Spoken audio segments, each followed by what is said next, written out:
All video content on the Cultivation Audiobooks channel is summarized in the description. Please read carefully to choose a novel that suits you. Don't forget to like, follow, and share the channel. Thank you. Chapter 1. Reincarnation, Transmigration, and the Retarded System. Luke, you lazy ass, are you not done changing? If you take any longer, I'll just let you go to the prom naked, shouted Robert Grayson as he raised his head in the direction of the room upstairs from the driver's seat. The door for the driver's seat was wide open, and he shouted so loudly that the windows seemed to vibrate. After a short while, a voice almost as loud as his shout rang out from the room upstairs. What the heck? Filled with anger, Robert jumped out of the driver's seat of his F-150 and ran into the building. Next, a series of thuds rang out as he ran up the stairs.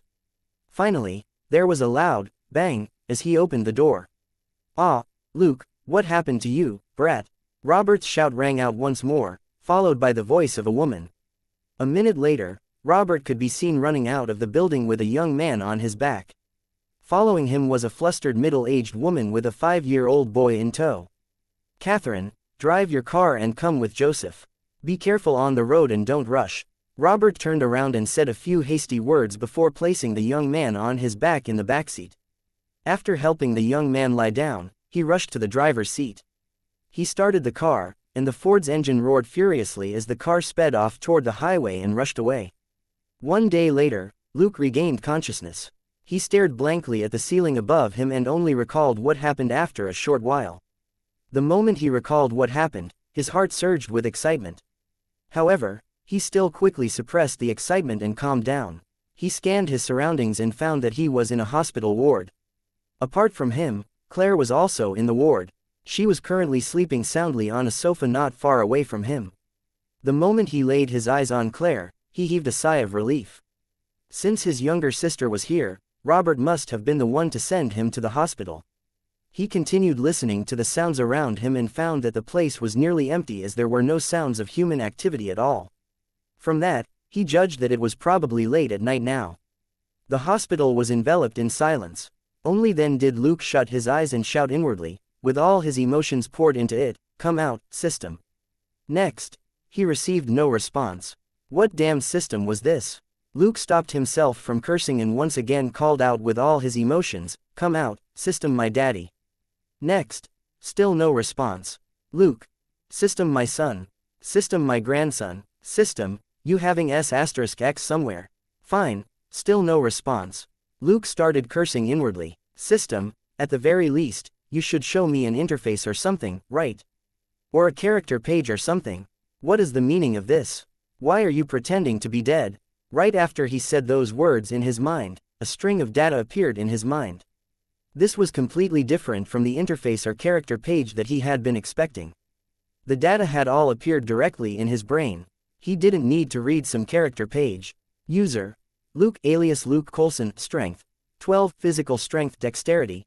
11 agility, nimbleness mental strength. 12 mental fortitude level. 0 experience, 0 credit, 0 and nothing else. Luke was driven mad with anger when he realized that there was nothing else. He felt like grabbing hold of the system to give it a beating. Unfortunately, he didn't know where the system was located. As for Luke's origins, the story started 13 years ago. On a random day 13 years ago, Luke suddenly woke up and found that he had turned into a Caucasian boy, a 5-year-old brat named Luke Colson. He wasn't lost or confused for long before he found out from the system that he hadn't transmigrated, with his soul taking over a new body. Rather, he was Luke himself. But for some reason, there was a certain requirement his brain had to meet before the system could be activated. Thus, the system had only activated automatically when he was 5 years old. On top of that, his memories from his past life returned to him as well. He thus went on with his daily life in ignorance, and only after he was 5 years old did he realize that he hadn't lived his previous life in this same world. He had been a Chinese in his past life, and had lived an ordinary yet peaceful life until he was 30 years old. Every single day, he would go to his workplace, a certain company, without fail. He had been an administrative worker there, a job which paid enough to put food on his table. He lived by the same schedule and earned enough of a salary to pay his bills. His life had revolved around making a living and waiting for his eventual death. His was a completely ordinary life. Then, on a certain night, he fell asleep watching some American TV show at home. The episode that had been playing at the time of his death had been about a certain case in a certain village in the United States. When he saw the beautiful scenery and the vast land on TV, he thought to himself how wonderful it would be if he could live there. And that was the last memory he had of that world. It was clear that after he fell asleep that night, he arrived in the United States of this world for some unknown reason, and it was a world different from his past life. He had also transformed into a baby. He still had the memories of Luke from before he turned 5 as well. The memories were the same as those of other normal children. What he should remember he still remembered, while the memories from when he was younger, such as during his infancy, had all been forgotten. But he was well aware that this United States wasn't the same United States from his previous life. That was because his memory of his previous life stopped at the year 2018, but here, he had been born in 1985. Even bigger proof that this was a different world was the fact that the current president of the United States was a woman of Latino descent, the 57-year-old Michelle Borg. Although Luke never did pay much attention to the presidents of the United States in his past life, he still knew that in his previous life, there had never been a female president or a president of Latino descent, and certainly never a female president of Latino descent. Thus, it was clear that he hadn't transmigrated to over 20 years ago. Rather, he had arrived in a parallel world. Luke had extremely complicated feelings about all of this. He had once hoped that this was the same world from his previous life. If so, he would be able to once again see his parents and his siblings. However, he had no idea if his parents and siblings would accept that they now had a Caucasian son and brother. But the harsh reality was that he could no longer return to them. In his past life, however, he had been a jaded and unambitious youth. Thus, he soon forgot those complicated emotions, which were completely pointless. Firstly, he couldn't think of a way to return anyway. Secondly, his siblings would take care of his parents. He only hoped that his disappearance wouldn't sadden them too much, although that was a bit too hopeful. After living in this world for more than 10 years, Luke finally shed the longing for his previous world, and became an American born and bred here through and through. Truthfully, he also had a lot of complaints about his living environment. Why was it that when other people transmigrated, they would either end up the son of some financial group owner, or in a metropolis like New York, yet when he transmigrated, he wound up in some rural countryside out in the middle of nowhere? Since his awakening at 5, he had been living in the state of Texas, or to be precise, in Knox City, or to be even more precise, in a tiny town outside Knox City. There were only about 2,000 residents in this tiny town, which was equivalent to the population of a village in China in his previous life.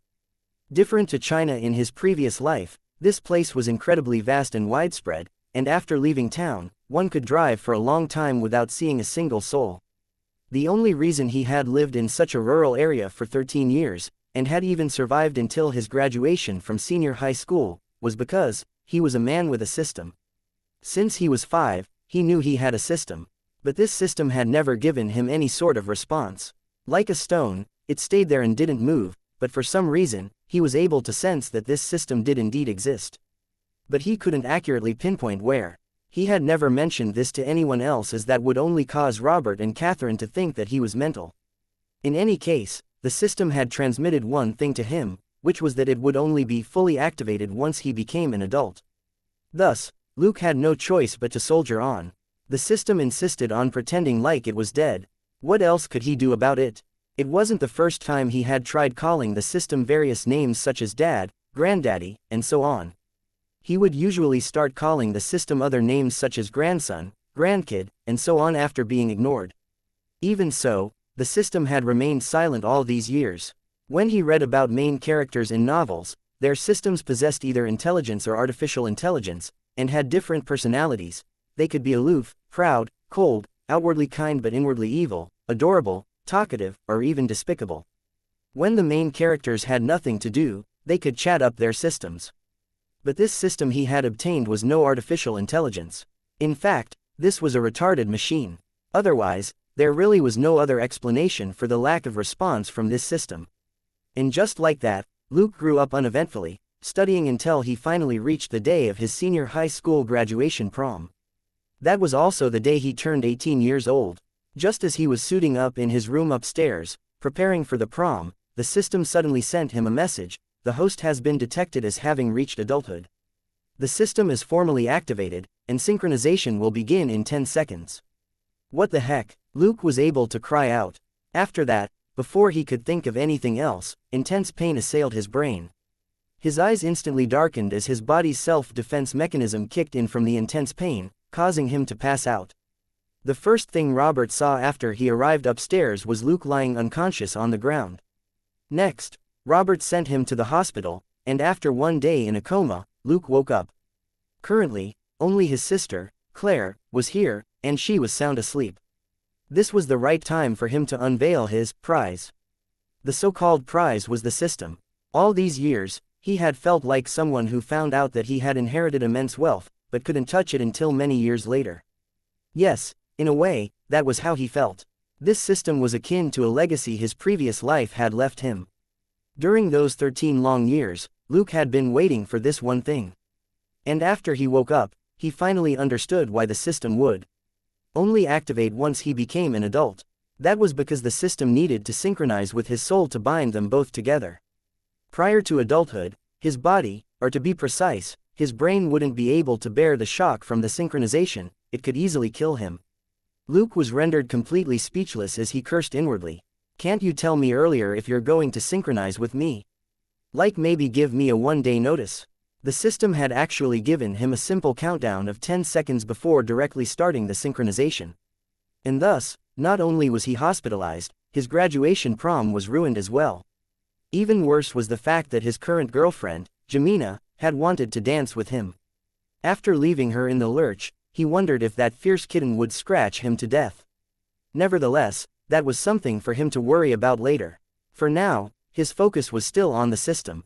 But the system's stupidity surpassed even his expectations. After the formal activation, even after the synchronization, the system still pretended like it didn't exist. The data he had received from the system didn't have so much as a character page, a panel, or a window. It was just pure data that could be seen, with no other tips or hints for him. Luke couldn't help but mumble in his heart, "System, you should have a name at the very least, right?" Suddenly, the system gave a reaction. Super Brave Detective System, to be abbreviated as Super Detective System, and nothing else. Luke couldn't even be bothered to be angry at the system anymore. He calmed down and started studying the system. Although he had been cursing the system for being so useless and for not even having a user interface and so on, there was still something useful about it. Logically speaking, one could deduce that since the system had given him some numbers, it was plausible that those numbers could be increased. From the three main attributes, strength, dexterity, and mental strength, Luke could judge that there was nothing out of the ordinary about the parameters the system used to measure a human.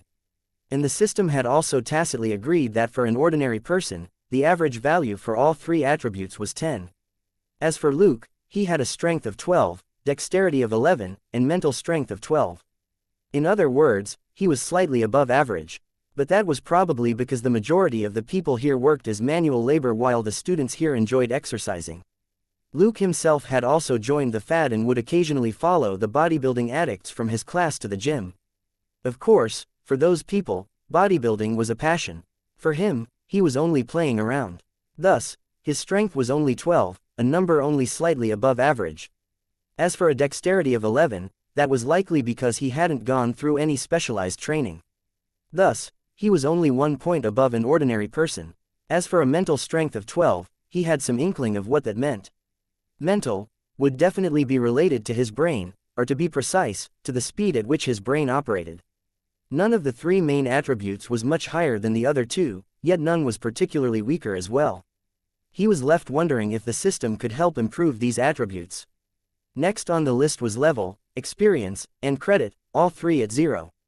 That indicated that he had a level, and he could obtain experience and credit points.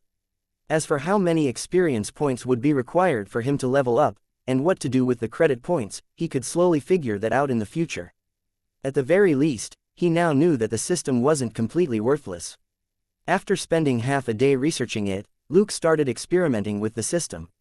Master System, can you give me a reaction? Answer me, how can I level up?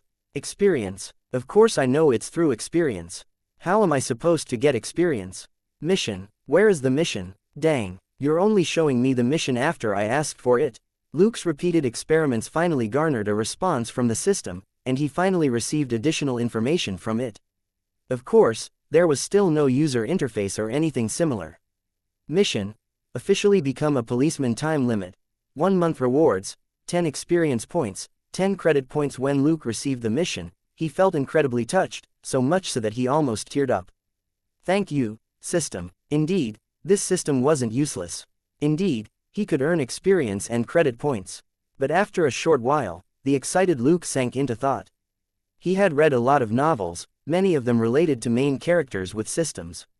Putting specifics aside, systems generally could be separated into a few types.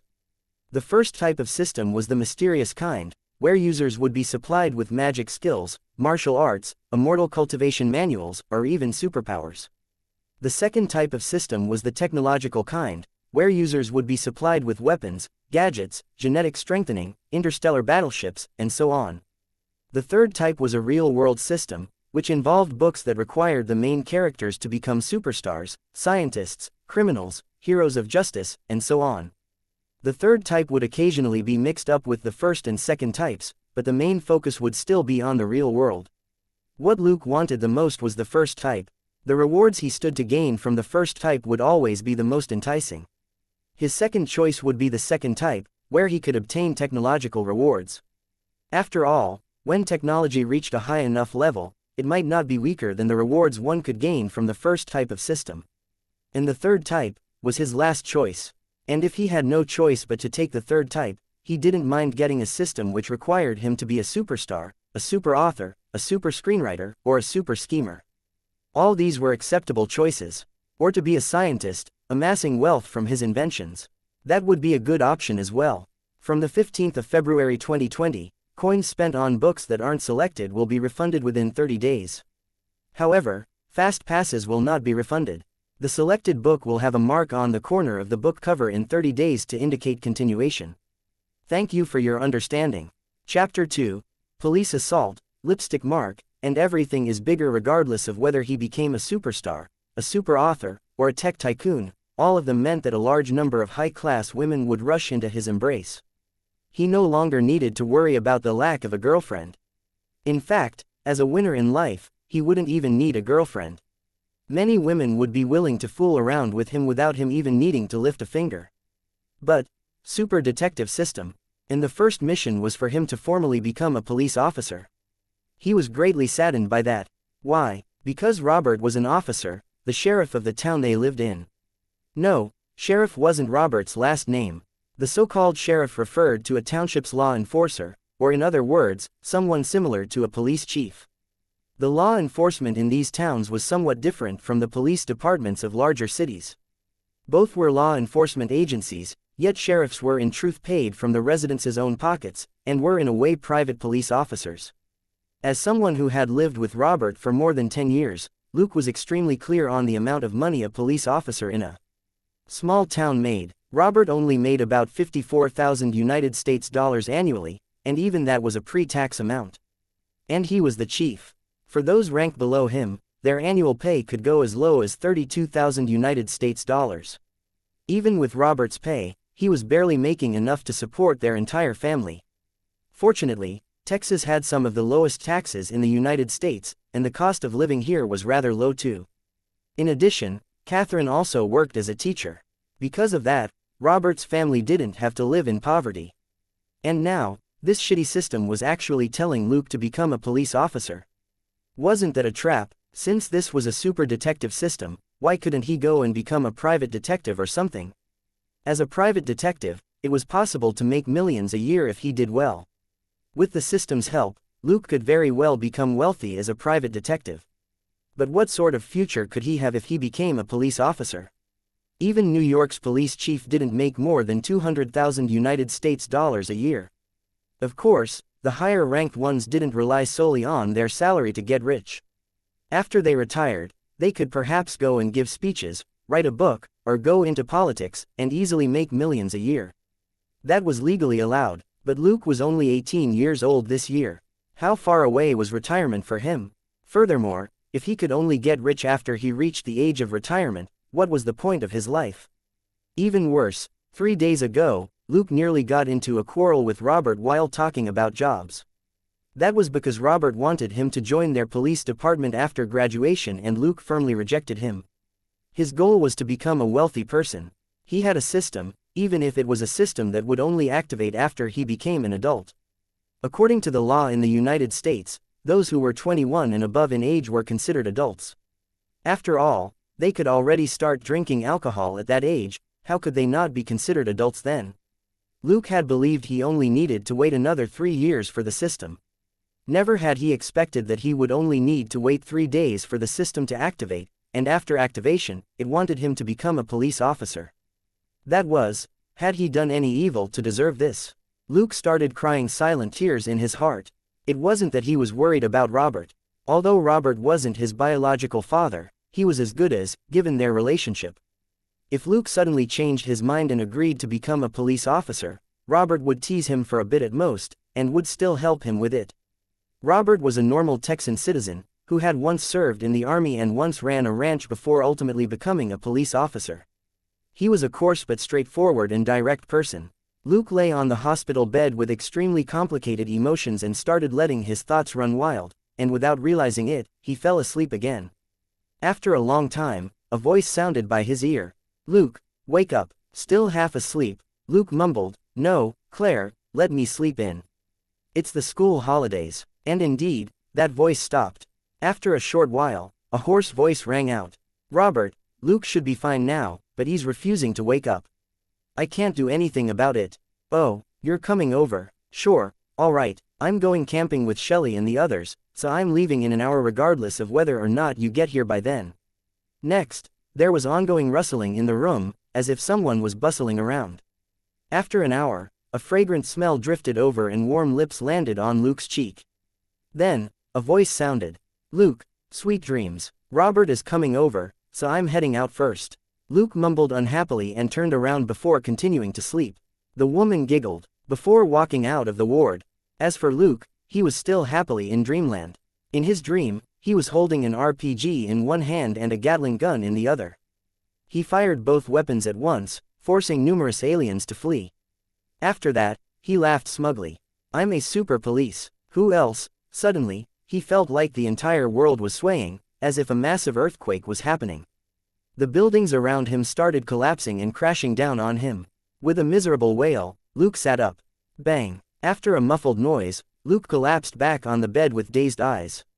Robert withdrew his hands from where he had been shaking Luke and expressionlessly rubbed his head, which hurt from the collision, before saying, "Excellent. Looks like you're in good spirits. Assaulting a police officer so early in the morning." Luke slowly recovered from his daze, but was still rubbing his head with a grimace on his face. He sneered instinctively. "Robert, I'm not a criminal, nor am I your subordinate. Remember." Right after he said those words, he froze. Shit, he was too used to bickering with Robert. What should he do now? The first mission from the system was to formally become a police officer, and he only had a time limit of 1 month. And Robert was the only person who could help him become a police officer in a month. After all, Robert was the sheriff here, and was the sole chief in town. And if Luke became a police officer, Robert would end up his boss. But perhaps it was because he was lying in a hospital bed that Robert didn't argue with him like he would have in the past. Rather, he asked, "How are you feeling?" Luke replied, ignoring what happened earlier, "I think I'm fine now. I'm just hungry." Robert replied, "I'll go get some food for you then." He turned around to leave after saying that. But Luke quickly stopped him. "No, wait, I'm already fine. Robert, take me home. I miss Catherine's breakfast." Robert turned and said, "Are you sure you're fine?" Luke replied, "Neither of us is a doctor. If I want to leave, I'll need the doctor's consent." Robert gave that some thought and agreed. Thus, he left to look for a doctor. The doctor arrived and asked some simple questions before saying that Luke was fine and could be discharged from the hospital. But before he left, the doctor couldn't help but give Luke a word of advice. "You're fine physically, apart from a concussion, but you didn't have one when you were admitted last night." Luke covered his face speechlessly. Just earlier, his head had crashed heavily into Robert's. It was still hurting now. He could only nod helplessly as he said, "Got it, doctor. Thank you for telling me that." Shortly after, Luke and Robert were in the F-150 and were on their way back home. After being on the road for a while, Luke couldn't hold it in anymore and opened his mouth. "Robert, I have something to discuss with you." With his eyes still on the road, Robert answered, "Oh. What is it?" Luke replied, After thinking about it for a few days, I find myself agreeing with you." "Ah." Robert glanced at Luke with a blank expression. Luke continued, "Thus, I've decided to stay in town to become a police officer." Whoosh. Tires squealed on sandstone as the F-150 swerved off the road onto a sandy bank. A few seconds later, the car came to a complete stop. Fortunately, the area beside the road was flat land, but even if it were slightly uneven, a F-150 would have handled it fine. There was never a danger of the car flipping from this. Robert let go of the brake and stared at Luke in shock. Do you still have a fever?" Luke rolled his eyes. His fever had been due to the synchronization with the system last night. It wasn't like he had suffered brain damage from it. "Nope. Did you not hear what I said?" Robert replied, "Otherwise, why would you change your mind? I thought you said that you would rather die than stay here and become a police officer. And you even claimed that by becoming a police officer, you'd be so poor that you'd have to eat dirt in the future." Luke replied, "Hee, those were empty words, don't take them seriously.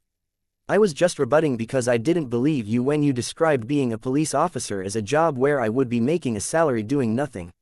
Robert opened his eyes wide. "If you go and become a police officer in Knox City, you'll indeed be busy.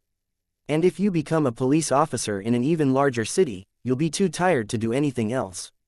But in our town, you'll be working under me. How tiring can the job be?" Luke shook his head helplessly as he conceded, "Fine, I admit that I was wrong. Robert, you're the boss. I'm prepared to listen to you from now on." Robert stared at Luke for a bit before abruptly roaring with laughter and smacking Luke's shoulder. "Haha, finally, this is the very first time you've ever conceded. Luke, remember this well. You conceded this time." Luke replied, "Hee, whatever you say, as long as it helps you sleep at night." Next, the F-150 entered the road again.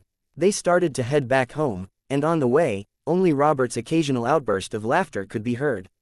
When they arrived home, Luke couldn't be bothered to wait for Robert. He directly pushed the door open and entered the house as he said, "Catherine, I'm home." A tiny head popped out from the living room and a voice rang out. "Huh, Luke, you're fine now."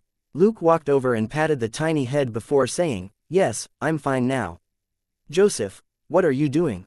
"Oh, you're dead. You're playing video games without permission." The tiny face curled his lips and said, "Catherine agreed that I can play for an hour. Moreover, you're not Claire. It's not like you'll tell on me." Luke shrugged. "Fine, I won't tell on you. But since you've promised Catherine, remember to take a break when time is up." Joseph was somewhat indignant but still nodded. "Yeah, sure, you're getting long-winded." He then sat back down on the floor and continued staring at the TV as he played his video game. At that moment, Catherine walked out of the kitchen and looked at Luke with a deeply concerned expression. Luke stepped forward and gave her a hug before saying, "I'm fine. But I'm starving. Is breakfast ready, Catherine?" Despite the assurance, Catherine was still worried as she shot a look at Robert, who walked through the door right at that moment. Robert seemed to read her mind as he replied, "He's fine. I already checked with the doctor." Only then did a smile form on Catherine's face as she said, "Good, that's good. Come, breakfast is ready." She turned and couldn't resist smiling and pointing at Luke's face before saying, "But during breakfast, please do tell me which youthful nurse you were flirting with at the hospital." Luke was completely clueless about what she was talking about. Only after entering the dining room and looking at the stainless steel tableware did he notice that there was a red mark on his cheek. He took a better look at it, and when he realized that it was a lipstick mark, he was immediately speechless.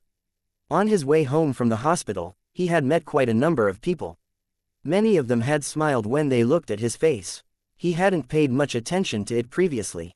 In a tiny town like this, people were very friendly with each other. He had assumed that, coupled with the friendliness of the people here, everyone had smiled at him because he was handsome. But now he understood why.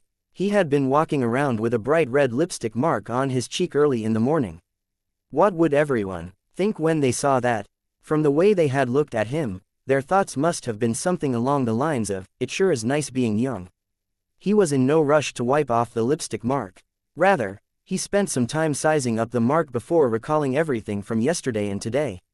Beside him, Robert also looked at him teasingly and said, "Why? Have you recalled which nurse it is?" Luke's eyes flickered as he said, "I seem to recall that 2 days ago, for the senior high graduation prom, Claire went and bought a new lipstick." Robert was a police officer, and a chief at that. Therefore, he instantly understood the meaning of those words. And when he studied that lipstick mark, black lines immediately formed on his face as he said, "That crazy girl." Luke shrugged and took out a napkin and wiped the mark away. At that moment, Catherine arrived with breakfast. But she was only carrying breakfast for Luke. Robert had already eaten before going to work. In fact, he had been on the way to work before he took a detour and headed to the hospital for Luke instead. In any case, this was a tiny town, so he could consider it part of his daily patrol. As for Catherine, she had already eaten with Joseph earlier. A kid needed to eat on time. Thus, Joseph couldn't wait till this late to eat. Luke took out a glass of warm milk from the microwave and poured it into the bowl of oatmeal before saying, "May I?" Catherine smiled and nodded. "Yes, go ahead. So, have you remembered which nurse it is?" Luke was completely expressionless at the question, but Robert, who was sipping on a can of Dr.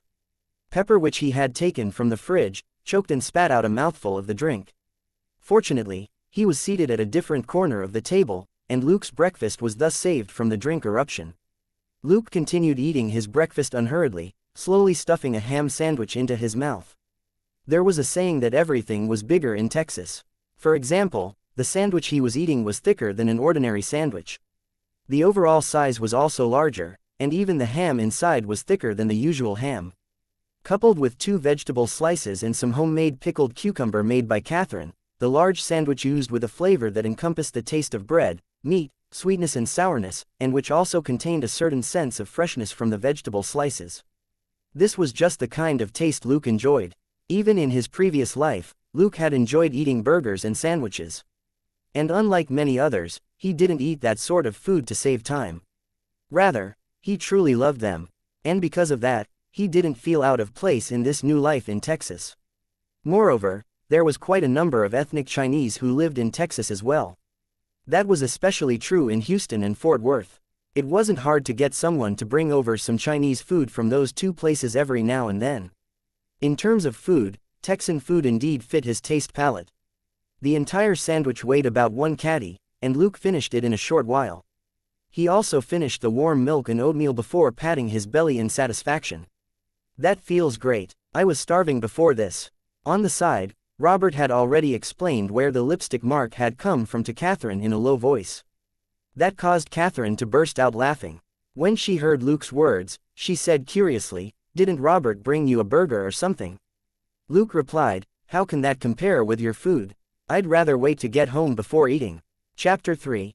Officially start work, and first experience and credit earned. Catherine stood up with a smile, and Luke also stood up and picked up the tableware he had used. Catherine would clean them up later.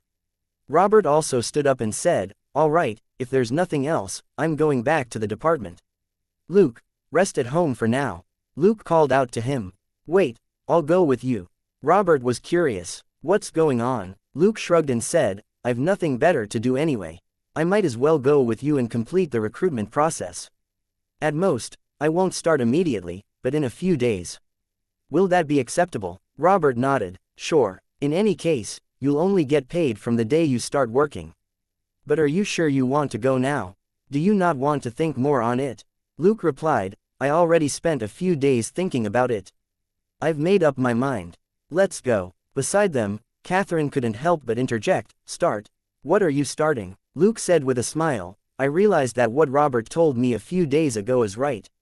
Therefore, I've decided to stay back and become a police officer here." "Are you happy to hear that, Catherine?" Catherine was completely dumbstruck. She blanked out for a few seconds before she could speak.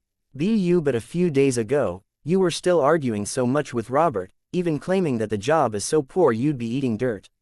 Luke shrugged and replied, "We're all countryside locals. Which one of us doesn't smell like dirt? And eating dirt is still better than having nothing to eat." Robert, Catherine couldn't resist asking further, "But you were just released from the hospital. Why don't you rest for a day or 2 first?" Luke replied with a smile, "Don't worry, Catherine. Yesterday, no, to be precise, the day before yesterday, I was too excited and forgot my lunch in my excitement. I only fainted because I was too hungry. My body is perfectly fine. In any case, I'll still be resting for a few days after I register for work. Are you worried that Robert will force me to start earlier? Catherine glared at him and said, you can even forget your meals. How can I not worry about you? Wait a bit. I'll prepare a lunch box. Bring it along so you won't forget. Luke nodded with a smile. Sure, with that, I'll definitely remember. Robert asked, how about me? Catherine replied, you're bringing lunch today as well. Sure, what do you want? Burger, or a sandwich? Robert grumbled, am I going to eat whatever this kid is eating too? Luke smiled without saying anything, and ignored a certain jealous middle-aged man. Catherine quickly prepared 3 sandwiches, but they weren't ham sandwiches this time. Rather, they were beef sandwiches. These would serve as lunch for the 2 men. 30 minutes later, the 2 arrived in town. Robert parked the car in front of the police department before getting out of the car. Everything was bigger in Texas, including the parking lots. Or to be precise, in small towns like this, there were no specific parking lots. The police department was nothing more than a small 2-story building with an empty space behind it that was big enough to fit around 200 to 300 vehicles. But this town only had a population of 2,000. And including Robert, there were less than 12 people who worked at this police department. And recently, one of them, a pitiful soul who had been single for a long time, had even gone crazy and resigned. He was going to Dallas in hopes of finding his true love. The only thing Luke had to say was, bro, wake up. Stop dreaming. Most of the time, how a guy looked was a big factor in whether or not he got a girlfriend. In the United States, money would sometimes play a role as well. But as someone with neither looks nor money, even if that person went to Dallas, it would still be hard for him to get a girlfriend. That was also why a vacancy had suddenly opened up at the police department. Luke might look down on this vacancy, but once advertised, it would take less than a day for it to be filled. Here in this widespread but sparsely populated town, there wasn't much police work. Plus, the dangers of being a police officer here were far lower than being a police officer in the border towns in the Southwest. This was a stable and relaxing job, and one that was extremely popular among the locals. Robert was in fact using what was allowed within his scope of authority to open a path for Luke. So long as the day-to-day operations weren't affected, there wouldn't be any problems with him doing that. The United States was also a nation where networking was important, and in certain aspects, it played an even greater role than in China. As someone who had been the chief of this town for more than 10 years, Robert was qualified to give Luke this privilege. It was almost lunchtime, and when Robert arrived, the officers on shift were released. After greeting each other with warm smiles, the officers left for lunch at a nearby fast food restaurant. There, they would also enjoy their 2-hour break. As for Robert, he called over an officer who had stayed behind and said, "Bob, help Luke with the sign-up process." Bob was a Caucasian man who was about 30 years old, and like many other Texan locals, he was rather tanned. He wasn't a cowboy working on a ranch, but as a police officer, he still needed to go out on patrol. And of course, a big, coarse man like him wouldn't bother with sunscreen protection. Thus, his neck was especially tanned. Hearing Robert's words, Bob whistled and said, "I see, Mr. Skywalker is actually going to join the force. Is today April Fool's Day?" Robert couldn't be bothered to answer and merely waved his hand before going into his office. Bob wasn't offended at being ignored. With a smile, he brought Luke along to finish the process. With Robert here, Luke's personal information was already available. Clearly, Robert had prepared them in advance. The only thing Luke needed to do was sign around 10 documents, and the sign-up process was complete. At the exact moment he signed the final document, the system reacted. Mission accomplished. Experience points received. 10 credit. 10 Luke was overjoyed. As expected, naturally, he had been in a rush to sign up today because of the mission. With that retarded system, he couldn't afford to sit around and wait for something good to fall into his lap. He had to take the initiative and test the system regularly to figure out the benefits he could gain from the system as soon as possible. For example, through this mission, he only wanted to see if he needed to officially start work or if he only needed an official identity as a police officer to complete the mission. His guess had been correct after all. The moment he signed the final document, he was a lawful police officer of this town. Even if he had yet to start work, he was now officially a police officer. As for his actual start date, that would only affect his salary, but wouldn't affect the completion of his mission. But the system vanished again after that. Once again, the retarded system displayed how useless it was. After sending that announcement, it pretended like it was dead again. It didn't seem to have any intention of issuing the next mission. Luke didn't mind, however. Rather, he took his leave of Bob before exiting the building. He was currently too excited and needed to calm down. He needed some time alone to calm down. Outside the building, the afternoon temperature was blistering hot, but Luke didn't seem to notice. He kept pacing back and forth in a shaded area in front of the building. As he paced, he was busy disturbing that stupid system. He wanted to see if he could activate the next mission. Now that he had obtained experience and credit points, he needed to find out when he would be able to level up. His level was still 0, and it was clear that the level could increase. He was just clueless as to how many experience points would be required for the increase. Just as Luke was busy disturbing the system, the sound of footsteps rang out. Luke ignored the sound as he was still busy doing whatever he could to disturb the system. Thus, he completely ignored whoever it was that was close by. Chapter 4. Long legs, split, and girlfriend. After a short while, a hoarse female voice abruptly rang out. "Damn you, Luke, so, you actually weren't sick. You lied to me and left me alone at the prom.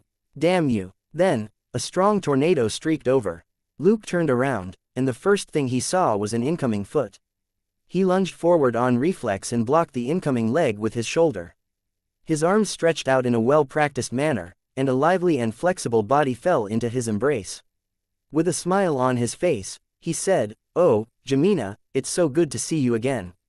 The girl in his arms was currently in a standing split position, and her black underwear could be vaguely seen at the bottom of her ripped, denim shorts. She didn't seem to pay any heed to the highly difficult pose she was standing in. Rather, with fury on her face, she bellowed, "Damn it! Let go of me, I need to kill you. Bastard, you ruined my beautiful senior high memory and left me on my own at my graduation prom. You even got Claire to lie for you that you were hospitalized. And when I went there the other night, you even pretended to be asleep. Look at you, do you look like someone who was hospitalized recently?" Luke didn't get agitated. The girl still in his embrace, he gently stroked her back and said, "Jamina, I wasn't lying. You know me, I don't like lying. If you can give me 2 minutes, I'll definitely allay your anger." At that, the young lady called Jamina seemed to calm down significantly as she looked at him doubtfully and asked, "Really?" Luke replied with a smile, "Of course. Or do you think you're scarier than that female pig? I won't lie even when facing that sow. Bastard, I'm no pig." Jamina burst out laughing before she continued, "I'll give you 2 minutes. Hey, what are you waiting for? Let go of my leg." Luke smiled and released her leg, allowing the long and slender leg to slide off his shoulder back to the ground. Then, with his arm around her, they sat down in front of the building. "I didn't tell Claire to lie for me. I was discharged at 10 this morning. I think you just need to ask any doctor there and you'll have the full story, right?" Luke explained calmly. Jamina countered, "Then what are you doing being so free and sitting here? Why didn't you give me a call?" Luke shrugged. "I just woke up this morning and had to immediately go back to let Catherine have a good look at me. I couldn't let her continue worrying, right? Next, Robert brought me here to sign up at the department. I just finished the process, and it hasn't even been 5 minutes since. I wasn't able to call you before you got here yourself." Jamina blanked out. "Sign up?" Luke nodded. "Yes, just now, in fact. I'm officially an officer of the department. I'll start work in a few days." Jamina was in disbelief. "I thought you said before that you would go to either Dallas or Houston to further your studies. Why did you change your mind? Is it because of Catherine and the others, number?" Luke interrupted her and explained, "I merely came to realize something. Actually, Robert already mentioned to me about being a police officer a few days ago. I was just thinking it over." Jamina sank into a long silence before saying, "Then, good luck to you, I guess." Luke smiled and said, "Don't be too sad. A beautiful future still awaits us. It's not like I'm planning to stay a cop here forever." Jamina forced a smile, but her heart was assailed with sadness. Her feelings were extremely complicated right now. Jamina was Luke's girlfriend. They were both students of Knox High, and both graduated this year. As for how their relationship started, Jemina was the one who pursued Luke.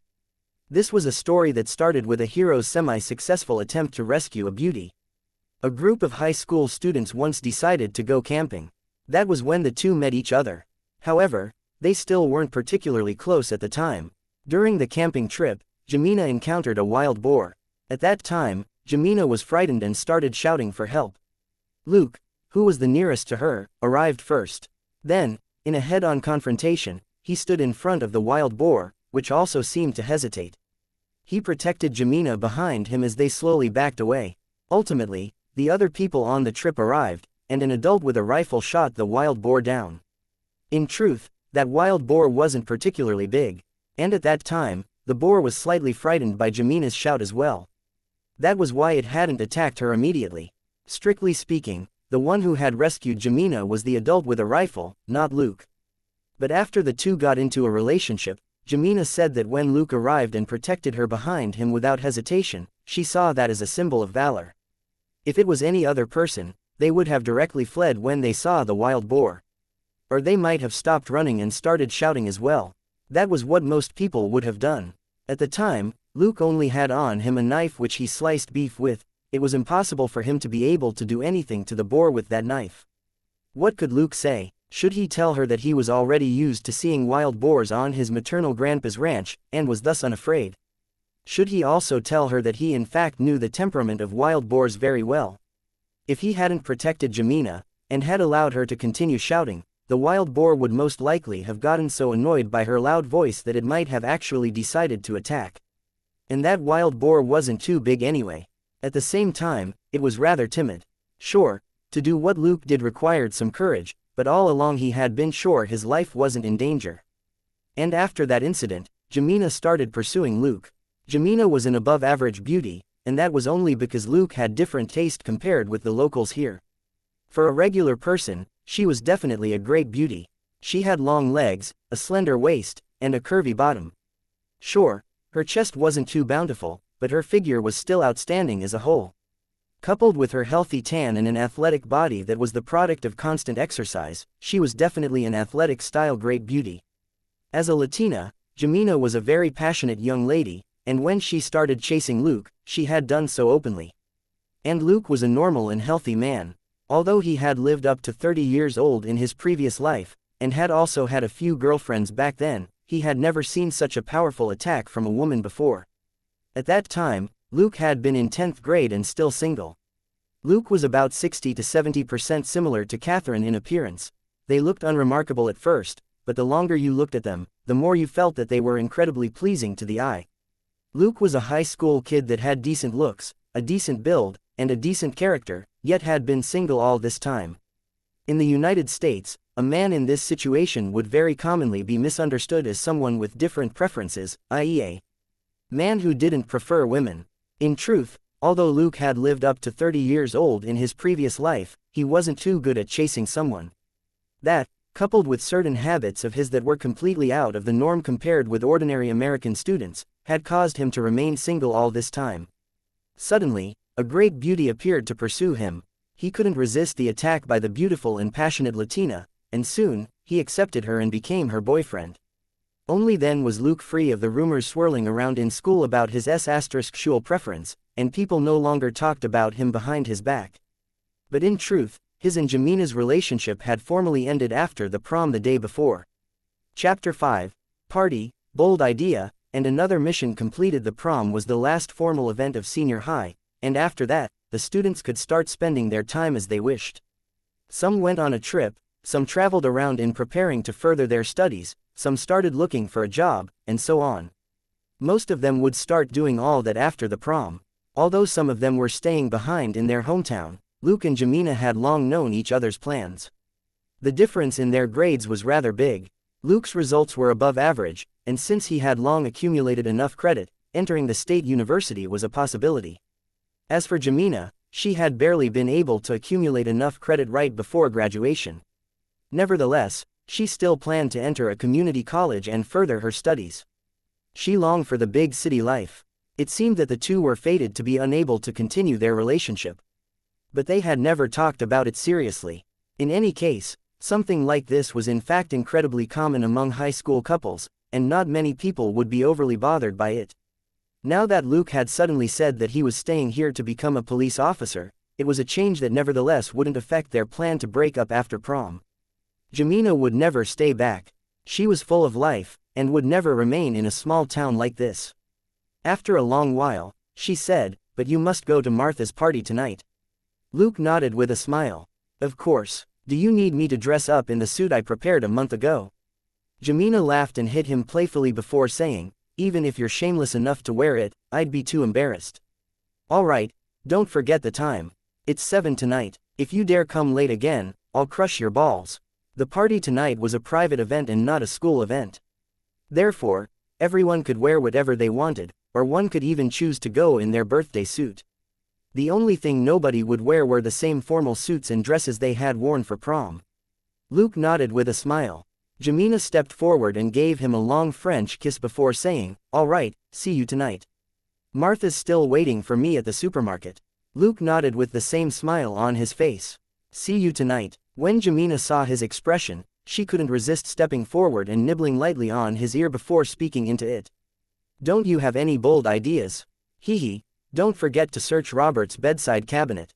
Luke nodded solemnly. "Yes, I will, I promise." As for what he could find in Robert's bedside cabinet, it definitely wasn't a gun. Gazing at Jemina's departing back, Luke rubbed his chin and muttered, "Based on what's going to happen tonight, do I need to bring an entire box over?" Just as Luke was busy thinking about his private affair that night, Robert's voice rang out behind him. "I see the brat has grown up. He's even flirting with girls in front of the police department now." Luke smiled before turning around.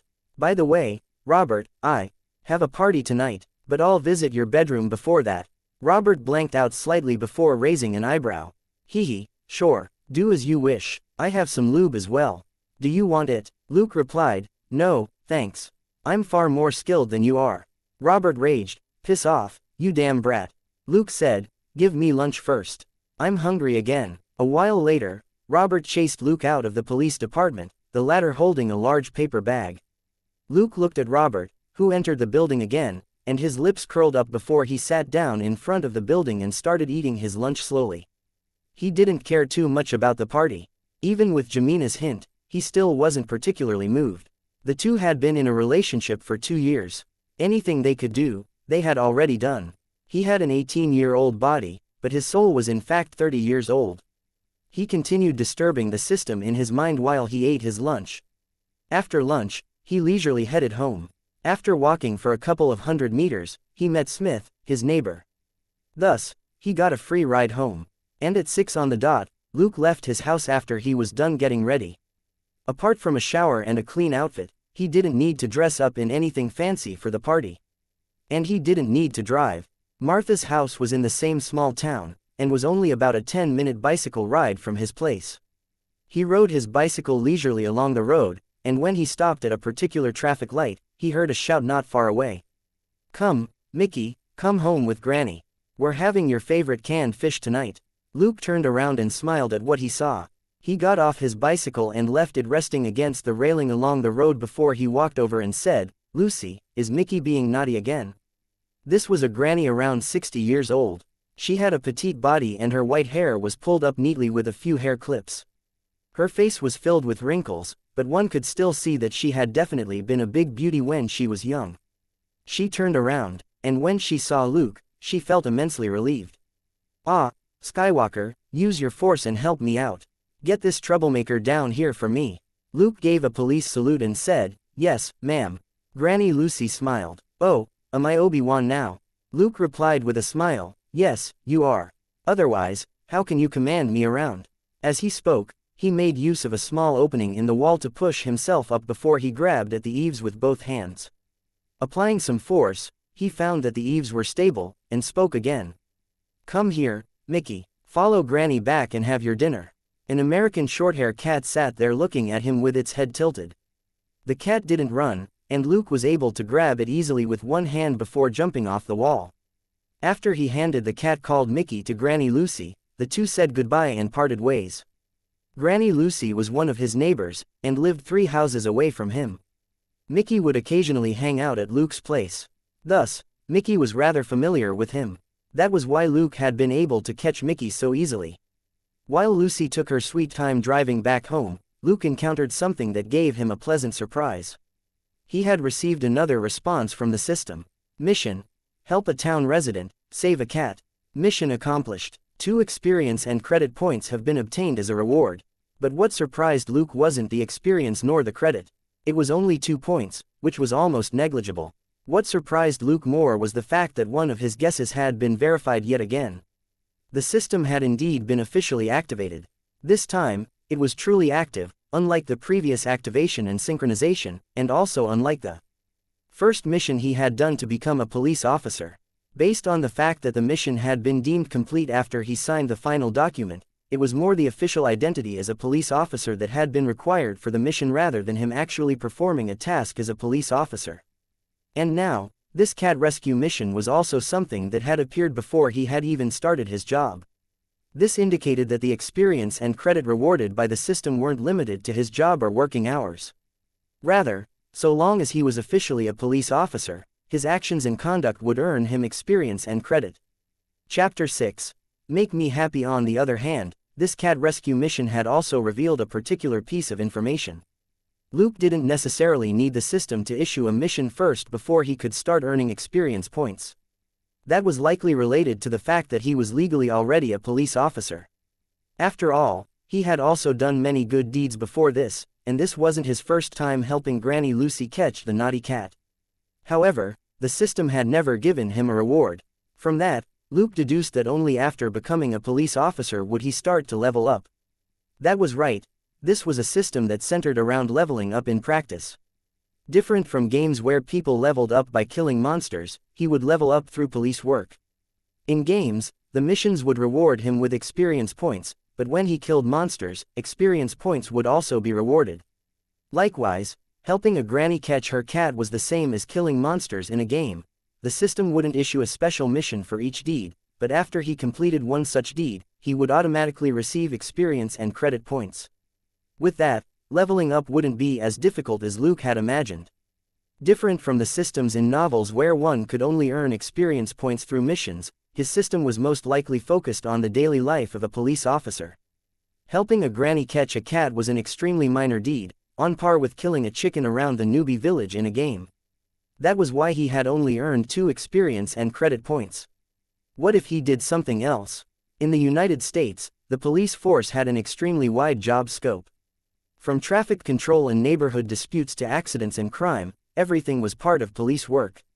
In a larger city, the police force was split into different departments such as crime investigation, narcotics, and so on.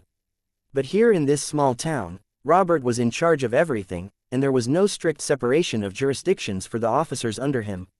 Because of that, even as a brand new police officer, Luke would have the chance to become involved in cases at a much higher level than a cat rescue. He would definitely obtain much more than 2 sad experience and credit points from cases like those. Filled with excitement, Luke rode his bicycle slowly and arrived at Martha's house. Martha came from a fairly wealthy family. Her father was involved in the wholesale of meat products and supplied several major players in the surrounding large cities. He definitely had one of the highest incomes in this town. Because of that, Martha's house was very big, even among other houses in Texas that were already generally of a larger size. Her house had 3 floors, and the building was close to 1,000 square meters in size. Behind and in front of the house was grassland big enough to be a soccer field. There was also a garden which had several large trees in it, adding to the beauty of the estate. There was also a swimming pool behind the house that was 50 by 20 meters in size. For a family of 3, this swimming pool was incredibly large. Luke arrived at 6:45 p.m., not too early but not too late either. Of course, there were definitely other people from school who had arrived much earlier.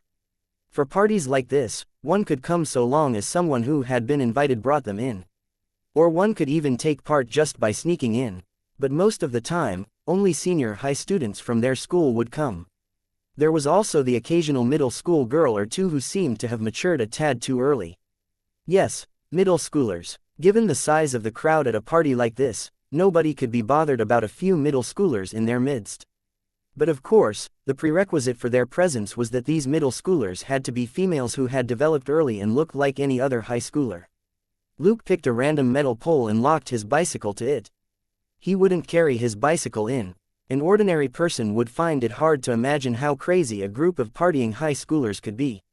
He had no intention of allowing his bicycle to be disassembled by the crazy crowd, nor did he want to be greeted with a bicycle covered in vomit when he was about to return home. After he locked his bicycle, he strolled into the front yard. He had guessed that about 70% of the students would be here tonight. Thus, the garden was filled with noise. A few girls in tank tops and hot pants could be seen giggling and playing on the swings which hung from one of the large trees. Many girls could be seen sitting on the lower branches and talking among themselves. These girls were all wearing tank tops and hot pants as well. At most, some of them had thin jackets over their tank tops. One could say that with one look, all that entered your eyes was pair after pair of long, slender legs. But of course, most of these legs were tanned. Texas was a place that got a lot of sun, and the local girls here were mostly athletic, so they all had healthy tans the color of wheat. A few girls shouted their greetings at him from the tree. They were part of the group that he was closer to at school. Luke smiled and waved at them before asking, "Where's Jamina?" Jamina's friends were among them, and they didn't say much. They only pointed at the back of the building. That place was even noisier than the front yard. Luke nodded as a sign that he got the message. The girls laughed heartily, some even throwing him a few flying kisses. Of course, he wouldn't take them seriously. From their expressions, it was clear that they were making fun of him because of something Jamina had told them about him. In this manner, men and women were quite similar. Luke detoured around the building. He didn't feel like going inside for now. The party's hot spot tonight was the swimming pool. As for the rooms inside the house, those belonged to couples looking for some privacy. Sure enough, when Luke arrived at the backyard, he was met with a scene of insanity. A large number of the people here had already graduated senior high, and coupled with the insanity of this party, in any case, that was what Luke thought. But of course, for the crowd there, this was the most natural thing to do. People could be seen swimming in the pool, or running after each other, or talking with each other, eating, drinking, hugging, and so on. A lighting system had been set up in the backyard in advance. Not far away was a platform with 2 speakers and an amplifier on it. Also on the platform was a curvy female DJ dressed in a bikini whose body swayed back and forth, further adding to the excitement in the air. Luke adjusted his expression and his walking posture. He couldn't allow himself to walk into this scene expressionlessly like a sleepwalker. That would look too out of place. His new walking posture was one that he would never dare use ordinarily. He would most likely be beaten up after a few steps if he tried. But here, nobody cared. Everyone was busy partying. As Luke walked, he scanned his surroundings. Soon, he found his girlfriend. He sidled up to her and said, "Girl, make me happy." Jamina, who was busy chatting with her friends, blanked out slightly, before the group of girls burst out laughing. They couldn't react any other way, as they were very clear on the type of person Luke normally was. He was a person who didn't care about showing off, yet was an existence nobody could ignore. But currently, he stood there like a thug from a movie who was about to be beaten up. It was clear that he was joking around.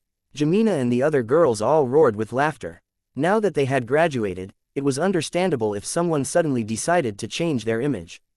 One of the girls roared with laughter before saying, "Ha ha, Luke, I heard you were hospitalized a short while ago. You haven't suffered brain damage and gained a new personality like in the movies, right? Or is this how you've wanted to act for so many years?" Luke said with derision, "I'm still me, just in a different color. You won't understand. Alright, I'm leaving with my girl. Ain't nobody got the time to hang around here." Jamina was still busy laughing when she was suddenly pulled away and lifted onto Luke's shoulder before she was carried away. The girls around them weren't angry. They merely complained playfully and each of them gave Luke the finger. After the two left the swimming pool area, Luke finally put Jamina down. Just like that, the two started strolling over the lawn as they chatted with each other. This was a good point about Luke, and one that Jamina had teased him about repeatedly. She claimed that he was akin to a sister. In truth, it was merely because Luke was a patient person and didn't mind listening to Jamina when she grumbled about something. Moreover, he would also gently share his earnest thoughts as he listened. But in that way, he was indeed rather similar to one of those big sisters on the radio who specialized in listening to the troubles of others. Although Jamina had teased him a few times about it, She was clearly very happy with Luke for who he was. He was a person brave enough to protect her from a wild boar, and patient enough to be a good listener to her. That was something not even her family could do. Luke didn't seem to care too much about her praise. With a wide smile, he put his arms around her and his hands roamed over her back as he said, "Remember, you're my girlfriend. If I can't be patient, I'd be left starving." That left Jemina speechless, yet she didn't stop his hands from roaming over her back. The two didn't spend too long strolling around. Jemina had always been a proactive girl, and in less than half an hour, she was done talking about all her recent troubles. As for some of her bigger troubles, there was no point talking about them as she couldn't do anything about those anyway. Her eyes narrowed into slits and her arms curled around Luke's neck. With a light leap, she wrapped her legs around his waist before leaning forward to give him a deep and passionate kiss. Finally, she said, "You were sick during prom. How about today? Are you fine?" Luke grinned and said, "Yeah, I'm all fine now." "Prove it." And that was followed by yet another long kiss. Luke replied, "Much obliged." Just like that, the two entered the building while still in each other's embrace and looked for some privacy. The first bedroom they found was locked with the room completely silent. The second bedroom was locked from the inside and gasps could be heard. Clearly, someone was inside. A man yelled, "Come in if you're a girl. Piss off if you're a guy." Luke and Jemina laughed and moved on. The third bedroom wasn't locked, but the moment they pushed the door open, they saw two busy figures. Even with Luke and Jemina standing at the door, the girl paid them no mind while the guy grinned before saying, "This room is taken. Please shut the door on your way out." "Thank you." Luke replied, "Oh, sure, you're welcome," before shutting the door and even helping them to lock it. Jemina's gaze swept around before she whispered in Luke's ear. Then, the two headed toward the toilet, still in each other's embrace. But when they were a few meters away from the toilet, they heard the groans of a man and woman from within. These two were clearly the bold and unrestrained type. Jemina broke out laughing when she heard the groans. Luke didn't seem to mind. He turned and started heading upstairs. This was a large residence with 3 floors. He refused to believe he couldn't find any privacy. Thus, in their search for privacy, they bore witness to numerous scenes before they finally ended up on a particular balcony on the top floor. In truth, this was an enclosed balcony which was connected to an attic room window. If they stood up, they would be able to see that this balcony directly faced the swimming pool in the backyard. This place was clearly well concealed and had yet to be discovered by anyone else. Thus, Luke and Jemina successfully found the privacy they had been looking for. Their lips seemed glued together while their hands quickened in their exploration of each other. Just as Luke's hands were about to start their conquest of the 2 vital spots on a girl's body, a clamor burst out at the swimming pool. Different from the previous noise, the current clamor could be summarized in a few short words that everyone was repeating. "Oh my God, what's going on? WTF?" Yes, those were the words being repeated. At that point, Luke and Jemina were leaning on the wall as they made out. They couldn't help but stop since something major must have happened. They looked down at the same time and found the majority of the people there gathered around one spot by the pool. From high above, the two could see that a girl in a bikini was lying on the ground while 2 other girls were busy giving her CPR. Luke frowned and instinctively started scanning the area. In a particular corner of the pool, he noticed a figure streak past before it vanished into the darkness. He didn't pay that figure too much mind as he said to Jemina, "Looks like something big is happening. Let's go down." Jemina grabbed Luke's hand tightly and said, "Luke, it's Michelle." "Is she dead?" Luke looked down before shaking his head. "Things look bad. She's not moving at all. Whatever happened, it's highly probable that she's dead. Let's go and ask if anyone has called the ambulance." There were a few dozen people here and all of them were town locals. Even if they were stupid, they would still know to call the police and ambulance in this situation. The town wasn't that big anyway. Furthermore, Martha's house was located in the central part of town, which was less than 5 minutes away from the police department and the hospital. Sure enough, the police arrived while Luke and Jemina were on their way down. By the time they got downstairs, the ambulance had arrived as well. The benefit of having a large space became apparent, as the police car and ambulance drove straight into the backyard and stopped not far from the pool. In any case, there weren't any actual walls here, only some token fences. When Luke arrived, he saw Robert getting out of the police car. When he recalled Michelle's motionless body, he shook his head. It was very likely that a death had happened. Therefore, as the chief of police, Robert had to come. Robert wasn't the only one here. When the ambulance arrived, a second police car arrived as well. This time, a Latino woman got out of the car. Luke knew this woman as well. This was Selena, known as the prettiest policewoman in town. But of course, there were only 2 policewomen in the force.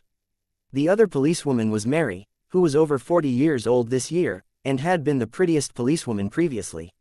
Luke didn't approach Robert. Instead, he brought Jemina to Selena, who was already controlling the crowd, and said, "Hi, pretty girl." No, that was a joke. He wouldn't say that to her. What Luke actually said was, "Hi, is there anything I can help with?" When Selena saw him, she heaved a sigh of relief and said, "Although you have yet to officially start work, you need to help with what happened." Luke nodded. "Of course, I'm here to help. What do you need me to do?" Selena glanced at Jemina and asked, "Your girlfriend?" Luke nodded. "You're also here for this party?" Selena asked. Luke nodded and gave a simple explanation. "Yeah, this is a party held by a bunch of Knox High graduates. The people here are mostly graduating students from the same batch." Selena's eyes lit up and she said, "Good. Use a notebook and write down the names of everyone at the party. Also, keep the kids around and don't let anyone leave for now." "Got it," Luke nodded. "Of course, but what if they insist on leaving?" Selena said, "Note down the names of those who insist on leaving. You should know all of them, right?" Luke, "Yeah, that won't be a problem. I'll get started. Oh, remember to tell Robert I'm helping out." Selena didn't say much after that. She nodded and started maintaining order again. She needed to first placate the people here while also pointing them to Luke to register themselves. Before long, cries of alarm rang out again. Shortly afterward, a stretcher carrying a body covered with a white cloth was carried to the ambulance. Evidently, the Michelle girl was dead. The crowd started getting agitated, and many of them were preparing to leave. Humans were sensitive animals, and when they noticed something abnormal, their gut reaction was to leave and head back home. Luke was very busy, but fortunately he had Jemina as his girlfriend. Jemina was one of the cheerleaders, and Michelle had been the captain of the cheerleaders. In fact, many of Jemina's best friends were cheerleaders as well. Now that Michelle suddenly was dead, the cheerleaders started to help Luke maintain order at Jemina's suggestion. They knew a lot of the girls there, as well as a lot of the guys. Most of them were easily persuaded to stay put. After all, they were all young teenagers and their way of thinking was still relatively simple. A homicide had happened. It was normal for the police to want them to stay behind. They couldn't do anything about those who had left, but for those who were still around, if they insisted on leaving even after being asked to stay, they might look guilty. Furthermore, if they stayed, they could continue gossiping with their friends who had also stayed behind. Although they were no longer in a party mood, it was still lively at least, and they could try further figuring out what was going on. After about 10 minutes, nearly all the town's police officers had arrived.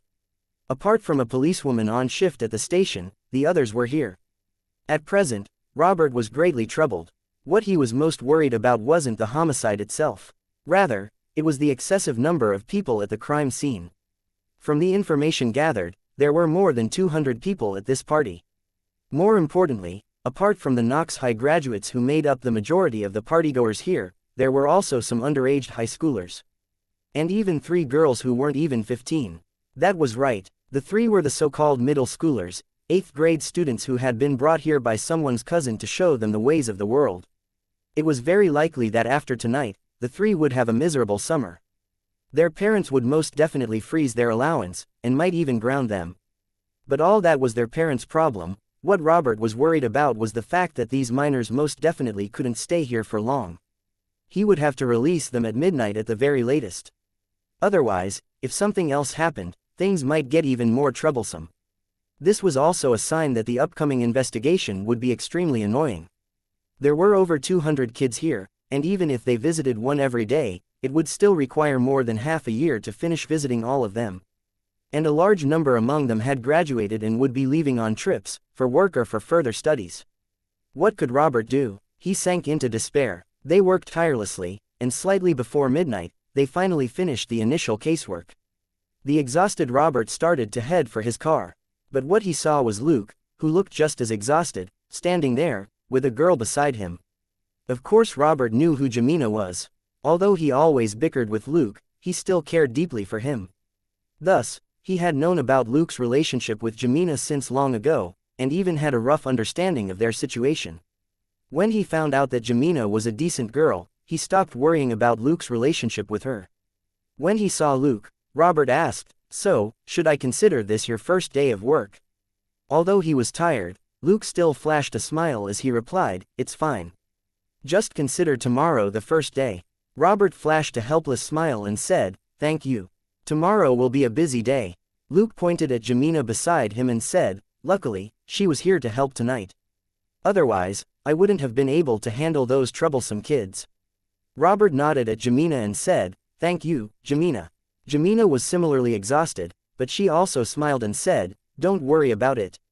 I only helped maintain order. It's what I should have done." Luke said, "It's getting late. Let's send her home first." Robert nodded and unlocked the car. Then, all three of them got in.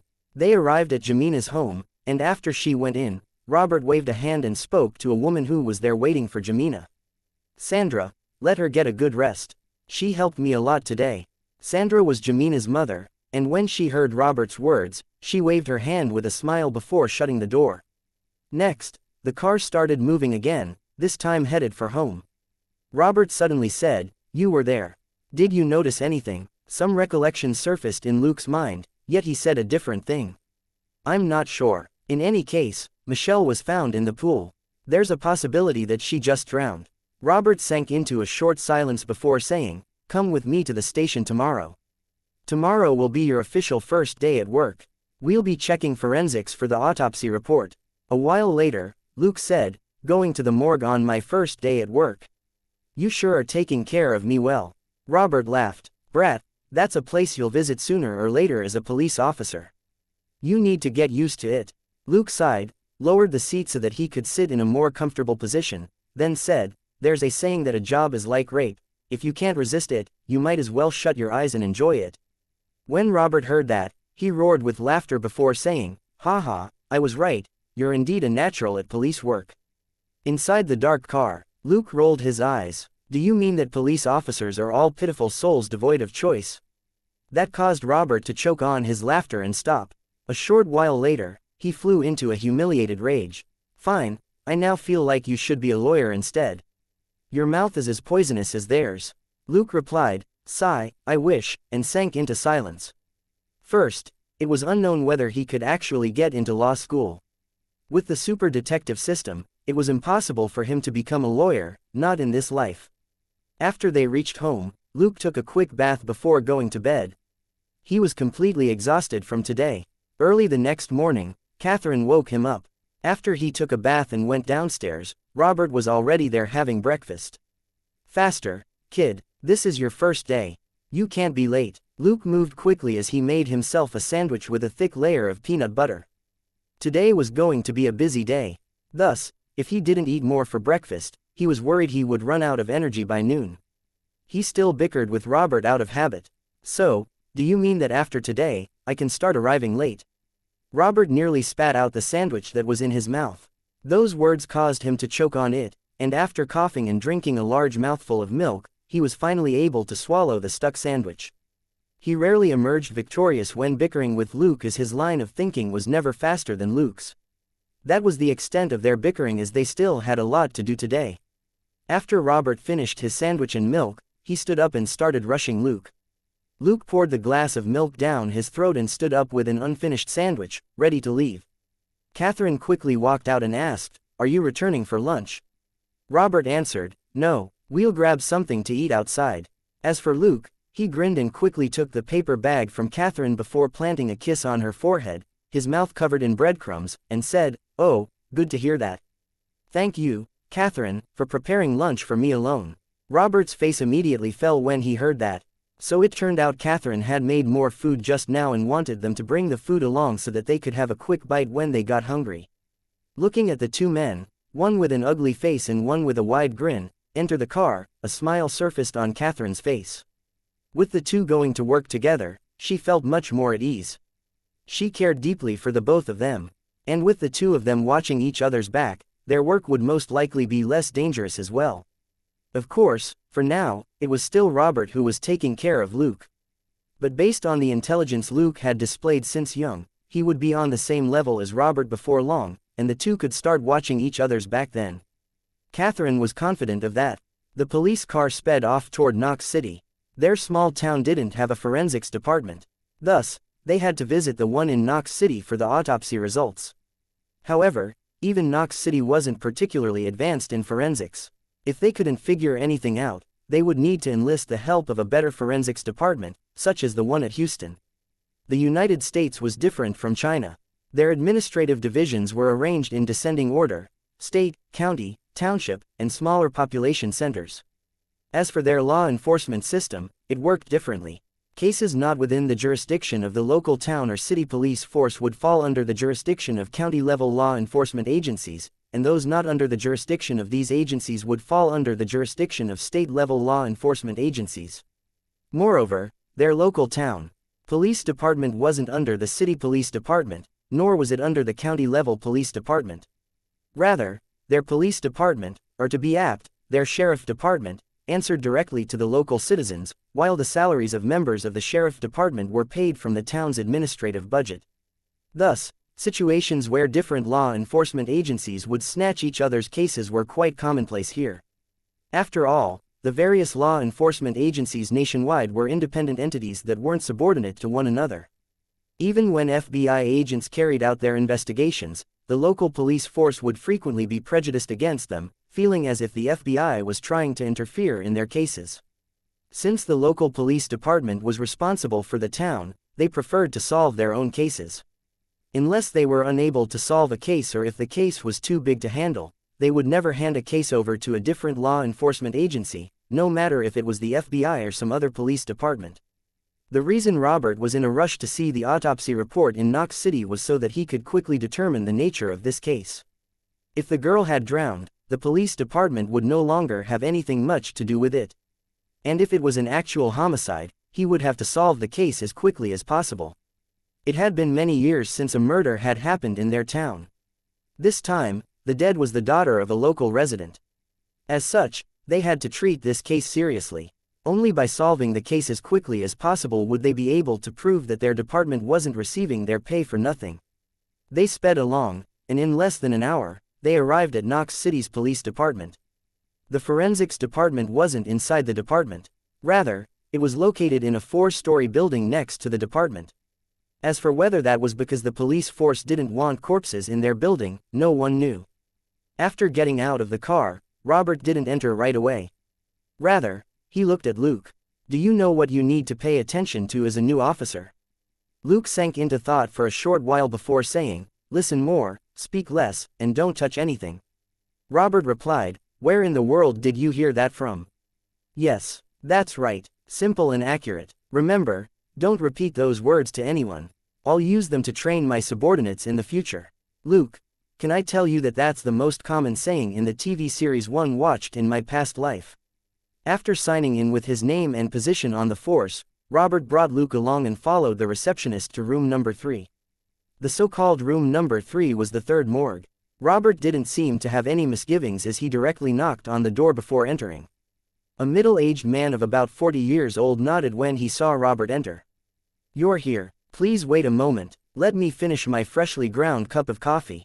Was something wrong with the script? Luke was completely confused. Had he arrived at a coffee shop instead?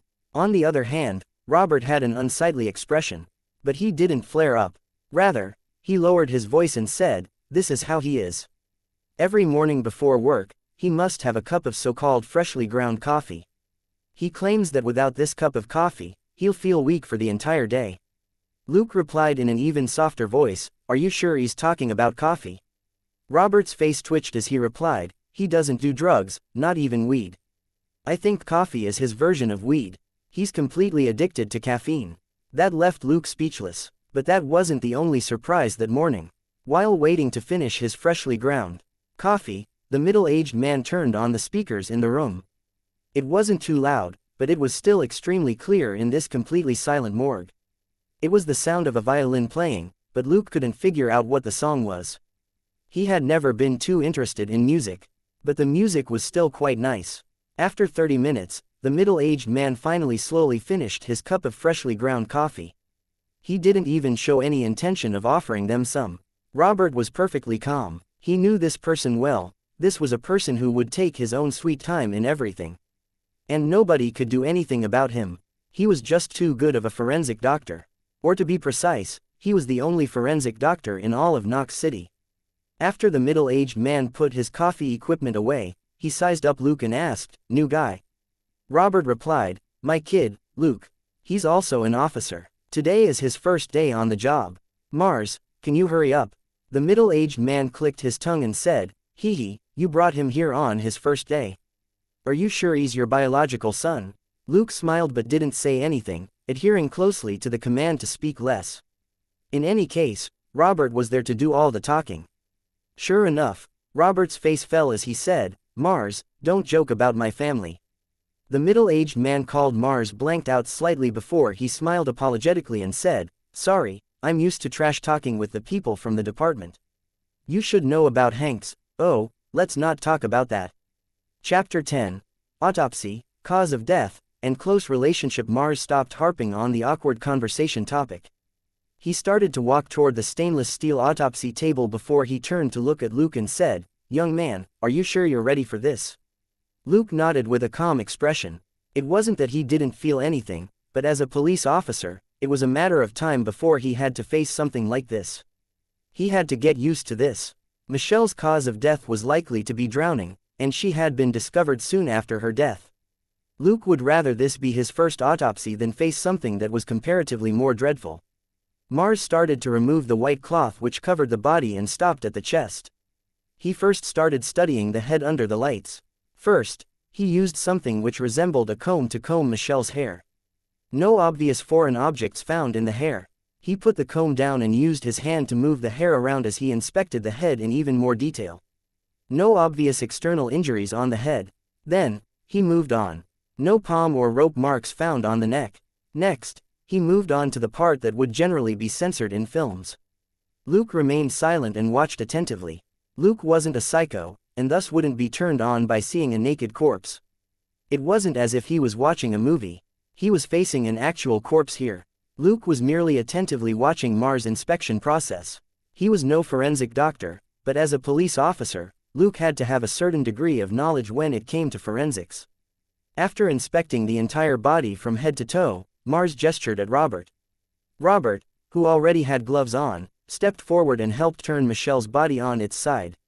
Again, Mars inspected the body from head to toe. When he was finally done, he shook his head.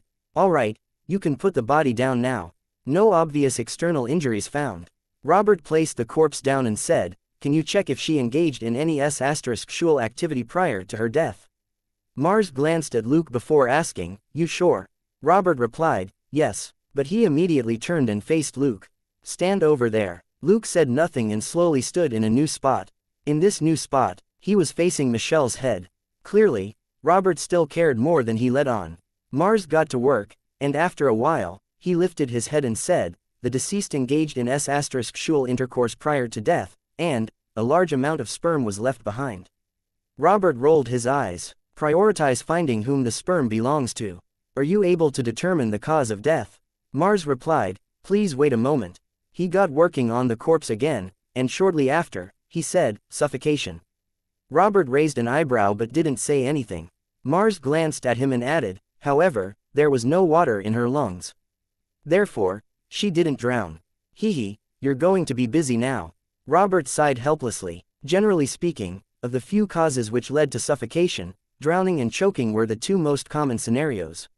If it was by choking, there would have been handprints, or rope or other marks left on the neck. And as for those who drowned, water would definitely be found in the lungs. Michelle's corpse had been discovered in the water, yet there wasn't any water in her lungs. Her neck was also completely clean. Something was definitely wrong here. Robert had been a police officer for many years, and he was aware that this was obviously a homicide.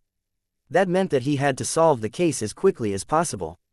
They drew their salaries from the town, and thus, in a situation like this, they had to quickly discover the truth and maintain order in the town. Presently, Mars was starting to inspect Michelle's nose, eyes, lips, tongue, and ears. After a short while, Using a pair of tweezers, he pulled out several thin and white objects from her nose. Robert narrowed his eyes and asked, "What are those?" Mars remained silent and checked Michelle's mouth. Again, he used tweezers to pull out several tiny white objects from within. Only now did he say, "All right, although the official forensics report will still take a while, I can let you know right now what these are. These are feathers, or to be accurate, down, which is generally used to make pillows, cushions, and other similar items. Now that some have been found in the nose and mouth of the deceased, you should have an idea what the most probable cause of death is." Robert nodded. "Got it, I'm leaving now. Let me know if you find anything else, and when the autopsy report is ready, give me a call." Then, he called for Luke before leaving the room. Luke followed along, but just as he was about to exit the room, Mars said, "Hey kid, Luke, not bad. You're much more interesting than Robert. Come visit when you're free."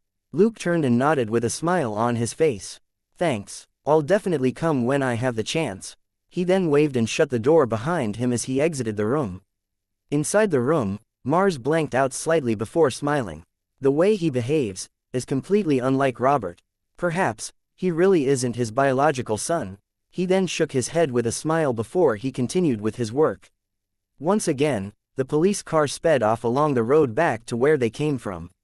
While driving, Robert asked, "Do you have any thoughts on the case?" Luke replied, "It's a homicide." Robert replied, "Of course it is. Anything else?" Luke recalled what he saw last night and hesitated inwardly. However, he still spoke up. "Crime of passion." Robert nodded. "Yes, that's possible. Anything else?" Luke shook his head. "Nothing for now." Robert asked, "Are you sure?" Luke sighed and said, "Fine.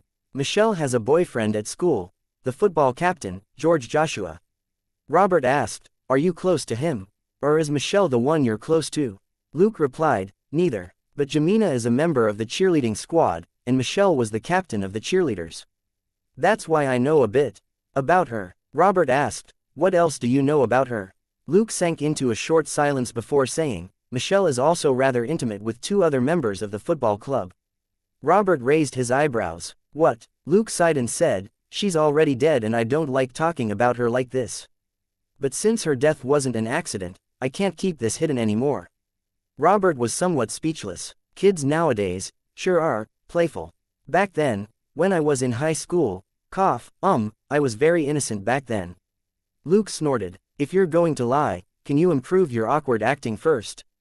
At the very least, wipe that guilty look off your face." Perhaps the disdain in Luke's eyes was too obvious, as Robert immediately flew into a rage out of humiliation. "Bastard, what are you looking at?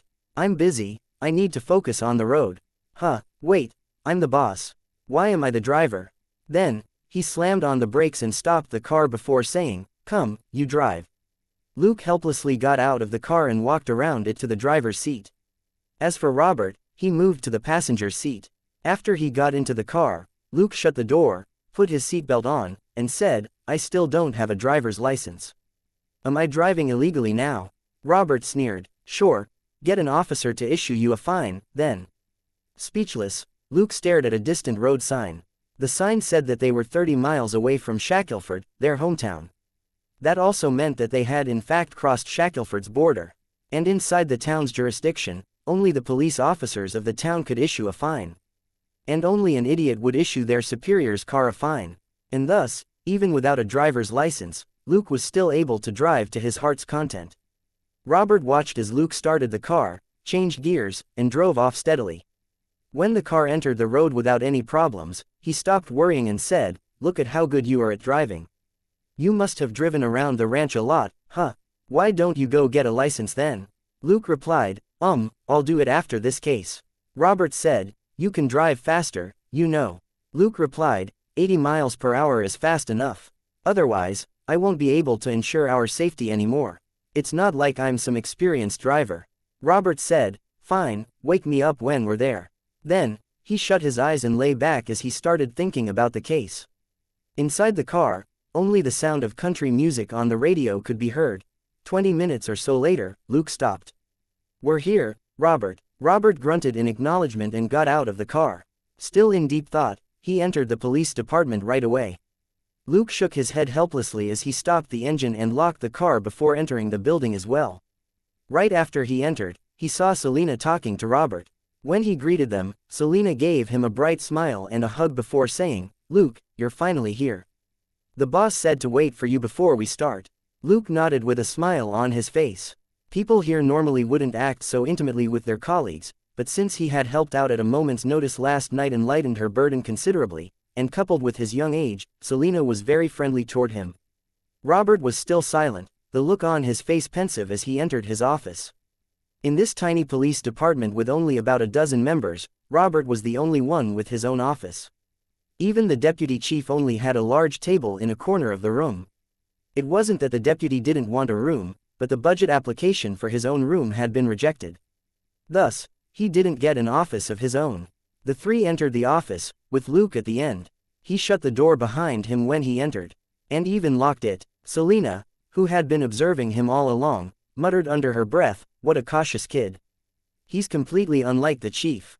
As for Robert, ever since getting Luke to drive, he behaved as if he were in a daydream. After sitting down, he finally said, "Luke, repeat what you told me, as well as the autopsy results." What could Luke do? He was at work, and Robert was his superior. Thus, he obeyed. Luke spoke as succinctly as possible while still not overlooking anything, and he explained everything about the autopsy before talking about Michelle's complicated relationships prior to her death. Selina whistled when she heard that. Wow, kids nowadays sure know how to have fun. Luke shook his head solemnly and said, "No, that's a privilege reserved only for the popular kids at school. If it was a fat fellow instead, for example, he wouldn't get to partake, regardless of gender." Selina blanked out slightly before saying, "True, that's right. But how is that related to this case?" Luke replied, "Maybe there isn't a connection, but I'm only telling you this so that you don't assume that this is the life of all high schoolers nowadays." Selina spoke doubtfully, "For real, Luke?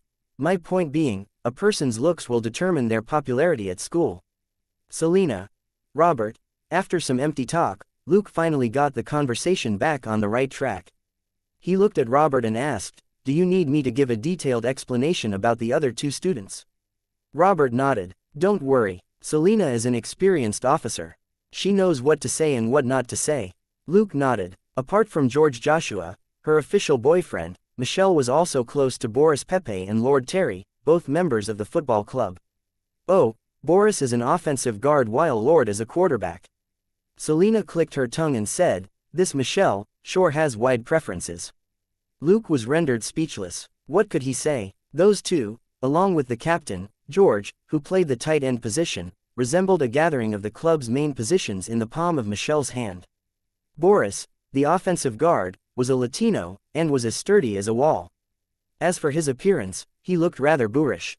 As for Lord, he was a handsome white kid, and as a quarterback, he was slender and athletic. He had good grades as well.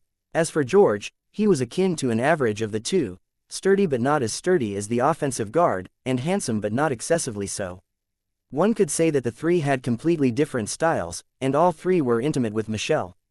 Robert pondered for a bit before standing up. "Let's go. We'll pay George a visit." The three left, and since Luke was closest to the door, he held the door open for them. That caused Selina to look at him in astonishment. Luke smiled. "Ladies first." Robert walked in front expressionlessly, yet inwardly, he muttered to himself, "That stinky brat. He's not going to get the prettiest policewoman just like that, right? He has a girlfriend, fine." He mentioned that Jamina is leaving to further her studies. Forget it, I don't care anymore." As for Selina, she giggled before leaving the room. When they reached the parking lot, Luke was about to get into the car before Robert shouted at him, "What are you doing?" Luke replied, "What?" Robert pointed to the side and said, "Selina is your partner. Go there." Luke was hit by realization as he quickly went over to Selina instead. Selina was already seated in the driver's seat and she laughed heartily. "Young Luke, you're now an officer, and my partner at that. You can't remain Robert's tail forever." Luke smiled as he put on the seatbelt. "So you mean that I have to be your tail instead?" As he spoke, he glanced at a certain part of his partner's body. "Selina. Robert was right. You look honest, but you're very crafty inside." Luke said, "Are you sure those were Robert's words?" In the face of this completely emotionless line of questioning, Selina was struck speechless again. She slammed her foot on the pedal in annoyance and sped off after Robert's car. "Fine, What Robert said was that you look stupid but are in fact very smart. Luke said, forget it. I would rather he call me crafty. Selena blanked out again before she reacted. Ha ha ha, so you don't enjoy being called stupid. Luke rolled his eyes. Would you like to be called that? Selena was rendered speechless again. Luke fished something out of his pocket and said, all right, boss, come, have a candy, before handing her a piece of chewing gum. Chapter 12. The Grumpy Dad, and the Cowardly George. Selena took the chewing gum, unwrapped it with one hand, and stuffed it into her mouth. As she chewed, she mumbled, if Robert was as thick-skinned as you are, he would have become Knox City's chief of police by now. Luke didn't seem to mind. No, to become the chief of police, one must first be ruthless. Being thick-skinned is merely an extension of the trait. Selena pondered for a bit and found herself incapable of countering that. So are you saying that Robert isn't ruthless enough? Luke replied, I meant that I'm not ruthless enough. Selena. As the two chatted, they arrived at their destination. They got out of the car and followed behind Robert. Robert didn't even bother to press the doorbell. He yelled directly, Buck, open the door. In less than 2 minutes, the door opened. A middle-aged Caucasian man stood there looking at Robert before he said, come in, Robert. I've been waiting for you. When he saw the two behind Robert, he squeezed out a smile. Selena, Luke, how are you doing? Come on in. And thus, the three entered the house. This was a small town and they did things differently here. In a larger city like New York, for instance, before entering someone's residence, the police would have to flash their badges and call out, NYPD, before they could enter. As for Robert, he knew nearly everyone in town, and practically all the residents here knew him as well. Thus, he didn't need to show his badge or introduce himself. Of course, Robert was still dressed in his police uniform. His badge was thus naturally hanging on his belt. After entering and taking a seat on the sofa, Robert said, Buck, we're here to ask George some questions. Buck hesitated slightly before he said, Robert, since we've known each other for years, do me this favor and tell me, will George be fine? The hearts of the three officers thumped as they thought, that's an interesting choice of words. Robert remained silent for a short while before he said, Buck, I can only promise that I'll do whatever is within my scope of authority to take care of George. Buck smiled bitterly. You're still as strict as ever. Robert said, Buck, Michelle is dead. This isn't something we can just cover up and forget. Buck inhaled deeply and nodded before he turned and shouted up the stairs. Get your ass down here. If you keep hiding, I'll personally greet you with my gun.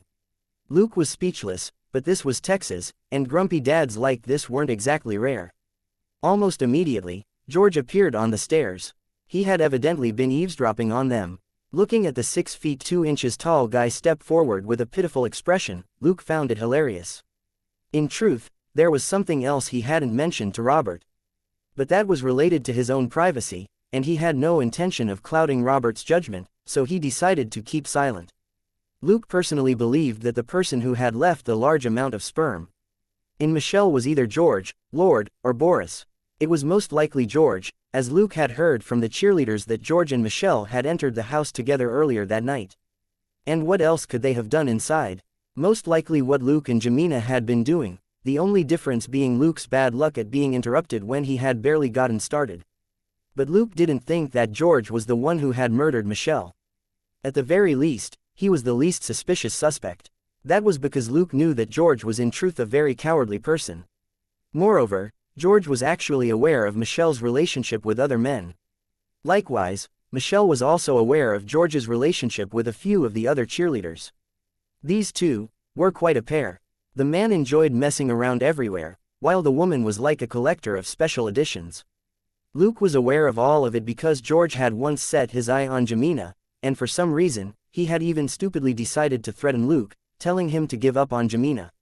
Luke hadn't said anything on the spot, but after school, he had blocked George's way when the latter was on his way home alone. In less than 30 seconds, George was already begging for mercy on the ground. The two of them were fairly different in size. George was 6 feet 2 inches and weighed more than 220 pounds. With one look, anyone could see that he was obviously a sturdily built youth. Luke was only about 5 feet 9 in height and only weighed about 170 pounds. He was comparatively much smaller than George, but Luke had been practicing Brazilian Jiu-Jitsu since junior high, and was on a completely different level than George, whose only training was in football. In roughly 30 seconds, Luke managed to place George's arm in a lock, causing such pain that George started begging for mercy. That was why Luke had never bothered to practice something else like boxing or Chinese martial arts. Generally, Brazilian Jiu-Jitsu could be used to subdue and also disable an opponent. Moreover, it was good for close combat, and was very suited for day-to-day conflict. With boxing, sure, it felt great to KO someone with one punch, but it would be way too easy to give someone a concussion in boxing. Brazilian Jiu-Jitsu was more technical and size didn't matter as much. So long as Luke could place George in a lock, it didn't matter that George was bigger, his only choice was to beg for mercy on the ground. After teaching George a lesson, that fellow had avoided Luke ever since. Only about a month later did things return to some level of normalcy between them, but George no longer dared to mess with Jemina. And from this, Luke judged that George was simply a coward. A coward that would appear strong before the weak and weak before the strong. Looking at how George was currently behaving, Luke was certain that he was hiding something. George walked over with an anxious look and stood there. Robert said, "Take a seat, George. I have some questions for you."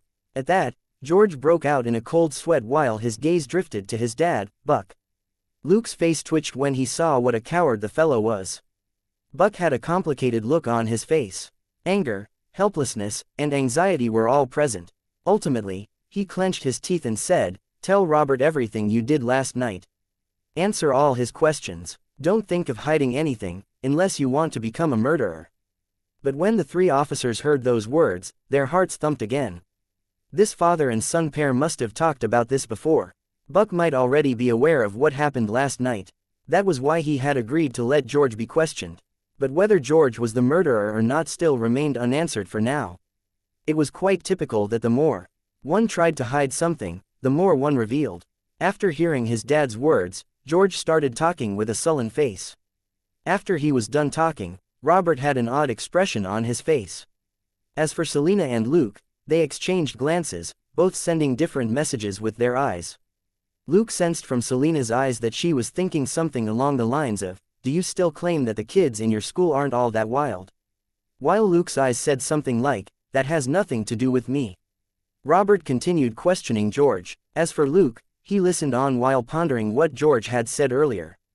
George had indeed done it with Michelle when they went inside. In any case, since the two had graduated, George had even stolen and brought over a bottle of his dad's tequila. Thus, the two had been drinking madly as they did the deed. Ultimately, George got completely drunk and only woke up after a while. After waking up, he tried to wake Michelle up so that they could continue partying. She couldn't be roused, however, and when he checked, he found that she was no longer breathing. Chapter 13. Bold deductions, and providing clues. In his drunken, terrified state, George's first thought was to not let anyone know that Michelle had died after having S*X with him. And thus, this idiot stealthily took her out of the first-floor bedroom. That was right, George had been in one of the rooms Luke hadn't opened when he and Jemina went looking for a room. Martha's swimming pool wasn't a fully rectangular pool. The pool curved in one corner, and was separated from the main pool by a stone platform. Simply put, the main pool was the actual swimming pool while the smaller curved pool in the corner was for recreational purposes, such as soaking while drinking and so on. Last night, everyone had been busy hanging out around the main pool. Someone would stop at the small pool occasionally, but they would all quickly move to enter the house. When George carried Michelle out, he acted as if they were still making out. Thus, nobody paid much attention to him. Then, he placed the corpse on a cushioned float in the small pool before slipping away. The pool had a drainage system which activated at fixed intervals. The small pool also had an outlet. Thus, before long, the cushioned float drifted out of the small pool along with the body. That was when everyone had discovered it. As for why George had done that, one could only say that he was simply an idiot. Not a single rational thought had crossed his mind. He was a musclehead who loved sports and disliked studying, and one could say that George was only slightly smarter than someone with a learning handicap. Coupled with the fact that people didn't think straight when they were drunk, George decided to do something that's stupid. Robert and Selena kept their opinions to themselves. After all, many people would act dumb in front of police officers as a last resort to avoid responsibility for their crime. But Luke believed George. This fellow wasn't lying. He was truly just that dumb. Robert was already done with the questions. Most of the answers he received from George were, I don't know, I don't remember, or, I can't remember. Based on what he said, it wasn't weird that he would do something like that when drunk. But similarly, many suspects would use such an excuse to muddle through a police investigation. And because of that, rather than reduce the suspicion on him, he had instead increased it. Robert stood up and said goodbye, and Buck sent them off at the door. Standing at the door, Buck called out to Robert. Selena and Luke proceeded to their car while Robert stopped. Buck and Robert had known each other for years.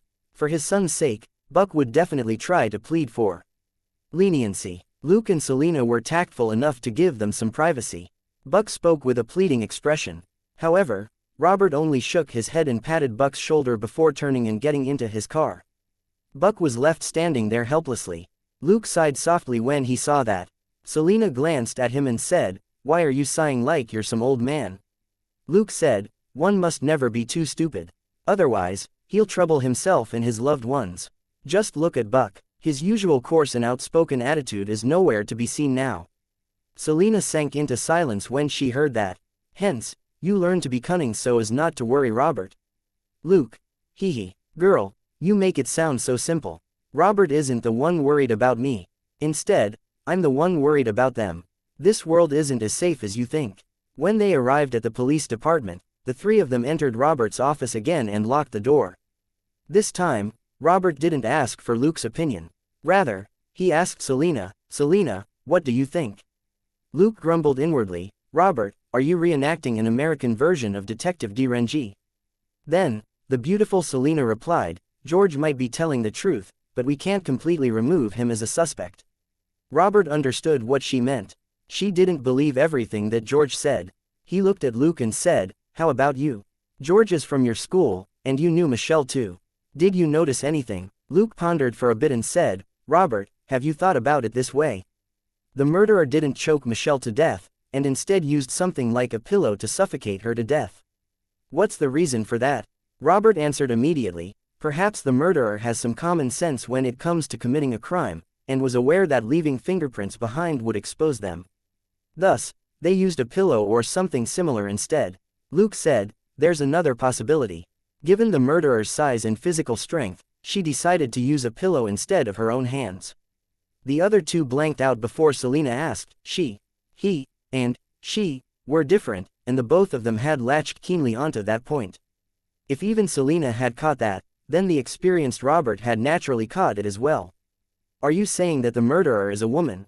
Luke replied, If you want to solve the case as quickly as possible, we have to make bold deductions. Now, I'll tell you something I've been withholding before this. The two frowned. Luke continued, On the day of the murder, I was on a certain balcony on the 3rd floor with Jamina. The balcony faced the pool directly. When we heard the noise downstairs, I looked down and saw that one person in particular hadn't approached the body to see what was going on. Rather, that person slipped away stealthily. And in the subsequent report we made, this person's name also wasn't included in the list of guests that night. Robert and Selena instantly understood his meaning. Someone had been there that night, someone that nobody knew was there. That someone hadn't stepped forward to see what was going on, and instead had slipped away silently. And coincidentally, that person had also left from the pool. There were too many coincidences here. Who? Robert asked. Jessica Thompson, a sophomore from school. She's also one of the school cheerleaders, Luke said. The other two exchanged glances. In short, this girl was from the same social circle as Michelle. Selena pondered for a bit and asked, What is her relationship with George? Or is there a grudge between them? If they were a couple, it was very likely that she was the murderer, and this was a crime of passion. And if she had a grudge against George, then this might be a setup. Luke shook his head. No, she once got into an argument with Michelle, but it wasn't over George. Rather, they fought over Lord. Robert and Selena asked blankly, Lord? Luke nodded. Lord is the quarterback. He's handsome and athletic. Moreover, he does quite well in his studies. He's also from a decent family. There's always been a rumor among the cheerleaders that Jessica was chasing Lord. Robert frowned. Only a rumor. Luke shrugged. As far as I know, they indeed aren't together. But there are also rumors that Lord rejected Jessica's advances. Robert and Selena exchanged glances again. This made things interesting. Robert started pacing around the room. After a short while, he pointed at the computer and said to Selina, "Pull up the details on Jessica and Lord." Then, he started searching the room before he found a folder. He opened the folder and read it for a bit before he lifted his head. "Selina, are you done?" Selina replied, "I only found their school records. Do you want me to read them out?" Robert asked, "What size shoes do they wear?" Selina replied, "Lord's size is 44, and Jessica's size is 38. Robert narrowed his eyes, picked up a picture, and started studying it as he muttered, "Size 38. Both Selina and Luke could see that it was a picture of a footprint on a windowsill. Selina asked, "Is this the footprint that was found in the first-floor room?" Robert nodded as he continued studying the picture. Luke said, "Can I have a look?" Robert glanced at him before passing him the picture. Luke studied the picture for a bit before looking away, seemingly in deep thought. After a while, he inhaled and said, "I've seen this footprint before." Both Robert and Selina stared at him in stupefaction. Luke continued, "This is probably a Nike Flex Essential Trail. A while ago, the cheerleaders bought a bunch of them together as the team's official shoes for team activities. I've seen Jamina wear them before." Selina whistled. "You sure are attentive to your girlfriend, even remembering a pair of her shoes so clearly." Luke rolled his eyes. "Because they're very expensive and Jamina didn't have enough money for them. She even borrowed $100 from me for them. That's why after she got them, I took a good look and remembered the pattern on the soles." Robert interrupted, "Where did you get the $100? Luke, that's a secret." Robert said, "Do you think I won't cut your allowance?" Luke replied, "Sure you will. But I'm officially employed from today onward. Do you want to cut my pay instead?" Robert replied, "Don't forget to give Catherine some money for food expenses after getting your pay." Luke, bastard. After some nonsensical talk, Robert finally returned to the topic. "So Jessica has the same pair of shoes?" Luke shook his head. "I don't know. Buying these shoes wasn't compulsory. Only those who were interested had to buy them. They paid out of their own pockets anyway. This was only a suggestion that was made to take advantage of the bulk discount the store was offering. I have no idea how many pairs were bought and who bought them." Robert grunted, but wasn't too disappointed. Luke added, Jessica's family is quite wealthy. I think her dad is an accountant in Knox City." Robert and Selina exchanged glances. Luke was clearly hinting that Jessica could afford that pair of shoes. "What now, Chief?" Selina asked. In truth, what she wanted to ask was whether they should go look for Jessica now. After all, she was the most suspicious of all the suspects. Robert rapped on the table before he said, "I'll make a call first." He didn't use his cell phone. Rather, he used the office's fixed line to make the call. To the side, Luke blanked out when he heard the content of the conversation. He approached Selina and whispered, "Has Robert always been such a brute when investigating cases?" Selina giggled and glanced at him before saying, "That's because he trusts you." Luke immediately had a bitter look. "But I was merely guessing. I'm not too sure myself. I only provided that information as another avenue of investigation. Why is he acting on it directly?" Selina's lips curled up. "Don't worry, we're only inviting that girl here to assist in the investigation, not arresting her with a warrant. Robert is not as stupid as you think. You're the one who said the word stupid, not me." Luke suddenly changed the topic. That caught Selina by surprise. Only then did she notice that Robert had already ended the call and was staring at her with a sullen face. Selina realized that Luke had tricked her. Robert merely glared at her before saying, "Selina, come with me to Knox City. We'll bring Jessica back for questioning. Luke, stay here and go through these documents. See if you can find anything else that's useful." Luke nodded. "Sure." Then, the two left the office while Luke stood there staring at the folder. Suddenly, he realized something. "Wait, where's my desk? Shouldn't you tell me that before leaving?" Unfortunately, the two had probably left town by now. He could only shake his head helplessly as he walked to reception and said, "Hey, beautiful Mary, can you tell me where my desk is?" He was talking to a Caucasian woman who was about 40 years old. She wasn't dressed in a police uniform, merely in casual clothes. Hearing his words, the woman seated in front of a computer raised her head. "Oh, it's you, little devil, you sure have a sweet mouth. Did Robert not arrange a desk for you? Go in. There are 2 desks in the left corner. The empty one is yours." Luke smiled and thanked her before asking, "So whose desk is the one beside mine?" Mary answered, Selina's. Don't you know, Hank resigned, and he used to be Selina's partner. Naturally their desks are situated next to each other. The empty desk used to belong to Hank. Luke finally understood. I see. Mary glanced at him. Don't tell me you don't know that Selina will be your partner as well, right? Luke slapped his head. Yes, I know that. I just hadn't thought of it that way. Thank you for your reminder, Mary. Mary smiled. Do you need my help to clean the desk? Hank's a forgetful fool, so he most likely left some stuff behind. Luke said, no, it's fine. You're very busy too. I'll do it myself. Do you have any empty boxes? I'll just put all his stuff into an empty box. Mary replied, yes. Her leg dug into the space below the reception counter before fishing out an empty box. She then picked the box up and handed it to Luke. Thank you for the help, Mary. Luke smiled, waved, and entered the office again. When he found the empty desk, he saw that Hank hadn't left too many things behind anyway. There were only some tiny things that he had no use for or had been too lazy to move. Luke placed the box under the desk. He felt that the current desk was already sufficient for him, so he wasn't in a rush to clean it up and make more space. After he was done with this case, he would probably have plenty of time to do something like clean his desk. Thus, he opened the folder on the table and started going through the documents page by page. In less than half an hour, he finished reading it. There wasn't much information in the folder. It only contained a summary of the initial findings, and for even more detailed information, they had to wait for the forensic results from Knox City. He didn't make any new discoveries either. After all, the information he provided earlier was only available due to his familiarity with the suspect and also because he had recognized Jessica when she slipped away. He was no master detective. Although he had that completely unresponsive super detective system, he was still a thoroughly ordinary person. After thinking about the case for a bit, he suddenly felt hungry. Thus, he went to Robert's office and took out a lunch box which Catherine had prepared from the fridge. Chapter 15. Solving a case. In the first level up while heating the lunch in a microwave in the lounge, Luke also made himself a cup of coffee from the coffee machine. As he ate, he continued going over the folder. After finishing his late lunch, he looked outside and checked the time, and discovered that it was already 4:30 in the afternoon. Robert wouldn't have forgotten lunch because of work, right? With Selina there, that was quite unlikely. It couldn't be that both of them were absent-minded enough to forget lunch, right? As Luke mused to himself, Robert and Selina returned. Behind Robert was Selina and a girl, Jessica.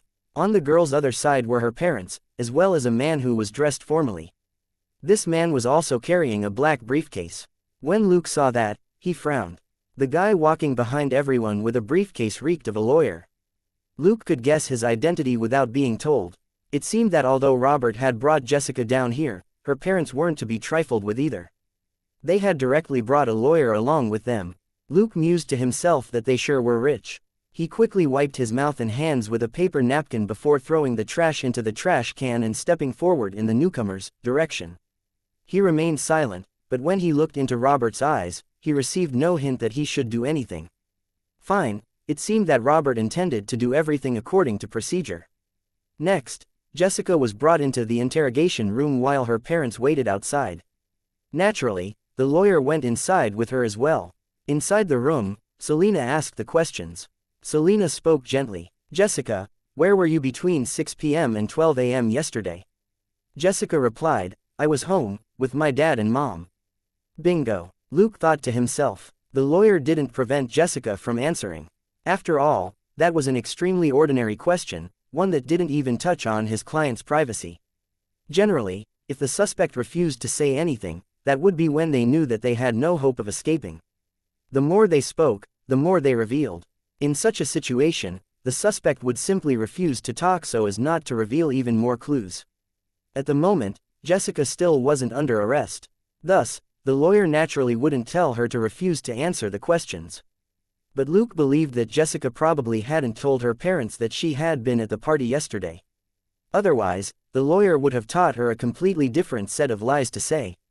The interrogation proceeded smoothly and at a moderate pace, and Selina wasn't too aggressive with her questions. She only asked about Jessica's relationship with the deceased and the other suspects, and asked her if she had noticed anything unusual before this, and so on. In less than an hour, the interrogation ended. Robert then sent the family off together with their lawyer. When Luke saw them drive off, he said in a low voice, "That's it." Robert replied, "Of course. At the very least, we have a recording of the interrogation today. That will serve as strong evidence to support our case." That was true. They only needed to find proof that Jessica had been at the party. By doing that, even if they couldn't prove that she was guilty, they would be able to prove that she was lying. Next, Luke wasn't sent out to work on the case. Rather, he was left in the office on shift work and dealt with the town's minor cases and issues. Luke didn't seem to mind. After solving a case which involved a brawl, he obtained 3 experience and credit points. After solving a missing dog case and delivering the dog back to its master, he obtained 2 experience and credit points. After helping a granny back home, he obtained 2 experience and credit points. After dealing with a noise complaint against some kids who were blasting rock music, he obtained 2 experience and credit points. After issuing a fine to an illegally parked car, he obtained 2 experience and credit points.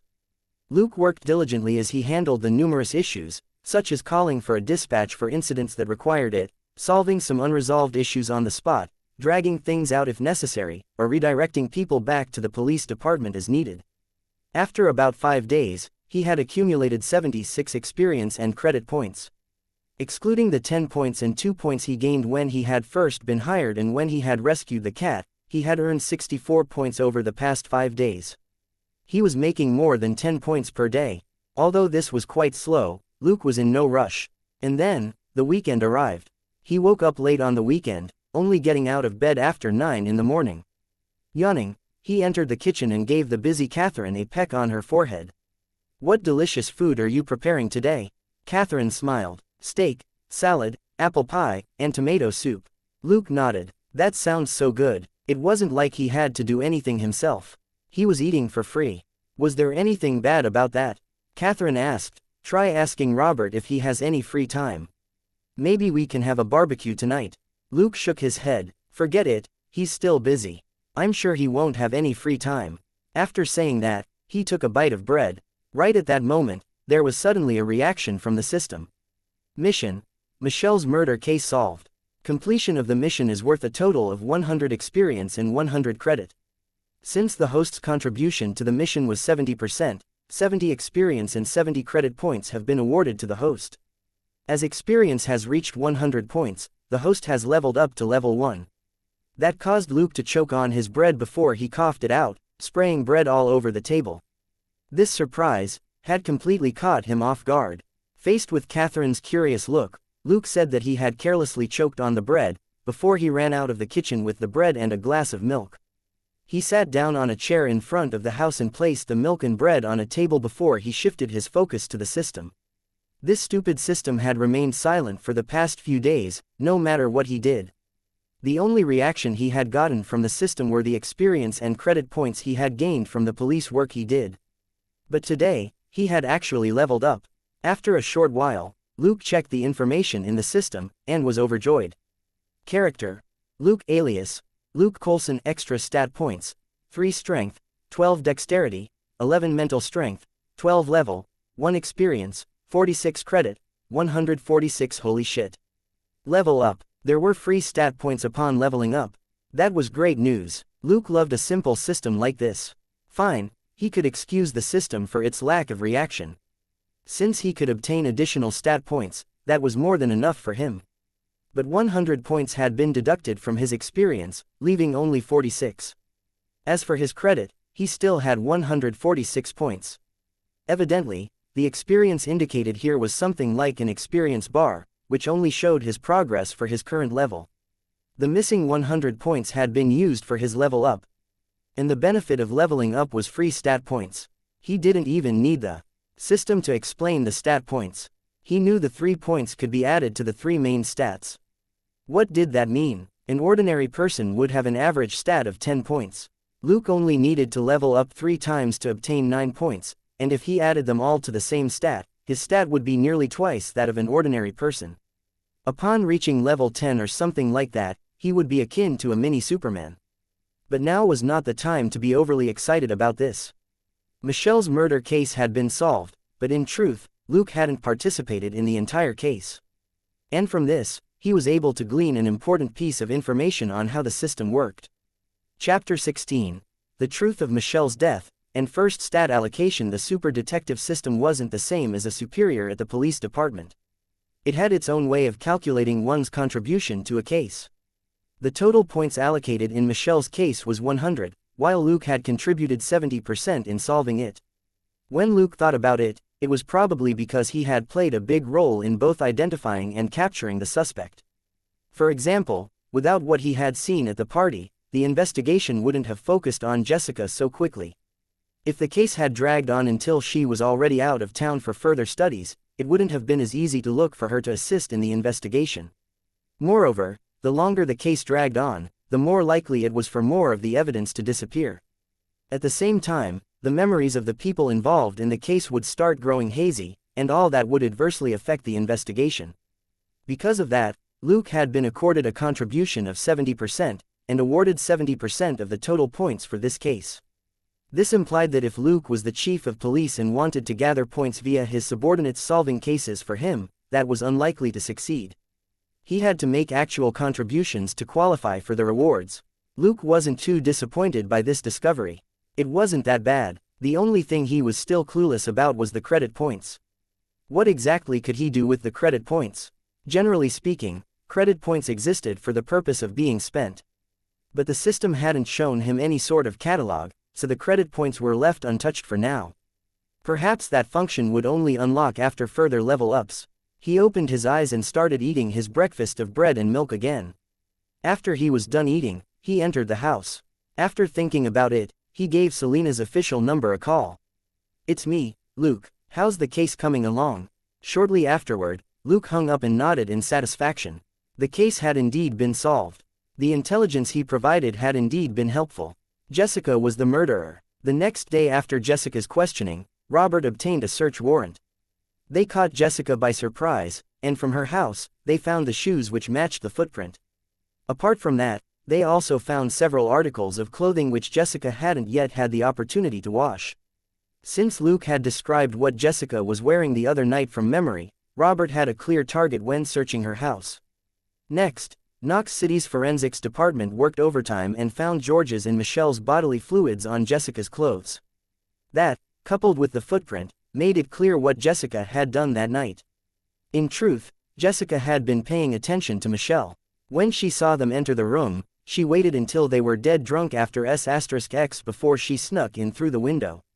Then, she suffocated Michelle to death with a pillow before leaving through the window. While she was suffocating Michelle, Jessica had been crouched over her. Because of that, some of the bodily fluid stained her clothes. The bodily fluid was the most important evidence, one that played a bigger role than the footprint. After all, Jessica wasn't the only one with that pair of shoes, but the party was the only place where her clothes could have been stained with George's and Michelle's bodily fluids. That was because prior to the party, George and Michelle would only have met at their respective homes, places that Jessica couldn't enter easily. When Robert returned and told Luke the full story that night, Luke was rendered speechless. During the interrogation, Jessica quickly lost her mind and ignored the lawyer who was pleading for her to keep quiet. She started cursing Michelle, and while she was at it, she confessed everything about how she had killed her. It was indeed a crime of passion. Michelle was in a relationship with many guys, Lord the quarterback being one of them. The handsome quarterback was Jessica's true love, but he had rejected her many times. Jessica was sure that it was definitely Michelle who had seduced Lord, causing him to reject her. Now that Lord had graduated and Jessica was still in her sophomore year, the two definitely no longer had a chance of being together. When Jessica accidentally found out about the party, she stealthily drove over, and while everyone was partying, she kept an eye on Michelle. Based on what Jessica said, she hadn't planned to kill Michelle, and merely intended to give her a beating. As for how that turned into murder, Jessica said that after she saw what Michelle had done with George, she recalled how Michelle still refused to back off from Lord. In a fit of anger, she picked up a random pillow as she thought about frightening Michelle with it. Alas, Michelle was dead drunk and couldn't even struggle, and was thus directly killed with the pillow. Jessica didn't even realize Michelle was dead. She thought that Michelle had passed out, and she even felt like her revenge had failed. But just as she was about to leave, she saw George come out and place Michelle in the small pool. She had watched on coldly, still unaware of Michelle's condition. Finally, when someone noticed that Michelle was no longer breathing, Jessica had gotten a bad feeling and slipped away. That was also when Luke had seen her from above. When she arrived home, Jessica was uneasy yet unsure about what was going on. Since she also felt guilty, she didn't dare call anyone to ask about it.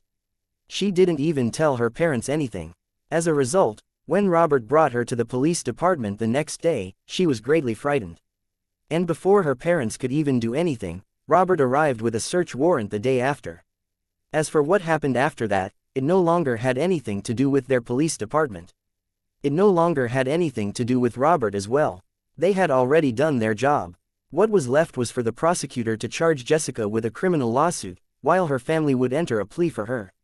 In less than a week, the police department solved the case, sufficiently displaying their capabilities. More importantly, Michelle was a children of the town while Jessica was a child of Knox City.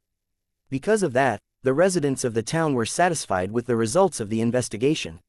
Luke was even more satisfied. Since it was the weekend, he used the simple workout equipment which Robert had in the backyard to test out his new strength after allocating his stat points. He had played a few video games before, where he wanted to become a pure strength character. Thus, he first allocated his points to strength. After all, strength was a stat that would definitely be useful. Why was the Hulk so powerful? Because he was strong, enough to destroy a battleship with one punch. Of course, Luke had never dreamed of being that powerful. But it was never bad to have more strength. He added all 3 points to strength for a total of 15 points. He tried doing bench presses, deadlifts, and squats, and found that his strength had indeed increased slightly. He could now bench about 280 pounds, lift about 400 pounds, and squat under a weight of about 400 pounds as well. And the reason his results stopped at 400 pounds was because that was all the weight Robert had. Luke only knew that he still had strength to spare, especially during the squats. But he had no intention of doing a test outside, and he also had no intention of letting anyone notice his change. Chapter 17. I become stronger and more handsome, and lose hair. Fortunately, he had leveled up on a day off.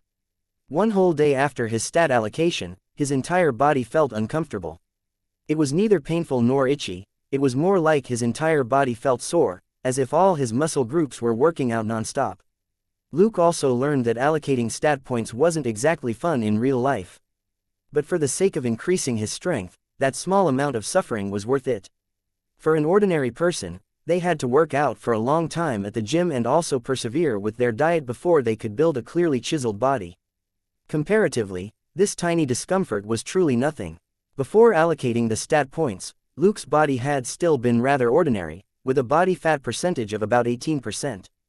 But after the stat allocation, there was already a faint trace of muscles on his abdomen, signifying that his body fat percentage had dropped. Apart from that, not long after completing his stat allocation, he was assailed by intense hunger. He only felt better after rushing to the kitchen and wolfing down a whole lot of milk and bread. And less than 3 hours later, he was hungry again and was forced to hunt for food once more. Only when the discomfort from his body transformation vanished did he stop feeling hungry. In the span of one day, Luke had eaten nearly 40 pounds of food. Even with the amount of food he ate, his body fat percentage didn't increase. Instead, it dropped further as his chest and leg muscles became even more distinct. Luke took this lesson straight to heart. The strength obtained from the system didn't come from nothing. This transformation was followed by a huge consumption of energy. If he didn't supply himself with enough food, it was the fat stored in his body that would be consumed instead. Moreover, strength as a stat was one that enhanced both his body and health. Luke even found that the freckles on his face had reduced. Thus, strength as a stat still had an obvious result despite the small number of points allocated. Next, he got back to work. The police work in a small town like this wasn't too busy, but it wasn't as if they had nothing to do at all either.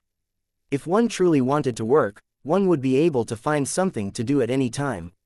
For example, issues such as quarrels between married couples, or quarrels between neighbors, accidents, drunk people creating trouble, and so on. With everything added together, there were still around 30 to 50 tasks for the entire police force to handle on a daily basis. The patrol units, comprised of 2 officers per unit, were generally able to deal with 5 to 10 such cases. Luke rode along in Selena's car every day, and occasionally, Selena would steal some of his cases, causing him to lose some experience and credit points. Most of the time, however, he would take the initiative to work and solve the cases. Luke's explanation for his actions was that he wanted to quickly familiarize himself with police work. Thus, Selena took on the role of a good guide and instructor. Selena was personally very satisfied with this arrangement. For her, these minor cases were boring, and some couples could even quarrel 5 days a week. It was almost as if quarreling was their day job. As for other cases such as water leaks, gas leaks, wild animals, and so on, those were similarly dull cases. Since Luke wanted to do more work, Selena would never refuse. Luke welcomed all the work too. Although dealing with all that was boring, he only took about 10 to 20 minutes to deal with each of them, and he was able to earn between 2 to 5 points after that. With that, he was able to accumulate between 10 to 20 points per day, and after 4 weeks on the job, he leveled up again. System notification. Experience points have reached 300. The host is now level 2. Extra stat points. 3 this time. Luke didn't allocate the points right away. Rather, he waited until the weekend, and bought a bunch of high-calorie, high-protein, and high-fat foods with his pay before allocating his points. Again, he increased his strength. Nothing was better than a stronger body. Furthermore, he reaped both external and internal benefits by increasing the strength stat. After adding 3 points to strength, he now had 18 points of strength, which was nearly twice that of an ordinary person. At the next level up, he could add 3 more points to strength to reach 21, which would officially be more than twice an ordinary person's strength. How powerful would he be at that time? Luke daydreamed as he stuffed himself with food inside his room. After that, he used Robert's workout equipment to do a short test again. This time, he was able to bench about 330 pounds. He couldn't test how much he could lift and squat as there were no additional weights, but since he worked out daily, he could sense that a weight of 440 pounds was starting to feel trivial to him. Clearly, his strength had increased greatly. As usual, Luke maintained a low profile. He planned to keep at it for at least half a year. Then, he could start claiming that he had been working out hard to become stronger physically. That would be more believable. After all, it had only been a month since he started. If he suddenly became strong, it would be a tad too suspicious. Of course, that didn't matter too much. However, Luke didn't enjoy revealing his trump card for everyone to see. The stat allocation this time had an even more obvious result. If it wasn't for Luke's dislike for showing off, he would only need to raise his shirt to flaunt his six-pack, like those bodybuilders, and maybe attract some muscle-loving girls. Even with him keeping a low profile, Selena had still asked him if he had been working out since his arm muscles were looking very nice nowadays. The only thing Luke could do was change the topic. After all, the uniform he wore was a short-sleeved light brown uniform. In a hot place like Texas, only an idiot would wear a long-sleeved uniform. Thus, it was natural that he couldn't hide his arm muscles. Fortunately, arm muscles weren't as conspicuous as chest muscles. Selena dropped the subject soon enough. After the second level up, Luke became even more diligent. Others worked for their pay. Even if they slacked off a little, their salary would still remain the same. On the other hand, Luke could see the accumulation of experience and credit from work with his own eyes. Looking at his past 2 level ups, the current level up requirement wasn't too high yet. He would probably level up again in a month. What would his body look like after he added 3 more points to his strength? Would he look like one of those super bodybuilders? Luke estimated that his body fat percentage had dropped to about 15%. Otherwise, his six-pack wouldn't be so visible. At the same time, his skin had also become much healthier, and his body hair was falling off as well. It was as if his skin was changing back to the skin of his previous self. Yes, in his previous life, for some reason, he had better skin than even many females, and he didn't have a lot of body hair either. In this life, he was Caucasian. What he disliked about his present body was the body hair. Now, with the change in his constitution after the stat allocation, he felt incredibly joyful. His hard work brought him another benefit. The veteran officers at the department were all friendlier toward him nowadays. Nobody would hate a hard-working colleague, especially when this was a colleague who wouldn't cause one to lose their job. Thus, the more hard-working Luke was, the easier life became for the others. Luke treated his job like a video game, and his tasks like he was farming game monsters. Because of that, His other colleagues' workloads had lightened considerably. Chapter 18. Speeding, Seaweed, and a Chase. Previously, Robert had used his position as chief to help Luke directly become an official member of the police force. There were still some lingering issues there, waiting to erupt. But now, Luke relied on his seriousness and hard work to make the existing members of the force acknowledge and accept this new colleague, and they no longer simply tolerated him out of respect for Robert. As for Robert, he was even happier than the others to see this. He had bragged many times that he had been right to hire Luke. Luke was simply born to be in the force. Luke merely sneered when he heard that. "Chief, if it's just empty praise, forget it. Will you be raising my pay?" Robert immediately chased him away when he heard that. What kind of joke was that? Luke had only been on the job for a month. The only reason Robert hadn't been reported for abusing his authority was due to his prestige in town.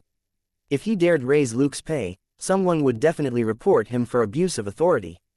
And just like that, time passed peacefully and Luke's second month at the police force arrived. Today, he was out patrolling with Selena as usual. After a while, Selena stopped the car in front of a supermarket and went inside to buy a can of Coke and a can of Dr. Pepper. The people of Texas loved Drive Pepper, and Luke could only comfort himself that he couldn't get used to the taste because of his Chinese soul. In truth, it wasn't like he loved Coke too. He had drunk too much of it in his past life. But Selena insisted that they get fat together, and she wouldn't allow Luke to drink plain water when she was drinking some fattening beverage filled with sugar. She got into the car and tossed the Coke to Luke before opening her own Drive Pepper. She took a big mouthful of the drink before burping in satisfaction. When she saw Luke fiddling with the can of Coke, she was immediately unhappy. "What are you doing? Are you trying to wait until we finish work before leaving it behind in my car?" Luke could only helplessly open the can of Coke when he heard that. He planned to take a few sips just to make her happy. At that moment, raucous music started resounding in the air. Far away at first, it got louder as it approached them. Along with the music, there was the sound of two people roaring with laughter. After a while, a car sped past on the road. The supermarket Selena had stopped at was located at an intersection. In order to avoid the sun, she had even parked in a small alley beside the supermarket. Thus, the cars on the main road couldn't see the police car. Selena frowned. "Hee, that's probably above the speed limit, right?" Luke immediately nodded. "Absolutely. It's about 90 miles per hour. He also seized the opportunity to move the can of Coke to the side. This place was near the town's north exit. Even so, it was still inside the town, where the speed limit was only 40 miles per hour. 90 miles per hour was definitely above the speed limit. Selena immediately shifted into gear and slammed her foot down on the pedal as the car sped off. "Let's issue them a large fine, then. The town has been complaining recently that we're being paid too much. Let's try making some money for the town." Luke nodded with a grin. He had also heard of that. If the town did decide to act on the complaint, it would be a reduction in either pay or manpower. Either of those would affect Luke, as he was the newest member on the force. The moment Selena stepped on the pedal, the car's police siren started blaring as well. Luke didn't bother to use the loudspeaker to warn the speeding car as it was already quite far away from them. But a short while later, Luke had a feeling that something was wrong. In the United States, the moment a police car turned its siren on, the car ahead would normally slow down and see if the police was coming for them. Those who didn't slow down either weren't thinking straight or harbored ulterior motives. A trace of excitement flashed in Selena's eyes as she said, "Niece. This time, we can issue a fine of at least $500. Luke replied, "Sure, anything to make you happy." After a 10-minute chase, the car was still speeding, with the police car several dozen meters behind it. The car they were chasing was a Ford sedan, a decent car that was lighter than Selena's F-150 and which also had better acceleration. If it wasn't for the fact that the sedan driver occasionally swerved left and right for some unknown reason, Selena wouldn't even be able to catch up to them. Suspiciously, smoke could be seen trailing out the sedan's windows every now and then. Cigarettes? Not quite. Luke believed that it was far more likely that they were smoking weed instead. That would explain why the driver was swerving so much. That would also explain why they didn't stop even after hearing the police siren. Just as Selena clenched her teeth and Luke reckoned that they might have wasted their gas for nothing today when they saw the road sign for Knox City not far ahead, the sedan swerved again. This time, the sedan wasn't as lucky. It swerved off the road at high speed, knocked into a concrete barricade, and spun a few times before stopping. Overjoyed, Selina turned the steering wheel and stopped the police car 7 or 8 meters away from the sedan. The heroic Selina then opened the door and hopped out of the car, her right hand already on her gun. As for Luke, he used the loudspeaker and started going through the motions. "People in the Ford, this is the Shackelford PD. Please get out of your car for a police inspection." He repeated himself a few times, but there was no reaction whatsoever. Taking cover behind the car door, Selina said, "Issue them one last warning. If there still isn't a reaction, we'll rush in." Luke nodded and issued a final warning. They still received no response. He put the loudspeaker down, opened the door, and got out of the car as well. At the same time, he unbuckled the holster of his gun. Unfortunately, he wasn't too good at shooting. At this distance, Selina was a much better shot than he was. Thus, his hand on his gun was just for show. His other hand was still holding the can of Coke which Selina had bought him. He was taller than Selina, and moved faster than her too. With a few steps, he had already arrived at the passenger's seat. The window on the passenger's side was open. Luke could smell a familiar yet unfamiliar smell in the air when he approached. It was familiar because it was quite an odd smell, and at the same time, it was unfamiliar because Luke had never smoked it before. Indeed, they were smoking weed. The two fellows in the car probably weren't so bright. Given how high they were lucky enough not to get into an accident driving. Obviously, luck wasn't on their side today. In fact, they were cursed. They could even hit a random concrete barricade in the middle of nowhere. They were truly unlucky. In fact, they were extremely unlucky, as they just had to hit the barricade when a police car was chasing after them. As Luke mused to himself, he was finally 1 meter away from the passenger's seat. From there, he could see the passenger clearly. It was now that he noticed that the two people in the car were moving, but they were still in a daze from the accident. Thus, they were moving slowly, but frenetically. However, Luke's enhanced vision was very keen, and he was able to immediately notice that their movements were abnormal. In the United States, it was common sense to place one's hands where the police could see them after a police warning. For example, letting their hands rest on the steering wheel or raising them. As for the two in the car, their hands were at their waists, seemingly searching for something. Luke was immediately alarmed when he noticed this. On the other side of the car, Selina was already 2 meters away from the driver's seat with her right hand on her gun. She yelled, "Hands where we can see them. No unnecessary movements." Luke narrowed his eyes as he could see the man in the driver's seat move his right hand. A black metallic object appeared before Luke's eyes. Gun. The man in the passenger's seat also started to raise his right hand. At that moment, Luke yelled, "They have guns." On reflex, he threw the unopened can of Coke in his left hand through the car window. He currently had 18 strength points. Although his throw had been too sudden, he was close enough to the car. A can of Coke had a certain weight to it, and in a sense, it was almost similar to a brick. The red can flew in a straight line, and with a loud thud, it smashed into the passenger's face. The hard impact caused the man's vision to darken as he was knocked out. The impact was so hard that the can of Coke was even bent out of shape. With a bang, the can exploded and foam sprayed everywhere, drenching the driver's face in foam and Coke as well. The sudden attack caused the person to panic, and he even forgot to raise the gun in his hand. Luke abruptly stepped forward and pushed the passenger to knock into the driver. Fortunately, not only had the two been speeding and smoking weed, they also didn't have their seatbelts on. With Luke's current strength, it wasn't hard for him to even lift an adult. Within moments, one person was knocked out in the car while the other was left unable to move under the weight of the unconscious passenger. As for Selina, the moment Luke yelled that they were armed, she pulled her gun out and aimed it at the driver as she yelled, "Freeze! Freeze! Raise your hands slowly. Do you hear me? Do it, or I'll shoot." At that moment, Luke finally pulled his gun out as well. Similarly, he aimed it at the driver through the window on the passenger's side. The driver, who had been about to resist a moment ago, finally sobered up somewhat. With two pitch-black muzzles aimed right at his face, he stood no chance.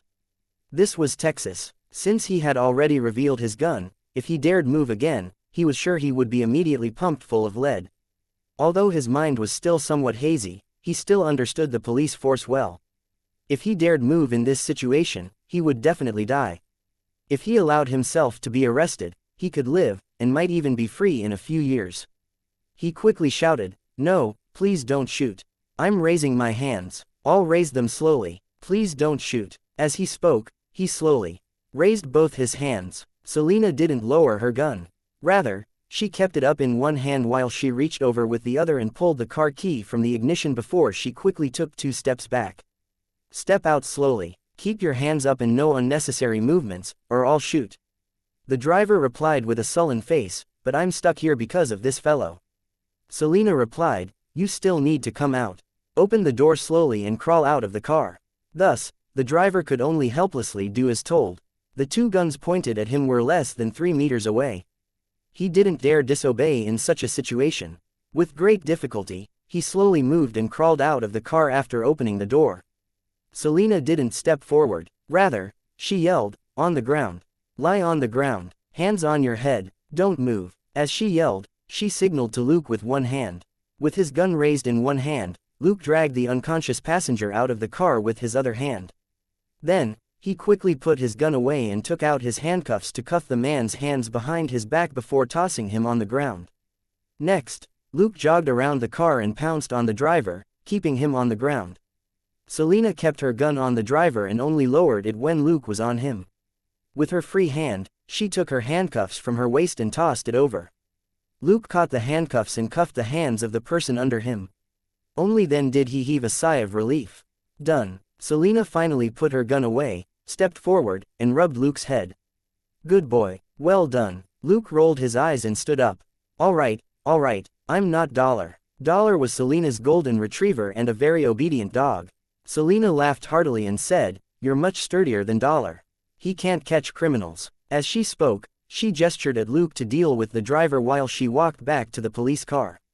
She lifted the radio and dialed in. "Front desk, we caught 2 armed suspects. Please send a squad over. We suspect that they have something in their car, likely drugs." As for Luke, he carried the driver over and plopped him down beside the passenger. It would be much easier to keep an eye on both of them in the same place. After Selena was done talking on the radio, she walked over. When she saw that Luke was watching the 2, she bent down and started looking around the somewhat damaged Ford. After a while, she cheered. "Oh, I see. These 2 are indeed criminals. Look what I found." Luke looked over and saw a bag of white powdery stuff. Inside the large bag were over 20 smaller pouches. "Cocaine?" he asked. Selena nodded and placed the bag she was holding on the driver's seat before she continued her search. Next, from the glove box, she found a box packed with cigarette-like items. She sniffed at them and said, "Some weed." "Nothing much." Luke nodded. Compared to the bag of cocaine, the weed was indeed nothing. At that moment, their reinforcements arrived. Just by listening to the engine, Luke knew it was Robert. Sure enough, Robert's loud voice soon rang out. "Haha, let me see what our hard-working lad and girl found this time." Selena stepped away from the car and laughed as she beckoned at Robert. "Chief, we got a big harvest." Robert walked over for a look. "Oh, not bad indeed. From the looks of it, there's almost 1 kilo here." Selena nodded. Almost. Their tiny town of Shackelford was a quiet place, and wasn't part of any major smuggling route. It was very rare for a player of this level to be caught here. Of course, among true drug smugglers, the amount these 2 were trafficking was certainly nothing. But for a tiny town, this could already be considered a big case. What happened next wouldn't have much to do with Luke and Selena. Robert would be the one to handle the items they'd seized, while someone else would be in charge of the interrogation. As for Luke and Selena, they got the largest portion of the credit for this arrest. The 2 didn't go straight back to the police department. Rather, they got into the car and resumed their patrol. Selena was obviously excited as she spoke much more than usual. As for Luke, he merely played along and gave some noncommittal responses. His actual focus was on the information he had just gotten from the system a while ago. Mission: arrest drug traffickers, seize cocaine, completed. Completion of the mission is worth a total of 200 experience and 200 credit. Since the host's contribution to the mission was 80%, 160 experience and 160 credit points have been awarded to the host. As experience has reached 500 points, the host has leveled up to level 3. Extra stat points. 3 Prior to this, Luke's experience points had been 473, which wasn't far from the 500 required for a level up. With the sudden arrest, he obtained a large number of experience points that helped him level up. He even had a leftover of over 100 points after leveling up. Luke was most certainly overjoyed about that, but during the arrest earlier, he also found that there were some problems with his line of thinking. Small towns were generally more peaceful, as the population was sparse, almost everyone knew each other and there were few outsiders in town. To complete missions, he only needed a strong body. After all, the police force in small towns rarely needed to use their guns. Most of the time, they relied on their physical strength to solve any conflicts they ran into. In the past 2 months, Luke had never pulled his gun out of the holster. That was clear proof that the police force here rarely got a chance to use their guns. Thus, Luke had been focused on allocating points to strength. Only when he arrested the 2 drug traffickers earlier did he realize that, as a police officer in the United States, a day would come when he would face someone armed with a gun. Even if he had 20 or 30 strength points, he wouldn't be able to stop bullets. The moment he faced someone with a gun, regardless of how strong he was, when would he be able to get into a brawl with the enemy? He would only die faster if he attempted that. In truth, during his early days as a police officer, he should instead focus more on learning how to properly use his gun. In using a gun, strength wasn't the most important factor. Rather, it was dexterity. With twice the dexterity of an average person, Luke would be able to sling out his gun and put it back in the holster all before his enemy could even raise his gun. And for a police officer in an emergency situation, reaction speed was more important than pure strength. Even during a brawl, high dexterity would be a huge advantage. It seemed that his habit of focusing purely on strength in video games couldn't be applied here. This was real life, not a game. Luke pondered, and decided that this time, he had to allocate all the stat points to dexterity. A day later, it was Luke's day off again. He prepared a large amount of food as usual, and even stocked up on some vitamin tablets and calcium supplements. After a sumptuous breakfast, he returned to his room to allocate his stat points. What followed was a day passed in suffering. Different from when he allocated stat points to strength, after adding 3 points to dexterity, his entire body felt ticklish and his cells started twitching. This sensation wasn't limited to just one part of his body. Rather, he felt the same sensation inside out, all over his body. His energy consumption was also far less, about half of what he required when allocating stat points to strength. Luke could only smile bitterly at that realization. If this was what it was like, he would probably end up mentally scarred after allocating points to dexterity a few more times. And then he recalled that there was a mental strength stat that he had yet to upgrade. That was most likely something related to his brain.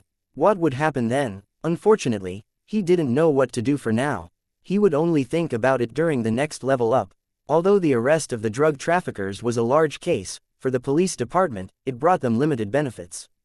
Comparatively, Luke would have rather caught traffickers carrying large amounts of cash instead. The cash would belong to the police department, and he would even be rewarded with an individual bonus. In the United States, the police force had the authority to seize any money carried on the criminals they arrested. After all, there was reasonable suspicion that the cash was used for criminal activities. Officially, they were keeping a temporary hold of the cash. If one wanted the money back, they had to file an official complaint locally, and those cases were usually handled by the district attorney. Most of the time, the district attorney would have close ties to the local police force, and it was very unlikely that the seized money would be returned. Generally, only around 20% of arrested suspects asked for their money back, and just less than 10% of them successfully got it back. One could say that after entering the police department, the money was as good as gone. As for illegal drugs, there was nothing the police force could do with it. Were they supposed to go around peddling drugs or something? Or award the drugs to their fellow officers as a bonus? Today, after work, Luke finally said to Selena, "Hey, when you're free, can you give me more training in shooting?" Selena stopped walking and looked at Luke with an amused expression. Why the sudden request? Luke shrugged. After arresting the 2 traffickers, I realized that I should have drawn my gun immediately. That way, it would have been a lot less dangerous for both of us. But I really am quite a bad shot, which is why I didn't pull my gun out immediately, and used the coke can as a weapon instead.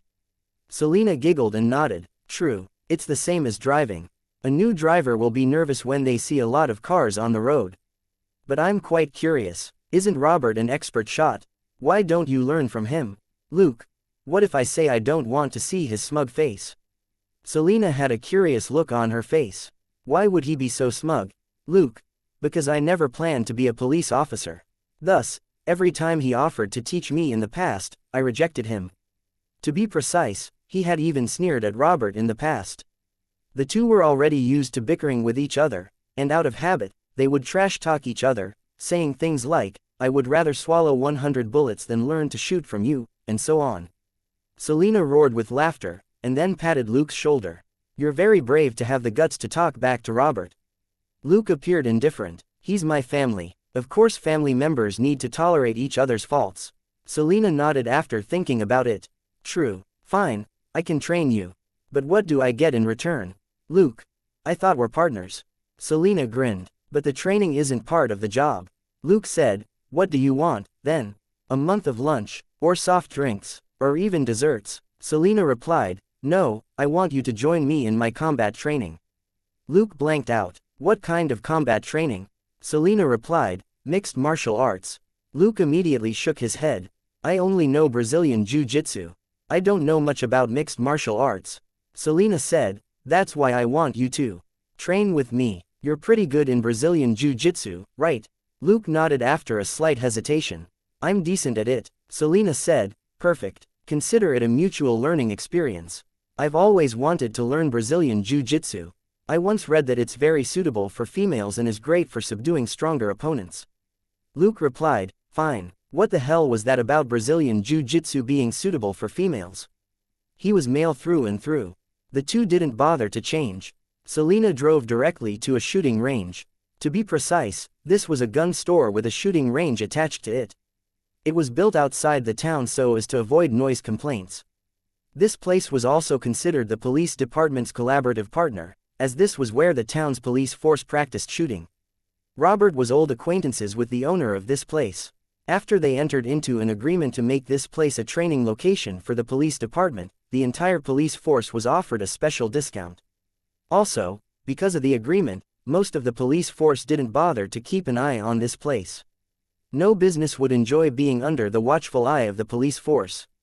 As for whether or not this place made extra income from any less than legal side activities, Robert couldn't be bothered about it.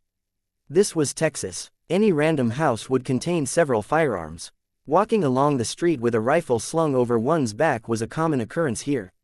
In fact, open carry was allowed by the law here. The owner of this place was an old man of about 50 years of age with a head of white hair. When he saw Selena walk over, he whistled and said, wow, the beauty is here again. Selena gave him the finger and said, old Patrick, leave your dirty talk to those strippers in Knox City. The old man shrugged. Business has been bad recently, so I haven't visited that place in a while. At that moment, he noticed Luke behind Selena and immediately smiled. Oh, look who's here. The little girl from Robert's household. Why are you here? I thought you hated guns. Luke wasn't offended. Patrick was a person with an extremely coarse mouth, but a long time ago, Luke had taught him a lesson. Since then, he had been pettily calling Luke a little girl. This was because Luke had always been lukewarm toward firearms, and for people like old Patrick, a real man would always love firearms. In fact, he was already pulling his punches when he called Luke a little girl because of how close they were. Luke gestured at what he was wearing and said, see. Old Patrick curled his lip. It's just a police uniform. What's so special about it? There were police officers coming here almost every day to practice shooting. Luke replied, if you see it, why do you need to ask? I didn't train previously because I wasn't interested. Now, I'm training because of work. Are you telling me that all chefs love to cook before they become chefs? Old Patrick was speechless, unable to offer a retort. Work was work. Just because someone was performing a task as part of their job didn't mean that the person loved it. Luke gestured at Selena as the two headed to the shooting range behind the store. Everything was bigger in Texas, including the shooting range. Especially shooting ranges outside of town like this one. The owners could make them as large as they wanted. When Luke and Selena headed over, the shooting range looked empty at a glance. However, the sound of gunshots could still be heard. Only when they took a proper look did they see that there were about 5 or 6 people practicing shooting at the range, and even with that number of people, the place still felt rather empty. When the two arrived, one of old Patrick's employees came over with guns. Selina was a regular customer here. Unless she made a special request, she had the same requirements every time she was here. As for Luke, old Patrick still held a grudge against this fellow who had been able to counter his words to the point of leaving him speechless since young. Thus, old Patrick didn't bother asking Luke what he needed, and directly gave him the same gun that Selina used. But of course, old Patrick had still glanced earlier at the gun Luke had at his waist, and recognized it as one of the guns most commonly issued to police officers. 5 out of 10 police officers would be issued this gun. Luke was curious. Are we not using our own guns? Selina said, sure you can. But aren't you here for practice? Luke replied, yes. Wouldn't it be easier to learn with our own guns? After all, in the novels he read, things like gun sense and so on were frequently mentioned. Selina said, you aren't a complete rookie. Please tell me you're not totally clueless about guns. Luke replied, oh, sure, I know how to fire a gun. I have all the basic skills. I just have bad aim. Selina said, that's your answer. If you have bad aim, shoot until you have good aim. And to have good aim, you just have to practice and become good through sheer amounts of it. Before you reach the height of your talent, the only thing you need to do is shoot and get used to the sensation of shooting. Luke had a pensive look. I see. Practice until it becomes second nature. Selina asked, what? Only then did Luke realize that he had accidentally spoken Chinese, so he quickly changed his words. In other words, so long as I have the basic skills, I only need to achieve a degree of familiarity and my aim will improve along with it. Am I right? Selina nodded. Yes. Therefore, to quickly improve your aim, the easiest way is to come here and shoot a gun about 100 times or so after work each day. Of course, if your hands can take it, firing 200 or 300 shots would be even better. In a few months, your aim will naturally improve. Luke nodded. I understand. Why can't we use our own guns though? Selina rolled her eyes. To improve quickly, you'll have to fire thousands, if not tens of thousands of shots, in a few months. After that, you'll need to change your gun barrel. And after that, your aim will be affected. More importantly, you need to write a report when you change the barrel. That's way too troublesome. Luke was hit by a realization. I see. Selina picked up the gun provided by the store and started inspecting it as she spoke. Therefore, when I come by, I use the guns here most of the time. As for my own gun, I'll only fire it a couple of times every few days just to retain a certain level of familiarity with it. With that, I might only need to change the barrel once before retirement. Luke, should I praise you for being so smart? Selina looked at Luke suspiciously. Why do I feel like you're mocking me instead? Luke. Hee. Next, the two stood about 7 or 8 meters away from each other and started practicing. Selina's movements were extremely fast. She had been in the force for 5 years. She started at 19, and was now 24. Her marksmanship had long reached the limits her talent would allow. If her full potential was 100, she was already currently at 90. Thus, she only needed to come every few days to practice and keep her skills polished. In less than 10 minutes, she emptied 2 magazines. She placed her gun down, removed the empty magazine, and went over to check on Luke. After watching for a bit, she couldn't help but start to give him advice. Luke had indeed learned how to use a gun, and he had even learned from a veteran like Robert. Thus, he had a stable foundation and his firing motions were very textbook-like, but he rarely fired a gun, and his interest hadn't lasted long. Real life wasn't the same as an action film. After a few days of target practice, he got bored and stopped practicing. Because of that, he was akin to someone who once learned to drive and had a driving license, but still couldn't drive well. When handling and firing a gun, he had many bad tics. Without someone else to correct him, he wouldn't notice these bad habits. Selina slowly corrected all the bad habits. Right now, Luke was in a different state of mind. When he learned from Robert in the past, it had been a hobby. But learning from Selina now, it was for work. And thus, he was learning seriously, which yielded completely different results. Of course, Selina's aim wasn't as good as Robert's. In fact, her aim was much worse. That was because she only had a police background and her training was generally in accordance with how the police did things. And in terms of handling guns, there was a difference between the police force and other professions. Chapter 22. Relying on face, and training. When a soldier carried out his mission, killing his target would be the priority most of the time. And killing the wrong target was always better than being killed instead. But the police couldn't do the same. They had to first decide if the person they were facing was an innocent citizen or a criminal, and then decide whether to open fire or prioritize evasive maneuvers. After all, if they killed an ordinary citizen by mistake, they might even lose their job. The first mission which Luke's super detective system gave him was to officially become a police officer. He had no intention of losing this identity. The shooting lesson continued with non-stop practice, and Luke and Selena spent an hour there just like that. Luke had emptied 10 magazines during his practice, and his hands were starting to feel uncomfortable. Thus, he decided to stop. They called the shooting range employee over to take their guns before they headed to the gun store. Luke rushed forward to pay for the both of them with his card, and Selena didn't reject his gesture. Since she had instructed Luke in his shooting, she didn't feel guilty about him paying for her. Patrick's mouth was as coarse as ever. "Yo, has little girl Luke fallen for the beauty as well? Look at how thoughtful you are. Do you have the money for a candlelight dinner and everything else after that too?" Luke smiled and patted Patrick's shoulder as he said, "Patrick, don't you know that I can rely on my face to put food on the table?" Patrick was confused. "What do you mean?" The smile still on his face, Luke said, "What I mean is, I'm the kind of person who can comfortably wait for my girlfriend to cook for me while I lounge on the sofa and watch TV. And after the meal, I can just leave if I want to." Patrick didn't believe it. "Does Robert know how amazing you are?" Luke shook his head. "That's not the point. My point is, I don't need to pay for women. But you, on the other hand, need to spend a lot for a woman to be willing to have dinner and a post-dinner workout with you." Patrick was still confused when Selena started roaring with laughter. She wrapped her arms around Luke and pecked his cheek. "Kid, I like you."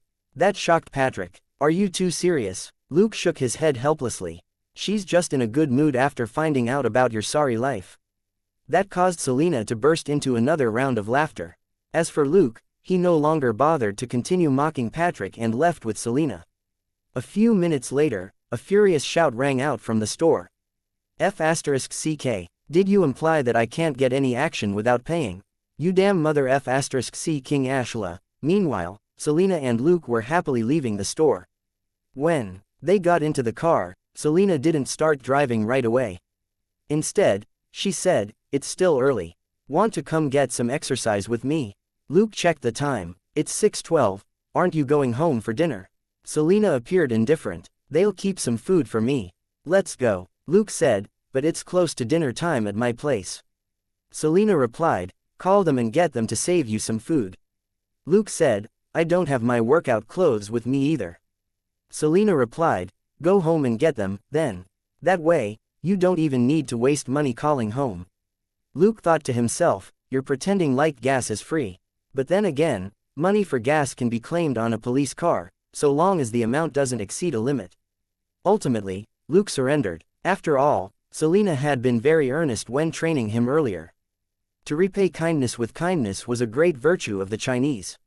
Although Luke was now Caucasian, he still remembered that. Thus, after Selena sent him home, he grabbed a martial arts training outfit and told Catherine to put some food aside for him before he left. He got back into the car, and it sped off. Catherine stood in the kitchen and gazed at the departing police car. She then turned to look at Robert, who was seated at the dining table. "Are the officers in your police department allowed to date each other now?" Robert didn't look up from the newspaper he was reading. "No," Catherine said. "Then aren't you going to stop them?" Robert replied, "It's still too early for that. It'll only happen if Selena takes the initiative." "That brat will never take the initiative." Catherine said, "Are you sure?" Robert replied, "Do you remember Jamina? That girl spent 2 months courting Luke before she succeeded." Catherine grinned. "But I think Selena will be even more straightforward and aggressive than Jamina." Robert finally set the newspaper down and sighed. "What can I do? Fire them? I might as well pretend I didn't see anything." That rendered Catherine speechless. "So, it turns out you just can't do anything to them." The car drove back to the police department. Someone was always stationed at the police department, which was open around the clock. This time, Bob was the one who had stayed behind on shift. When he saw the two of them come in, he smiled. "Oh, you guys are such great friends. Are you here to keep me company because you know it's boring here?" Selena curled her lips. "Bob, worry about how to keep your girl happy first. All right, we're headed to the gym. Have fun. The poor middle-aged soul could only watch with a bitter expression as the two of them went to the basement, where a small gym was located. Sandbags, dumbbells, barbells, chest expanders, and numerous other types of equipment could be found here. Although the equipment here couldn't compare with what a proper gym had, the basic equipment was all available. This was considered a benefit for the members of the police force. Otherwise, if they spent all their time patrolling and snacking without working out, they would turn into fatties very quickly. In the corner of the gym was a boxing ring, a place for the officers to beat each other up when they were bored out of their minds. Selena nonchalantly took off her uniform and her trousers to reveal sports undergarments. Luke scratched his head. "Selena, aren't you going to get changed?" Selena flexed her healthy body and said, "Do I not look good?" Luke gazed at Selena, and when he saw her healthy tanned skin and nicely chiseled athletic body, he gasped in amazement. It was clear that her body fat percentage was below 20%. How she maintained that with the amount of Dr. Pepper she drank every day was a mystery. But since even Selena didn't mind, Luke didn't bother going to the changing room as well. He took his clothes from the bag and changed right there. He was now wearing a sleeveless t-shirt and baggy sports shorts. Compared with the body-hugging outfit Selena was wearing, Luke's outfit was simply too conservative. Selena raised her eyebrows and said, "Are you a little girl? Why are you covering up your entire body?" Luke merely smiled and didn't answer. He had no plans of baring his upper body. If he did, he would no longer be able to hide his explosive chest and abdominal muscles. "How do you want to train?" He changed the topic. Selena pointed at the ring. "Let's spar first. Show me how great your Brazilian Jiu-Jitsu is." Luke said in astonishment, "Are you sure?" Selena jumped a few times, her footwork extremely nimble as she moved in a lithe fashion, akin to a restrained leopard. "Yes, let's do it." Luke gave it some thought and decided not to defeat her too badly when they sparred. When the two stood facing each other in the ring, Selena shouted, "Here I come." She then rushed Luke. It was obvious she had learned boxing before. Her posture was very similar to how a typical boxer moved. Her eyes were filled with concentration. She quickly stepped forward and sent a jab straight at Luke. With a smile on his face, Luke didn't bother to block the incoming jab. His hands were still hanging by his side, and instead, he abruptly leaned forward. Chapter 23. Wrestling a Beauty, and Claire attacked. Selena's fist struck the empty air above Luke's head while Luke grabbed her waist with his arms and instantly bore her down on the ground with his massive strength, as if she was a helpless doll. Before Selena could even react, Luke shifted his body and wrapped his arms around one of hers while his legs wrapped around her chest to suffocate her. Luke said, "Selena, you lose." Selena replied, "I haven't surrendered." Luke replied, "Sure, try moving." Selena started struggling, only to find that she couldn't even budge. Her right arm was completely locked by Luke, and his legs kept her body on the ground. As for her left hand, it couldn't exert any strength at all in her current position. After struggling for half a minute, she said helplessly, "Fine, release me." Luke released her and stood up before helping her up with a smile. "I thought you practice mixed martial arts. If so, you should be rather familiar with an arm lock, right?" Selena replied, "I learned from a cousin, but he's busy preparing to join the UFC. In any case, he hasn't taught me the arm lock." Luke was speechless. "So, your so-called mixed martial arts is in fact something you learned from a cousin who isn't even in the UFC yet?" After thinking about it, Luke said, "I'll go get a pair of punch mitts. You can try punching them." Selena nodded. The short spar earlier taught her that what little skills she had was far from enough against Luke. Next, muffled sounds rang out in the ring as she started punching the punch mitts. After a few minutes, Luke finally signaled for her to stop. Selena sat down and gasped for breath. Luke set the mitts aside and sat down before saying, "You have a basic foundation in boxing. For someone doing it as a hobby, you're very decent. However, I think you made the right choice in deciding to learn Brazilian Jiu-Jitsu. After all, you're a woman. In situations where your body size and physical strength can't compare with your opponent's, Brazilian Jiu-Jitsu will allow you to subdue your opponent using skills instead.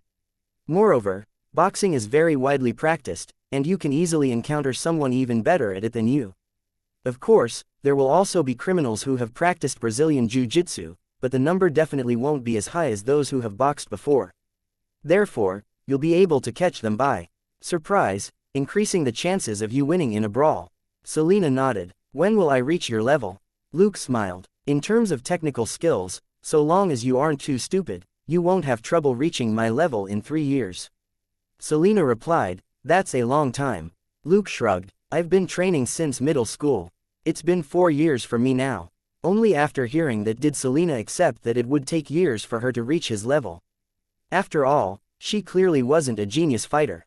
Luke didn't tell her that even if she was on the same skill level as him, he would still be able to defeat her instantly. After all, his 18 points of strength and 14 points of dexterity weren't for show. One of the reasons why he had defeated Selena so swiftly was that she wasn't very good at boxing in the first place. Moreover, she was only about 177 centimeters tall and only weighed about 60 kilograms. On top of that, both her physical strength and dexterity were far lower than Luke's. Since her skills, strength, and dexterity were no match for his, it was natural that she would be instantly defeated. Even after improving her skills, she would still be completely suppressed by Luke in terms of dexterity and strength. At most, she would be able to survive a few seconds more compared with today. Then again, there was no need to tell her all that. That would be too discouraging, and in any case, Luke wouldn't be one of the enemies Selena would face in the future. Next, instead of sparring, Luke proceeded to teach Selena the basics of Brazilian Jiu-Jitsu. This was something that required time. Only after practicing for a while would she be able to use what she learned in combat. Brazilian Jiu-Jitsu was an extremely technical martial art that wasn't simple to learn. If the two of them practiced boxing, they might end up punching each other and leaving bruises on each other's faces. As for Brazilian Jiu-Jitsu, it was much simpler. So long as they held back the right amount and stopped once the opponent was subdued, there wouldn't be any injuries. In any case, practicing Brazilian Jiu-Jitsu with a beauty was a pleasant experience. Luke would naturally never say anything unnecessary during such a training session. After an hour of practice, Luke stopped the session. All right, take it slow since you're just starting. Don't injure yourself since we still need to work tomorrow. Selena nodded and leaned against a pillar, drenched in sweat. Luke smiled and helped her stand straight. Come on, you still need to send me home. Selena rolled her eyes. I have no energy left and you still want me to send you home? Luke shrugged. Fine, I'll drive you. Just don't ask for my driving license. Selena asked curiously, where's your driving license? It's been 2 months. Luke replied, I wish I knew. Do you want to go ask the people at the Department of Motor Vehicles for me? Ask them what's the hold up. Selena snorted. Forget it, those people are no different than sloths. They always take their sweet time doing anything. Before long, Luke drove Selena home in her car. After tactfully rejecting her mother's invitation to stay for a meal, he left on foot. He strolled back home casually. Generally speaking, in the United States, being outside at night was rather dangerous, even in a small town like this. But Luke was a police officer and was armed with a gun. He doubted that there was anyone brave enough to rob him. If he drove from Selena's place to his house, it would only take a few minutes. On foot, it was over 20 minutes. Luke was in no rush. He strolled casually along the street and even spared the time to help a girl lift her bicycle out of the drain. Apart from the girl's gratitude, he also obtained 2 experience and credit points. From the deed, when he was nearly home, he saw a familiar figure standing several hundred meters away. Luke burst out laughing when he saw who it was. It was Claire. This naughty girl was now in her sophomore year of senior high school. She was playing around on a skateboard outside their house. From her movements, it was obvious she was quite good at it. Luke didn't call out to her, but continued strolling toward her. Suddenly, a car sped over from the other side of the road. The car abruptly stopped beside Claire. Then, a head popped out from the car, as if someone was asking for directions. Luke frowned when he saw that. He had been a police officer for 2 months. Whenever he saw someone new, it was now second nature for him to judge whether they were dangerous or not. The stat points he allocated to strength had also enhanced his eyesight. Thus, he was able to see that the person in the car was a Latin American, and for some reason, he had a feeling that this person was up to no good. But Luke quickly told himself that he was being oversensitive. Next, the car door suddenly opened. Someone reached out from the back to pull Claire into the car. Luke's face fell as he quickly rushed forward. But the kidnapper had obviously planned ahead. Although Claire instinctively struggled, she was still pulled into the car. It was too late. Luke grew anxious. Luke was now less than 200 meters from Claire, but it would still take more than 10 seconds for him to reach the car. Given his aim, he had zero confidence in stopping the car from speeding off. Moreover, with Claire in the car now, he was even less inclined to entrust her life to his aim. If he opened fire and hit Claire instead of the kidnapper, things would get really awkward. Right at that moment, an energetic old woman's voice rang out. "Keep your hands off her, or I'll blow your head off." This was followed by a gunshot, shocking the kidnapper so much he froze. The gunshot caused quite a ruckus. Luke was pleasantly surprised when he saw that it was Granny Lucy who was aiming a double-barreled shotgun at the car from her window. Smoke was still trailing from the muzzle of the shotgun. The shot had clearly been fired from this shotgun. The kidnapper grew nervous. When a shotgun was fired, its pellets spread. Thus, even if it was a granny who was pointing the shotgun at them, they had no intention of testing their luck with her. What if they made her so nervous that she accidentally fired the shotgun? Luke was overjoyed at Granny Lucy's sudden appearance. With this interruption, he was confident he could arrive at the car before it drove off. Noiselessly, he rushed toward the car while staying hidden in the cover along the road. It was quite late, so he blended well into the shadows. And finally, the kidnappers reacted. The person pulling Claire finally dragged her into the car and put her between himself and the shotgun. As he did that, his other hand reached for his waist. As for the driver, he was also drawing a gun out. Luke narrowed his eyes and his hand shot out abruptly to grab a trash can by the road. Then, he tossed the metal trash can out. It spun like a frisbee and streaked across the air straight toward the car's windshield. At the same time, Luke dashed forward, his body so low to the ground that he was nearly sticking to it as he moved. The instant he arrived at the car, he reached out with both hands for the person who had dragged Claire into the car. He wrapped his arms around the person's neck, bent over, and dragged him to the ground. At that moment, Luke's 14 points of dexterity worked to his advantage. Even as he was dragging this person down, he was still able to twist the person's neck before slamming his face into the ground. With a loud thud, the trash can finally hit the windshield and cracked it. At the same time, another thud sounded as the person whom Luke had grabbed got his head smashed into the ground. That person passed out before he was able to do anything. Since Luke had shifted his center of gravity so that the kidnapper's face took the bulk of the momentum before Luke slammed him to the ground, the kidnapper's face must be flattened by now. Claire had also been pulled to the ground along with the kidnapper, and Luke quickly shouted at her, "Stay down." Then, he reached for the bag behind him and opened the zip, before reaching inside for his gun. At the same time, he pressed himself against the car so that the driver couldn't get a clean shot on him. As Luke drew his gun, he yelled, "Police! You're surrounded. Raise your hands and freeze, or I'll shoot." Luke was merely going through the motions when he yelled those words. In fact, he had already decided that so long as the driver dared to even open the door, he would open fire without any hesitation. Since the unconscious kidnapper on the ground had a gun at his waist, that was enough grounds for Luke to use whatever force he deemed necessary with the driver. Luke maintained perfect calm the whole time. In any case, Granny Lucy was backing him up with a double-barreled shotgun, while his house was right behind him with Robert right inside. Robert would most likely arrive in less than 2 minutes. There was no way the driver could escape. He couldn't drive off even if he wanted to since the windshield was completely cracked after Luke tossed the trash can at it.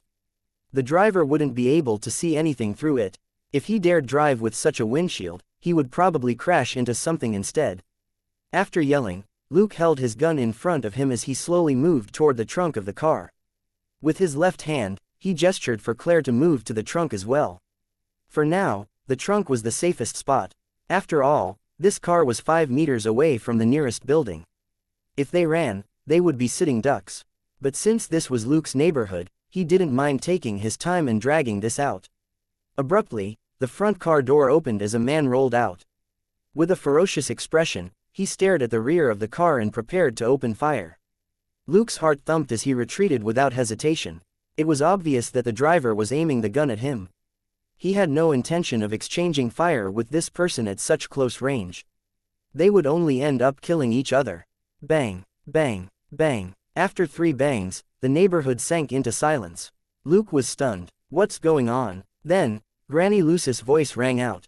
"You scum, didn't you hear me? I told you I would blow your head off if you move."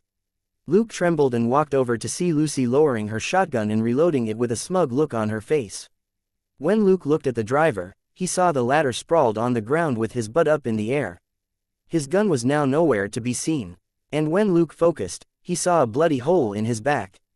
It seemed that Granny Lucy was mistaken. She hadn't blown this person's head off, but blasted a hole through his torso. Only then did Luke say, "Claire, stay low and hide behind the building." When he said that, he pointed at a nearby house. Claire was very obedient. Staying low, she ran for cover.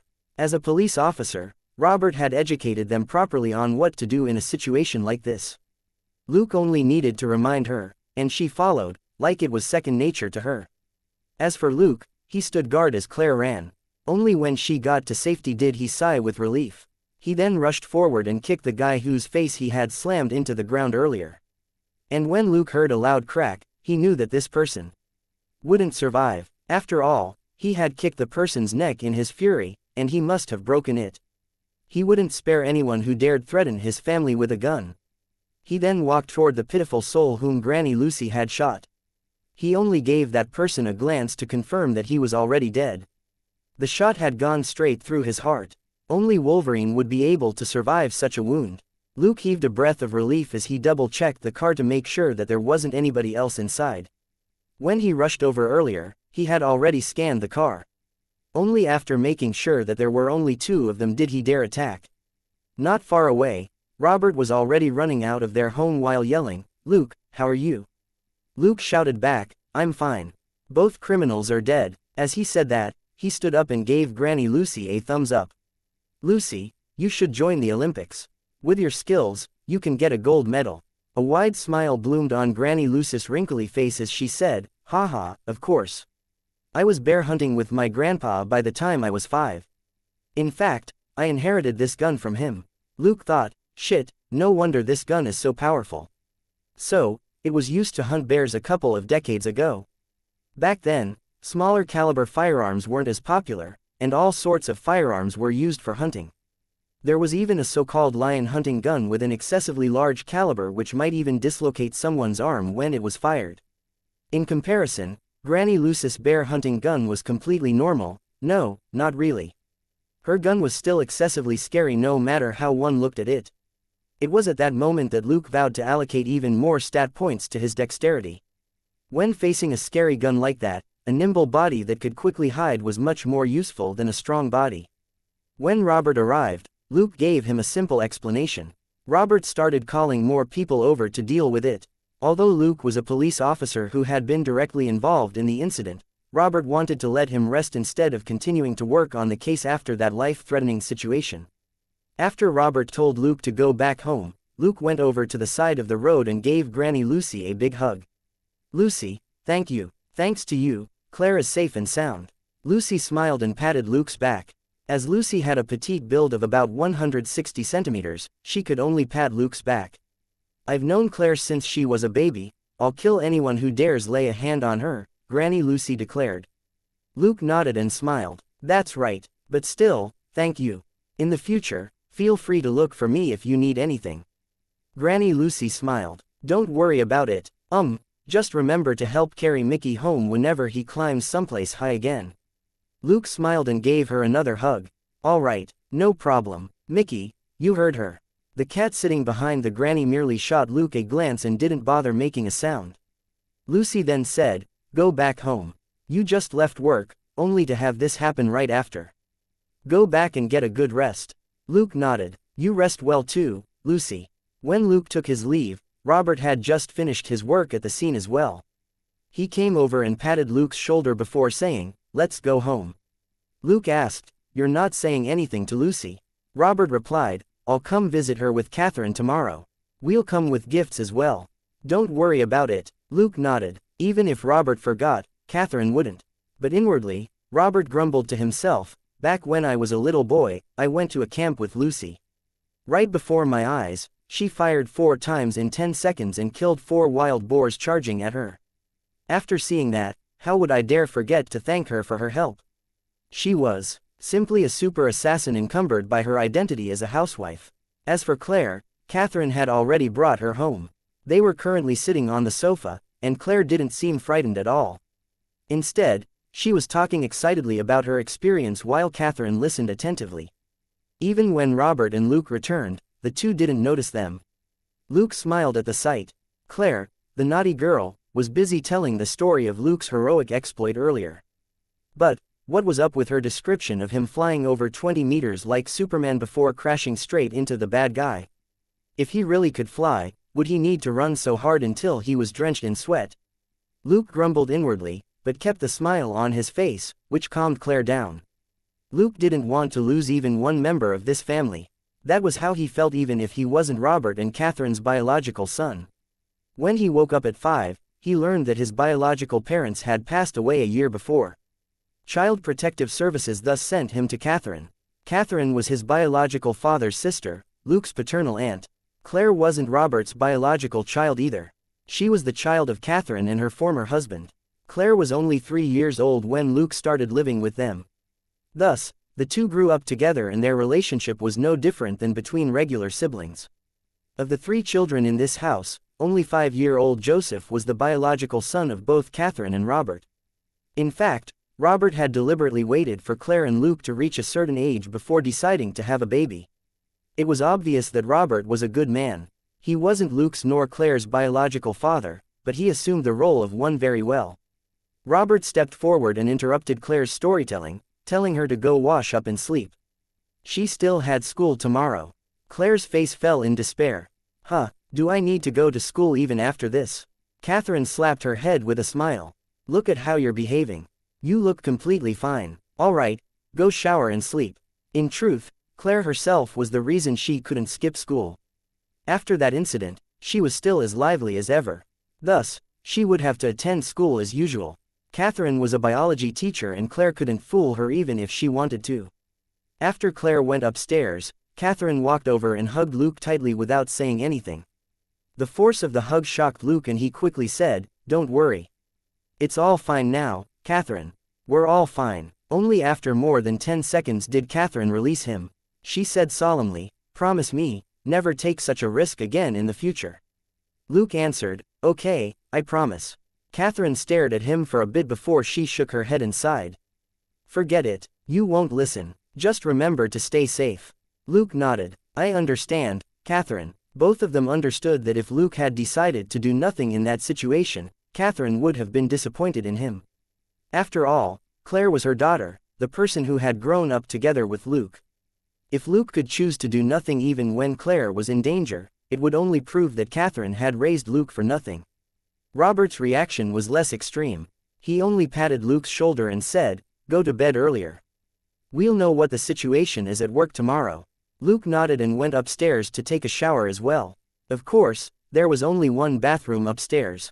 Claire was still inside. Thus, Luke stood outside waiting with his clothes. Both his eyes went blank as his consciousness sank into the system. Mission: rescue the kidnapped victim, Claire. Completion of the mission is worth a total of 250 experience and 250 credit. Since the host's contribution to the mission was 50%, 125 experience and 125 credit points have been awarded to the host. Chapter 26. The Mad Carlos family. The experience gained was insufficient for another level up. After Luke's previous level up, he had only accumulated around 400 experience points. With his newly gained 125 points, his total experience was still less than 600 points. There was no helping it since Granny Lucy had been too ferocious. Looking at the mission contribution rate, it was obvious that Granny Lucy had snatched the other half of the contribution. This hunter granny had first frightened the kidnappers with 2 warning shots. After that, she even killed one of them. Thus, it wasn't odd for her to earn half of the total contribution. Luke could only grumble inwardly that she was too formidable, excessively formidable. In fact, she didn't have a system, and she didn't need all those contribution points. What was the point of working so hard, then? But grumbling was all that Luke did. He was also aware that without the granny's help, Claire might have been kidnapped, and things could have been much worse. Just from how the two had drawn their guns without any hesitation, it was obvious that they were hardened criminals. In fact, they didn't even look like your average kidnappers. Thus, Granny Lucy deserved every bit of the contribution credited to her. As Luke was deep in thought, the bathroom door opened. Claire walked out with only a towel wrapped around her. When she saw Luke, her eyes lit up as she bounced forward and hugged him like a spoiled child. Luke, you were so amazing today. Will you turn into a superhero after today? A superhero like the Green Arrow or something? Luke rolled his eyes. Do I look wealthy to you? Claire shook her head without hesitation. Luke replied, there you have it. The Green Arrow is a rich Mr. Perfect, with nothing better to do than become a superhero. I'm a police officer, and catching criminals is my job. I make a living out of catching criminals. Claire asked, must superheroes be rich? Luke replied, not really. But do you know what's the strongest superpower? Claire shook her head. Luke answered, money. Money is the strongest superpower. Claire was unconvinced. How is that possible? Luke replied, well, you might understand the truth in about 5 years or so. Luke knew that in 5 years, a super wealthy playboy would appear and start showing off in front of the entire world. As Luke mused to himself, he lowered his head and said, hey, are you getting off me or not? I'm sweaty all over. You're done with the bathroom, right? Claire got off him resentfully and pinched his chest before saying, you're so muscular, why can't you let me lean on you for a little while? Luke's face was filled with dark lines. This naughty monkey's mouth was getting more and more deadly nowadays. Claire walked away, and didn't forget to snort arrogantly as she left. When Luke glanced at her, he was rendered speechless. The stupid girl didn't even wrap the towel around herself properly. Part of the towel was still raised behind her. But more importantly, as she had just finished showering, she was wearing nothing inside. Thus, her fair backside was out for all the world to see. Luke couldn't even be bothered to say anything about that. They grew up together. He had seen far more than this. In fact, the family album was filled with her naked baby pictures. After the naughty sister left, Luke entered the bathroom. After a quick shower, he returned to his room and went to bed soon after. The next day, Robert and Luke went to the police department early in the morning. A few police officers were already busy working. Some of them were filled with energy. These were the ones who had arrived that morning. Some of them were dead tired with dark circles under their eyes. These were the unlucky souls who had worked overtime last night. Robert asked, Bob, what do we know about these two? Bob was the poor sod that had to work through the night. Normally, he would be able to goof off and take a nap during the night shift, but he had to work through all of last night to gather information on the two kidnappers. Attempting to kidnap Robert's daughter was akin to poking a hornet's nest in this town. Bob opened his mouth in a wide yawn, gunk still stuck in the corner of one eye as he replied, Chief, both of them are gang members with criminal records. He paused to look at Luke before continuing, moreover, they were from the same group as the drug traffickers Luke caught previously. Robert frowned, anything else? Bob lowered his voice almost subconsciously as he continued, this gang seems to be related to the Carlos gang in Mexico. Robert asked, which Carlos? Bob replied, the Carlos family which just rose to power in the last 2 years. Even in Mexico, they're known for their ruthlessness. Robert's eyebrows knitted even tighter when he heard that. Send me a copy of everything you have. He then left. Luke also frowned deeply. Mexican cartels had always been known for their ruthlessness. If this Carlos family was known for their ferocity in particular in a place like Mexico, that meant that they were big trouble. Luke walked to his own desk. Selena was already there, currently busy with work.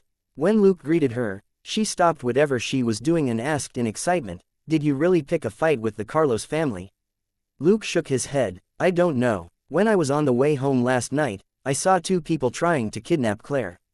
So, I killed one and Lucy blasted the other with her shotgun. Selena asked blankly, which Lucy? Luke replied, Lucy at 36 West Driver Street. Selena had a look of disbelief on her face. That Granny Lucy, she's almost 60 years old, right? Luke replied, yes, she just celebrated her 61st birthday 3 months ago. Selena replied, you're kidding me, right? She had just arrived at the police department and had yet to go through the case file. Thus, she doubted Luke's words. Luke replied, no, I'm not kidding. If I had her aim, I would have been able to kill the 2 criminals instantly. Selena replied, you're exaggerating, right? Luke continued, she used a double-barreled shotgun which she inherited from her grandfather. The first shot was a warning, and with the second shot, she blasted a hole through the criminal's torso. Selena. 0.0. Done talking, the two started working. They were busy gathering information on the backgrounds of the 2 kidnappers as well as the Carlos family. After an entire morning, Luke had an unsightly expression on his face once he went through the information he and the other officers had gathered. The two dead criminals were members of an American gang, the Limedog Gang, which was backed by the Carlos family. But more importantly, the fellow Luke had kicked to death was one of the important ringleaders of the Limedog Gang, Francisco Carlos. His elder brother was the current leader of the Carlos family, Diego Carlos. Big trouble was on the horizon. From the information gathered so far, the Carlos family did things in an extremely vicious and bloody manner. Previously, Luke had merely caught two insignificant underlings of the Limedog Gang, yet Francisco Carlos had personally come to kidnap Claire in response. Now that Luke had killed Francisco Carlos, Diego Carlos would be crazy for revenge. They owed their fame to their ruthlessness, and if they allowed the death of their leader's brother to slide, the entire criminal organization would crumble. Before long, Luke grumbled inwardly that he had only been on the job for 2 months, yet something like this had happened to him. He was truly unlucky. Chapter 27.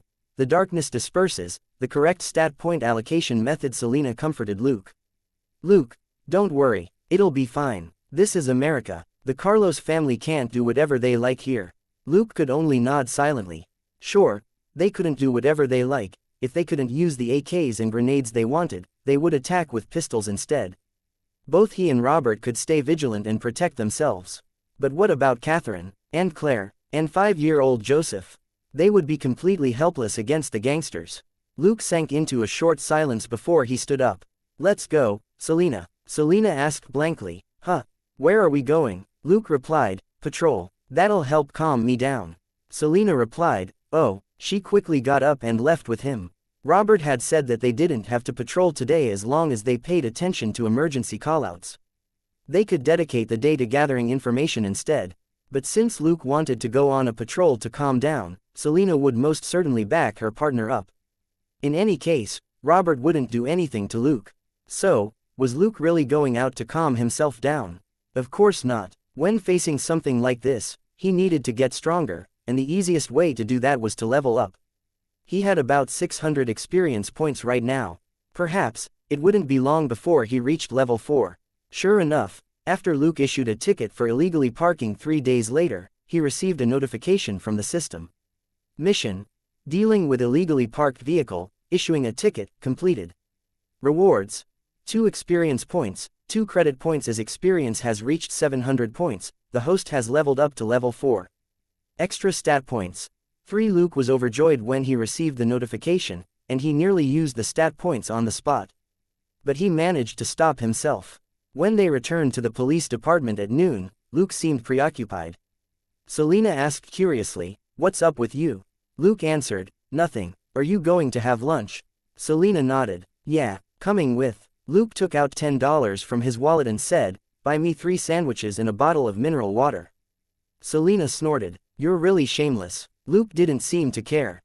He remained single by choice, so he didn't really care what women had to say about him.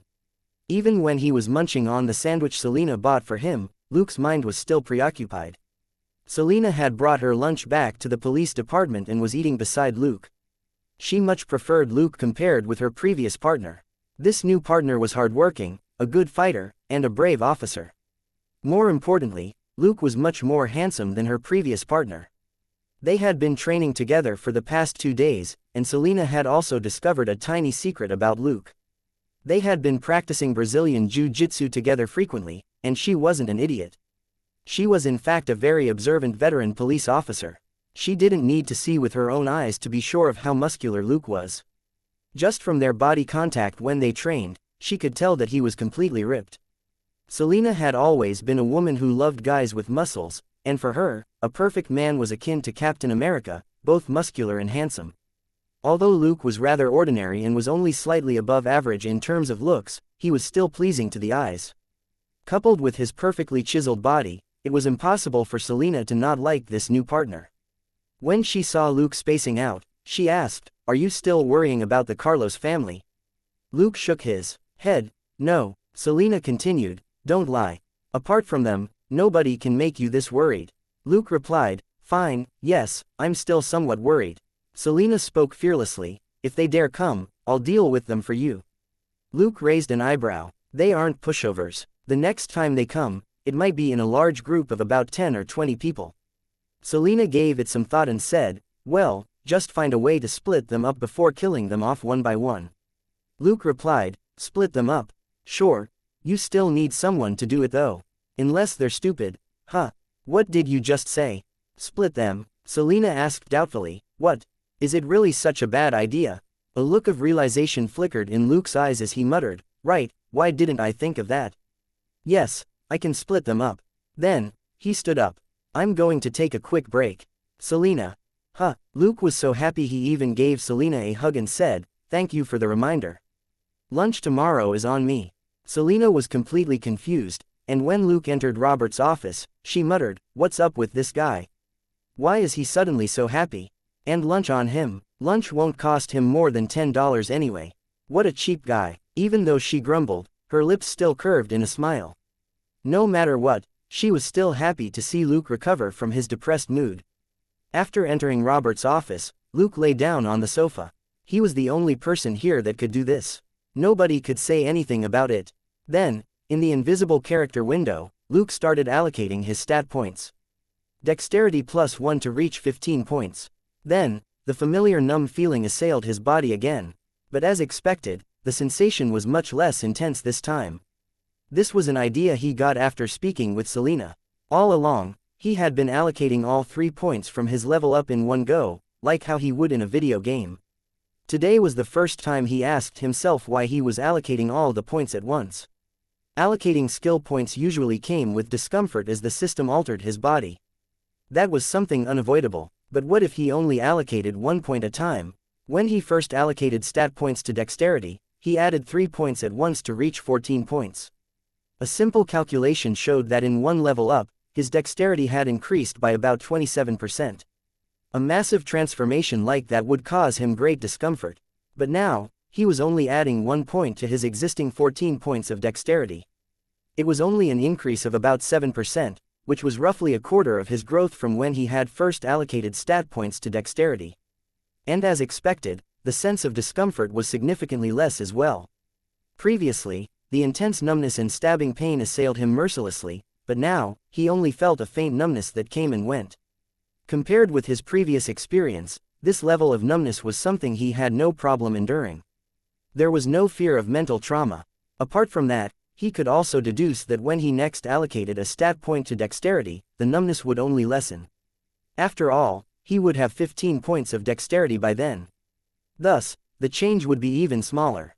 By using the 3 points one by one instead of all together, it wasn't even a waste of time. Instead, it helped him manage his time better. If he allocated all 3 points together, he had to rest for a long time. Otherwise, he would feel too unwell to do anything else. Thus, he could only do it during the holidays or weekends. But now, he no longer needed to take that into consideration and could allocate his stat points at any time. In fact, his next break was scheduled for 3 days later. But after 3 days, these 3 stat points would be long gone. Chapter 28. Someone from the FBI, and a joint investigation. Luke's mood also improved significantly after this realization. After work, he went to practice his shooting as usual. Now, he no longer needed Selena with him all the time. Nowadays, they would first agree on a time beforehand for their Brazilian Jiu-Jitsu training sessions.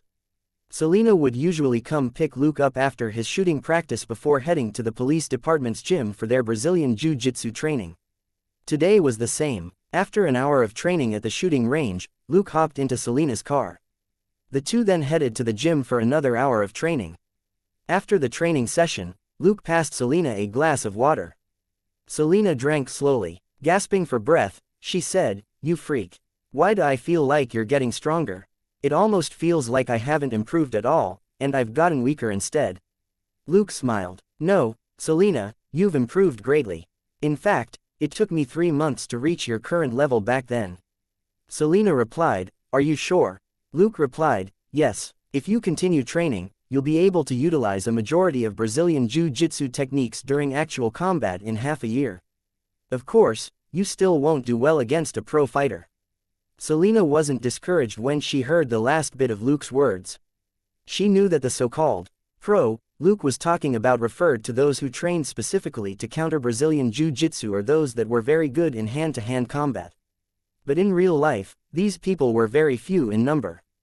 Even among gang members, most of them only knew basic boxing skills and weren't good at Brazilian Jiu-Jitsu or any other martial arts that were counter to the Brazilian Jiu-Jitsu. Thus, she was satisfied with her rate of progress. Even Luke had needed 4 years to reach his current level. Selena didn't think that she was any more talented than he was in martial arts. Right at that moment, Luke's cell phone rang. It was currently the year 2003, and the cell phone was already a widespread item. But of course, cell phones in this era were nothing like the later smartphones. Luke took out a cell phone that looked more like a brick. "Luke here." Robert's voice rang out. "Where are you? Still at the police department?" Luke replied, "Yes, I'm in the gym. I just finished training with Selena." Robert sank into a short silence before saying, "Go wash up and wait for me." "Both of you, wait inside my office." Luke asked, "Did anything happen?" Robert replied, "Someone from the FBI is here. It's related to the Carlos family." Luke replied, "Oh, okay." He then hung up with a pensive look on his face. Selena asked, "What's up?"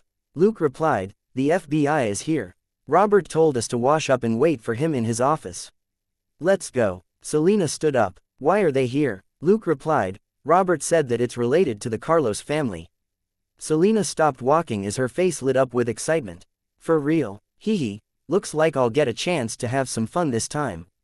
Luke smiled bitterly. "Why are you so happy? Do you want to draw the Carlos family's attention?" Selena snorted coldly. "Remember, both of us were involved in catching the 2 drug traffickers. Do you think they'll spare me after they're done with you?" That left Luke speechless. Although the Carlos family might not necessarily come looking for her since Luke was the one who had killed Francisco Carlos, nobody knew for sure what those madmen would do. Thus, something had to be done about the Carlos family. A cold glint flickered in Luke's eyes when he made this decision. When they arrived at the bathroom, Selena stepped forward before sneering as she said, "Do you want to join me, my little Skywalker?" Luke shivered and said, "No, I wouldn't dare." "Enjoy yourself, milady." Selena roared with laughter before entering the bathroom. The two took turns showering and they put on their uniforms. It was a good thing they had been in their sportswear when training. Otherwise, they wouldn't have a different set of clothes to change into right now.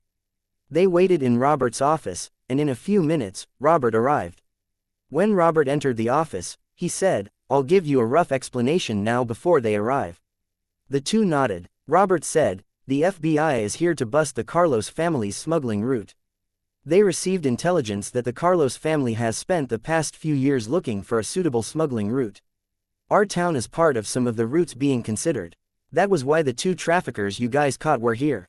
Their expressions turned solemn. Robert continued, "The FBI found out that we're investigating the Carlos family, and that Francisco Carlos was killed here a few days ago. After some back and forth, they've decided to send someone here to talk to us and see if we can deal the Carlos family a heavy blow this time." Selena asked, "They want to use us as bait?"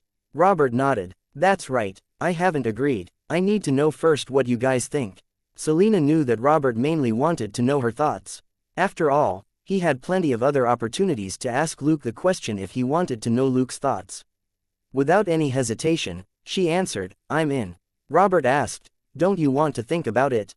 Selena replied, "I don't want to gamble on whether those madmen will spare me and my family." Robert nodded. "Okay, how about you, Luke?" Luke answered, "I'm in, too. But what's the plan?" Robert said, "Well, we'll wait and see what the FBI has to say." Luke thought about it and said, "So long as we can keep our families safe, I don't mind not taking any credit for the operation at all." Robert waved his hand. "Bullshit. So long as the operation is successful, everyone will be recognized for it. The only difference will be the amount of credit everyone gets. Focus on how to deal with the Carlos family instead." Luke found himself in agreement with that and thus shut up. Less than 10 minutes later, 2 men in black suits walked in. One was a Caucasian who was around 40 years old, while the other was a Latin American who was about 35 years old. The Caucasian reached out and said, "Hello, Chief Robert.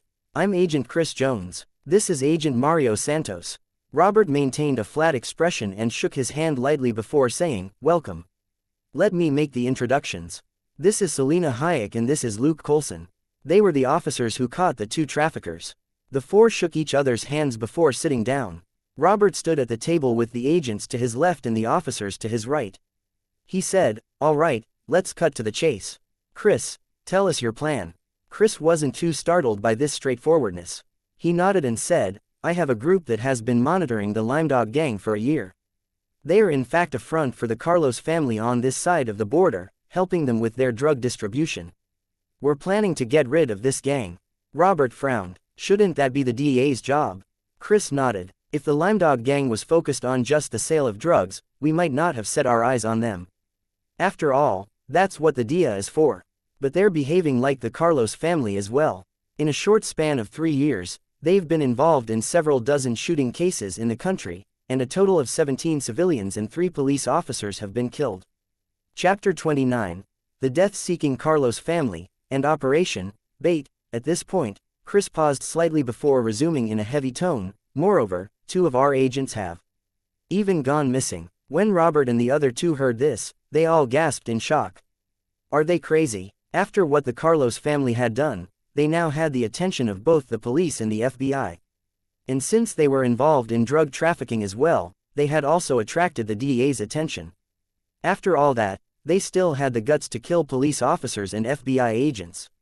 They were simply asking for it. Any organized crime group in America who committed any one of these deeds would suffer. The former meant that the local police force would hold a grudge against them. No police force would tolerate criminals who had murdered a police officer to operate in their jurisdiction. And the latter would result in an unrelenting hunt by the FBI, one of the most powerful law enforcement agencies in the country. This was also the moment Robert and the other 2 understood why the Limedog gang had come looking for trouble after Luke and Selena had arrested 2 insignificant underlings and seized a mere 1 kilo of drugs from them. This was simply a bunch of madmen that would be eradicated sooner or later. They just happened to stumble upon Robert and Luke before their eventual demise. Robert said, "All right, now I know how bad you guys want this. Since my man killed Francisco Carlos, they won't let this rest. Tell us your plan." Chris said, "I can't tell you the entire plan, but our group will be monitoring all roads in and out of town. We'll know when they're coming. At that time, you guys only need to appear in a suitable location and work with us to arrest all of them." Robert frowned and sank into deep thought. He agreed that this was indeed a simple yet practical plan. This was a simple entrapment, the oldest trick of humanity that even now was still useful. If the Carlos family wanted revenge, they would definitely come to this town. The FBI had far more advanced surveillance systems than the town police. They also had a lot more manpower working on the operation, and since they would know before the criminals arrived, they would be able to deal with them accordingly. With the FBI's help, a situation like the criminals suddenly appearing in front of Robert's house to kidnap Claire wouldn't happen again. Basically, the FBI wanted to use the abundant resources available to them and take down the madmen from the Carlos family. That shouldn't be too difficult. Robert replied, "How many people do you have? What do we need to do to help?" In the face of the insane Carlos family, Robert didn't intend to clash with the FBI just for credit. Thus, he cooperated nicely and directly made it clear that the FBI would take the lead and they would be assisting. Robert cared more for his family's safety than some credit. After all, if he cared about achievements, he wouldn't have stayed in a small town like this for so long. Chris sank into a short silence before he said, "The total number of agents we have working on this operation is confidential, but trust me when I say that we have sufficient numbers to deal with no more than 20 armed individuals. Your people only need to be ready for whenever we contact you. We'll then get them all at once." Robert understood clearly. There were at least 10 people in this group, all highly trained and fully equipped. Otherwise, Chris wouldn't dare make such a claim, and coupled with the assistance of 10 police officers, there wouldn't be any problems with this operation, unless the Carlos family decided to send a large group of over 30 people. "Okay, we'll follow your lead, but I need to be present for the planning phase of any operation which involves the 2 of them." Robert pointed at Luke and Selena. Luke was family, while Selena had worked under Robert for a long time. Thus, it was impossible for him not to worry when the 2 had to take part in this dangerous operation as bait. Chris agreed without hesitation. Of course, since Robert had so easily allowed them to take the lead, it would be too discourteous of him to disagree over something so small. The local police force might be obligated to help the FBI when required, but most experienced FBI field agents were glad to receive their help, and didn't mind sharing the credit either. Otherwise, if the local police decided to make life difficult for them, it would only make their job harder. After all, those who knew their territories well would always be troublesome opponents when one was on their turf. Chris was a capable and experienced agent, and in fact, was quite similar to Robert. Both of them had similar backgrounds as ex-soldiers who returned to the country after a few years overseas. The only difference was that Robert had decided to go back to his hometown and start a family. As for Chris, he joined the FBI due to his ambitions. But their choices did nothing to change the military way in which they did things. Chris only needed to use a few simple sentences to finish telling Luke and Selena what they needed to do. Their mission was in fact very simple: just continue with their daily lives as usual. Go on patrols when they had to go on patrol, go home when it was time to go home. The only difference was that they had to choose a location that couldn't be easily ambushed for their training sessions, and they couldn't take random strolls after work anymore. As for their patrols, they would no longer be patrolling randomly like they used to. Instead, they had to follow a few fixed routes so as to avoid falling into an ambush when help was far away. At the same time, the two were encouraged to wear bulletproof vests when they were on duty, and had to keep their guns loaded. As long as they followed these rules, they could do whatever they wanted. Chris would only be giving them reminders when necessary. After Robert sent the two agents off, he returned and got the officer on duty to prepare a document. He then signed the document before tossing it to Luke. Take this to the armory. This is approval for the two of you to use heavy firearms on this assignment. Selena's eyes lit up. Can we bring an RPG along? Robert stared at her expressionlessly. Do you think this is the Middle East? Or Afghanistan? At most, you can only carry an automatic rifle and one additional pistol each. Don't even dream of touching anything else. You're only dealing with some gangsters, not terrorists. Luke nodded with a smile before dragging Selena away. When the two left, Robert sighed before mumbling to himself, damn it. Don't you think I want to give you something good? I would give you some tanks if I could. But do we even have something like that here? The next 3 days passed uneventfully. Luke and Selena no longer left their car as frequently anymore while out on patrol. They would only get out of the car when necessary. It was summer in Texas, but they still had to wear bulletproof vests. That caused them no small amount of discomfort. They only felt better hiding in their car with the air con on at full blast. There were 2 new heavy firearms in the car. Selena had selected AM4A1 while Luke had selected a Remington pump-action shotgun. He wasn't too confident in his aim, and thus decided to select something where aim wasn't too important. Today, they received a message from the FBI. The Carlos family was indeed insane, as they had started gathering their men. From the FBI intelligence, they found that not more than 10 people had gathered in Mexico, and all of them were experienced and vicious criminals. Apart from that, the Limedog gang had also been busy. It seemed that they would be sending men on this operation as well. After several discussions between Chris and Robert, they came to a decision together. Chapter 30. The Missing Gunman, Night Shift, and Cigarette Butt. Chris's group transferred a few more agents to the operation. After all, the Carlos family might be sending over 20 people this time. The Carlos family was no ordinary organized crime group. They were in fact a drug smuggling organization, and if they wanted to, they could even equip themselves with things like AKs and grenades. Robert had also opened the armory to the other officers of their department. As of late, everyone had 2 additional heavy firearms in their cars. Otherwise, if they relied on pistols alone, they would be completely helpless against enemies with AKs. Meanwhile, Luke had already finished allocating his stat points.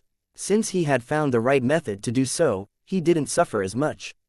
His dexterity had increased to 17, and the discomfort he experienced during the increase didn't even affect his daily life. Moreover, the benefit of allocating stat points this way was that he didn't have to eat a massive meal before the allocation.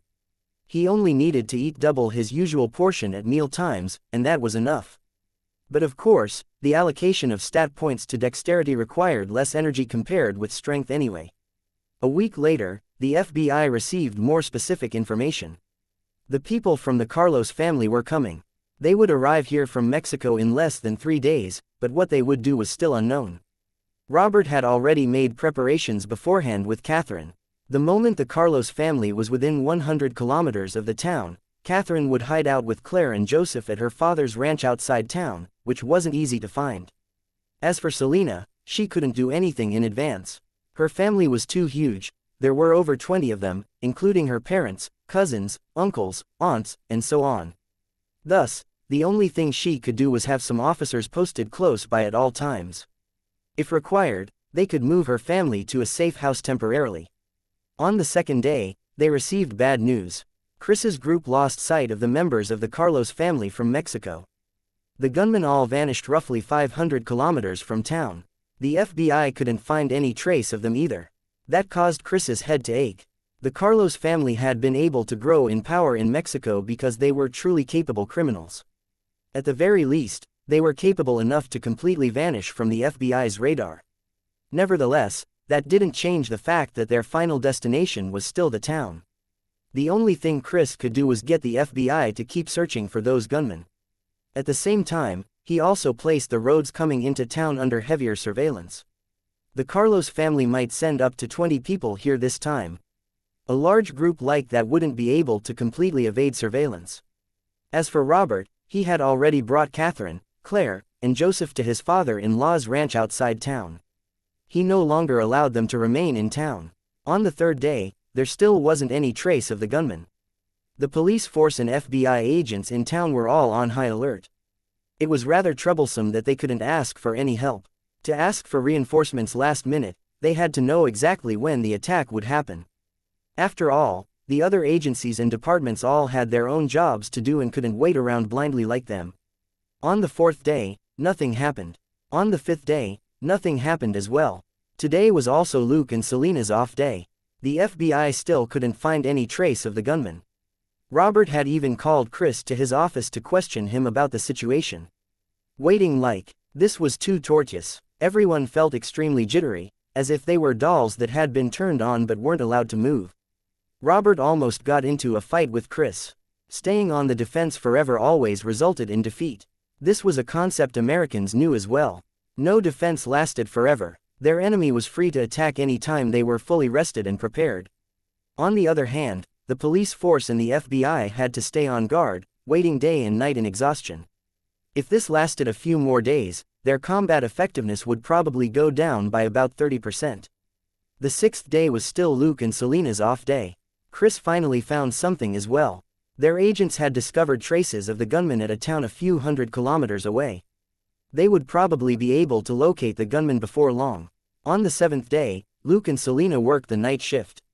Since the town's police department wasn't large, officers normally took the night shift in teams of 2, and only needed to go on patrol once every few hours.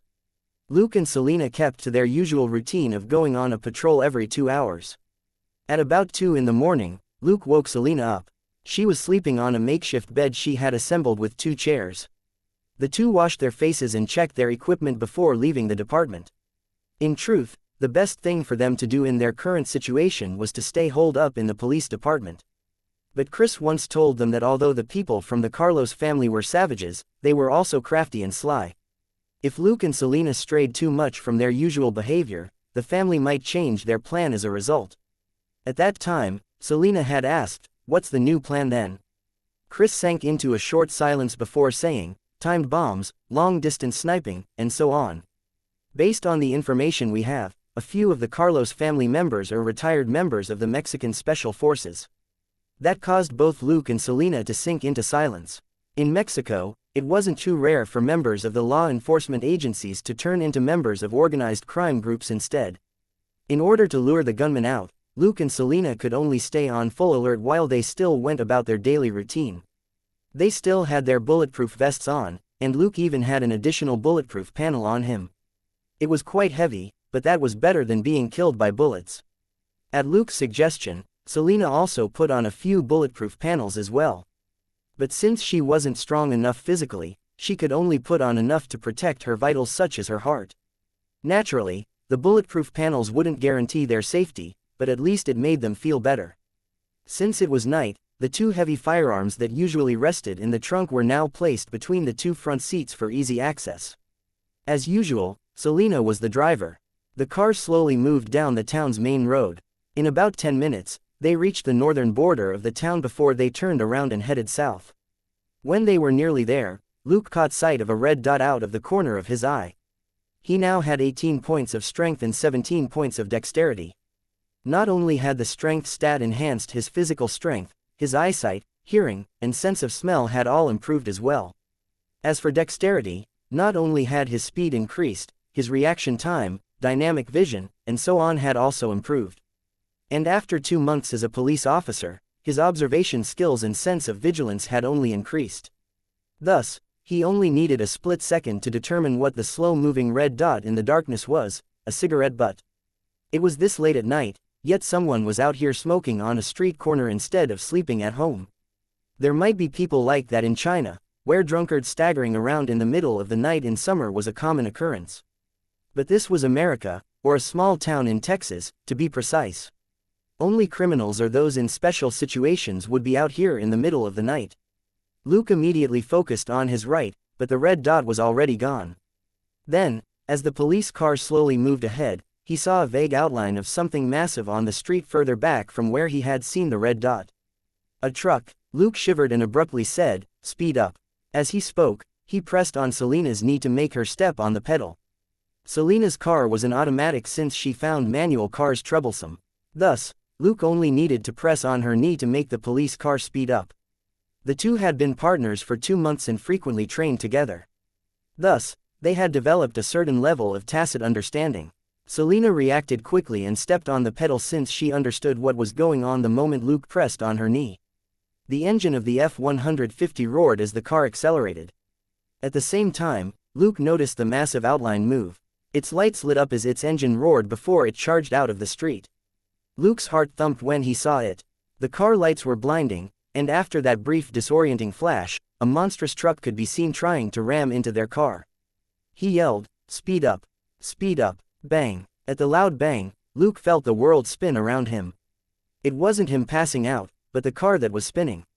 The police car spun through a row of wooden fences before it crashed into the front yard of a nearby house and stopped. Luke's vigilance, his reaction speed, and the mutual understanding he shared with Selena had saved his life. The truck failed to hit the passenger's seat. Due to Selena's sudden acceleration, the truck only hit the back of their car. If the police car hadn't accelerated, or had sped up even a second later, Luke would have turned into meat paste by now. His heart was thumping furiously after the close brush with death. About a dozen meters away, a pair of sinister eyes stared at half the police car that was still visible amid the flower hedges. The owner of that pair of eyes commanded, "Now!" Da da da, da da da. A continuous series of gunshots rang out. Luke's physical constitution was nearly twice that of a regular person. Thus, he wasn't in much discomfort when the car spun. However, the seatbelt was pressed tightly against his chest, which made him feel suffocated. The impact from the crash had been quite strong. The instant the gunshots started, he crouched down and shouted, "Leave, now!"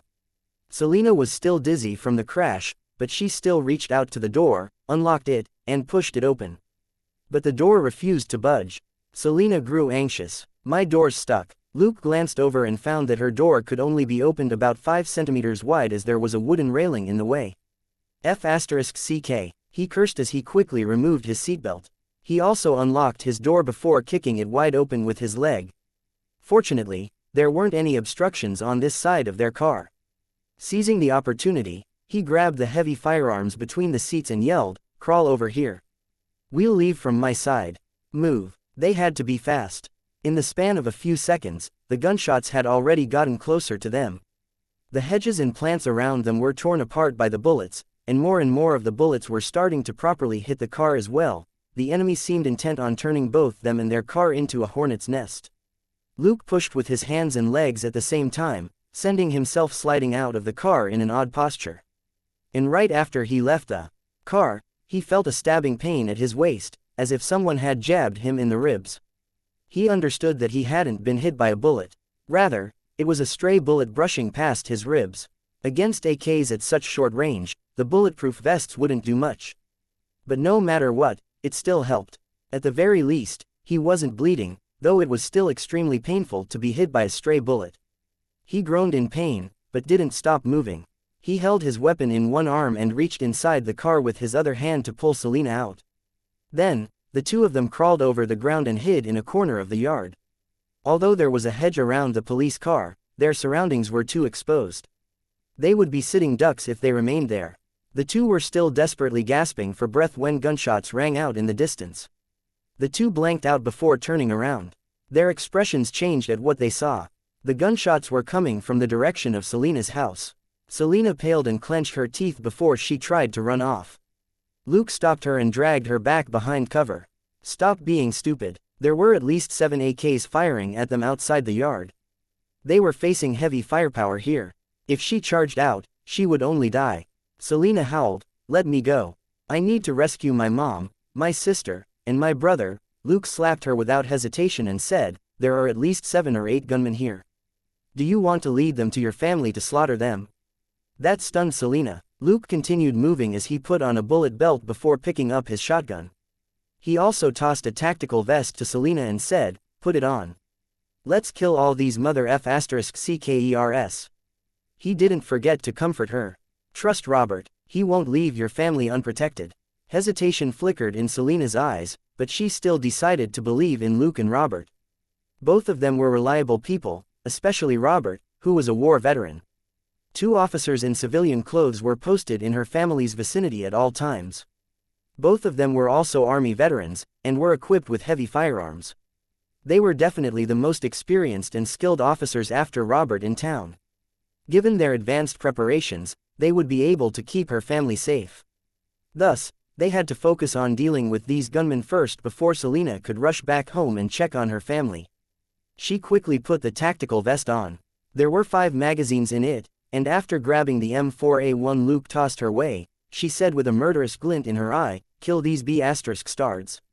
Luke heaved a sigh of relief. He had been afraid that Selena wouldn't be able to control her emotions and would rush out, only to be killed. He led her in a retreat as he said in a low voice, "Stay here and keep firing as you fall back, keep them occupied." Selena asked, "How about you?" Luke slung the shotgun over his shoulder and said, "I'll take a detour and close in on their rear from Bill's house." Selena immediately understood his plan. Bill's house was right opposite them. If Luke could get there, the two of them would be positioned on both sides of the road. At that time, if the enemy continued firing from the road, the latter would be no different than sitting ducks. "Understood," she said, before rushing to a secure corner and opening fire on the gunmen that were advancing on them. Chapter 32, Perseverance, and FBI assistance. The gunmen who were merrily firing at them were shocked by the return fire and quickly took cover as well. Previously, they had only dared to fire their guns from right in the middle of the road because of their superior numbers and firepower. But now, it turned out that their opponents were equipped with heavy firearms as well. Selena nearly hit 2 of them. Those were assault rifle bullets. Just one hit would already be extremely punishing. As Selena fired and kept moving non-stop, the gunmen no longer dared to be as arrogant. They started working with each other to suppress her as they closed in on her. While Selena opened fire, Luke quickly rushed to the side. With his immense strength and dexterity, he moved quickly and silently. Soon, he arrived at the yard next door. Leaning against the wall, he glanced at the ongoing shootout. He was facing a road about 15 meters wide. Everything was bigger in Texas, and the roads were wider as well. If he tried crossing the road just like that, he would probably be killed before he even reached the other side. From what he could see, they were facing 8 opponents, each of them an experienced combatant. They worked well to ensure that there were 6 people firing at all times while the other 2 reloaded. Luke also noticed that a certain person never opened fire. He hid behind the truck the whole time. This person was the greatest threat right now. Luke scanned his surroundings and picked up a round pebble from a flower pot. He weighed the stone with his hand and found it suitable for the idea he had in mind. It was somewhat heavy, but not overly so. He focused, and then abruptly exerted himself as he tossed the pebble at the truck and shouted loudly, "Fire in the hole." All the gunmen instinctively paused. Unfortunately for them, nobody could see in the dark that the falling round object was in fact a pebble. The pebble flew straight at the truck and hit the windshield with a thud before bouncing off to land on some metallic object which clanked as the pebble rolled over it. The gunmen were all greatly shocked. What the hell? A random small-town police officer has a grenade like this on him. Is he a SWAT member? The gunfire stopped and everyone leapt for the nearest cover they could find. And then, nothing happened. At the exact moment the pebble landed, Luke saw the gunman's reactions and how the person behind the truck hid underneath it, and he dashed across the road. In 2 short seconds, he dove into Bill's front yard. The gunman waited a few seconds, and when they didn't hear an explosion, they immediately understood that they had been fooled. One mustn't think that they were stupid for falling for this. In truth, they had been through too many bloody battles and had witnessed far too many deaths of both their comrades and enemies by grenades. That was the reason for their hasty reaction. In any case, they were in Texas, the state with the highest rate of private gun ownership in America. This was also the state with the highest number of Army enlistments. Any random Army veteran could very well have a grenade or 2 stored in their home. Right after Luke crossed the street, he heard a gunshot far in the distance. He narrowed his eyes when he realized that the sound came from the direction of his house. Exactly how many people had the family sent here? They actually had sufficient numbers to attack 3 locations at the same time. Nevertheless, Luke wasn't anxious at all. Who was Robert? He was an Army veteran who had served in a war zone for 8 years. His skill set would be very reliable in their current situation. Moreover, Robert wasn't operating alone. Apart from Luke and Selena, Robert still had 8 officers ready to move at any time. In fact, they could even face a dozen or so gunmen head-on if they wanted. Thus, Luke wasn't as nervous as Selena had been earlier. Instead of rushing to open fire, he waited patiently. The entire situation had happened abruptly. In fact, it had been less than 3 minutes from the moment their car had been rammed until now.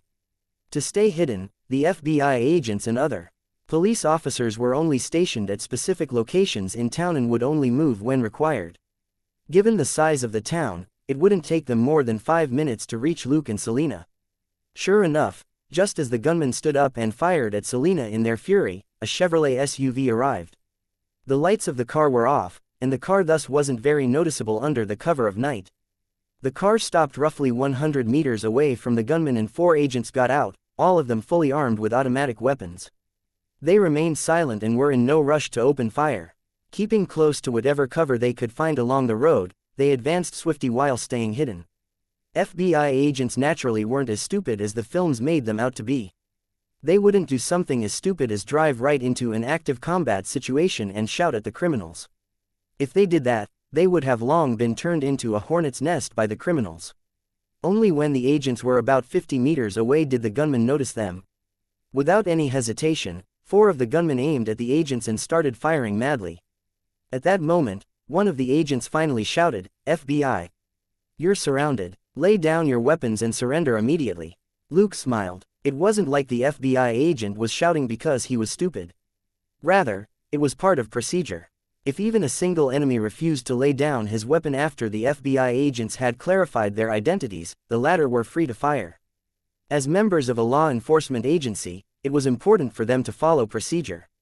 For example, officers in New York would have to yell, "NYPD," before breaking into a building. The shout clarified their identities and was used to frighten their targets. The people inside the building would thus be warned that resistance was illegal, and if they were killed for it, they only had themselves to blame. The gunmen were professional killers from Mexico, but the FBI agents who had just arrived were also well trained and cooperated well with each other. Both parties were armed to the teeth. Across a distance of 34 meters between them, the 2 parties started firing at each other. The FBI agents and Selena formed a 90-degree angle that assaulted the gunmen from 2 positions, making things difficult for them. As for Luke, his eyes flickered, but he still didn't open fire. Instead, he moved around Bill's house and climbed the wall that ran along the street which the truck had rushed out from earlier. Instead of hopping off, he bent his dexterous body and advanced along the wall.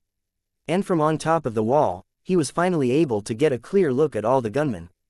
The truck that had rammed into them was in fact a garbage truck. Standing beside the truck was a guy who gave out one command after another, while it seemed that there was also a driver seated inside the truck. Coupled with the 8 gunmen, there were 10 of them here. Based on Chris's estimate, it was a group of 20 people that had made their way to the town. Thus, that could only mean that only 10 other people were attacking both his and Selena's homes. The FBI agents and the town's police officers numbered around 20 people as well, so they weren't at a disadvantage in terms of numbers. Furthermore, they were the ones on the defensive. They only needed to drag this out and more police officers would arrive from Knox City. At that time, these gunmen wouldn't be able to escape at all. Chapter 33. 3 kills, reload. 4 kills. Luke advanced a dozen meters or so before he curled up and hid behind a decorative object on the wall. After observing the combat situation, he drew his pistol with one hand and adjusted the shotgun with the other so that it was under him, unnoticed by the gunman.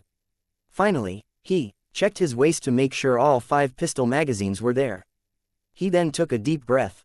He slowly adjusted his posture and raised his pistol with both hands at the gunmen that had their backs to him. Bang, bang, bang, bang, bang. Instantly, Luke unleashed the prowess of his high dexterity. Regardless of whether his bullets hit their targets or not, he emptied the magazine in less than 3 seconds. Then, he directly leapt off the wall and into the yard before dashing away. The heavy gunshots paused slightly before starting up again, but this time, they were far less intense. Selena and the FBI agents who were facing the gunmen in a firefight suddenly saw 3 gunmen at the back of the group collapse to the ground. Although the area was filled with the sound of automatic rifle gunfire, and a Glock 17 going off would be rather subdued in comparison, the people present could still recognize that a Glock 17 had been fired. This was the most common gun issued to police in America. Thus, the person who had fired those shots was most definitely a police officer as well. Nobody assumed that the person was an FBI agent since they were all heavily armed and wouldn't even use a pistol in this scenario. Selena grew excited as she aimed at the nervous gunman and started firing madly. She successfully hit one in the shoulder, causing that person to yell miserably before he collapsed to the ground. At the same time, the FBI agents who were no longer under heavy fire successfully hit a gunman who was retreating in a panic. The gunman's morale plunged. Half of them had gone down in an instant. What the hell was going on? Since the start of the fight until now, both parties had fired over 1,000 bullets at each other, yet not a single one of them had been injured. But in the span of just a few seconds, 5 people from their side were suddenly down. The gunmen could no longer be bothered with Selena and the FBI. They turned around anxiously and aimed their guns at the dark alley. But they couldn't see anything. Luke only took 3 seconds to empty his magazine and immediately fled after that. The gunmen weren't given a chance to even react. As he ran, Luke popped out the empty magazine and replaced it with a new one. He then swung the shotgun from his back to his front, gripping it in his hand. Then, he ran to Bill's front yard.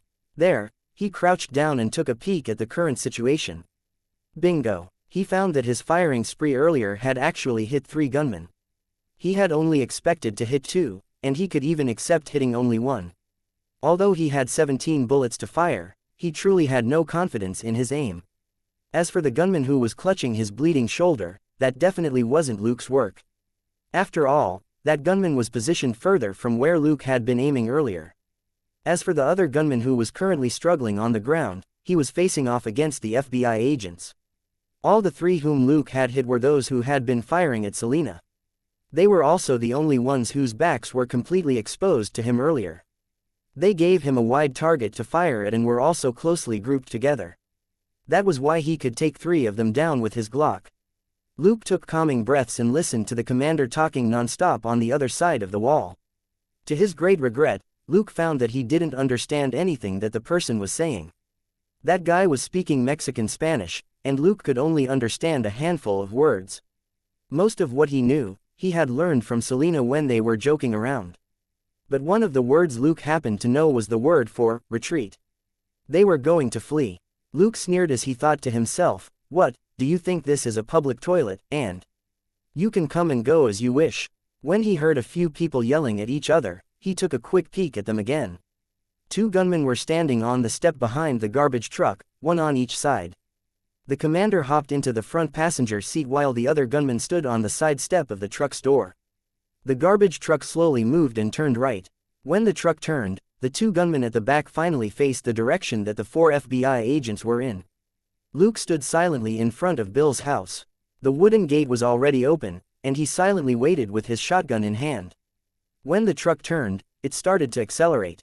The moment the truck started to speed up, the front of the truck appeared on Luke's left.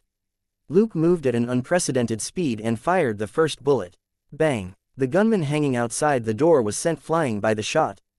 Gotcha! Luke pumped the shotgun. Bang! There was a huge crack in the truck's windshield. Gotcha! Bang! Yet another bullet was fired at the windshield. This time, It was clear that a bullet had finally gone through the windshield. Although Luke couldn't see it, he could hear the driver's wail before the car swerved to the left. Luke remained unmoved. Gotcha. Bang. The gunman on the right at the back of the truck was sent right in Luke's direction as the truck swerved. With a distance of less than 5 meters between them, he took a shotgun blast right in the face before his body spun away from the truck. Gotcha. Bang. The other gunman was blasted by the shotgun against the back of the truck. Luke then watched coldly as the truck swerved and crashed into the yard across the street before it finally stopped after it rammed into Selina's car once more. Then, he took out some bullets from his bullet belt and leisurely reloaded his shotgun. He rarely used shotguns, and had only practiced using one in the past few days. He still wasn't at a level where he could fire 2 shots in 1 second. But he wasn't in a rush. It was late at night. If he showed himself, Selina might be able to recognize him, but the FBI agents might send a bullet his way instead. Thus, he was in no rush to make any sound. The leader of the gunmen should still be in the front passenger seat. Luke watched as the passenger door suddenly opened and a figure rolled out. The person nimbly rolled under the truck before crawling to the other side, not giving Luke a chance to fire at him.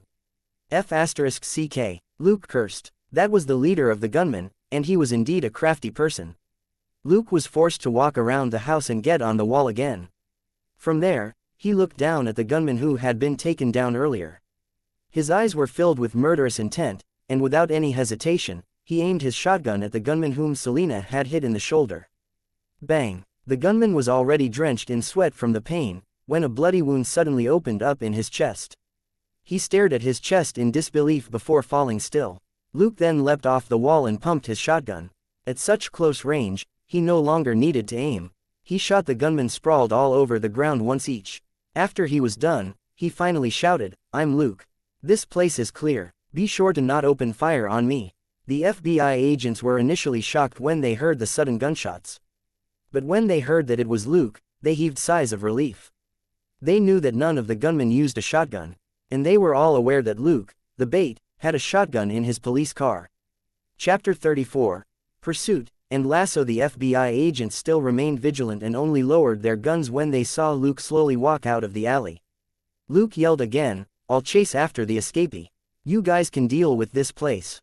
It's best if you wrap it up quickly, though. There's an intense shootout going on at Selina's house." The FBI agents were rendered speechless as they thought, "Are you telling us what to do now?" But none of them said anything. They all clearly saw what happened earlier. When the shotgun fire rang out earlier, all the remaining gunmen had been killed off with a shot each. They had been working together for so many days, but this was the first time they realized that this normally friendly-looking young man was actually so vicious.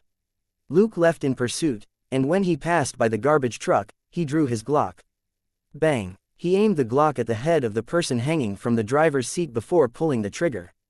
"Selina, gather the FBI fellows and take them with you to your place as backup," Luke said before rushing away. The FBI agents only just arrived at that moment. With their guns raised, they slowly approached the alley. When they managed to get a clear look at the situation there, they all gasped and looked at each other silently. What Luke did was beyond vicious. He was savage, even executing the injured combatants. Selina came over as well. "Is everything all right?" "They're all dead. My car's ruined. Can you guys send me home? I keep hearing gunshots, and only 2 of my colleagues were posted there."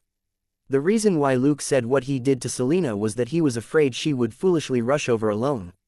As for the FBI agents, they would be able to remain cool-headed since it wasn't their house that was under attack. The 4 discussed it for a bit before sending one person to drive Selina over. The scene was a mess, with so many people dead as well as a bunch of weapons lying around. They couldn't leave everything as it was and move on. The person who would drive Selina home would take no more than 10 minutes to come back to the scene anyway. Meanwhile, they could ask Chris for further instructions. When Chris heard what happened, he blanked out for a bit before saying, "Ignore the bodies. Get over here too, but there's no rush. Push on to Selina's house so we can finish off the remaining gunmen." Chris hadn't expected that they would be facing so many attackers this time. 10 of them had appeared on Luke's side, and there were even more people at Selina's house, with 20 attackers appearing there. It was clear that they had planned to execute her entire family. And from what Robert told him, 20 people had gone over to Robert's house as well. They got into a gunfight with Robert, 2 other police officers, and 2 FBI agents.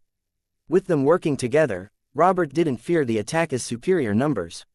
He was somehow firing the M4A1 in his hand as if it was a sniper rifle instead of an automatic rifle.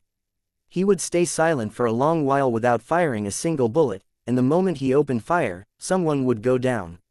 In less than 5 minutes, 6 attackers had been taken down, all hit by Robert. At that point, the gunman didn't even dare flee anymore. After all, the first to run would also attract a bullet from Robert. On the other hand, an intense gunfight was still happening at Selena's house. The majority of the police force and 10 FBI agents were involved in an intense shootout with the gunman there, with neither party winning a clear advantage yet. This was the plan Robert and Chris had come up with. Robert only needed 4 people with him. As for Luke's side, a squad with great teamwork had been sent over, and their combat prowess was in fact even higher than perhaps 8 or 9 of the local police officers combined. Therefore, most of the remaining reinforcements were now focused on Selena's house. It wasn't that the officers and agents posted there were terrible, but the situation at Selena's house was simply too chaotic. There were too many objects littered around the house, with random piles here and there. Farming tools, dilapidated furniture, and old electrical appliances were also strewn everywhere, turning the area into some sort of maze. Thus, both sides remained cautious and neither dared to advance rashly. The only thing they did was to shoot at each other from a distance. Of course, the police and the FBI were in no rush anyway. Time was on their side after all. Chris, who was the overall commander of the operation, had already informed everyone that only 1 criminal had escaped from Luke's side, and the people there were currently rushing over as backup. As for Robert's side, he would be able to clean up his opponents in about half an hour. At that time, they would be able to come and help too. Because of that, these 20 gunmen wouldn't be able to last longer than half an hour. In fact, this was already a conservative estimate since some of these gunmen were armed with grenades. Chris didn't want to push them too hard, to the point that they started tossing grenades into civilian homes. If some random civilians ended up killed, the credit he stood to earn from this operation would be greatly reduced. As Chris's party advanced slowly and steadily, Luke had already caught up to the escaped commander. Although that person was fleeing, he still held on tightly to his weapon. Luke was wary of the might of an AK. Thus, he didn't dare charge straight at his target. When he saw his target enter a small alley, he was overjoyed to realize that his target wasn't too familiar with this area. Without any hesitation, Luke slung his shotgun over his back before jumping over the wall beside him. He jumped into a front yard and was welcomed by 2 dogs that lifted their heads vigilantly. He quickly said to them, "Harry, Betty, stay." The 2 dogs woofed lightly at him before lying down on the ground again. The owner of this house was David, and he was rather friendly with Luke's family. Luke used to visit this place a lot as a kid, and he was very familiar with the 2 dogs. This also showed how well he knew the surrounding area. His target had entered a L-shaped alley, and Luke only needed to go through this yard to intercept that person at the other end of the alley. If that person didn't randomly decide to climb over a wall, he would definitely appear at the other end. Luke quickly ran across the yard toward the alley's exit. When he arrived, he didn't hear any footsteps. His target was indeed slower than he was. Luke was about to raise his gun when he saw a rope coiled around a random pole near the mouth of the alley. The pole was in fact a horse post, and the rope was probably something which David had left there. A new idea surfaced in Luke's mind as he ran over. He folded the rope in 2 and wrapped it around the post before dragging the other end back to where he was standing. There were no street lamps here, so this alley was very dark. Luke sneered inwardly as he walked 2 meters away from the post to the other side of the alley opening. In the dark, he kept the folded rope at chest level. Soon, hasty footsteps rang out from the alley. His target was moving at a moderate speed. Luke listened carefully and found that his target wasn't slowing down at all. Soon, his target arrived at the exit. And then, Luke felt a massive force on the rope. Next, a figure could be seen hanging in the air. This person was about 10 centimeters shorter than Luke, so his neck was level with Luke's chest. He had crashed right into the rope by the neck as his body jerked forward slightly at the momentum, making it look as if he had been left hanging. When Luke released the rope, the person was already falling on his back since the lower half of his body was still moving forward. With a thud, he crashed to the ground. Luke swung the shotgun over his shoulder and gripped it in his hand again. At the same time, He removed the safety lock, his finger landing on the trigger. Bang! The shot was fired straight into his target's chest. When Luke saw the person twitching on the ground, he pumped the shotgun without any hesitation. Gotcha! Bang! He unloaded yet another round into that person's chest. This time, that person fell still. Only then did Luke step forward and kick away the AK lying beside the fallen man. Luke pulled out a flashlight from his waist and shone it on the man's face. There was no mistaking it, this person was Hernandez Carlos. The information from the FBI indicated that this person was an important leader of the Carlos family. He was considered one of the commanders who led their hitmen, and was also Diego Carlos's cousin. After feeling this person's neck, Luke finally heaved a sigh of relief. There was no pulse. This person was confirmed dead. Luke would never spare anyone from the Carlos family. If possible, he would kill instead of arrest them. That was also why he had shot the ones that were already down. The Carlos family would most certainly come for him to avenge their losses. He had no intention of letting any of them leave. After confirming Hernandez's death, Luke stood up and put his flashlight away. He slung the shotgun over his back again before he headed for his house. Robert would probably be fine, but Luke still wanted to go check on him. He ran back home, and when he was roughly 200 meters away, he slowed down and started scanning his surroundings. Suddenly, there was a rumbling sound as he saw several people running in a panic toward him from the opposite direction. Luke was much quicker to react than these people. At the exact moment they appeared on the road, he had already hidden himself in an adjacent yard. Only half of his head cleared the fence as he peeked out to observe these people. There were some street lamps here, but they were few and far between, so the area was lit dimly. In the darkness, only the outlines of the people were visible. But Luke soon saw that they were all armed with AKs. That was a clear indication of who they were. None of the FBI agents or the police officers were equipped with AKs. These people running away in panic were most certainly the gunmen from the Carlos family. Sure enough, a few people appeared behind them and started firing at them. Luke saw a familiar figure in the second group, Robert. He heaved a sigh of relief at the sight. Robert indeed was as amazing as Luke had imagined. The gunfire here was rather intense, which had worried Luke deeply. But from what he was seeing, it was clear that Robert had finished off quite a number of them. Luke remained silent and shifted positions while he was still crouched in his hiding place. He leaned against a car in the yard and continued to observe the fleeing group. They fled in panic, and when Robert appeared, one of them went down. Robert fired at that person's back with a rifle. The bullet went straight through that person, creating a massive hole in his torso. With one look, Luke was sure that the person was dead. The fleeing group grew even more panicked as only 4 of them were left now. They started running madly, and one of them even tossed his gun away. That was a smart choice. In a confrontation with an army veteran like Robert, they should give up completely on fighting back as they ran for their lives. One only needed to run faster than the others, and Robert would most certainly prioritize the others that still had their guns. The other 3 still seemed clueless as they continued running with their guns. Luke reached for the Glock on his waist. He remained crouched as he moved around the car to position his back to the incoming group. Then, he assumed a comparatively comfortable stance before forming a triangle with both his arms and aiming his gun straight at the pavement on his right.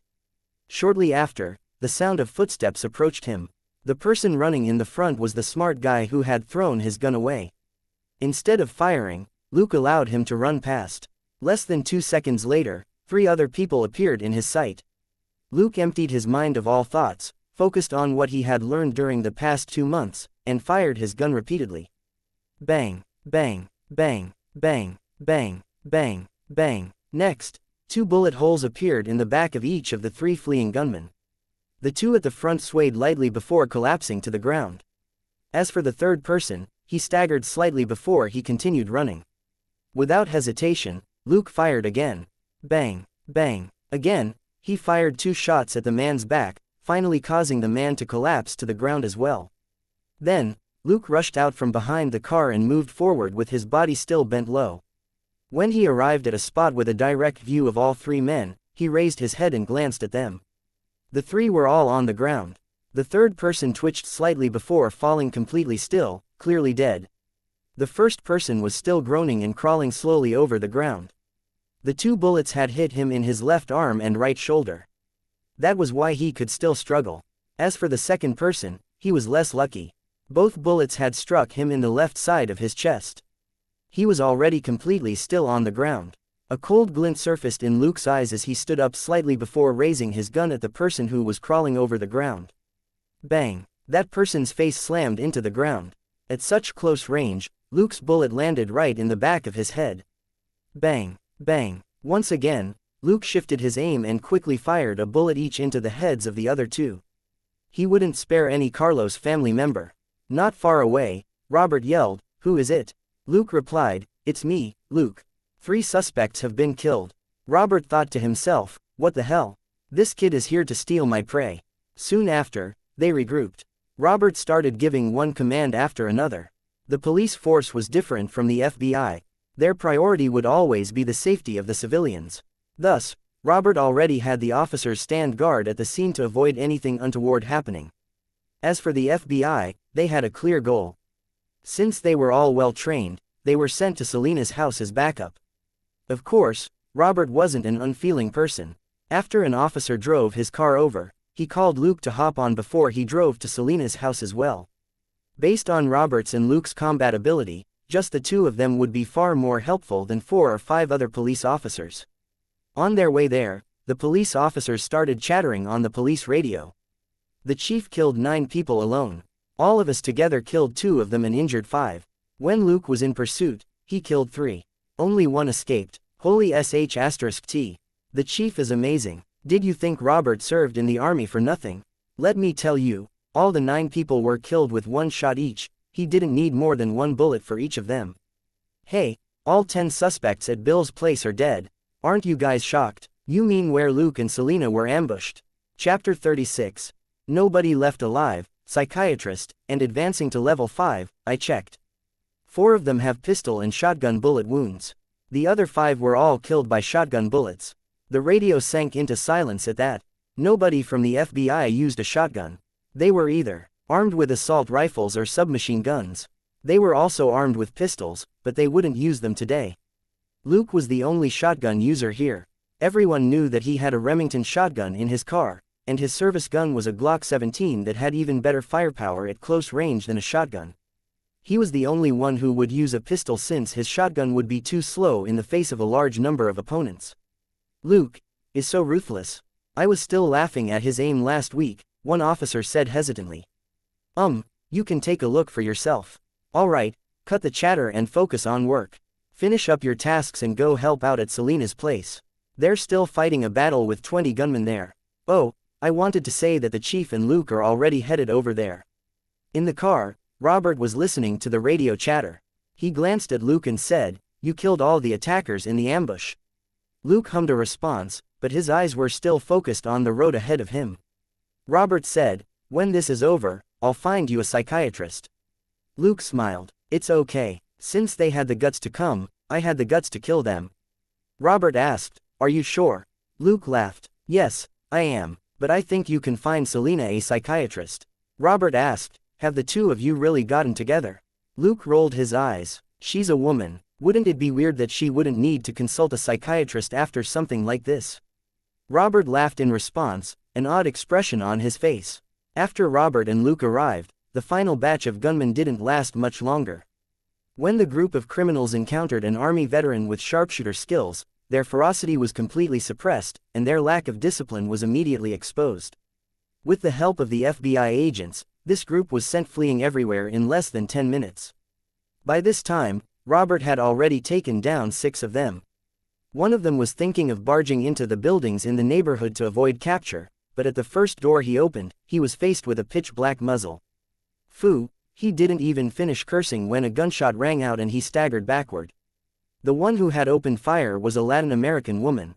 After blasting the invader out of her house, she didn't appear too flustered. Rather, she shut the door and returned to her couch, her gun resting on the armrest and aimed straight at the door. Beside her, 2 girls and a boy were lying obediently on the ground. The eldest girl whispered, "Mommy, when will Selina be back?" The woman replied in a whisper as well, "Soon." I heard her voice. "But there are still bad guys outside. We can't go out, and we can't speak loudly either." Oh, the little girl immediately shut her mouth. Ultimately, only 2 of the gunmen escaped. As for the others, they were either caught or killed by the FBI and the police before daybreak. Even the 2 gunmen that had escaped didn't actually manage to get very far. This was a large but sparsely populated town. There was very little human presence several dozen kilometers outside of town, and only ranches and farms could be found beyond that range. One of the gunmen entered a ranch and tried to kill the ranch owner before escaping by car. However, the town police had informed nearby ranch and farm owners to be wary of strangers and never approach them, as any stranger might be a gang member sent to assassinate the town police. Thus, right after this gunman pulled his gun out, a bullet hit him in the arm holding the gun. The truth was that the lad who shot him had been aiming for the gunman's head. Alas, he missed terribly and hit the arm instead. As for the other gunman, he was better off and was only found at noon 3 days later. He had been starving for 2 days. Suffering from thirst and hunger, he fainted on a ranch. The ranch owner found him, and instead of approaching him, called the police. 1 hour later, the police arrived, cuffed the poor soul, and took him away. With this, all the gunmen sent by the Carlos family were dealt with, and none of them escaped. Chris from the FBI was overjoyed and distressed at the same time. He was overjoyed because this operation was a success. He was distressed because Luke had killed an important Carlos family member like Hernandez Carlos. Of the 50 gunmen, less than 10 of them survived. Of the gunmen who were injured, most of them died before they even reached the hospital. And 3 more died in hospital. Because of this, the information which Chris was able to get from them was rather limited. This was especially true of the group of 10 that had ambushed Luke and Selena. A leader like Hernandez had been in charge of them, and the others in the group had all come from Mexico as well. They were all elites of the Carlos family, and probably knew more about the Carlos family than the other 40 combined. Of course, the 2 strongest ex-special force members of the Carlos family hadn't been part of this group. The rest of the gunmen were all Limedog gang members, and were all average street thugs who didn't even know how to handle combat properly. The only thing they knew to do was pull the trigger and empty the magazine. That was also why they had been so miserably defeated despite their numbers advantage. Similarly, these street thugs wouldn't know much about the Carlos family's internal affairs. It was discovered that these people had used a garbage truck to enter the town in batches. That was why it had taken them so long to mount an attack. The garbage truck in question was the one that had rammed into Luke and Selena. Chris couldn't do anything about the result. Both Robert and Luke had killed more than half the gunmen. What could Chris do about it? Complain. That wouldn't do. They had already agreed to let the FBI take more than half the credit. It would be unreasonable to expect them to try and keep the enemy alive at the risk of their own lives. When Luke returned home, he told Robert he was going to bed before he went straight upstairs. He wasn't in the mood to clean up the living room. After a shower, he lay down on his spring mattress right away. Finally, he had the time to check the system. Mission: defeat the Carlos family gunmen, completed. Completion of the mission is worth a total of 2,000 experience and 2,000 credit. Since the host's contribution to the mission was 42%, 840 experience and 840 credit have been awarded to the host. As experience has reached 900 points, the host has leveled up to level 5. Extra stat points. 3. Luke allocated 1 point to dexterity before falling into a deep sleep, ignoring the slight feeling of discomfort. On the second day, Chris left with complicated emotions. But before leaving, he left Luke his contact details. Maybe after 2 years, if you're interested, you can consider applying to join the FBI. After passing the evaluation, there'll be a spot for you on my team, Chris said. Luke smiled and put the name card away. We'll see. He had a feeling that Chris had extended this olive branch casually. After all, Luke had only been a registered police officer for 2 months, and he didn't even have a high rank. As for his level of education, he was only a high school graduate. Chapter 37. Double Act, Furniture, and New Sofa. If Luke wanted to take the FBI application test, he would have to wait a few more years to get the required experience and rank in the police force, as well as get himself a college degree. Only then would he have any chance of success. But who knew what would happen in the meantime? Since Chris had left his contact details, however, it was clear that he still regarded Luke highly. With this name card, Luke could ask Chris for help whenever necessary. But who knew how much help Chris would give him, since Chris hadn't promised anything. Luke didn't mind. He considered this a backup for when it was required. What Luke didn't know was that Chris really did think very highly of him. Thus, if it was something that he could help with, he would do his best if Luke needed it. In a single night, Luke, who was only 18 years old, had killed 13 AK-wielding criminals. Moreover, he had only been in the force for 2 months or so. People like him were extremely rare, even in the whole of the country. Chris was seriously planning to recruit Luke for himself after 2 years. What his team lacked was someone as good in combat as Luke. Unfortunately, Luke was still young. Youth meant immaturity and fickleness. But if Chris invested in him early on, it would be easier for him to forge a friendly relationship with Luke. People capable of taking down so many attackers in a single night weren't necessarily rare in the country. For example, Robert was also capable of the same. But Robert was an old fox who was too smart, with numerous established habits from his years in the service. It wouldn't be easy to control a subordinate like him. On the other hand, Luke was someone who usually tried to never offend anyone. Throughout the week, Chris's observation was that Luke had a mild personality, was above average in his ability to learn, and was very willing to help others. He was basically the prime example of a Mr. Nice Guy. The town residents all praised him greatly, and Chris had yet to meet someone who spoke badly of him. Of course, it was quite scary that this Mr. Nice Guy had killed 13 criminals in a single night. But Chris could understand why Luke had done it. Even Robert, who hadn't killed a single person after being a police officer for over 10 years, had also killed more than 10 criminals that night. The wrath of a Mr. Nice Guy was truly terrifying.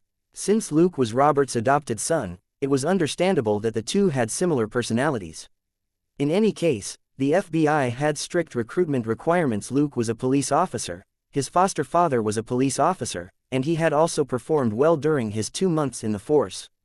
He was a perfect example of someone with a clean background and who could already be considered part of the law enforcement system. It was people like these whom the FBI would give top priority to during recruitment. In addition, Luke wasn't stupid. Although he hadn't furthered his studies, his high school results indicated that it wouldn't be hard for him to do so.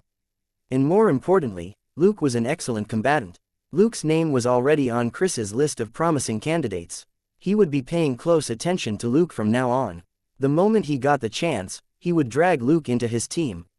2 days later, Catherine returned with Claire and Joseph. Facing the empty living room, she was stunned. "Can one of you explain to me what happened here?" The two looked at each other, and said at the same time, "He'll tell you." Followed by, "Why me?" Followed by, "Of course you." Catherine was speechless as she thought to herself, "Are you guys running a double act?" Ultimately, it was Robert who surrendered, as their living room had been messed up when he was here. Luke had only arrived afterward. But he only told Catherine. There was no need for Claire and Joseph to know anything. It would do them no good to know anyway. Catherine was in a bad mood. Although the Carlos family had suffered a terrible defeat, their base was in Mexico. So long as they continued to exist, they definitely wouldn't spare Luke and his family. But at least there was good news. The Limedog gang had been effectively crippled. In America, a gang with over 40 gunmen was already considered a sizable and powerful gang. With the Carlos family's support, the Limedog gang had about 50 gunmen. One could say that the bulk of their muscle had been eliminated during the operation. Their remaining members were no more than low-level street thugs who only knew how to wave their guns around to frighten others. Thus, it would be quite a long time before Luke's family was attacked once more. Although Luke pushed Robert into taking the blame for the destruction of their living room, he still offered to share in the repair costs. After working in the force for 2 months, he had received about $6,000 in pay. Luke, who had been Chinese in his previous life, viewed money differently compared with other Americans. He didn't smoke, drink, or party. At most, he gamed at home, and his biggest hobby since his school days was Brazilian Jiu-Jitsu. After he started working, he had an additional hobby, gun practice. He was living with family, and although Robert had jokingly told him to pay for food, Luke had been rejected when he offered to pay Catherine. Up until now, Luke had only spent about $600 of his salary, and that was also to buy Catherine a cosmetic set. He didn't spend much on other things. Thus, Luke still had about $5,000 in savings. For a newly employed young man, this was a large sum of money. Other young men would likely use this money to buy a new car or something. But since Luke had been getting free rides in Selena's car every single day, he didn't even need to buy one for himself. Catherine originally didn't want Luke to pay for the living room, but Luke insisted that he wanted a large and comfortable sofa. And since that was his wish, he would take responsibility for it. Ultimately, he spent about $2,000 to order a custom-made sofa, a side table, a TV cabinet, and 2 tiny tables from Old Bill. Old Bill was a carpenter who handled the numerous carpentry jobs in town. A job worth $2,000 was a large project for Old Bill. Since he was close to Luke and his family, he patted his chest and agreed immediately to the deal. He even promised to finish everything in 3 days. When the sofa and furniture arrived, Catherine immediately shut her mouth. In his previous life, Luke had lived until the year 2018. Although he wasn't an expert on the trendy furniture of the time, he still had a vague idea how they looked. The sofa was wide and comfortable, the design minimalistic and simple. It was large enough to serve as 3 single beds after taking it apart. The day the sofa arrived, Joseph and Claire spent the day rolling on it in excitement and going on and on about how this new sofa was much better than their old sofa, which had been too old-fashioned. After dinner, the whole family lounged on the sofa. Some watched TV, some read the newspaper, and some played on their cell phones. At that moment, Catherine sighed emotionally. This sofa really is quite good. In the past, Joseph and Claire would always mess around on the floor. The previous sofa simply hadn't been big enough for the entire family. But now, Catherine and Robert could lounge in the middle of the sofa while Joseph and Claire hung out on the right side. As for Luke, he alone occupied the left side of the sofa. There was more than enough space for everyone. Robert took a swig from his can of beer and said, yes, it's really comfortable. With his size, he had never been able to lie down on their old sofa, which had been too small for him. If he lay down, he would simply slide off instead. Thus, the old sofa hadn't exactly been good for resting. Chapter 38. Daddy System's super cheat tool. Robert could lie on the new sofa like a paralyzed person and he still wouldn't slide down. It was an extremely comfortable feeling. Luke picked up the newspaper which Robert had just finished reading and said with a smile, "It's good that everyone is happy." During the past few days, he had already spent the 3 stat points he received. All of them had been allocated to dexterity. After that night, he gained a profound understanding of the importance of dexterity. It helped him become more nimble, control his body better, and improve his shooting speed. Although his aim wasn't very good, he could simply fire until he hit his target with his improved dexterity. Of course, strength was just as useful. It helped stabilize his grip on his gun, which made it easier for him when he was sprinting or climbing walls, and improved his sight and hearing, which helped him detect his opponents before they could detect him first. Strength and dexterity were like a couple that complemented each other, and neither one was dispensable. If he had allocated all his stat points to strength, he wouldn't have been able to react in time during the battle with the Mexican gang, and would have wound up rammed to death by the truck. Or the subsequent rain of bullets might have killed him instead. And if he had focused only on dexterity, his brain might be able to react fast enough, but his body would lack the strength and resilience to execute the commands from his brain, also putting him in great danger. And if he had allocated all his stat points to mental strength, he would probably be dead by now. If he treated this like a game where focusing on a single stat was enough, that would be akin to suicide. Real life wasn't anything like a game. Since the system had provided him with 3 different stats, all of them had to be useful. Strength was the foundation of his body, dexterity determined the efficiency with which he used his body, and mental strength probably had an even bigger effect. He could prioritize certain stats, but he still had to maintain balance and ensure that no one stat fell too far behind. Nevertheless, he still decided to allocate more stat points to dexterity for now. Dexterity was much more helpful for when he was using a gun. But this time, something unexpected happened when he allocated stat points to dexterity. After he allocated the final stat point to dexterity, it reached 20 points. Suddenly, the sense of discomfort intensified, and the feeling was even worse than the first time he allocated stat points to dexterity. Fortunately, he had gotten off work at the time. He only recovered after spending half a day in bed. He soon discovered that the discomfort had been well worth it. Luke discovered that after his dexterity reached 20 points, his body had been enhanced significantly. He tried asking the stupid system about it, but received no response. After many tests, he concluded that when a stat reached 20 points, it would advance to the next level. Thus, 20 points of dexterity wasn't as simple as being slightly more dexterous compared with 19 points of dexterity. Rather, He was twice as dexterous now. But of course, there was no way for him to accurately measure his dexterity, he could only make an educated guess. But at the next level up, he could consider focusing on strength instead to see if his conclusion was correct. After all, being twice as strong as an ordinary person or 4 times stronger than an ordinary person was completely different. Plus, he only needed 2 more points for his strength to reach that level. The stat points spent would be well worth it. As he pondered, he flipped through the newspaper. At that moment, Robert raised the remote control and switched to a sports channel as he said, "Today is the match between the Dallas Cowboys and Green Bay Packers. We can't miss it." Luke's eyes didn't move away from the image of a certain handsome bearded guy in the newspaper as he said, "It's going to be a boring match. The Green Bay Packers are too strong." That provoked Robert. "Bullshit. The Dallas Cowboys aren't afraid of anyone." Luke merely hummed a response before he shifted his focus back to the newspaper. That annoyed Robert even more and he said, "Let's make a bet. I'll bet on the Dallas Cowboys." Luke. Hee. After a short while, the bet was set. Each of them put down $10, and Catherine would be in charge of the prize money while the match was ongoing.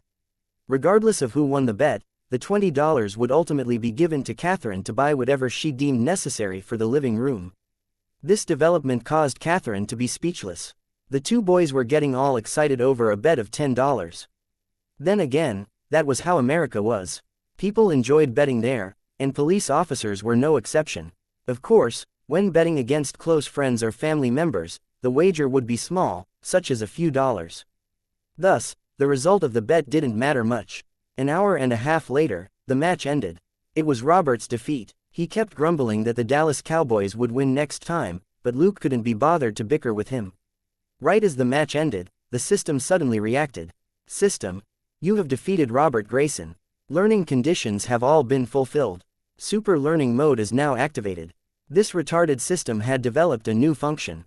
The name of the new function alone filled Luke with expectations.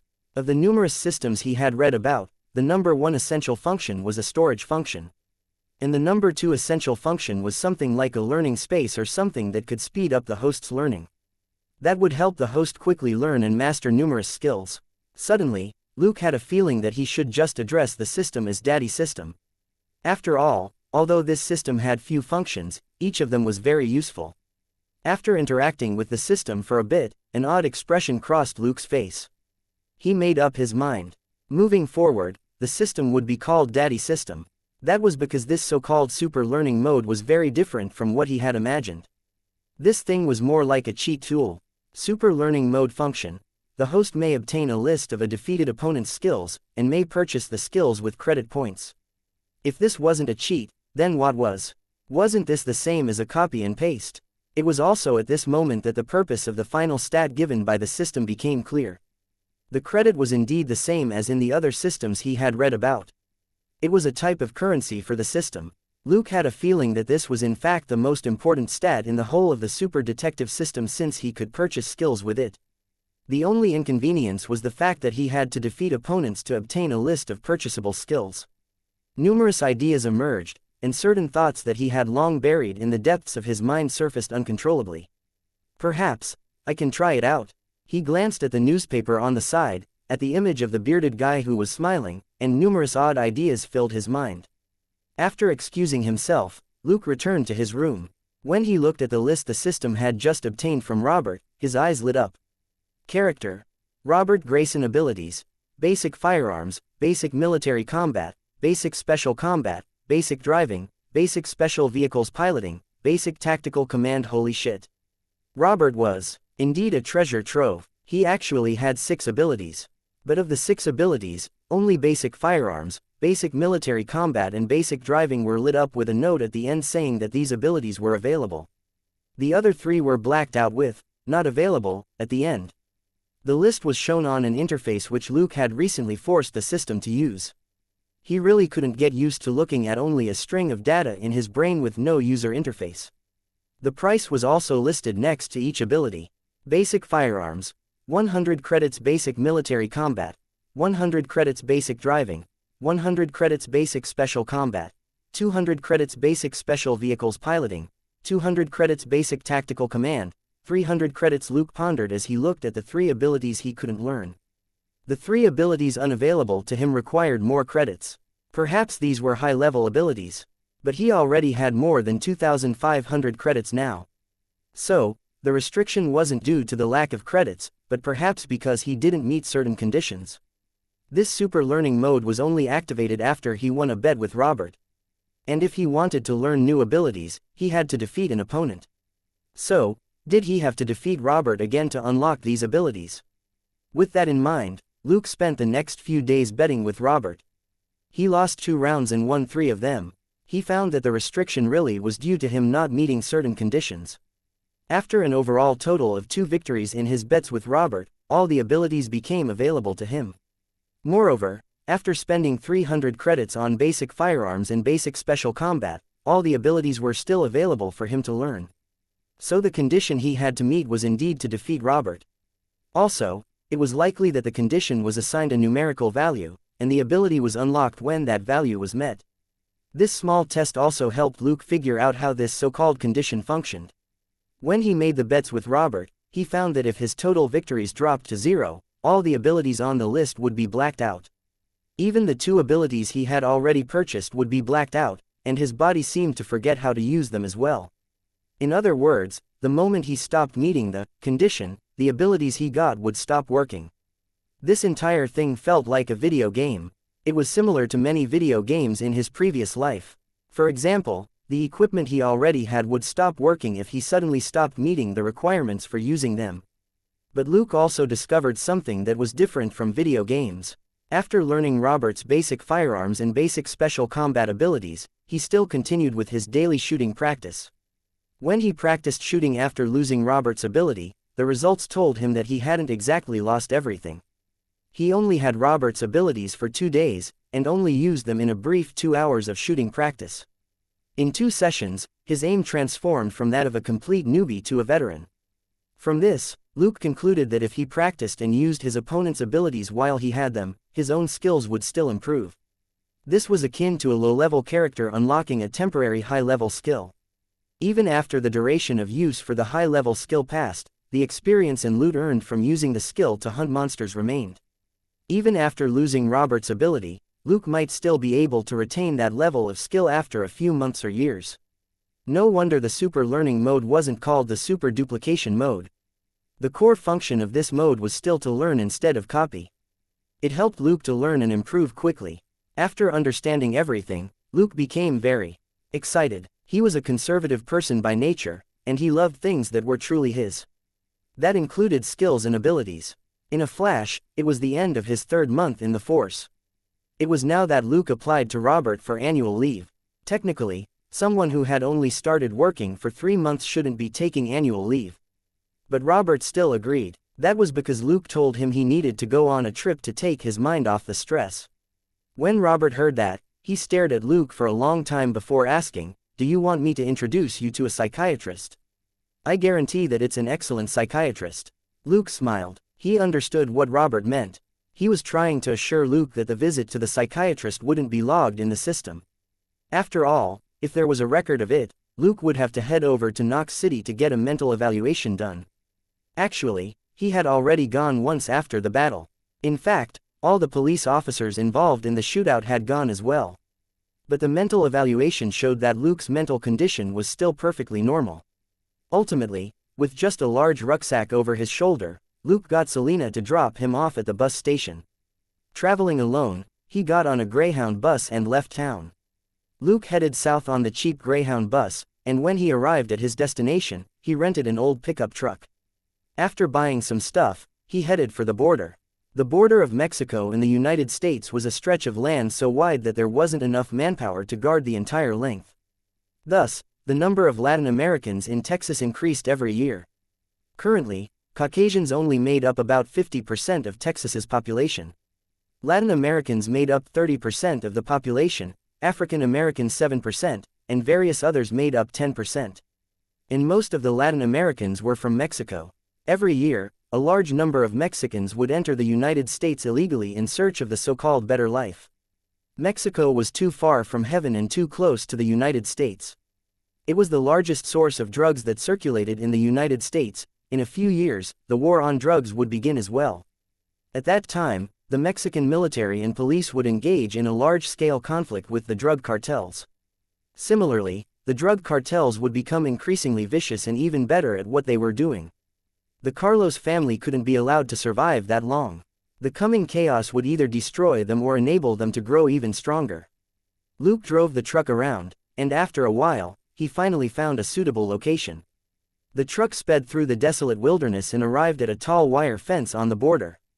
Looking at the spikes on the fence, Luke scanned his surroundings for surveillance cameras. It was impossible for the United States to install surveillance cameras all along the border. That would be a waste of resources. Generally, surveillance cameras were only installed near roads or highways. Luke was currently at the border in the middle of nowhere. Even illegal immigrants wouldn't pass through here as they usually traveled in large numbers and required cars. Thus, they would usually travel where there were roads. Of course, the odd illegal trespasser or so did still opt to travel through these desolate areas. It wasn't as if the government could catch all of them anyway. Luke removed the planks from the back of the truck and set up a platform which sloped from the back of the truck up to its roof.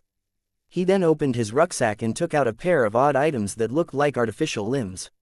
These were actually similar to stilts with springs on them, which he had put together himself. He put them on, and after affixing them firmly to his feet, he stood up. He warmed up as he tried running around the area in them, and also to test if they were working as intended. When Luke was done with all his preparations, he stopped and adjusted his breathing. Luke withdrew over 10 meters away. He then sped up and rushed forward. When he approached the truck, he leapt onto the back in a single bound. Then, he used both legs to leap onto the plank on the roof of the truck. That sent him flying high up into the air. The truck was about 1.7 meters tall, and using the makeshift stilts, Luke sprang high into the air over the fence. At the exact moment Luke approached the barbed wires on the fence, he curved his body and the stilts landed right on the barbed wires. Then, just like a circus performer, he leapt off the top of the fence. There was no cushion to soften his landing. Thus, borrowing the power of inertia, he did a forward somersault before adjusting his body when he was about 2 meters from the ground. He landed on both his feet and continued hurtling forward with the momentum for over 10 meters before finally stopping. He then sat down on a tiny mound and started taking off the stilts. Picking up a random rock, he dug a hole before burying the stilts inside it. After doing all that, Luke left the area. After roughly 5 hours on foot, a shanty town finally came into sight. Luke was relieved when he saw it. His speculation had been correct. There was indeed a town here. There were many such towns on the Mexican side of the border even though it was all desolate uninhabited land on the American side. About 30 kilometers away from where Luke had decided to cross was a town of moderate size. He took out a mirror and inspected himself. After making sure that his face was covered with a pair of sunglasses and a red scarf, he entered the town. The official language of Mexico was Spanish, but with the passage of time, the Spanish here had become somewhat different from the Spanish spoken in Spain. And since the country bordered the United States, a lot of people here knew varying degrees of English. At the very least, they knew enough English for regular business transactions. Before long, Luke set off with an old car he had just bought. This was a very shabby car, but it was also very cheap at $800. The cheap price was most likely due to the sheer amount of owners which this car had had before this. Naturally, even $800 was already overpriced. Luke was well aware of that. However, he didn't have time to haggle with the seller.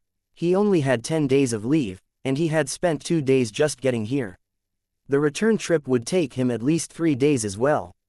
Thus, he had to wrap up this operation in 5 days. And the less time he had, the higher the risk. Currently, Luke only had $2,000 on him. But he wasn't worried about that. As he drove the old car, he took out a map which he had already studied countless times. Referring to the map, he started heading for his destination. The Carlos family was a small crime family that had come to power recently. Thus, they weren't too powerful compared with other criminal organizations in Mexico. In order to save costs, they decided to make a certain town bordering Texas their stronghold. But it was said that they had begun looking for new territory in recent years after making loads of money. In any case, this small town called Thermire was still their turf for now. Towns in America usually had thousands or only hundreds of residents. But here, a town might have nearly 10,000 residents.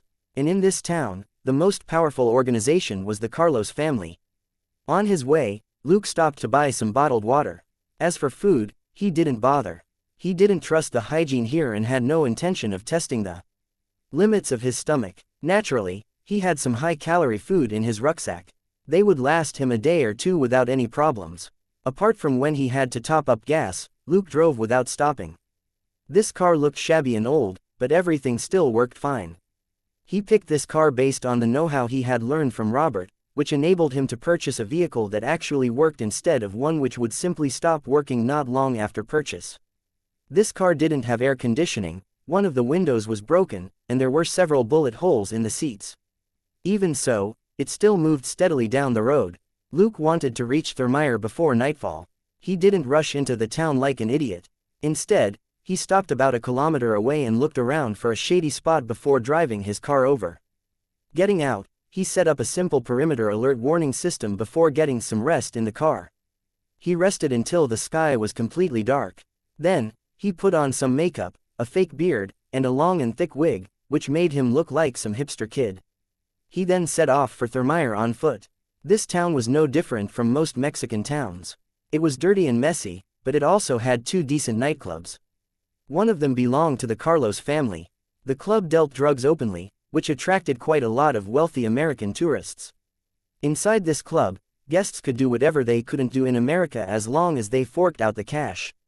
This club also had a good reputation of never swindling their customers. But that was understandable. For the Carlos family, drug production costs were next to nothing. When they dealt drugs to the American tourists in their club, they actually sold them at the lowest price that could be found in the American market. Their profit margin was thus as high as 95% for whatever they sold here. This club was already pretty famous among American tourists, so business was booming. Generally, a nightclub would only have about 300 or 400 customers per night. However, this particular nightclub had customers from all over America. Luke had learned all this from the information that Chris had provided. It was why he was able to find the Carlos family so easily. Compared with the major drug cartels, the Carlos family was like a baby foal. Their foundation wasn't stable enough yet. A major cartel had easily hundreds of elite gunmen under their command, along with thousands of ordinary henchmen. It would be hard for Luke to do anything to such a cartel. Hiding in the dark, Luke circled the club and observed it. Finally, he returned to the front door. After stuffing some cash into the bouncers' hands, he squeezed into the crowd inside the club. The 2 bouncers merely looked at each other blankly before shrugging and deciding to dismiss the idiot who had just given them money. This wasn't America, and people didn't usually tip here. In any case, they weren't bell boys. But if a wealthy guy was happy to give them money, they didn't mind accepting it. They had seen plenty of idiotic American tourists who happily threw their cash around. The $100 they had just gotten was nothing for these wealthy tourists. After Luke entered the club, 2 beautiful Mexican women approached him. The 2 Mexican beauties had seen how generous Luke was with his money, and were hoping to make some cash off him as well. Luke still behaved like an idiotic tourist and stuffed them with cash as well. Yes, stuff. Both his hands were stuffed into the deep valleys on their chests, and after leaving the cash there, he didn't forget to give them a pinch. The 2 beauties didn't appear displeased at all. In fact, their smiles became even wider, and when they heard him speak English, they brought him to a private room in one corner of the club. This so-called private room wasn't an actual room, but a corner of the club which had been partitioned off to give the guests there some privacy. When Luke sat down, the 2 beauties politely asked him what he wanted. Luke didn't say much, and merely told them to bring him some of the good stuff. The 2 beauties exchanged glances when they heard that, feeling as if they had just landed a whale. After a while, a burly waiter came over with a tray. On top of the tray was a small heap of a white powder-like substance. Luke then took out a wad of cash, pulled 5 bills from it, and tossed them onto the table. The waiter left after taking the cash. This little drug heap wasn't worth more than $200, but this fool had paid $500 for it. The waiter had earned extra for the night just like that. Then, Luke bent over, and with his palm blocking the view, he quickly pushed the white powder into his cuff. He then slowly lifted his head. Before coming, he had watched a lot of videos and tried imitating the actions of people taking cocaine. With a satisfied expression, He shook his head a few times before hiding his face behind his long fake hair. He wrapped his arms around the two Mexican beauties and started chatting them up. The two beauties had already started ordering a few bottles of tequila for him. Instead of drinking them himself, Luke poured them all down the throats of the two beauties instead.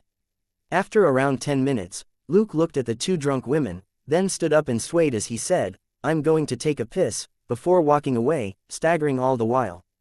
Hiding in the private room earlier, Luke had observed his surroundings. Several locations were guarded by strict-looking guys who never stopped scanning the club and customers. There were 12 of them, and coupled with the other bouncers and guards, this club had a force of no less than 30 people. After all, clubs like this one would never reveal everything about their security measures to their customers. That would only impact negatively on their business. As he swayed about, Luke walked around before stopping a waitress. He shoved a bill at her and asked, "Where's the bathroom?" The waitress was pleasantly surprised to receive money out of nowhere.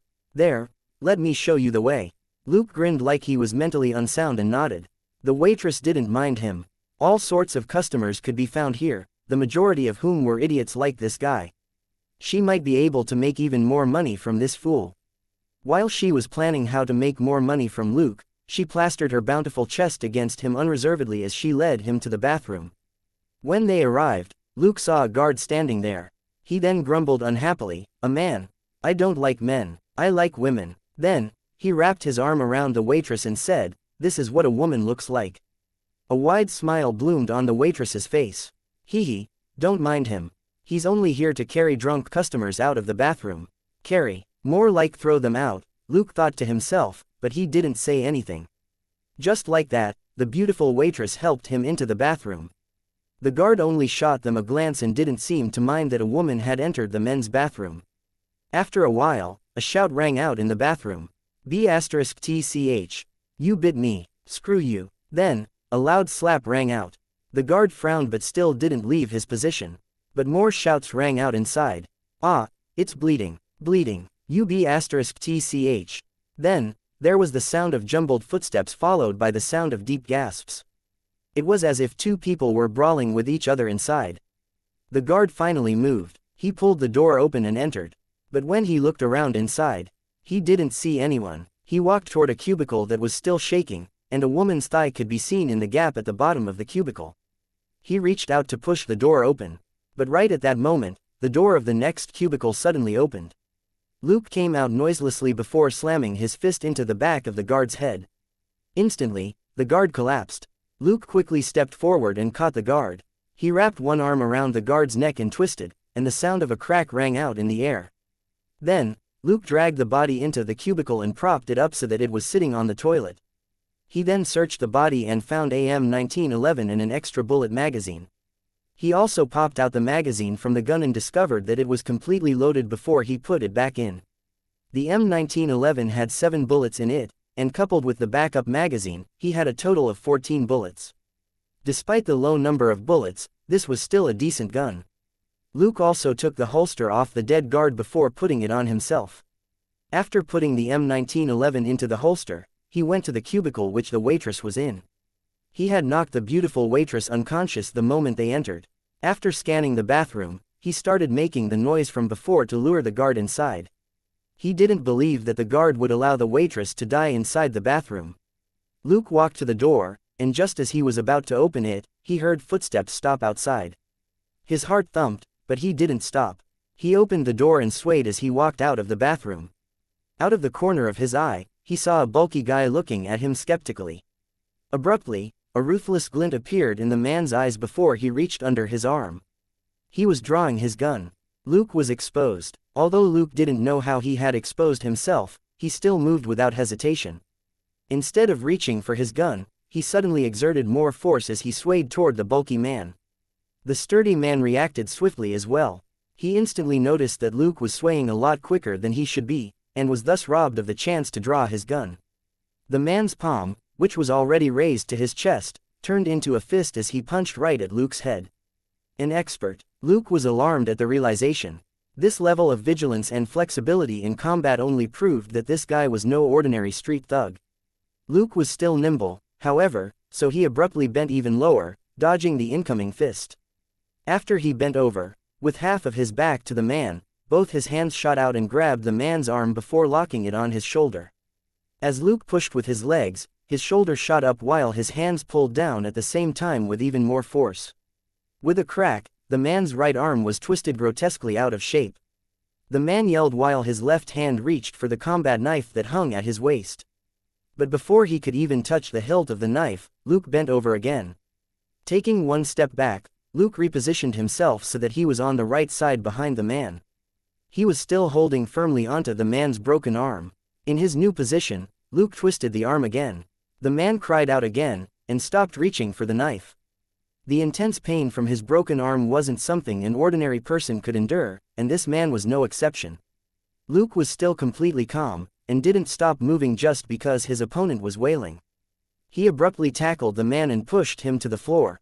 The fall twisted and jarred the man's broken arm once again, and he was assailed with intense pain once more. This time, he was already too powerless to even cry out. His body merely twitched on the ground. Once again, Luke displayed a nimbleness no ordinary person had. He quickly wrapped his arms around the man's neck, and twisted. A crack rang out, and the body beneath him fell still. Luke quickly scanned his surroundings to find that nobody was headed his way. Although his current position was rather quiet, the music was blasting loudly outside. The people outside couldn't hear anything that was happening in here. Luke dragged the body into the bathroom and searched it. He found another M1911, 2 magazines, and a gun holster. He then locked the body into another cubicle. Luke studied the newly obtained M1911.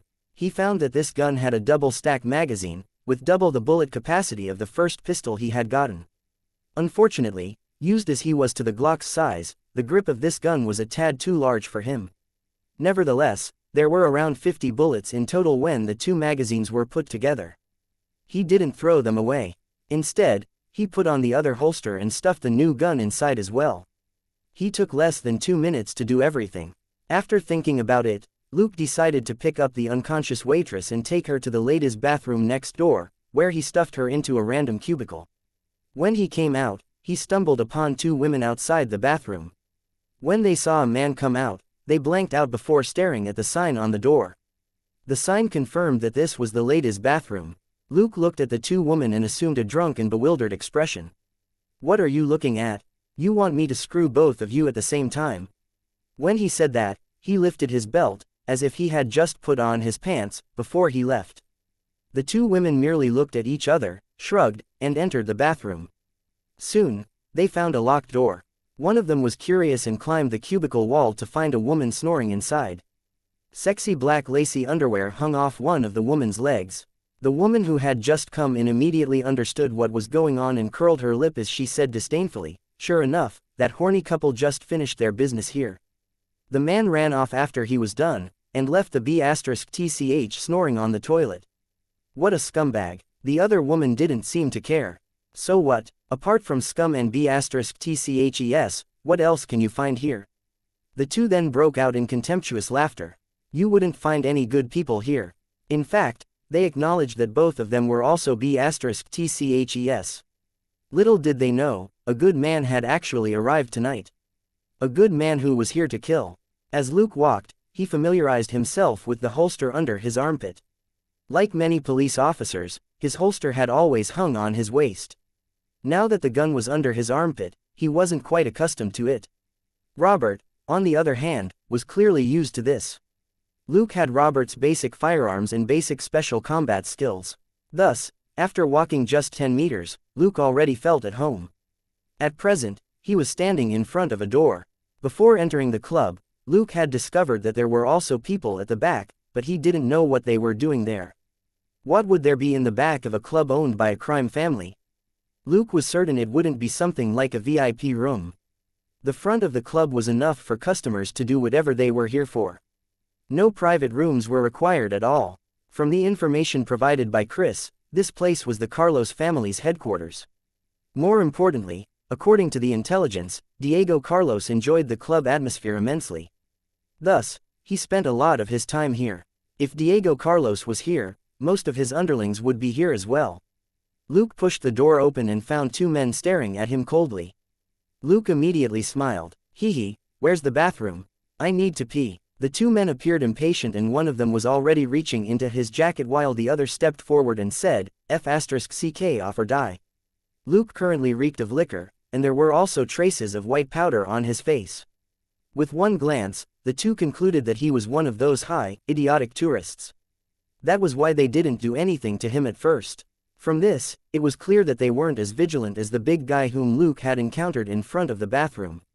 Luke quickly scanned his surroundings. There weren't any surveillance cameras here. It was still the year 2003, even a major cartel would still be clueless about using technology, to say nothing of a puny Carlos family. In Luke's previous life, it had been the year 2018. At that time, these cartels were already so advanced that they even had surveillance on numerous government agencies. Luke staggered forward toward the guy who was reaching for his gun. With his overwhelming strength and dexterity, he slammed the man into the wall before punching him right in his Adam's apple.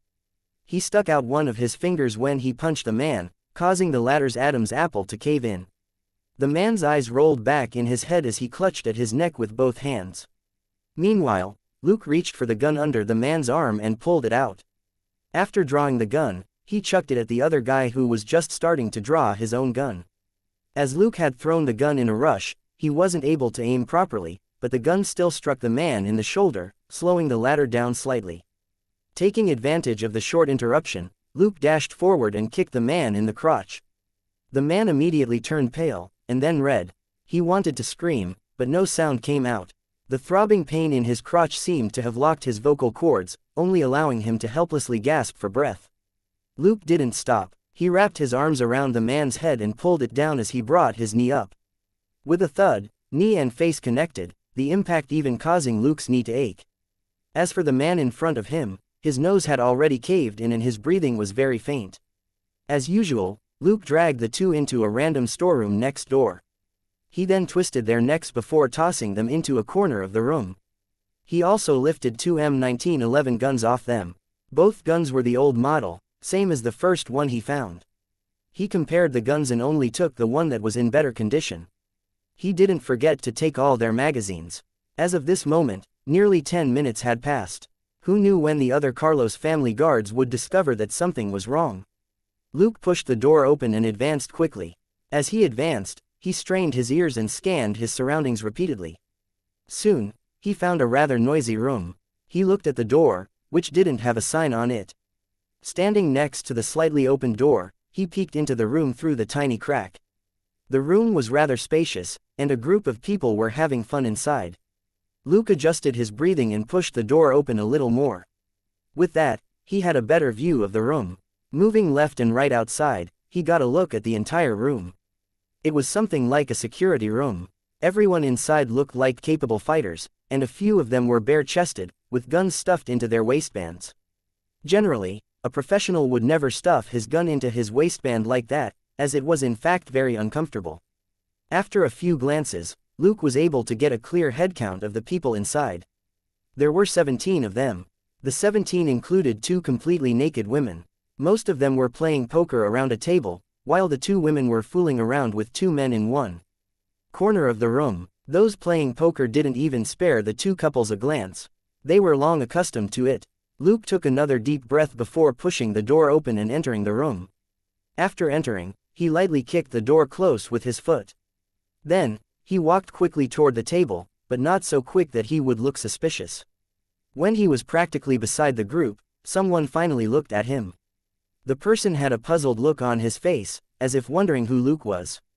Luke's expression remained calm, and he suddenly raised both his hands which had been hidden behind his back to reveal the two M1911s he was holding. He then fired both guns.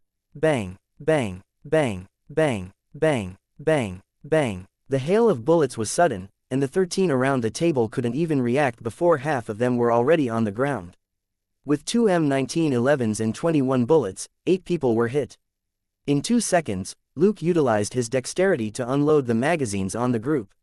He didn't even bother to aim properly, and just pulled the triggers whenever there was someone in front of the muzzles. At such point-blank range and with so many targets, it would be harder to miss than to hit someone. Luke relaxed his grip on the 14-bullet gun in his left hand as he allowed it to fall freely to the ground. The grip of that gun was too large for Luke's liking. At the same time, he dove toward a sofa on the side while he quickly reloaded his other M1911. From behind the sofa, he stretched the gun out and fired at the group of people that was in total chaos. He had discerned their general direction with his hearing. Instantly, he unloaded all his bullets on them before reloading the gun again. It was only now that someone finally drew a gun and fired at Luke. But Luke had already leapt out from the other end of the sofa. While in the air, he glanced at the crowd and fired 4 continuous shots, hitting 2 people in their chests where they were half kneeling on the floor and aiming at him. Luke then scanned the room of people who were groaning on the ground. Not a single other person remained standing. With no hesitation, he opened fire again. This time, there was a certain tempo to his shots. He fired a shot each second, one for each person in the room. He prioritized those that still seemed able to move, and all of them were shot in the head. After emptying 3 magazines, everyone on the floor was dead. Luke put in the last magazine he had before glancing at the bed in the room. 2 men were hiding behind the 2 naked women, with nowhere to run. The bed was in one corner of the room, but their clothes and guns were all on the floor next to the bed. They were only about 3 meters away from the pile, but the men hadn't dared to even reach for their guns when they saw their companions collapse one after another during the gunfight. Now, they despaired when they realized that they stood no chance of surviving. Luke peeked cautiously from behind the sofa to confirm that the 4 on the bed were completely unarmed.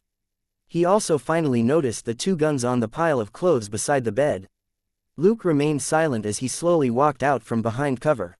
He turned slightly and raised his hands, his left under his right to keep it steady. The gun was right in front of his eyes, with the muzzle aimed straight at the 4 on the bed. One of the men got curious because of the sudden silence. He thus peeked out slightly from behind the woman. Bang! A hole was left in his skull as he collapsed backward. The woman in front of him only felt a burst of wind before some warm liquid splashed on her. As for the hands that had been holding her tightly, they now drooped weakly. She understood what had happened and instantly screeched before leaping to the side to hide. At that moment, a large, hairy leg appeared in Luke's line of sight. Bang! AHH! A miserable wail rang out as the other man bent down in pain and clutched his leg, which now had a hole in it. Bang! The next bullet left a hole in his brain. Luke gave him no chance to fight back. Both the women started screaming in fear. Luke then aimed his gun at them before gesturing for them to zip their mouths. The 2 women immediately shut up. Luke took a step forward before gesturing at them to turn around. They did as told while trembling in fear. They didn't think that Luke was doing this because he wanted to take them from behind. Perhaps he just wanted to shoot them in their backs. But they were completely helpless and could only do as told. After the 2 women turned around, Luke quickly struck the back of their necks with his left hand, knocking both of them unconscious. Looking at the curvy and snow-white women lying unconscious before him, he shook his head helplessly. After knocking the 2 women unconscious, Luke started searching the room for more guns and bullets. Most of them were equipped with M1911s. Since the creation of this weapon, tens of millions of this gun had been manufactured worldwide, both authentic and fake. 2 of the people here had different weapons. One was equipped with a Desert Eagle while the other had a Glock 17. Luke stuffed both the Desert Eagle and the Glock into a tiny bag he found in the room before slinging the bag onto his back. As for the other guns, he left them behind. He only took all the magazines and put them all in the bag as well. He then stepped toward the door, and using the reflection in a pair of glasses, he checked to see if there was someone outside. Although a large battle had erupted in this room, the door was closed. Since the room was soundproof, the people outside couldn't hear anything at all. After making sure that there was nobody outside, Luke left the room. He stopped for a bit at each room he passed, and listened for any sounds inside. Of the 8 rooms, only 2 were occupied. But it was obvious that these people were only ordinary employees. Luke had no plans to kill them. He only pointed his gun at them and questioned them before knocking them unconscious and hiding them away. It didn't matter if there were survivors from the club. Once the fighters in the Carlos family were all killed, these ordinary employees would be swallowed up by other criminal organizations. In any case, these people weren't core members of the Carlos family anyway. Would core members of the Carlos family stay overtime here to deal with administrative work? Obviously not. Luke went to the 2nd floor, which was completely silent. After scanning it, he continued heading up. Based on the information he had gathered, Diego Carlos, the boss of the Carlos family, usually spent his time in the deluxe room on the 3rd floor. He would usually be surrounded by his bodyguards as well. The total number of bodyguards was unknown, but there were at least 10 of them. Luke quickly arrived at the 3rd floor. He then checked the corridor with a pair of glasses and found a surveillance camera facing the corridor from above a door. He wouldn't be able to pass through.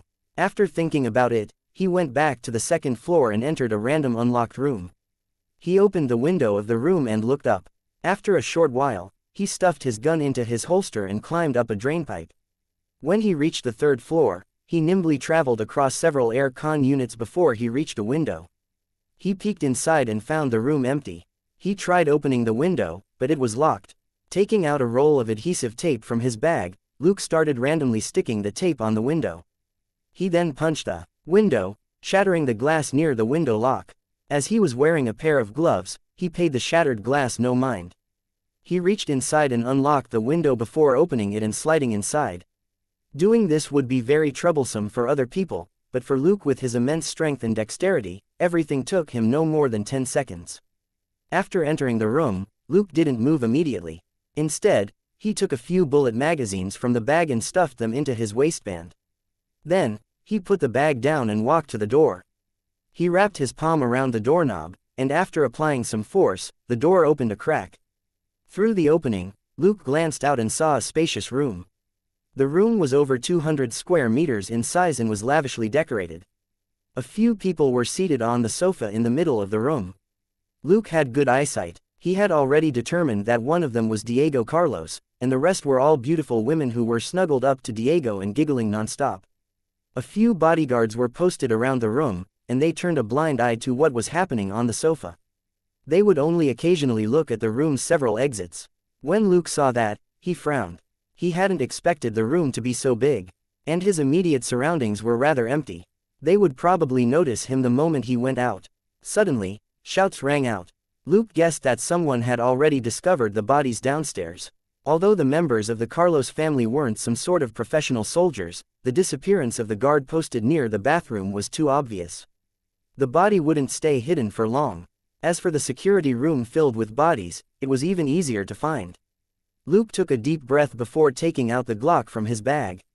No matter what, the Glock was the firearm he was most familiar with. He took a step back and turned sideways before standing up to face the direction Diego was in.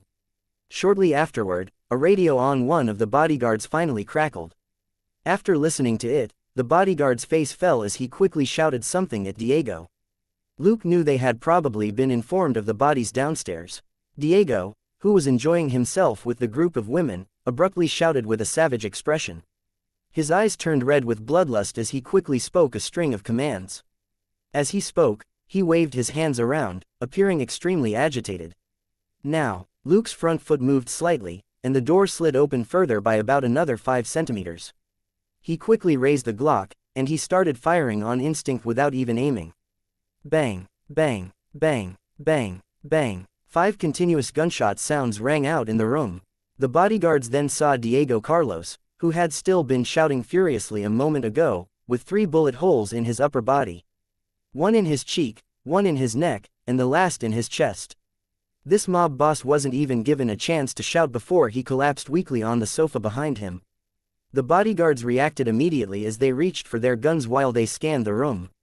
As for Luke, he didn't hesitate as he stuffed the gun into his bag and rushed toward the window before diving out.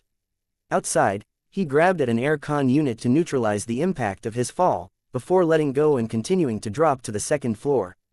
There, he kicked a window and shattered it before diving inside. He rushed to the door and checked the corridor with the glasses before he went out. After a few steps, he arrived at the foot of the stairs. He leaned against a corner and listened to the sounds upstairs while his hand reached for the Desert Eagle in his bag.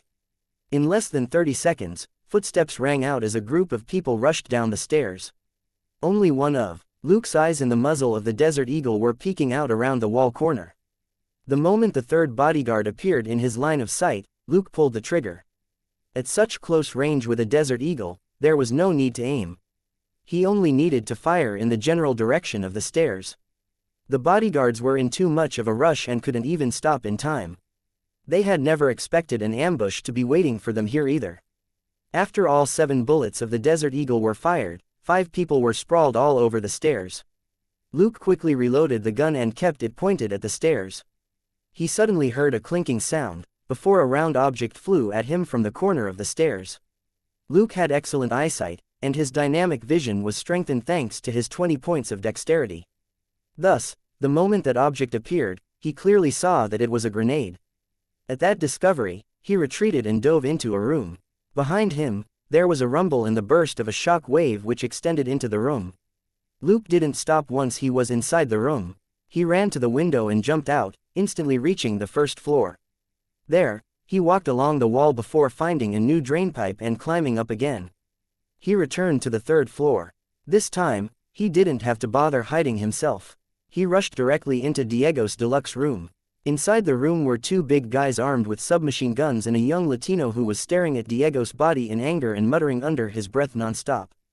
The 2 big guys immediately raised their guns and opened fire when they saw someone enter. Luke cursed inwardly at them for leaving 2 gunmen here, each of whom was equipped with a submachine gun that worked very well in close-range combat. Fortunately, Luke was fast enough. The instant he saw them, he jumped and hid behind a pillar. The pillar was immediately hit by numerous bullets, sending cement powder flying everywhere. He rapped the floor and discovered that it was in fact some sort of wood which for some reason was as sleek and glossy as marble. Beside the pillar were a few plants growing in flower pots. Luke listened to the gunshots and calculated the remaining bullets the other side had. He slowly lay on the floor and bent his knees as he placed both his feet on the pillar. Then, he pushed with his legs, and sent himself sliding across the floor. The moment he started to slide over the floor, his Desert Eagle was already aimed at the 2 bodyguards. The instant they appeared in his line of sight, he opened fire. Bang, bang, bang, bang, bang, bang, bang. He unloaded the entire magazine on them before tossing the Desert Eagle away. He only had 2 extra magazines for this gun and no extra bullets. Once again, he drew his M1911 from his waist as he hid behind another pillar and peeked outside with his glasses. He was overjoyed to find that he had hit both bodyguards. The destructive prowess of the Desert Eagle caused one of them to howl in pain endlessly while the other could only twitch on the floor. Luke jumped out and fired 2 more shots, hitting both bodyguards in the heads. Instantly, they became still. Finally, he aimed his gun at the young man who had been standing there in fear and shock all along. The young man trembled and knelt down. "No, don't kill me. I can pay a lot of money." Luke gazed at him indifferently before sneering coldly. Bang! He fired right into the young man's skull. The young man, Alessandro, collapsed on the ground with a vacant expression, his hand which had been holding a Colt dropping to the side. Staring at the young man's body, Luke thought to himself, "Don't think that I don't know anything about you." This young man was Alessandro Carlos, the other younger brother of Diego. Luke could afford to spare anyone except Alessandro, who was Diego's direct kin. If direct kin took over the family after Diego's death, the new leader would exert his dominance by sending a new group over to mess with Robert's family. Luke then took out the Glock from his bag and emptied the magazine into Alessandro, creating more than 10 new bullet holes in the body before dropping the Glock next to it. He was doing this to mislead investigators as to the number of assailants involved, and also intentionally making it look like a gang war instead. Staring at the pile of cash and drugs on the table, Luke pondered for a bit before taking a wad of cash and stuffing it into his bag. Then, he picked up one of the submachine guns lying on the ground. He also searched the 2 bodyguards for more bullets. One of them had 4 new magazines, while the other had 5. Luke shoved the magazines into his bag. As for the submachine gun magazines, he stuffed them into his waistband. With the MP5 raised, he rushed out the door. After making sure the corridor was empty, Luke walked toward the surveillance camera, jumped, and smashed it apart. He then headed for the stairs again. Listening to the shouting downstairs, Luke decided not to go down the stairs. He went back to the deluxe room and left through the window. Slowly, he climbed his way down until he reached the club's front entrance. There, guests were running out of the club in an endless flow. They were all panicked but also confused, some clutching thick wads of cash as they ran. Some of the women were even naked. The grenade explosion earlier had scared even these people who were still high on drugs. They had also heard the gunshots when Luke had fired at the bodyguards on the stairs. Thus, they understood that something must have happened, and everyone started fleeing in a chaotic mess. After all, gang wars were very common in Mexico. In fact, dozens of AKs shooting at each other was a common occurrence. These people had no intention of getting caught in the middle of a gang war. When Luke got to the front door, he saw the two bouncers who had accepted his cash earlier trying their best to stop the fleeing guests. Luke was rendered speechless when he saw this. Were they stupid? A war had broken out inside the club. What was the point of stopping these customers? Anything the customers bought in the club, they had to pay for upfront. Therefore, there was no reason to worry that the customers would run before paying. Luke didn't hesitate. He drew his M1911 and fired 4 bullets, killing both the bouncers. The scene at the front door sank into a temporary silence, followed by screeches as the crowd continued to flee in all directions. Although running in a disorderly stampede was in fact even more dangerous, this was the normal instinctual reaction of human beings. They would flee when they encountered danger. Once again, Luke changed the magazine before stuffing the gun back into the holster. He then climbed up to the second floor and carefully headed back down to the first floor via the security room. When he entered the security room again, he opened the door and found the 2 women still unconscious on the bed. Next, he headed down the corridor and stopped at the door next to the bathroom before peeking outside with his glasses. The area around the door was empty, but there were over 20 people near the exit. These people weren't stupid enough to crowd together. Rather, they were scattered all around the exit. Luke adjusted his breathing before he raised his MP5. Crouched on the ground, he pushed at the door with the MP5. The instant the door was pushed open, the MP5 in Luke's hand instantly fired. Making use of his immense strength, he suppressed the recoil of the MP5 and sprayed the people outside with bullets. He was about 40 meters from them, and in about 2 seconds, he had already emptied the magazine. Luke didn't bother to stay and continue fighting. Instead, he stuck close to the wall and started running. The instant he reached the inner door which he had come from, the outer door about 10 meters behind him was blasted apart by a rain of bullets. Luke rushed up the stairs and went back to the second floor. He strained his ears and listened. The people downstairs opened fire but didn't chase after him. Evidently, they were too fearful of Luke's ambush. Luke sneered and returned to the third floor. He entered the deluxe room again and started searching the place. Soon, he found a weapons cabinet in one corner of the room. It looked like a liquor cabinet, but when he pushed it, the cabinet flipped into the wall and revealed a weapons cabinet behind it. Luke was overjoyed at the weapons he saw. He quickly stepped forward and picked up 5 grenades. He also took 5 megapixels 5 magazines and stuffed them into his bag. Next, he lifted the black, hard, large, and long object that was inside the cabinet. Picking up a warhead from the side and loading it, he rested the object on his shoulder. He had discovered a legendary RPG. After that, he didn't even bother to spare the weapons cabinet a second glance. Carrying the RPG on his shoulder, he ran out of the room. Carefully, he peeked at the second floor to find it still empty. Luke became doubtful as he thought, this isn't right. I've left for a few minutes. Why are these fellows still not here? He used his glasses to peek around the stairs, and found that there really wasn't anyone there. But he could hear light footsteps about a dozen meters away from him. Hearing that, Luke lightened his steps and headed to the first floor. There, he took a peek with the glasses again, and what he saw nearly caused him to laugh. Those fellows were actually crouched down and sticking close to the wall as they slowly crawled toward the stairs.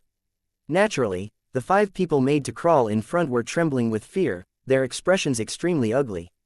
It was clear they weren't doing this willingly. They knew that the people in the security room had all been killed, which was more than 10 of them, and 5 of the guards had died when they headed down the stairs. Even the 2 guarding the entrance outside were killed. And when they were guarding against an attack from the entrance to the lounge, they were attacked from behind instead, which killed 6 of them. Now, they numbered less than 20. Based on the attacker's previous record, they wouldn't last a few minutes against him. Unfortunately, they were being led by a fool. Antonio Carlos, Diego Carlos's cousin, was also an important figure in the family, and had ordered them to attack. Thus, these poor fools had no choice but to do as told. Luke fished out a grenade from his bag, removed the pin, and tossed it at them as he shouted, "Fire in the hole!"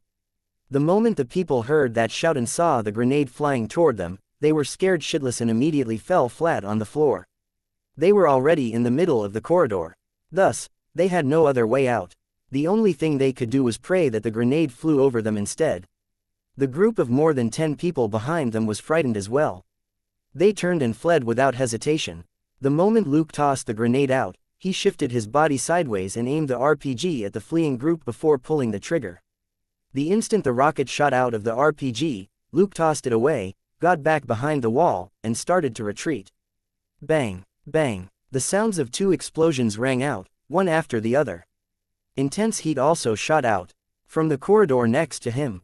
After a few seconds, Luke took a peek with his glasses and found that not a single person had been left standing in the corridor.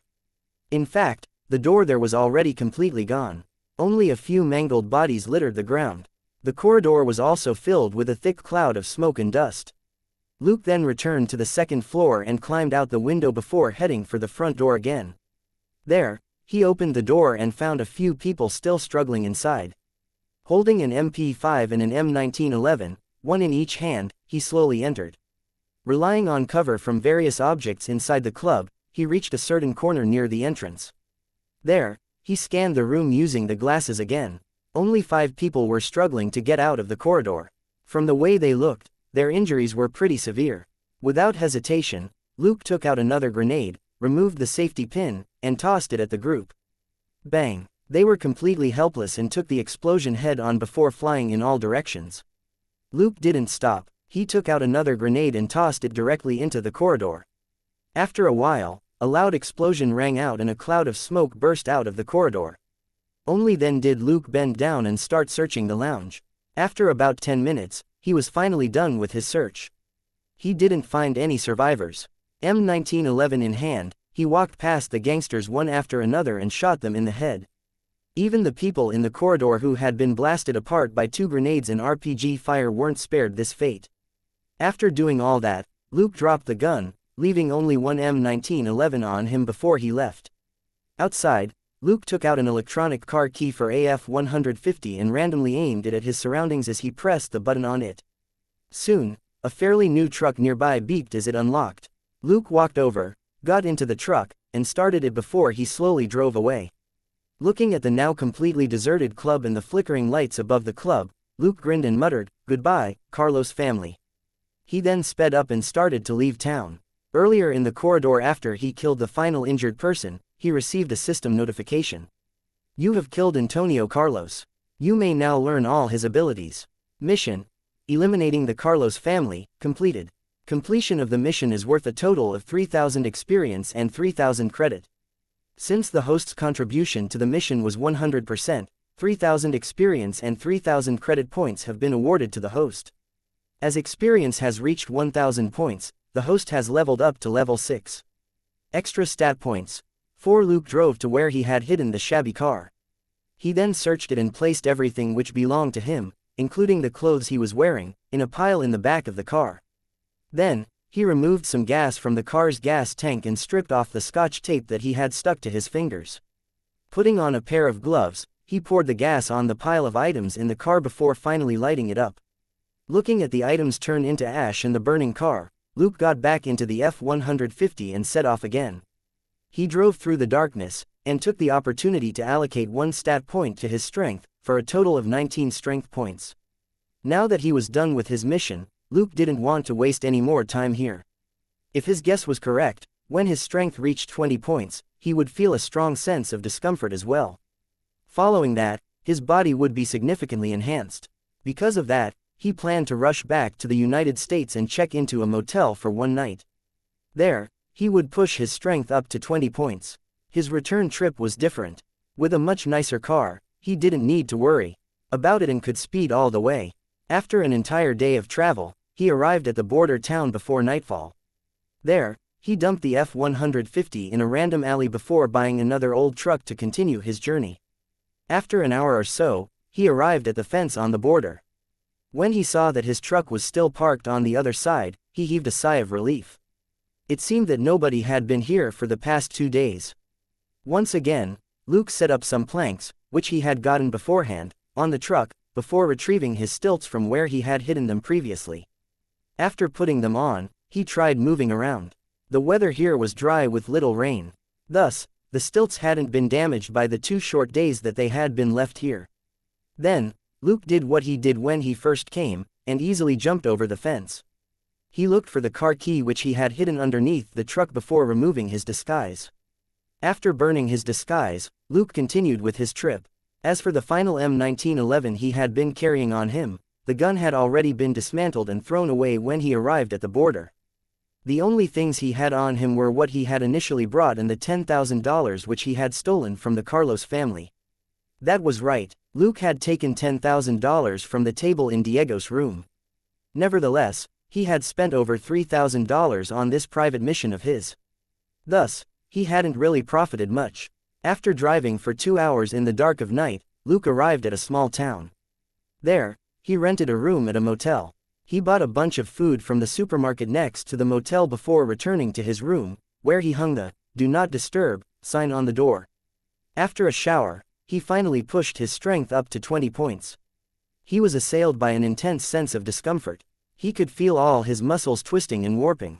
Unlike when his dexterity reached 20, he mainly felt sore instead of numb. This soreness was similar to what one felt the next day after an intense workout. Lying on the bed, Luke tried his best to relax and shift his attention away from his body. He started checking his gains from this mission instead. The level up had actually given him 4 stat points. He was very happy about that, as this meant that in the future, each level up would give him 4 stat points. He would be able to develop much faster. Gleefully, he started checking the other system notifications. You have killed Amancio Mendoza. You may now learn all his abilities. You have killed Salazar Gonzalez. You may now learn all his abilities. You have killed Camacho Santos. You may now learn all his abilities. You have killed Diego Carlos. You may now learn all his abilities. It was a long list of such notifications, all of them related to the Carlos family members whom Luke had killed. Most of them didn't matter as they didn't have many worthwhile abilities. Most only knew basic firearms or basic driving and nothing else. But Salazar Gonzalez's list of abilities was incredibly astonishing. Basic firearms, basic combat, basic driving, basic special combat, basic tactical command, and basic interrogation. These were Salazar's abilities. Luke knew who this person was. He was the #1 hitman of the Carlos family, who also instructed the other hitmen in the family. He used to be a commander in the Mexican Special Forces. But during the war against the drug cartels, he ultimately selected money over duty, and joined the Carlos family to become one of the criminals he used to fight.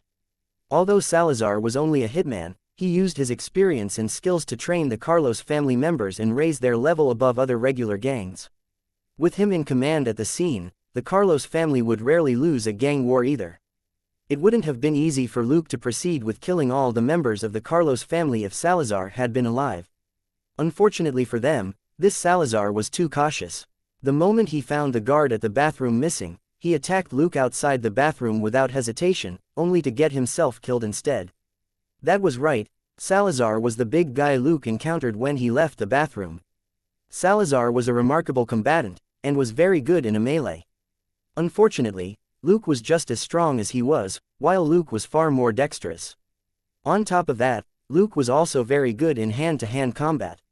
Thus, Salazar was unable to do anything before Luke broke his neck. In fact, Luke had recognized Salazar during the fight as well.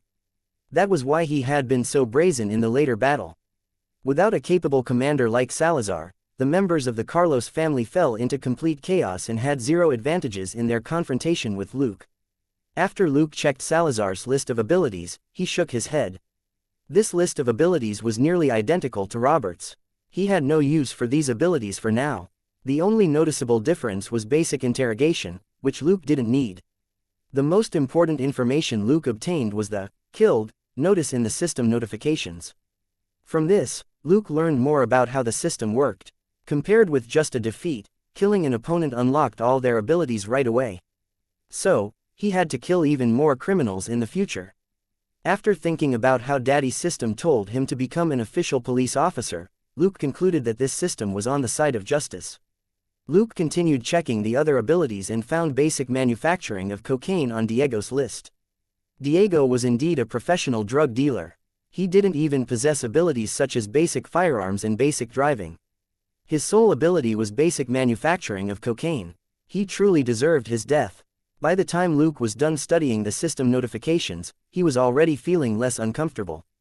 That was probably because his body had already become stronger, which reduced the discomfort. At this point, Luke could no longer resist his exhaustion, and he drifted off into heavy slumber.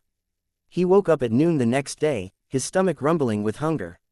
After cleaning up and packing his stuff, he left the room and bought 10 burgers before setting off. Half a day later, he arrived at the car rental to return the car. The employee there smiled and asked, "How was your trip?" Luke smiled. It's a nice area for camping." He then put on his rucksack and boarded a Greyhound bus for home. A day later, he arrived in Shackelford. After getting off the bus, Luke casually strolled back home. It wasn't even 5 minutes before he heard a police siren blaring behind him. He turned around to see Selina's smiling face in the car as she said, "Cutie, need a lift?"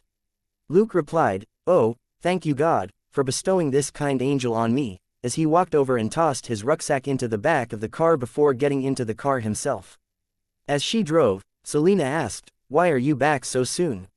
Luke replied, "I went on this trip to take my mind off the stress. Naturally, I'm back now that my stress is gone. I'm prepared to cut my leave short and get back on the job with you as soon as possible." Selina replied, Sure. By the way, my mom invited you over for a meal." Luke asked curiously, "Why?" He was quite close to Selina and had eaten at her place before.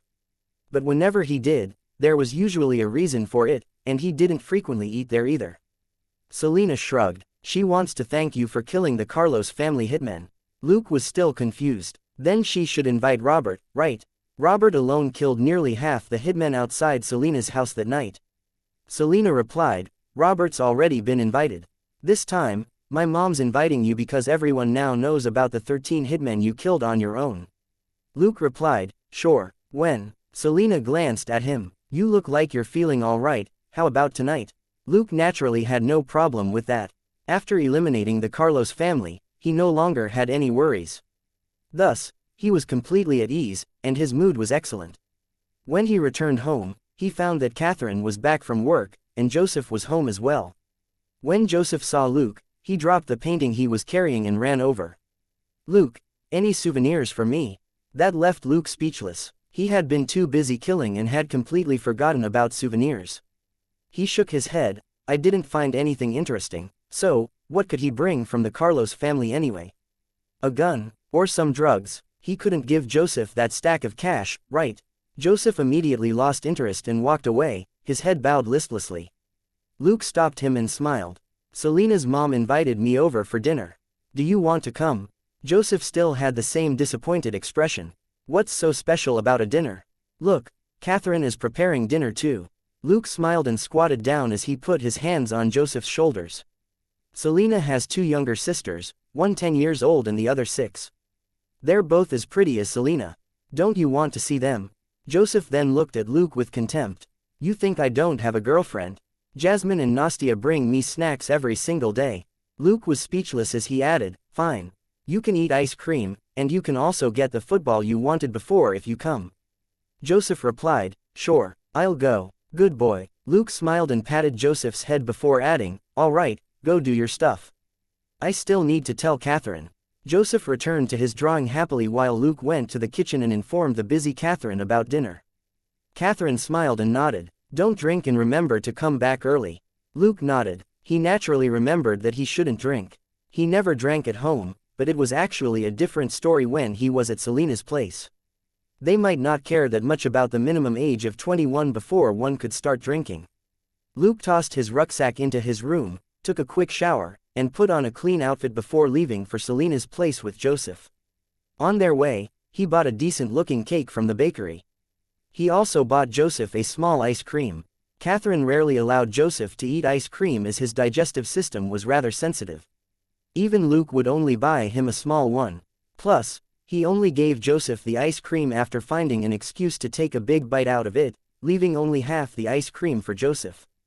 Joseph grumbled inwardly, "Is this what you meant about buying me ice cream? The ice cream is already so small, and you still cut it in half with your mouth."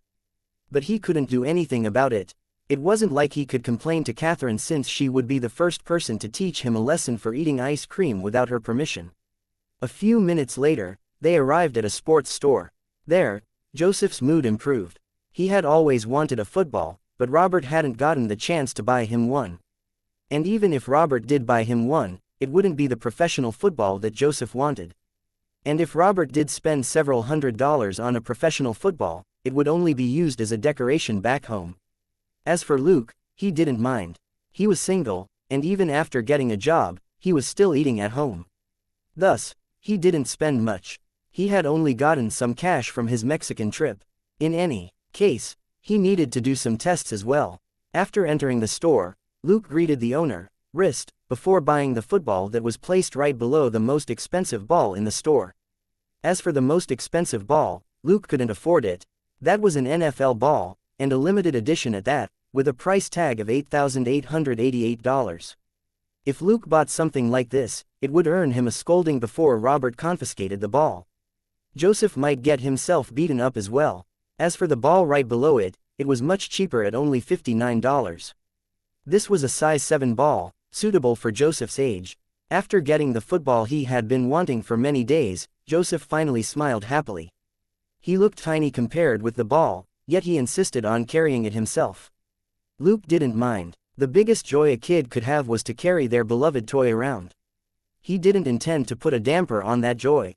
After leaving the store, they ran into Officer Bob, who gave them a free lift. When Bob heard that Luke was going to Selena's place for dinner, an odd smile bloomed on his face. Luke couldn't be bothered to explain himself to this fellow. This guy had nothing better to do than let his mind run wild anyway. When they arrived, he bade Bob goodbye. Even Joseph waved politely. "Goodbye, Uncle Bob." Bob waved with a wide smile. "Best of luck to you both." That gave Luke the urge to slam Joseph's new toy into Bob's face. It was fine telling him to work hard, but what was the deal with telling a kid like Joseph to work hard? Did he think both Luke and Joseph were really there to pick up girls? Luke turned and walked to the door before knocking on it. "Who is it?" a little girl asked. Luke smiled. "It's Luke. Open the door, Talia." When the door opened, a girl who bore a striking resemblance to Selena appeared as she said, "Luke, you're here." Luke smiled and handed her a pair of sports shoes which he had bought at the store earlier. "A gift for you." Glee filled Talia's face as she asked, "Really?" Luke rubbed her head and said, "Yes. I got a pair for Andrea as well." Talia replied, "Ah, I'll go get her," and ran off. Luke shrugged and called Joseph to come in before he shut the door. This was a single-story house, and compared with Robert's place, it was rather small. Selena, her parents, her 2 sisters, and 1 brother all stayed here. 6 people lived in this house of about 100 square meters. Before long, Talia arrived with her younger sister, Andrea. The 6-year-old girl happily received her gift. They thanked Luke before gleefully running back to their room. From the clamor inside, it was clear that the 2 little girls were trying on their new shoes. With a thud, a door not far ahead opened. Selena came out wrapped in her bath towel. When she saw Luke, she nodded.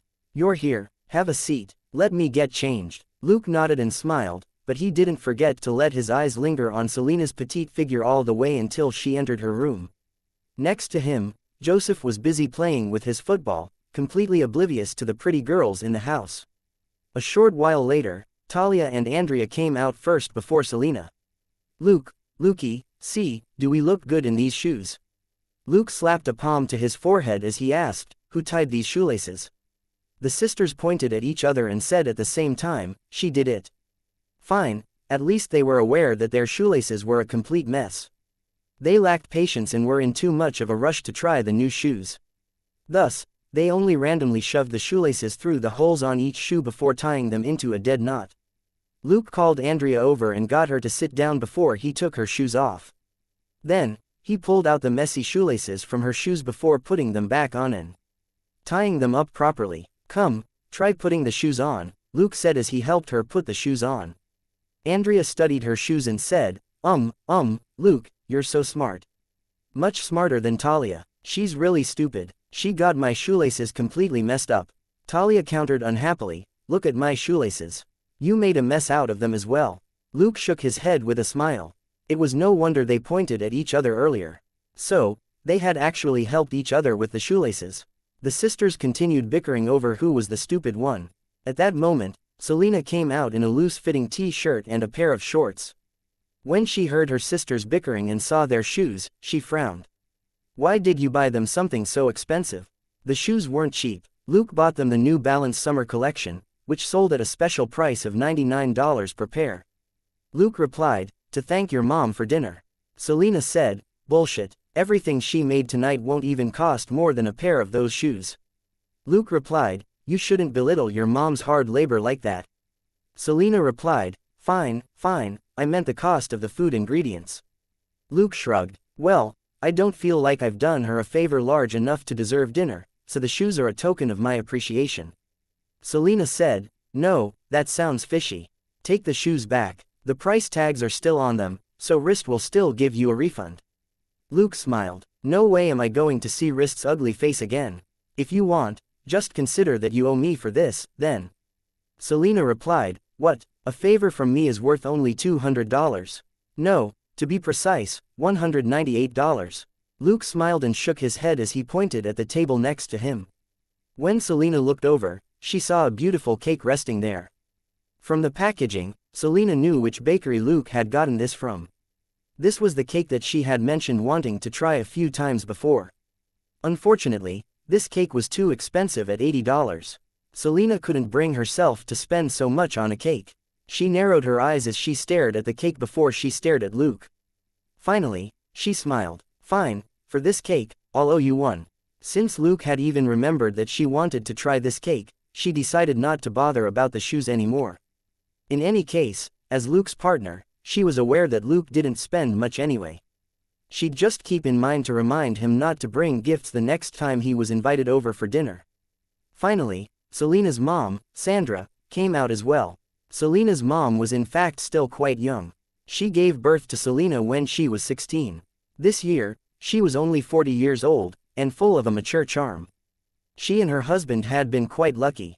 They were able to get their green cards a few years after they arrived in the States, and their daughter was capable as well. At a young age, she became a police officer in town, which was a stable job that paid the bills. Compared to other Mexican immigrants, Sandra's life was a smooth ride filled with joy. As for when she shot the gunman who invaded her house not long ago, that was nothing for her. She didn't seem to mind that Luke had come bearing gifts for all her daughters. But when even her son, Julio, received a baseball and baseball glove, she finally looked at Luke in astonishment and asked, all right. Tell me, when are you two getting married? Luke was caught by surprise. What? Selena burst out laughing. Now you know why I told you not to bring so many gifts. Sandra will think you're trying to please me. Sandra asked, is he not? Luke shook his head with a helpless smile. No, we're partners at work. Isn't it normal to give each other some gifts? Sandra's lips curled up. Selena's previous partner, what's his name? Oh, yeah, Hanks. That guy also ate here a few times, but always came empty-handed. In fact, he even took unfinished food back home with him. And he dared to claim that he was trying to court Selena. Is that how a police officer courts someone? Luke was astonished as he looked at Selena and asked, Hanks did that? Selena nodded. Yeah, that's why I rejected him mercilessly and told him to stop dreaming. After that, he resigned. Luke blurted out, so the reason he's still single is all his own fault. You really shouldn't hold a grudge against him for that. The mother and daughter both replied, huh. After a while, Selena finally got her two sisters to serve dinner. Luke asked, where's Mario? That was Selena's father. Sandra replied, he's been staying over at the ranch recently. A few cows are giving birth soon. He's too busy to leave. That satisfied Luke's curiosity. Mario worked at a ranch outside town. The wage wasn't too high, but at least it was a stable job. As long as the ranch existed, he would have a job. But during peak seasons, he often had to stay over at the ranch.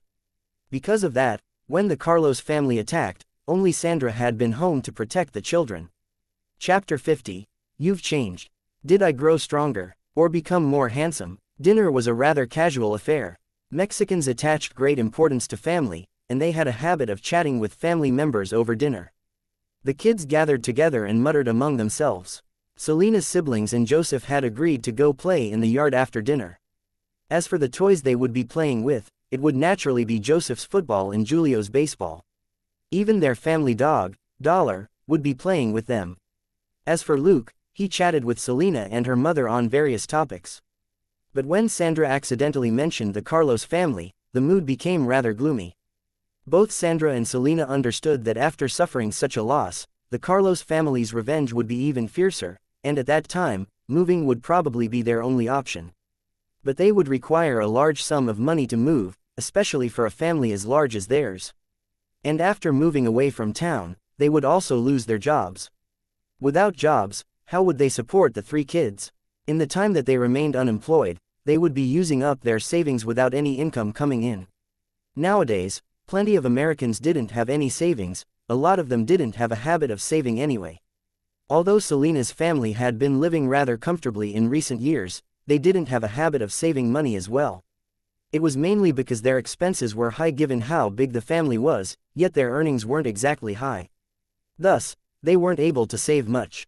Because of that, their only hope was that the Carlos family wouldn't come, or if they had to come, that it would be way in the future. It was also pointless to blame Selena for provoking the Carlos family. They had obviously come to slaughter the entire family previously. Peace between both parties was no longer possible. Luke remained silent. He couldn't exactly tell them to relax because he had killed them all, right? But after a few days, he could contact Chris and pretend to ask for updates on the Carlos family. From there, they would be able to obtain news of the Carlos family's destruction. It wouldn't be too late to tell Selena about it then. He had risked his own life to exterminate the Carlos family. He only wished to keep a low profile for a while. Leaving Selena to worry for a few extra days wouldn't kill her. After finishing the dinner that wasn't exactly a joyful one, Selena drove Luke and Joseph home. Silence enveloped them as the car sped along the road. Suddenly, Selena said, "You've changed." Luke replied nonchalantly, "Oh, did I become even more handsome?" Selena giggled. "No, you've become more dependable." Luke looked at her. "Thank you." Selena sighed. "Truthfully, I much prefer the previous you, a boy as warm as the sun. Now, you're becoming more and more like Robert."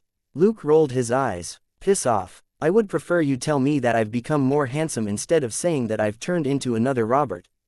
That'll only make me less attractive." Selena giggled again. "Fortunately, when you're joking, you turn back into the previous you." At that moment, the car arrived at their destination. Luke got off and carried the sleeping Joseph out of the car. He had exhausted all his energy playing with Selena's siblings earlier, and was dead tired. "Don't worry, I'm still me," Luke said as he stood next to the car. Then, he waved his hand. "Good night. Drive safe." Selena nodded and watched silently as Luke entered the house.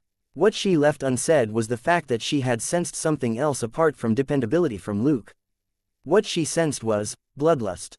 It was similar to what Robert had emitted the other night when he killed a bunch of gunmen.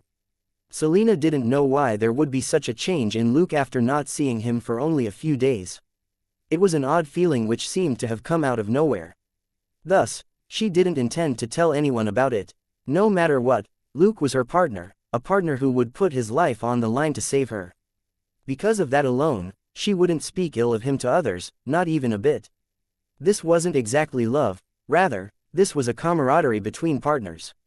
Luke entered the house, and as he watched through the window as Selena left, he sighed inwardly. Sure enough, killing too many people still changed me.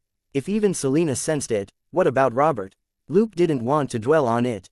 He greeted Robert, who was watching TV in the living room, and handed Joseph over to Catherine before he showered and went to bed. Robert watched Luke's back disappear as the latter climbed the stairs, a deep frown on his face. The next day, Luke cancelled his leave and reported back to work. All his new stat points had been used up by now. After his strength reached 20 points, he allocated the remaining 2 points to the mental strength stat for the very first time. His latest stats were 20 points of strength, 20 points of dexterity, and 14 points of mental strength. Different from improving strength and dexterity, improving mental strength made him rather sensitive. His mind worked in tandem with his superb physical qualities and gave him an enhanced awareness of his surroundings, and his thoughts had become much faster as well. The biggest benefit the improvement had given him was much better control over his body. Unlike improving strength and dexterity, the development of his mental strength allowed him to better control his body. Even though he had only allocated 2 points to his mental strength to reach 14 points, the result was very much to his satisfaction. Higher levels of strength and dexterity required a stronger brain to control them, and it was only a matter of time before he was forced to start upgrading his mental strength to at least 20 points. Real life was unlike video games. He couldn't afford to leave any obvious weak point in him unattended. After work, Luke went to practice his aim as usual. After shooting practice, Selena picked him up before heading to the gym to practice Brazilian Jiu-Jitsu. During training, Luke sensed that fighting Selena felt much easier now. He had the same strength, but with better control, he was able to unleash a force more than twice what he used to be capable of. Now, he was able to start reading Selena's moves to suppress her even more effectively during their sparring sessions. In this training session, Selena suffered a worse defeat than before. After the training session, she was already drenched in sweat while Luke was only sweating mildly. She stared at Luke in disbelief. How is that possible? Why have you grown even stronger? You've grown so much stronger. Luke wiped his sweat with a towel before helping Selena put her towel away as well. He had enough energy left to continue sparring with a few more Selenas. Thus, he also took it upon himself to get the towels and drinks for both of them. He pondered for a bit before answering, "Perhaps I'm a genius." "Selena, are you saying that I'm stupid?" Luke returned to his normal life.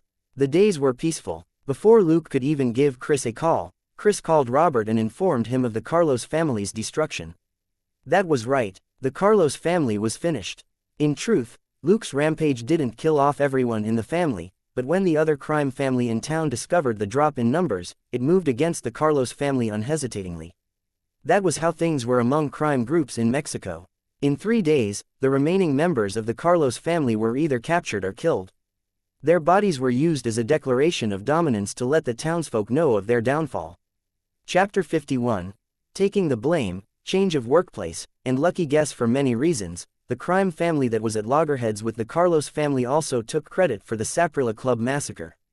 When Luke heard that, he was stunned for a bit, before a smirk crossed his face. With those people taking the blame for him, the numerous questions surrounding the Carlos family's destruction would vanish. Nobody would be able to tie that to Luke. Chris felt helpless. After doing so much work on the Carlos family, it was the enemy of the Carlos family who had benefited instead. That didn't feel good at all. But no matter what, they had still contributed to the collapse of the Carlos family. As for rebuilding the Carlos family's smuggling route, it would take other criminal organizations several years. Thus, they would be able to take credit for that. Recently, Robert didn't speak much, and when he looked at Luke, it was with a complicated gaze. Robert had a lot to say, but he left everything unsaid. It was impossible for him to not notice something which even Selena had noticed. Selena had yet to hear from Chris when she was trying to guess the reason for the change in Luke. This wasn't the case for Robert, and when he thought of how Luke had randomly gone off on a trip and returned shrouded in intense murderous intent, it wasn't hard for Robert to connect the dots. Robert had spent many years in the army and had survived a war zone. Thus, he was by no means an idiot. In fact, his senses were extremely sharp. The only reason he had remained a chief in this tiny town was because he was tired of all the killing. He had never imagined that after pulling himself out of a life of killing, the child he had raised would enter that life instead. And he didn't feel like he was even qualified to reprimand Luke for that. After all, if Luke hadn't gone on that trip, Robert would have personally gone on such a trip himself a month later as well. Time passed, and a week later, he summoned Luke to his office and asked, "Do you want to work somewhere else?" Luke was stunned. Why? Robert didn't answer. He asked again, "Do you want a bigger stage for yourself?" Luke was astonished. "What?" Robert continued, "If you're interested, I'll make use of my connections and help transfer you somewhere else. You're young, and I doubt you want to stay in this place and live the life of a retiree." Luke sank into a short silence before answering, "Let me think it over." Robert nodded. "Sure, let me know when you've decided." Luke didn't take long to make up his mind. 3 days later, he gave Robert an answer. Robert didn't say much about it. He only told Luke to put more effort now into learning more about everything related to his job. Luke knew that this so-called learning period was the final stop before he moved on to the new job. At a new place, he would no longer have Robert's protection. There, he would have to make as little mistakes as possible and contribute as much as he could. Luke told Selena what was going to happen. He wasn't worried that Selena would envy him for getting this opportunity. As partners who had survived death together, Luke didn't want his partner to be the last person to know that he was leaving. That would hurt her instead. Selena stared at Luke with an odd expression for a long time before nodding. Okay, that reaction made Luke curious. That wasn't like her at all. Just like that, time passed. During this time, Luke discovered another hidden rule of the system. This story started with Catherine's grumbles. She complained that Robert had been having a streak of bad luck recently, with numerous bad things happening to him. Luke didn't think too much of it, but when he asked further, he found out that Robert had injured his fingers 5 times recently, stepped on animal shit 6 times, and had even gotten trash all over him after the wind blew it off the upper floor. Fortunately, these were minor accidents and didn't hurt him much, but they still caused Catherine to worry. She even started becoming superstitious and wondered if a supernatural force was at work here. Thus, she started dragging Robert to the local church. So far, they had been there twice. Alas, the last time they were at church, the bench Robert was sitting on collapsed, and a pointy part of the broken bench pierced Robert's backside, causing it to bleed. Luke didn't think much of it at first, but after the church incident, he started growing suspicious as well. Even when people had a run of bad luck, it wouldn't be to this extent. This was real life, not a scene out of the Final Destination films. Luke kept thinking about it, but couldn't figure it out. That lasted until one day, when Robert challenged Luke to a bet while they were watching a football match. Luke turned it down. Robert said resentfully, "My luck's been bad recently, but I don't need your sympathy. I refuse to believe that I'll never win a bet against you." Luke didn't realize it then, but that night, when he was lying on his bed, an odd thought suddenly surfaced in his mind. And when he was on the verge of falling asleep, he suddenly sat up in bed. Is that why? 2 days later, when they were watching yet another football match, he made a bet with Robert, and bet on a weak team. As expected, Luke lost the bet. At that moment, part of Robert's list of abilities dimmed and became unavailable. Clearly, Luke no longer met the requirements required to learn these abilities. Some of what he learned were also automatically removed from his active abilities. Luke didn't care about that. He started observing Robert. Seemingly out of nowhere, Robert suddenly stopped being unlucky. After a few days passed, he had only hurt himself once from touching some boiling water, while the only other minor incident was getting drenched due to a leaking pipe in the bathroom. Compared with his previous situation of 3 or 4 minor accidents every single day, his current situation was much better. Luke looked for a chance to enter a bet with Robert again. This time, it wasn't a bet on a football match.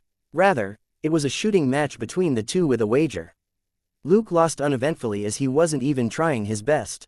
At that moment, all the abilities in Robert's list dimmed, and the basic firearms Luke had learned became unavailable as well. And from that moment on, Robert was no longer unlucky. A few days passed with no accidents whatsoever. His mood became much better as a result. It was then that Luke knew for sure about yet another rule of the system. To learn an ability using the super learning mode, Luke had to first defeat an opponent to meet the requirement. Without meeting the requirement, he wouldn't be able to purchase the abilities in the list. Previously, after killing the Mexican gang members, all their abilities had become available at once. What was the difference between those people and Robert? The answer was simple. Robert merely suffered bad luck from a minor bet, while the gang members even lost their lives from their defeat. That gave Luke a rough understanding of how the super learning mode worked. The so-called requirement he had to meet to purchase the abilities was something related to luck, or perhaps fortune. The dead naturally had no luck or fortune. Perhaps the system had judged that by defeating and killing those people, Luke had robbed them of their luck or fortune, rendering them completely helpless as the system plundered their abilities. If that was the case, Robert's stroke of bad luck was understandable. Chapter 52. Houston, transfer, and setting off. Of course, this was all still speculation. But Luke believed that he only needed to find a bad person to try and defeat instead of kill. By observing whether that person would become unlucky, Luke would be able to draw a conclusion. Without bad luck, Robert's efficiency increased. After Luke's 4th month in the force, he and Selena were called into Robert's office. After Luke shut the door, Robert picked up 2 documents on the desk and handed one to each of them. Luke skimmed through the document and said in astonishment, "So fast." Selena was also astonished. Westside Houston Police Department's Major Crimes Division. "Chief, how did you do this?" Robert had a nonchalant expression. "Are both of you ready?" Luke looked at Selena and asked, You're transferring to Houston as well. Selena grinned and said, Why? Are you disappointed that you can't get rid of me? Luke scratched his head. No, I just don't know if you really want to leave this place. Selena had an odd expression. That's Houston we're talking about. It's a large city. More importantly, the salary there is much higher than what we get here. That left Luke speechless. Most people would want to go to a better workplace that was completely normal. When the two were done talking, Robert said, Okay. I don't have much to say. When you're there, do your best and don't embarrass me in our department. Selena asked, When are we going? Robert answered, Any time you want, but no later than 5 days from now.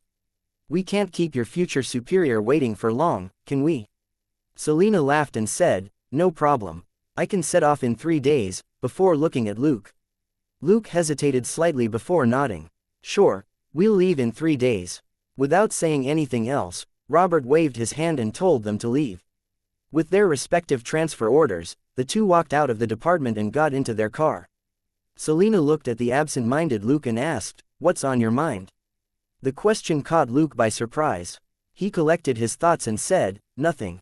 I just never expected Robert to get the transfer done so quickly. Selena nodded in agreement. Yeah, when he told me to prepare, I thought it would take a few months or even half a year. Luke asked, Does it normally take that long? Selena smiled. If it's a transfer as a normal police officer in charge of stuff like patrolling the streets, it only takes 10 days. But we're being transferred to the Major Crimes Division. The salary there is higher than for regular police officers. Luke smiled and thought, So it turns out you're only thinking about the salary. A farewell party was held for them. Most of their colleagues weren't jealous. After all, most of them had grown old as police officers in this town and weren't too interested in going to a new place like Houston. There were pros and cons in transferring to a bigger city. Working as a police officer there would be much more dangerous and much busier. The competition there would also be stiffer, resulting in more stress as well. The work environment there was completely unlike here in town, where they rarely had to work overtime. As long as they were careful not to offend anyone, they could remain police officers for a long time. In any case, Luke and Selena weren't exactly being transferred purely on the strength of Robert's connections. The two had performed well during the Carlos family operation. Against an ambush of 10 attackers with AKs, they survived and eliminated all the attackers instead. Even Selena, who hadn't contributed as much as Luke, had still killed a gunman and held off 8 gunmen all by herself at the start of the shootout. In a situation like that, typical newbies would probably be pissing their pants in fear. Even the less courageous veteran officers wouldn't dare to face off against so many AKs. As for Luke, his performance was so good it was almost illogical. He was a fresh graduate who had only joined the force for slightly over 2 months, yet he had single-handedly killed 13 gunmen during the operation, including a leader of the gang. Not a single gunman he set his eyes on survived, and he had ultimately finished off even those who were injured. This alone set him apart from all the officers of the department, excluding Robert. Apart from that, Luke was Robert's godson. Nobody could do anything about Robert sending his own son away. Thus, in their department, Luke was the person with the best performance and connections. Nobody could say anything about his transfer. Even if one was unhappy, one could only bear with it. Luke didn't pay the others much mind, but he still needed to placate Catherine and the 2 children. Ever since waking up in this world, he had lived with Robert's family. The only reason he didn't call Robert and Catherine dad and mom was because Catherine was his paternal aunt. Their relationship wasn't any worse than the relationship between members of other regular families. In this family, there was the outspoken and magnanimous Robert and the kind and smart Catherine, and both had done a great job in building a happy and healthy family. Now, the time had come for someone in the family to leave. Luke had thought about this day many times in the past, but he never had a clear idea when it would happen. Based on his previous plan, he was supposed to spend a few years in college. That was 4 additional years to act as a buffer for everyone to get used to not seeing each other every day anymore. But now, he was leaving for a new job at Houston's Major Crimes Division. How busy was the Major Crimes Division of a police department in a major city? There were enough cases there to keep a person busy his entire life. Thus, Luke would rarely have the chance to come back in the future. In fact, chances were higher that Catherine and the 2 children would be the ones who would go visit him there. Although Catherine was very reluctant to part with him and was rather emotional, she didn't react too badly. On the other hand, Joseph the brat, who spent a lot of time bickering with Luke, was the one who cried. Claire was already in her sophomore year, so she coped better and didn't cry, but she still woke up with eyes red from crying for 2 days straight. Regardless of their reluctance, the day of Luke's departure still arrived. Luke didn't show too much emotion. He was completely calm, and left the house as if it was a normal work day. He even got Catherine to prepare 2 sandwiches for his lunch, before he bade everyone farewell with a smile on his face. Today, Robert didn't leave for work on the dot. He stayed with Catherine and the 2 children and sent both Luke and Selena off. They waved as the car left, and the youngest, Joseph, couldn't help asking, "When is Luke coming back?" Robert answered, "He'll be back. In any case, you guys can go visit him during the school holidays. You can take the chance to visit Houston as well." It would seem like Robert had just given himself more trouble with those words. From then on, the 2 children would pester him to go to Houston during the school holidays. Selena was in charge of driving. After they drove out of town, she asked, "Why am I still driving even after you bought a car?" Luke answered nonchalantly, "Because you drive better than I do." Selena was slightly speechless. "You never drive. When will your driving skills improve? Are you planning to have me drive all the time?" Chapter 53. Scheme, Reporting, and Newbie. Luke lifted the bag in his hand and said, "See, I even have your lunch prepared. A capable person like you will have to do more." Selena curled her lip but didn't continue the topic. "Where are we staying in Houston?" Luke was slightly stunned. Where are we staying?" Something seemed wrong about that. Selena had an odd expression. "That's Houston. Do you think you can still stay in a 3-story house like in Shackelford? How rich are you?" Luke finally understood what she was getting at. His mind had been preoccupied with other things as of late. Thus, he hadn't even thought of this. He humbly asked for Selena's guidance. "What do you have in mind?" Selena answered, "Simple. We rent a place together." Luke nodded. "And," Selena continued, "by staying together, we can continue to use your car to and from work. With that, we can even save on transportation fees." Luke thought to himself, "So this is your true motive?" Selena further asked, "Can you cook?" "If you can, we can save even more." Selena's meticulous planning truly rendered Luke speechless. Of clothing, food, housing and transport, she had accounted for 3 of them. And she had factored him in as well for everything. Selena was slightly embarrassed when she saw Luke's expression. "I don't have any other choice. I need to be careful with my spending when I'm new there. You know I don't have much savings." Luke. Hee. It wasn't that she didn't have much savings, but that many young people didn't have a habit of saving. Even middle-aged people didn't have much savings either. On top of that, credit cards and loans were extremely widespread, and people had a habit of spending first and worrying later. Luke rejoiced that he had brought back $10,000 from his trip to Mexico to test the system. Otherwise, he would probably have to eat dirt in Houston. From his test, he confirmed that the system didn't mind when he profited from criminals. As for profiting from non-criminals, that wouldn't fly. If he did that, he would no longer be clean. Instead, he would be a dirty cop. Luke wasn't sure if the system would still consider him its host if he decided to become a corrupt officer. Luke wouldn't risk losing the system over some money. Just like that, the 2 set off for Houston. For lunch, they only stopped at a random gas station and ate what Luke brought. After the meal, Selena, who had gotten bolder, said, "See, I was right. You're far-sighted. Just your lunch alone saved us at least $10. Luke thought, "Sure, thank you so much for the praise." They also stopped at a random motel and spent one night there before resuming their journey the next morning. They were trying to reach the Westside Houston Police Department by 3 p.m. When they arrived, they looked for the deputy chief's office, before entering to meet the superior of their future superior. Robert had told them to look for this Thomas Park as soon as they arrived. He had told Luke before that this person was an ex-comrade of his. They were the best of friends who had fought together, as well as shared the spoils of war. Naturally, Robert only told him about the former. As for the latter, that was Luke's imagination. Thomas was an African American around 40 years old. He was slightly plump, and his position as deputy chief clearly hadn't accorded him much time to exercise. Robert had been able to continue working out to maintain a fit figure because of his relatively free schedule working in a small town. After the 2 greeted Thomas, he checked their records and transfer orders. He didn't say much to them. In fact, given his position, he didn't even need to bother to personally meet the two detectives. However, since they were sent by his buddy Robert, he had to meet them. Friendship could be both valuable and worthless. But Thomas had always treated Robert differently. He was well aware of how capable a combatant Robert was, and Robert had many other army buddies apart from him anyway. Back then, during the war, there were over 10 people alone who owed their lives to Robert multiple times over. Some might no longer remember this due to the passage of time, but nobody wanted to be known as someone who forgot favors in their group of buddies. Furthermore, Robert almost never asked for their help. Thus, this one favor he had asked for would naturally have a different weight to it. Since Robert had asked Thomas to assign these two suitable positions here, he would naturally agree to it.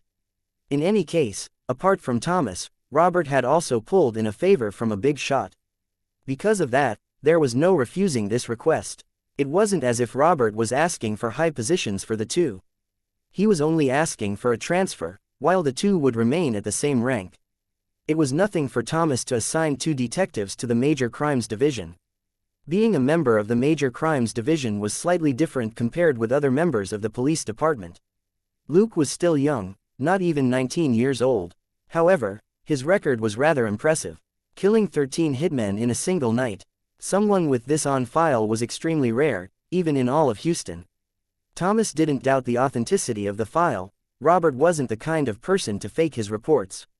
Even if Luke was no better than other newbie officers, Thomas would still agree to the transfer since it was a request from Robert. In any case, that was a joint operation with the FBI. It was unlikely that those arrogant fellows would help fake a report just to place a police officer in a favorable light. Even if Thomas accepting the two in his police department was an abuse of authority, he would still have the perfect excuse for that. And that was their excellent records. Those who questioned his decision to accept the two could freely go and challenge over 10 hitmen. So long as they could break Luke's record, Thomas would be more than happy to allow that person into the Major Crimes Division as well. Westside Department had always lacked incredibly capable combatants like these two. Thus, it made sense for Thomas to make an exception and allow these two in.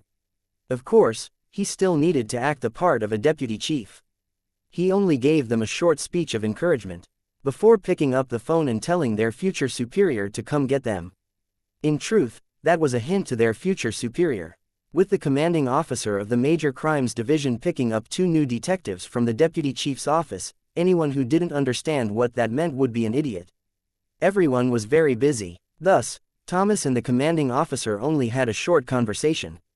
After the two saluted the deputy chief and took their leave, they followed their new superior out to get started in their new roles.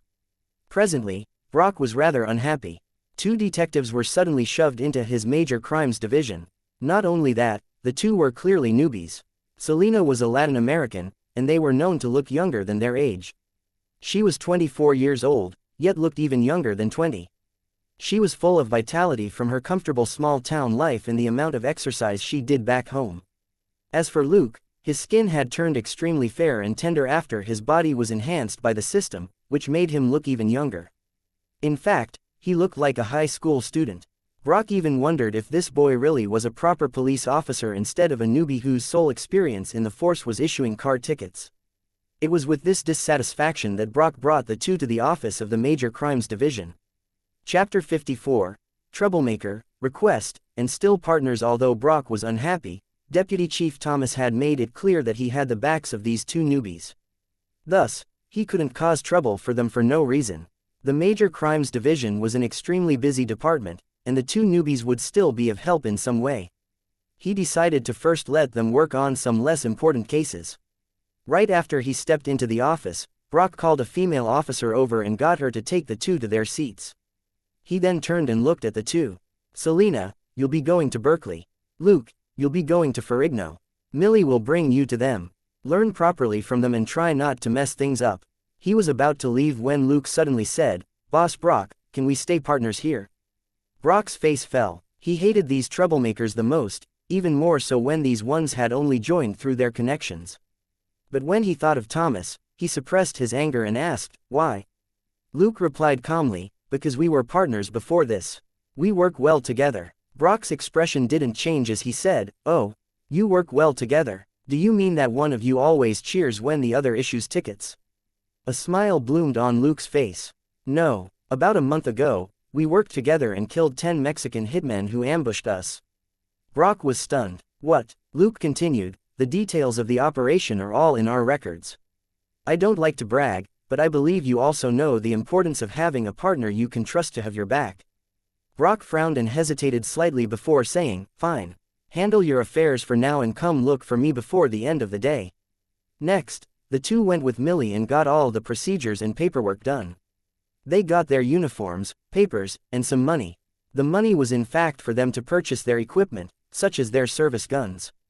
They also needed to buy their batons, belts, holsters, and even riot control equipment, with the money issued to them. So long as their equipment was in accordance with police regulations, it didn't matter where they bought them from. Then, they returned to their desks and started cleaning them with some cleaning tools which they got from Millie.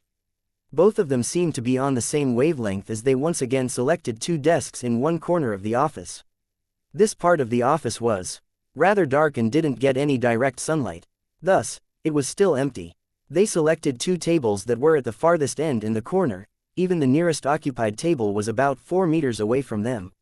Thus, they had more privacy in this little corner of theirs. Selena was happy to find that she could join 2 chairs together to make a makeshift bed and sleep here without anyone even noticing. The two cleaned quickly, and with the help of Luke's high dexterity, they were done cleaning in half an hour. After that, Selena volunteered to return the cleaning tools. After all, she hadn't even cleaned half the amount that Luke had. Thus, she decided to do her part this way. Brock had just finished reading their files. He was filled with shock. Killing 13 AK-wielding hitmen in a single night, a kid who wasn't even 19 years old had accomplished something like that. It was simply unimaginable, but Brock had no choice but to believe what he read. It was clearly written in the file that this had been a FBI-led operation. Luke and the police department had only been there to provide assistance. The FBI wouldn't allow Luke to take the credit if he hadn't actually done all that. Selena's record was much milder in comparison. Even so, this beautiful woman in her 20s had still fought back against 10 hitmen holding AKs. She survived that, and had even taken down one of the attackers. Her courage and combat prowess were things that the female detectives in Brock's Major Crimes Division didn't have. 1 or 2 of the men might be able to do the same, but those were all veterans with over 10 years of experience in the force. It came as a surprise to him that the 2 new detectives shoved into his division were actually 2 capable officers instead of some useless, well-connected newbies. Of course, to solve cases in the Major Crimes Division, combat prowess alone wasn't enough. But no matter what, the Major Crimes Division would still welcome such capable combatants with open arms. With Luke's record, whenever there were major cases which involved dangerous criminals in the future, they could unleash him on them. They wouldn't even need him to repeat the feat of single-handedly killing 13 people. He just needed to get rid of the random 2 or 3 tricky opponents during their operations, and enemy morale would collapse. When Brock thought this, his annoyance at Luke for speaking out earlier vanished. One couldn't survive in the Major Crimes Division simply by currying favors.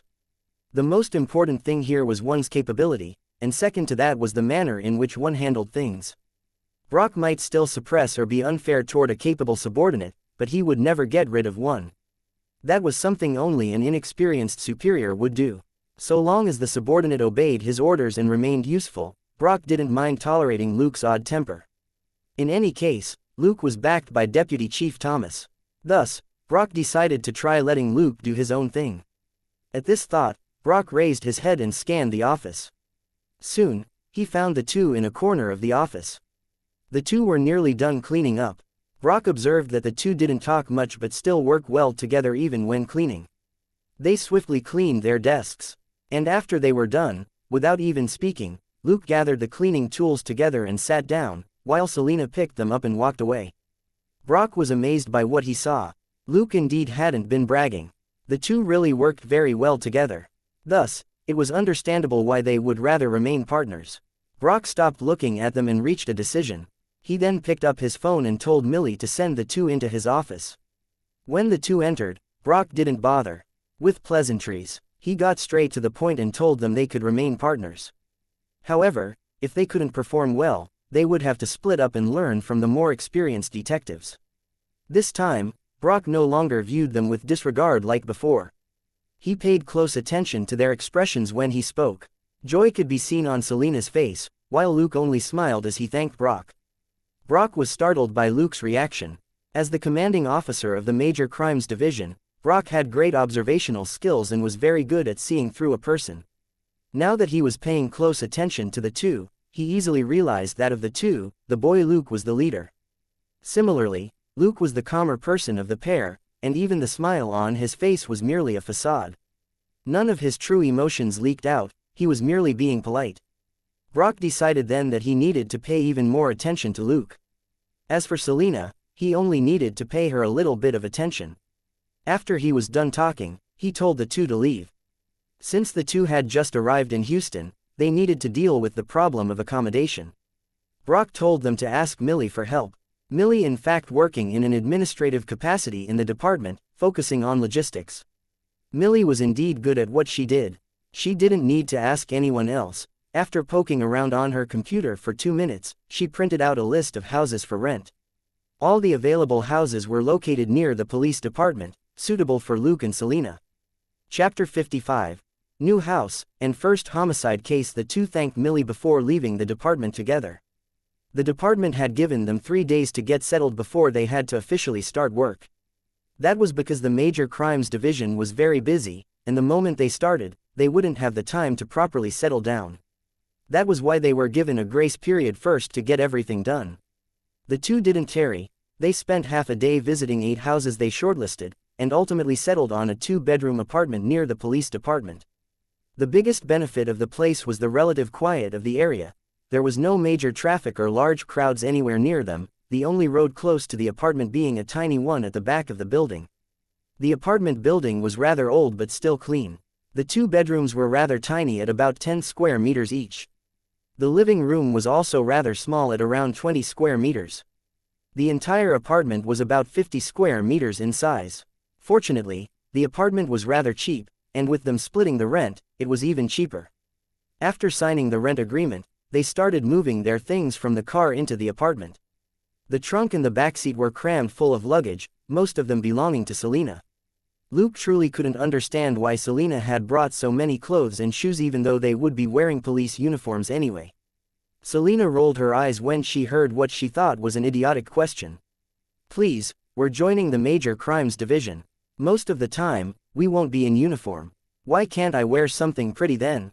It's not like I'm going to go to work in hot pants or something." That left Luke speechless. He had only brought a few casual clothes with him, and had left home with only 1 suitcase.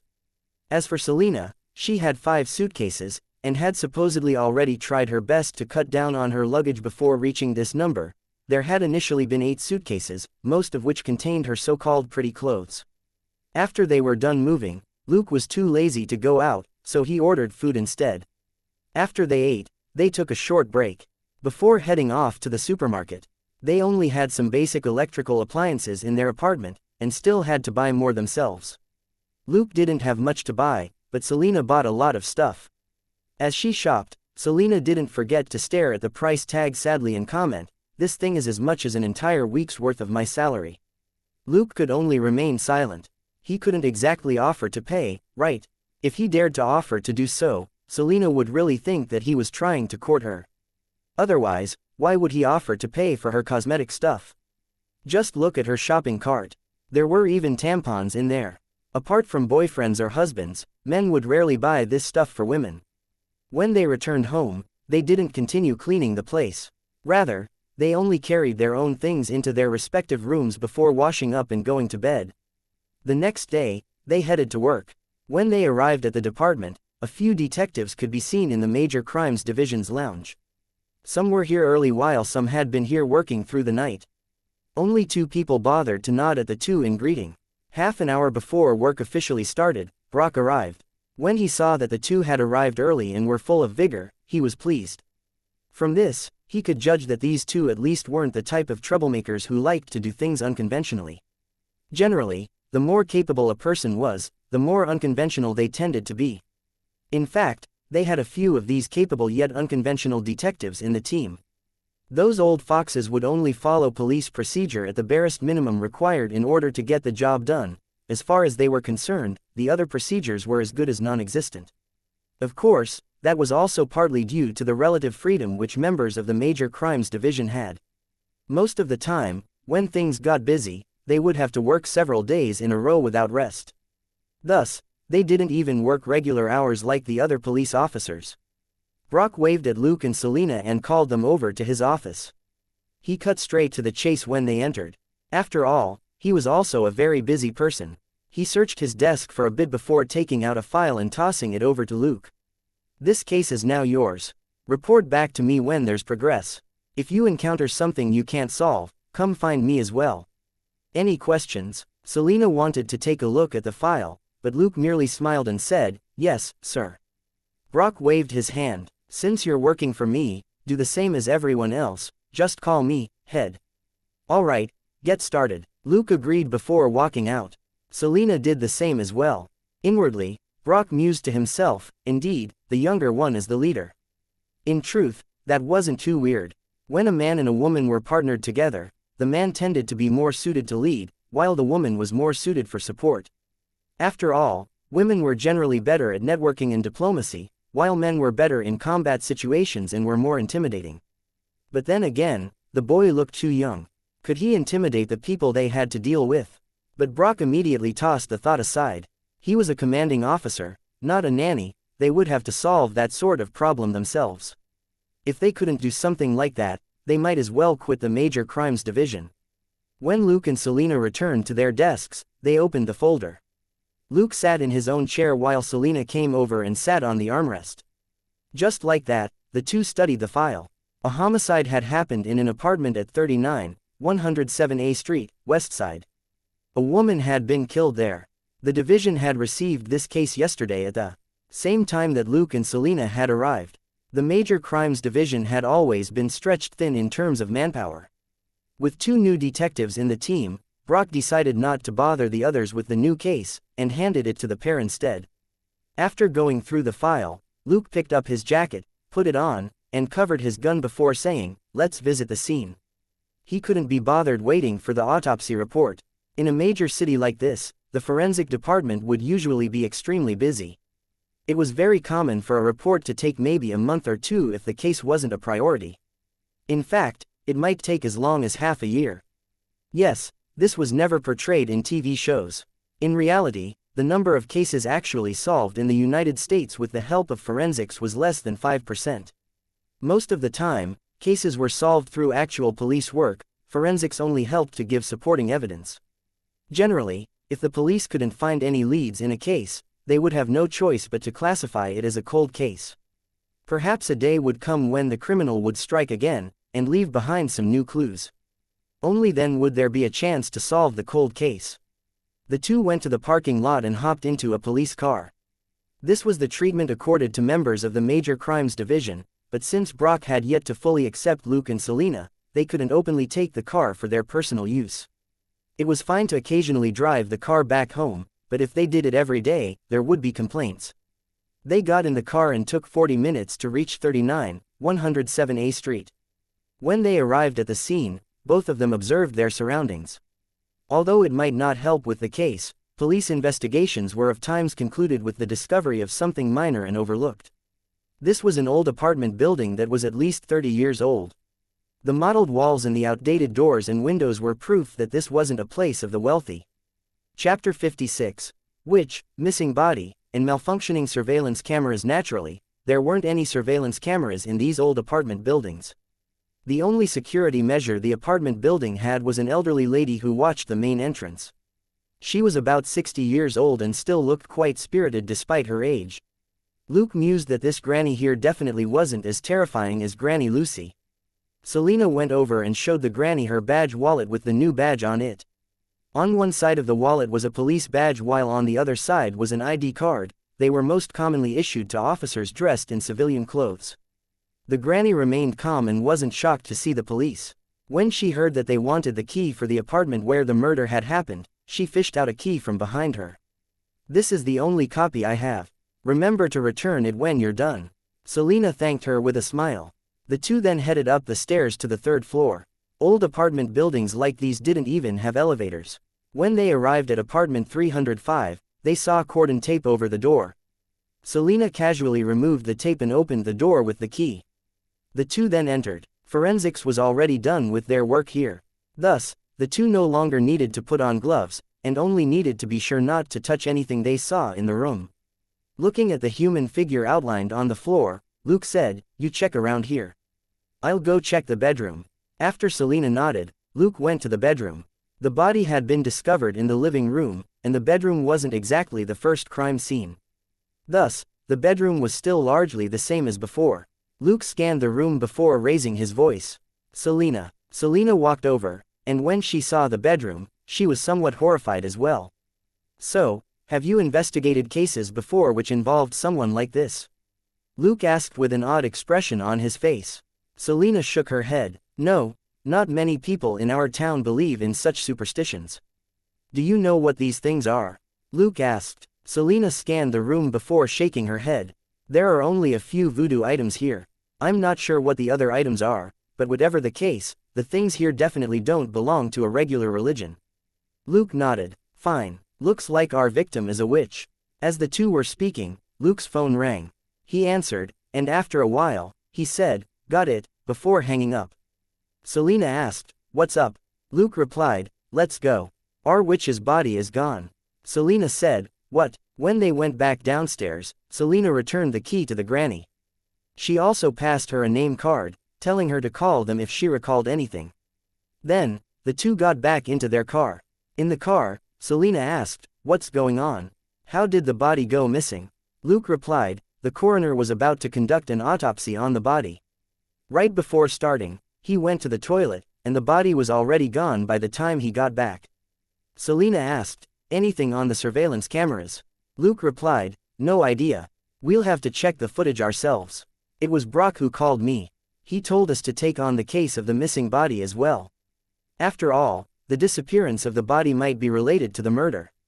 Selina was somewhat disappointed. "Sigh, I thought she had been resurrected or something before she used her magic powers to teleport away." Luke replied, "If that really did happen, I don't think we'd be able to keep the case for ourselves." Selina asked, "Who would take over the case then?" "FBI." Luke had an odd expression as he muttered, "No, S.H.I.E.L.D." Selina asked, "What?" Luke replied, "Hey, nothing. Eyes on the road." When they arrived at the forensics center, the two entered after showing their police IDs. When they arrived at the morgue, they looked for a coroner called Tom before telling him why they were there. Tom was a middle-aged Caucasian, and he was somewhat soft-spoken even though he looked very forceful whenever he spoke. Even when he was dealing with two detectives who were obviously newbies, he didn't grow cocky. Rather, he told them everything that had happened. In truth, there wasn't much he could tell them anyway. What Tom spent 3 minutes telling them was the same as what Brock had told Luke. In the morning, Tom had a cup of coffee before work. Next, he felt nature's call, so he went to the bathroom. When he returned, he found that the body on the autopsy table had already disappeared without a trace. Luke remained silent and allowed Selina to continue questioning Tom. Tom was a man, and was most certainly happier to cooperate with a pretty woman like Selina instead of a man like Luke. "Where's the security footage?" Tom replied, "The surveillance cameras broke down last night. Someone was here to fix them this morning, but they were still down when the bodies went missing." Luke interjected, "Who's the one who fixed the cameras?" Tom blanked out slightly, as that was the first time Luke had asked a question since he arrived. But he still answered honestly, "No idea. Logistics is in charge of that. You can try asking them." Selina then stuffed her notebook into her pocket and a wide smile bloomed on her face. "Thank you, Tom." The smile dazzled Tom somewhat as he nodded blankly. "Ah, sure, don't worry about it. You're most welcome." Then, the pretty Latina waved at him before leaving the room. Selina jogged to catch up with Luke before saying, "What do you think?" Luke replied, "Let's first figure out what happened to the surveillance cameras. It's too much of a coincidence. Do you still remember what Robert told us?" Selina tilted her head as she said, "When solving cases, many coincidences are in fact no coincidences." Luke nodded. "Therefore, we need to figure out how the surveillance cameras broke down." After Selina asked two people for directions, they finally found the logistics department, and she told them the reason why she and Luke were there. The person in charge here was a policewoman. Thus, Selena moved aside to let Luke take charge of the questioning this time. The two had long reached a sort of tacit understanding. Generally speaking, Selena would be in charge of communicating with men when it was safe to do so, and Luke would be in charge of communicating with middle-aged and old women. That was his job because of his pretty and tender face. With a wide smile on his face, Luke told the policewoman what they were there for. When the policewoman saw the handsome young man with a wide smile in front of her, she immediately had an amiable impression of him. After taking a look at Luke's ID, she told him the name of the company in charge of maintaining the surveillance cameras. Wales Dalek Electronic Communications Company. This was the name of the company in charge of maintaining the surveillance cameras in this building. Luke borrowed the office phone and called the company. After he identified himself, he asked a few questions before waiting and listening to the answers he got with an odd expression on his face. After ending the call, he thanked the policewoman again before he and Selena left. Selena asked, "What's going on?" Luke replied, "The person on the phone told me they didn't receive any calls from the forensics department yesterday, and they didn't send anyone here today either." Selena. Huh, Luke grinned. Interesting. Let us. Chapter 57. Case gone, and The Walking Dead. Suddenly, Luke's phone rang. He answered the call, talked a bit, ended the call, and sank into silence. Selena was driving. She glanced at him and asked, "What now?" Luke had an odd expression. "Deputy Chief Thomas called me.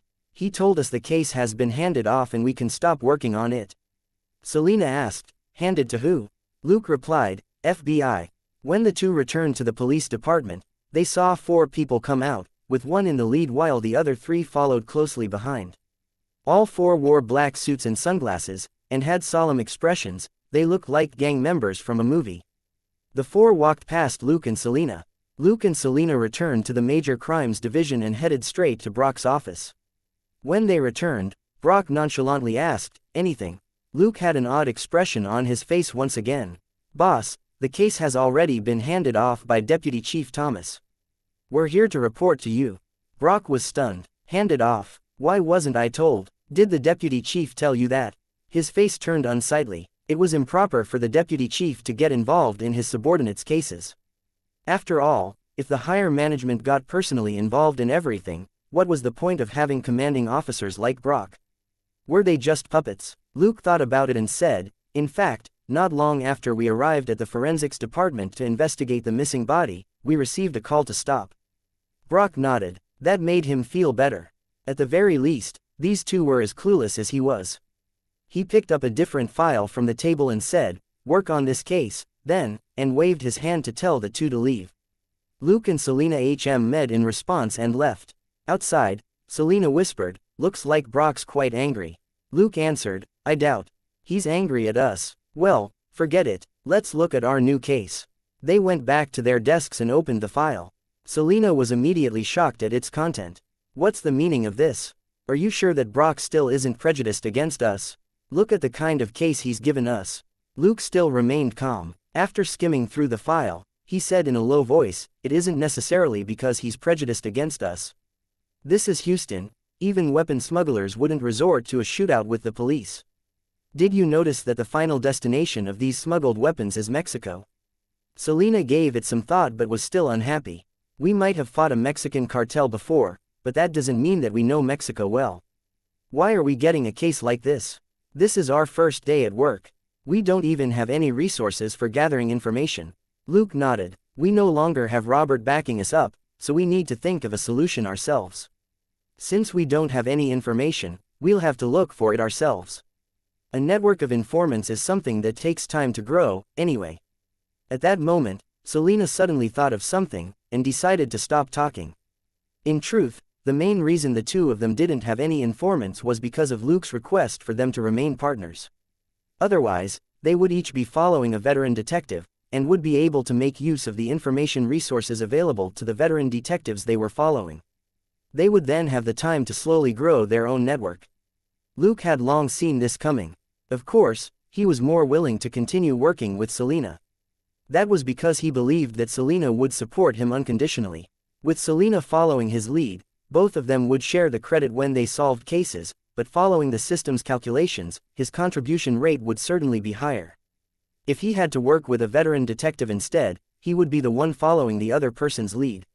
His rate of contribution from solving cases would then be greatly reduced as a result. The two didn't tarry, and left in their car again. That was what a normal work day for a detective in the Major Crimes Division was like.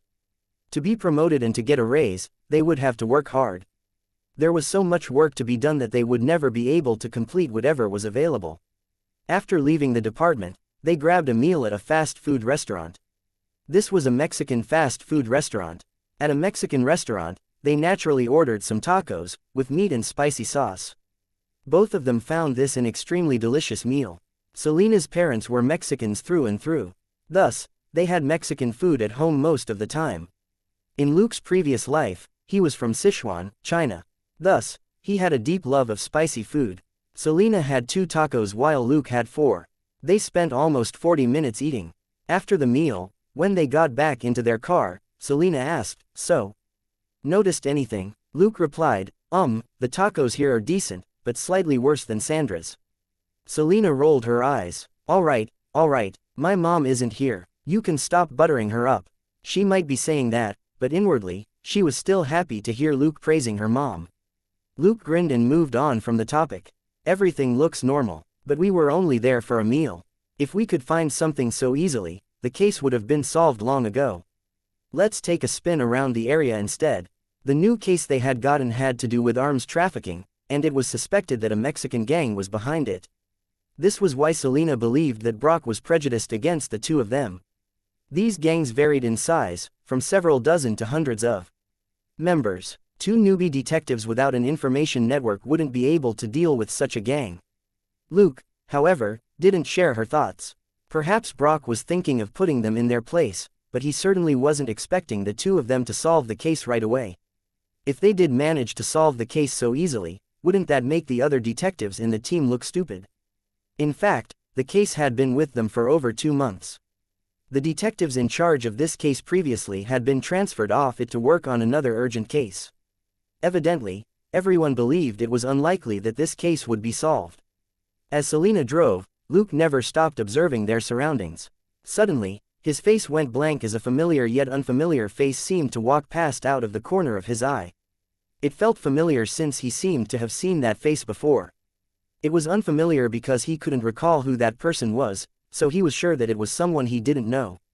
The car continued moving for a few dozen meters before Luke suddenly said, "Turn around." This was the advantage of their good teamwork. Selena turned without any hesitation. She merely asked, "What did you find?" Finally, Luke recalled who that face belonged to. An odd expression surfaced on his face as he said, "I think I saw the walking dead along the road just now." Selena didn't doubt his words. Rather, she asked curiously, "Who?" Luke took a deep breath before saying, "Do you remember our previous case? It's the dead witch. I saw her walking along the road." Selena's hands trembled as she nearly crashed the car from her shock. WTF. That was quite horrifying to hear. How could a dead person be walking along the road? Was this a ghost encounter or something? She quickly steadied her hands and drove faster. At the same time, she also started scanning the area as she drove. Chapter 58. On Our Side, and FBI. A red flash appeared in Luke's line of sight as he quickly turned his head and said, "Slow down." She went into the street on the left. This time, Selena no longer reacted excessively. She turned around at a normal speed before driving toward the street Luke mentioned. When they arrived, the street was completely empty. All they could see was an untidy street devoid of people and illuminated by bright sunlight. After thinking for a bit, Luke drew his gun and checked it quickly before stuffing it back into the holster. "Let's get out and take a look around." Although the case had been taken away from them, it now involved the resurrection of the dead. How could Luke resist something so interesting? He made sure Selena was behind him before he took the lead in the search. Selena asked, "Where?" Luke's gaze landed on an old iron door and said, "She went in there." Selena asked, "Do we go in as well?" This time, Luke hesitated. They didn't have a warrant. If they entered however they wanted, they might receive complaints as a result. Moreover, entering the building would also put them in more danger. Taking Selena into such danger for the sake of his curiosity was certainly something he needed to think about properly before making a move. Just as he was thinking, his keen hearing caught wind of some sounds coming from behind the iron door. "Hide," he whispered. Selena immediately hid behind the car while Luke quickly stepped forward and hid next to the iron door. After a few seconds, the door was kicked open. An AK poked out the door, before a person rushed out. Without any hesitation, Luke reached out with both hands. He grabbed the AK with one hand before grabbing the hand holding the gun with the other. Then, he flung the person down. The person holding the AK was thus slammed to the ground. This was the benefit of Brazilian Jiu-Jitsu. It could be used to either subdue or injure the opponent. This person was wielding an AK in a large city like Houston. He clearly wasn't a law-abiding citizen. When Luke looked at the person now lying on the ground, he immediately realized something. This person was a Latino, and from the vicious tattoos all over his body, this person looked nothing like a normal law-abiding citizen. Luke was about to crouch down and inspect this person when footsteps sounded from inside the building again.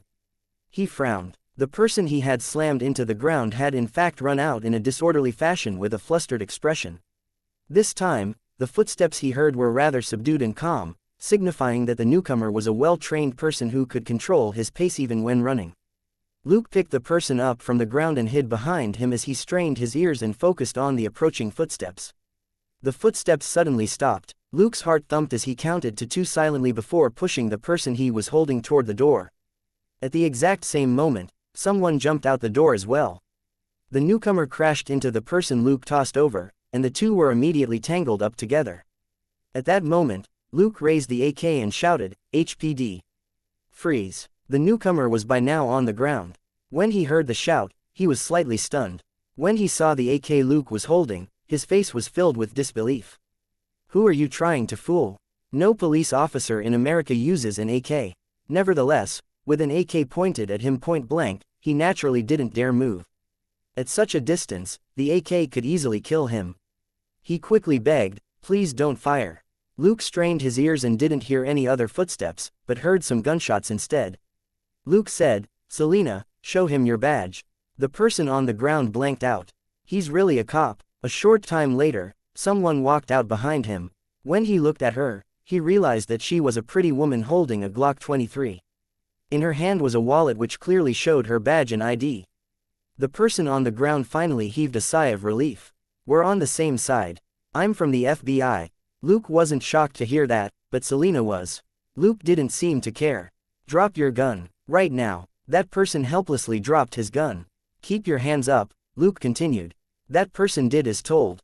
Only then did Luke step forward to kick the gun away before saying, "Lie on the ground, face down." The person cursed. "Can I show you my badge?" Luke replied, "No, get down, now." That person had no choice but to obey. The moment he did that, Luke stepped forward and pounced on him before cuffing the person's hands behind his back. Getting his hands cuffed was rather painful, but the man could only say, "I have my badge with me. It's in my chest pocket." Luke reached inside and took out a badge. Indeed, he found the FBI badge and ID, and they didn't look fake. "Selena, make a call to the department and have them verify this ID," Luke said. Selena walked over, picked up the ID, and took out a phone from Luke's pocket before walking to the side to make a phone call. After a while, she ended the call. "They're verifying it. It'll take a few minutes." The person appeared to be in a rush. "I'm in the middle of a mission. Can you hurry up? My colleagues inside are in a shootout with the criminals." Luke had been paying attention to the sounds inside the building. He had indeed been hearing the occasional gunshot. In fact, he already knew who this person was. Standing there, when Luke looked at the person lying on the ground, his heart thumped. Surprisingly, he had encountered a major world organization, just like that. "System. You have defeated Cheney Spiegel. You may now learn all his abilities." Cheney Spiegel's abilities list: basic firearms, basic combat, basic information analysis, and so on. All that wasn't the point.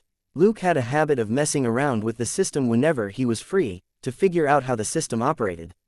Progress had been slow, but he had still found some hidden functions. For example, after he unlocked an ability, he could actually see a short description of the ability. But the description would only show up upon his request. Robert's basic firearms had a description stating that this ability was a product of his time in the United States military. As for Salazar's basic special combat, the system indicated that this was the product of his time in the United States SWAT. Presently, this was what Luke saw in this person's abilities list: basic firearms, product of shield, basic combat, product of shield, basic information analysis, product of shield. After a long wait, Luke had finally run into a member of this organization for the first time. Perhaps he had seen one before, but if he had, he wasn't aware of it. Luke's eyes flickered, but he remained silent. Cheney said urgently, "Can you hurry up? Which department are you from?" Luke replied, "Westside." Cheney was overjoyed. "I just saw your deputy chief this morning, the Thomas guy. You can check with him directly." Luke finally understood who the four men in black he had seen previously were. Chapter 59. Evidence, Help, and Action. This Cheney had been one of the four men in black, and they had most likely been there to see Thomas. Luke said, "Selena, call Deputy Chief Thomas. I have his office number in my phone." Selena did as told. A short while later, the call connected, and after a short conversation, she turned on the phone speaker and placed the phone in front of Cheney. Cheney spoke quickly. "Deputy Chief Thomas, this is Agent Charles from the FBI. I was there when our head, John, went to see you. We're currently trying to arrest the suspect. Can you get your officers to provide us support?" Thomas asked from the other end of the phone, "Where's your head? Get him to talk to me." Thomas was quite helpless himself as he had never spoken to this Agent Charles before, so he didn't recognize the voice. Luke interjected, "Deputy Chief Thomas, Luke here. This morning around 10:50 a.m., I saw a group of four men dressed in black leaving the department. I myself saw this person following a bearded, middle-aged person who was about 40 years old and 1.82 meters in height." After hearing that, Thomas was finally sure that this person was from that agency. After all, when he sent them off this morning, it was around 10:40 a.m.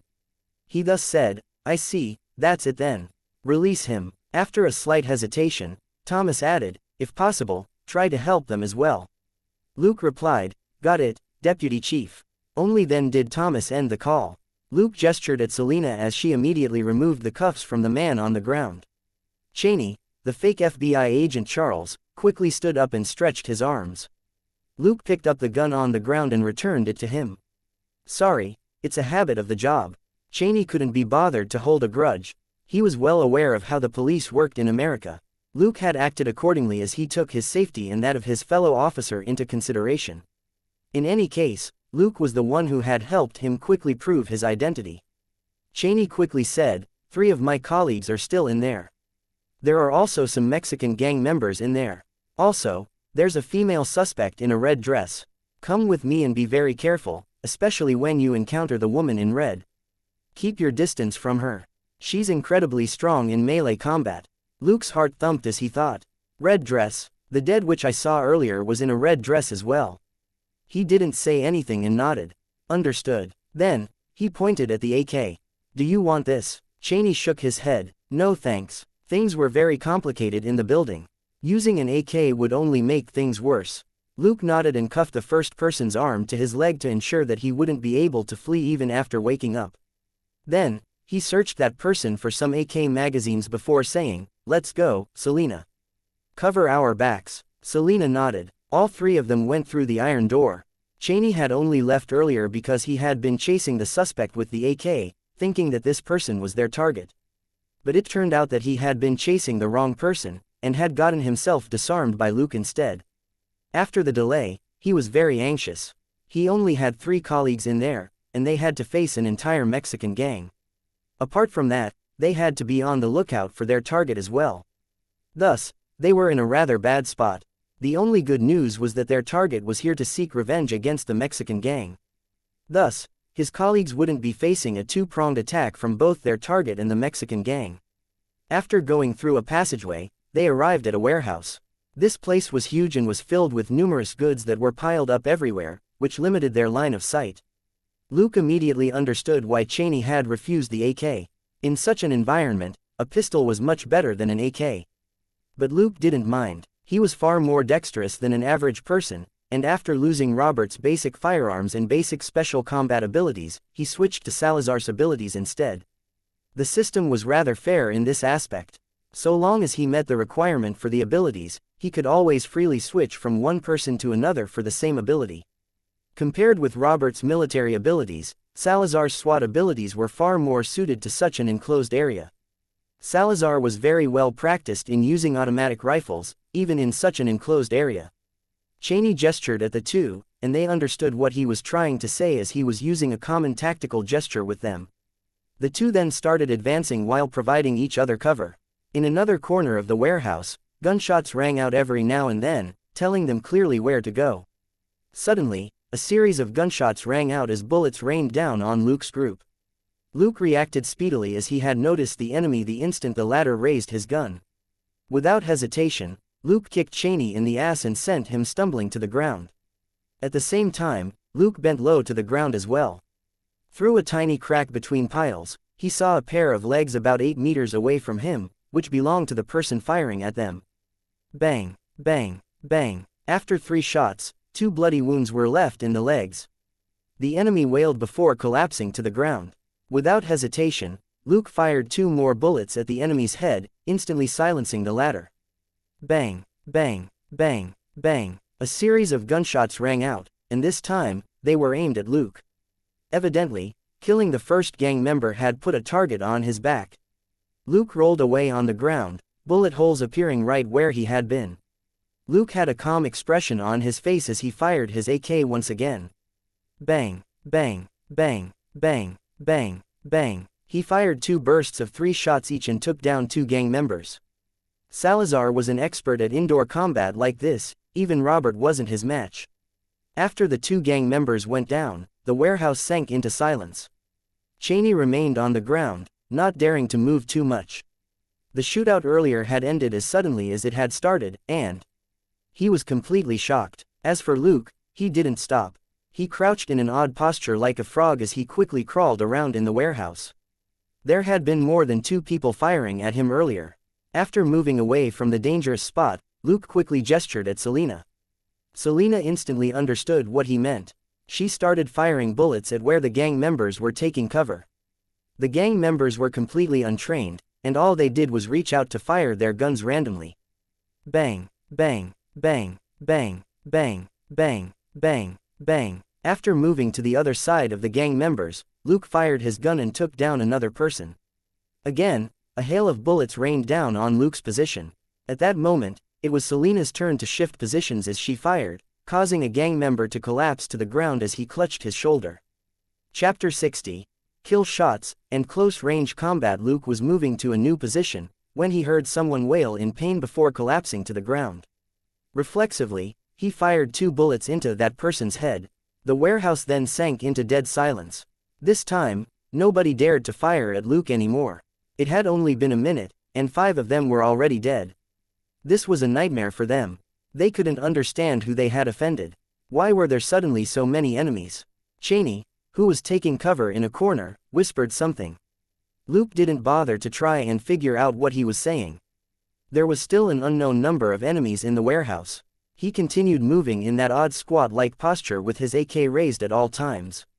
Suddenly, someone appeared before him. Luke nearly opened fire, when he noticed who that person was, and he quickly withdrew. Bang, bang, 2 gunshots rang out, and the bullets hit the object which Luke was hiding behind.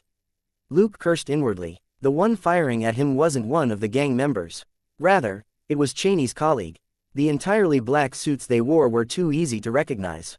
But why did that person open fire on Luke before making sure who he was? Then again, Cheney's colleagues couldn't be blamed either. Luke had been slaughtering his enemies the moment he arrived. They were very nervous to see him as well. Fortunately, Cheney noticed this, and he quickly said something while gesturing at Luke. Luke gave him the middle finger in response. Cheney blanked out slightly, but he understood Luke's meaning and smiled helplessly.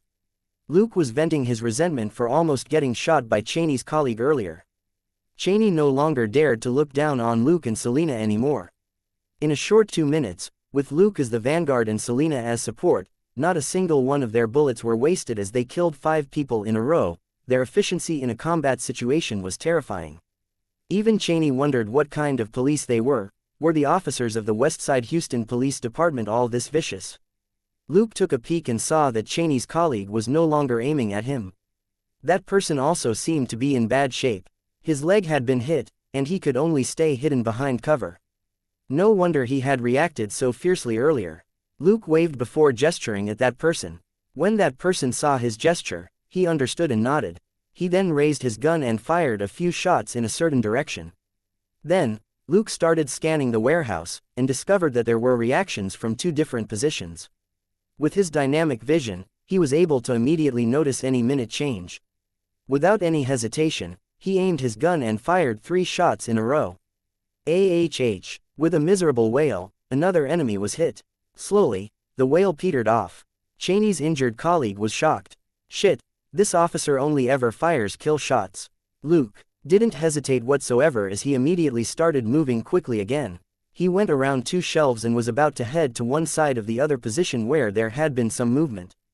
Right at that moment, a red figure leapt over 2 shelves and pounced on Luke like a nimble cat. With Luke's keen senses, he knew he wouldn't be able to raise his AK in time. Thus, he dropped the AK before leaning backward immediately and kicking out with his leg. The red figure hadn't expected such a swift reaction from Luke. The kick landed squarely in her abdomen, and she crashed loudly into a shelf. Luke finally got a clear look at the red figure as he immediately shouted, "HPD. Freeze!" while he drew his gun and aimed it at her. The red figure only blanked out for a moment and Luke's gun was already aimed at her head. "Carol Mira," Luke asked in a low voice. The red figure clutched at her abdomen and gasped for breath while asking, "Why, you're the police?" When Luke saw the system notification, he was overjoyed. His expression unchanged, he said, "Yes. Westside Police Department, Detective Luke Coulson." The woman in red seemed to hesitate as she asked, "Are you here to catch me as well?" Luke hesitated slightly before he shook his head. "No, I'm here on a weapons smuggling case." Carol visibly relaxed as she said, Can you let me go, then?" Luke quickly recalled what he had seen in the file, and reached a conclusion. He remained silent. Using his free hand, he pointed in one direction. Carol looked over and saw Selena there. Luke waved his hand and told the woman to hurry up. Joy surfaced on Carol's face as she nodded and whispered, "Thank you." Then, she forced herself up and crawled over to Selena. Luke's kick made her feel as if her entire belly had been pierced through. Fortunately, she had an unique ability that enabled her to quickly recover. As she moved, Luke's gun remained pointed at her. Since she couldn't do anything about it, she stopped worrying about him. Luke gestured at Selena and she silently moved to one side to open up a path for Carol. Selena had been watching Luke's back all along, and she had been guarding the passageway they had come in from. Carol glanced at her and nodded in thanks before fleeing. When Luke saw Carol flee the warehouse, he sighed inwardly before focusing on what was happening inside the warehouse again. He moved to Cheney and asked, "Where are your colleagues? The environment here is too difficult. A woman in red ambushed me earlier, and after I kicked her, she hit again. Do you want to tell your colleagues to move out? Otherwise, I'm afraid I might accidentally kill them." Cheney broke out in a cold sweat when he heard that. He had personally witnessed Luke's skills with a gun. He was too terrifying. Almost every time he fired a shot, an enemy would die. If his colleagues were shot by mistake, they would most certainly die as well. Although they were on a mission, this place was indeed too unfavorable for them. After a slight hesitation, Cheney talked to his colleagues on the radio. Next, Luke started hearing people move toward them. He heaved a sigh of relief when he heard that. The 2 people moving toward them were probably Cheney's colleagues. Another person didn't move, and that was most likely the poor soul who had been shot in the leg. Luke whispered to Cheney, "I'll go get your injured colleague as well. Remember, tell him to hold his fire." Cheney nodded awkwardly and spoke into the radio again. As for Luke, he quickly found the injured person and made sure that the person saw him clearly before he drew closer. When he arrived, he said, "Please don't aim your gun at me anymore. Keep silent." Then, he held his gun in one hand and dragged the person by the collar with his other hand. He didn't care if the person was hurting or not as he started to drag him toward Cheney. Perhaps Luke had frightened off the enemy, as there was no longer any sign of them. Even when Luke reached Cheney, not a single shot had been fired at him. Cheney finally met up with his teammates. They were all surprised as they watched Luke swiftly drag their wounded colleague toward them. How could he run so fast in such a strange stance while dragging another person along? Furthermore, Luke's grip on his gun was steady, and he stayed on alert the entire time for possible danger. After dragging the man over, Luke said in a low voice, his leg is badly injured. You better send him to the hospital ASAP, or he might die. The 4 agents were led by a middle-aged man. He hesitated for a long moment, and finally gnashed his teeth. Let's retreat and call in reinforcements. They were about to help their wounded colleague back to his feet, when Luke waved his hand and said, he'll slow you down. I'll take him out first. You can follow us. Having seen how fast Luke moved with their colleague, the agents had no objections. It was a sound plan. Seeing that they were all on board, Luke immediately dragged the man out. The poor lad who had been shot was uncomfortable at being hauled along by his collar, but he could only hold it back. Discomfort was definitely better than death. Selina began to fall back when she saw Luke's gesture. She also ensured that there was no danger on their way back. Luke followed her with the wounded guy. The 3 fake FBI agents covered for each other and retreated as well. The situation in the warehouse wasn't in their favor. The wounded guy hadn't been shot by the target, but by the bandits who were trying to shoot the target. It had been a sheer accident. While their mission was very important, they certainly didn't want their teammate to die for it. In less than 2 minutes, all of them had evacuated. Keeping an eye on the iron door, Luke asked quickly, our car is over there. Do you need us to drive him to the hospital? I think he'll die before the ambulance arrives. The wounded guy had a giant hole in his leg, caused by an AK. His face was already pale, if not blue. The captain of the agents gritted his teeth. We can't go. Can your colleague send him to the hospital?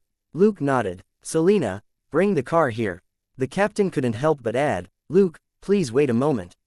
Luke turned around and looked at him. The captain said, you're a great shooter.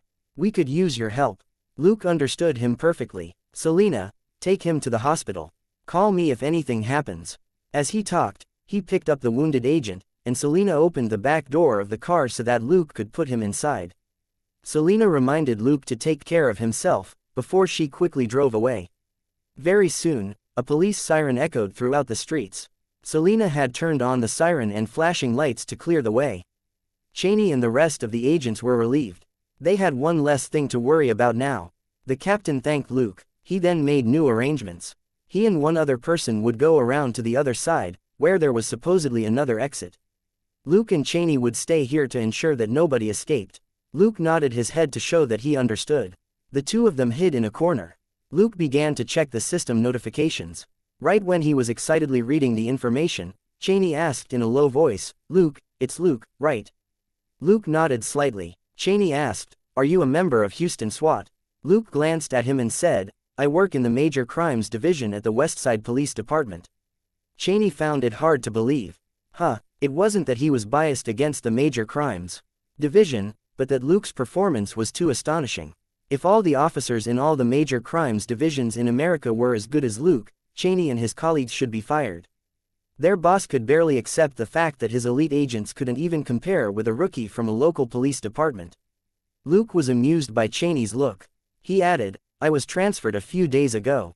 This is my first day on the job. Cheney couldn't help but ask, where did you work before? DR or IRS? Luke replied, I was a minor sheriff at the Shackelford Police Department. Cheney was dazed. Where is this, Shackelford? Luke said, it's a town 700 kilometers to the northwest. It's my hometown. Cheney was so shocked that he wondered if Luke was lying to him. They stopped talking, and the scene sank into utter silence. 10 minutes later, 3 black SUVs arrived. More than 10 men in suits got out. 4 of them ran toward Luke. Cheney greeted them and whispered something to them. He then said to Luke, we appreciate your help today, and will inform Chief Thomas of your contribution. Detective Luke, you may leave. He was rather embarrassed. It seemed as if they were kicking Luke out now that he was no longer needed. However, their mission was highly confidential, and they couldn't just let a local detective jump in. Luke, on the other hand, didn't react. He simply nodded and said, all right, goodbye. He then walked away. Cheney was confused again. What was the meaning of this? Was Luke angry or dissatisfied? But Luke seemed rather calm and not angry at all. In fact, Cheney had found the young man unusually composed from the moment they met. Watching the young man disappear, he shook his head and continued with his task. Luke wasn't interested in staying any longer, as his attention was elsewhere. He called Selina. As it turned out, someone had taken over from her, and she was on her way back. Luke told her his location and waited for her outside a supermarket.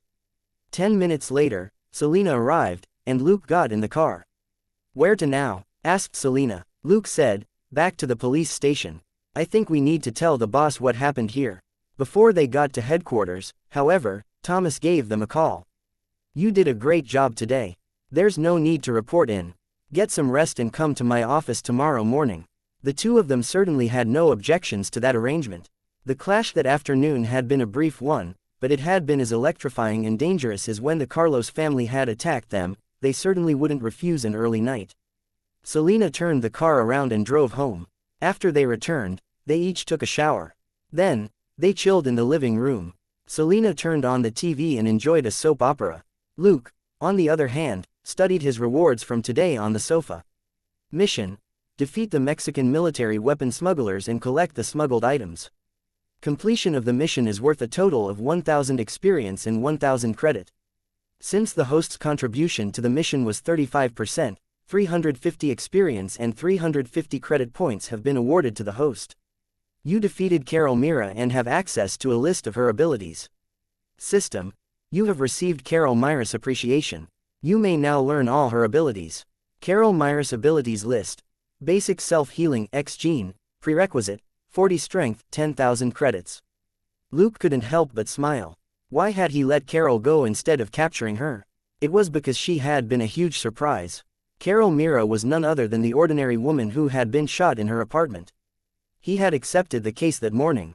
Carol was only a waitress in a restaurant and had no criminal history.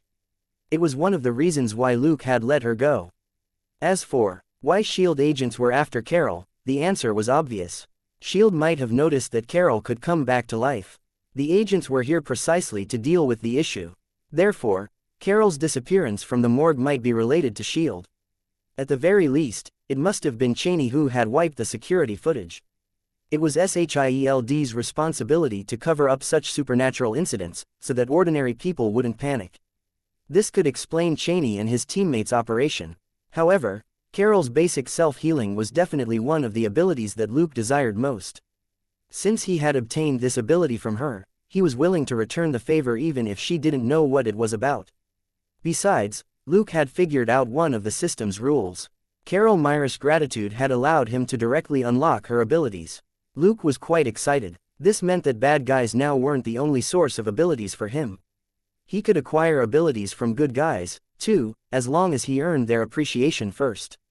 Putting it together with his speculation about fortune, Luke guessed that the learning requirement might not have anything to do with stealing luck. The conclusion was clear in Carol's case. Luke was a police officer, not a fake FBI who had been there to catch her. After he let her go, he won her appreciation. At that point, Carol had subconsciously lowered her defenses, which had allowed Luke to acquire her abilities. Another example was when Luke defeated Robert in a bet.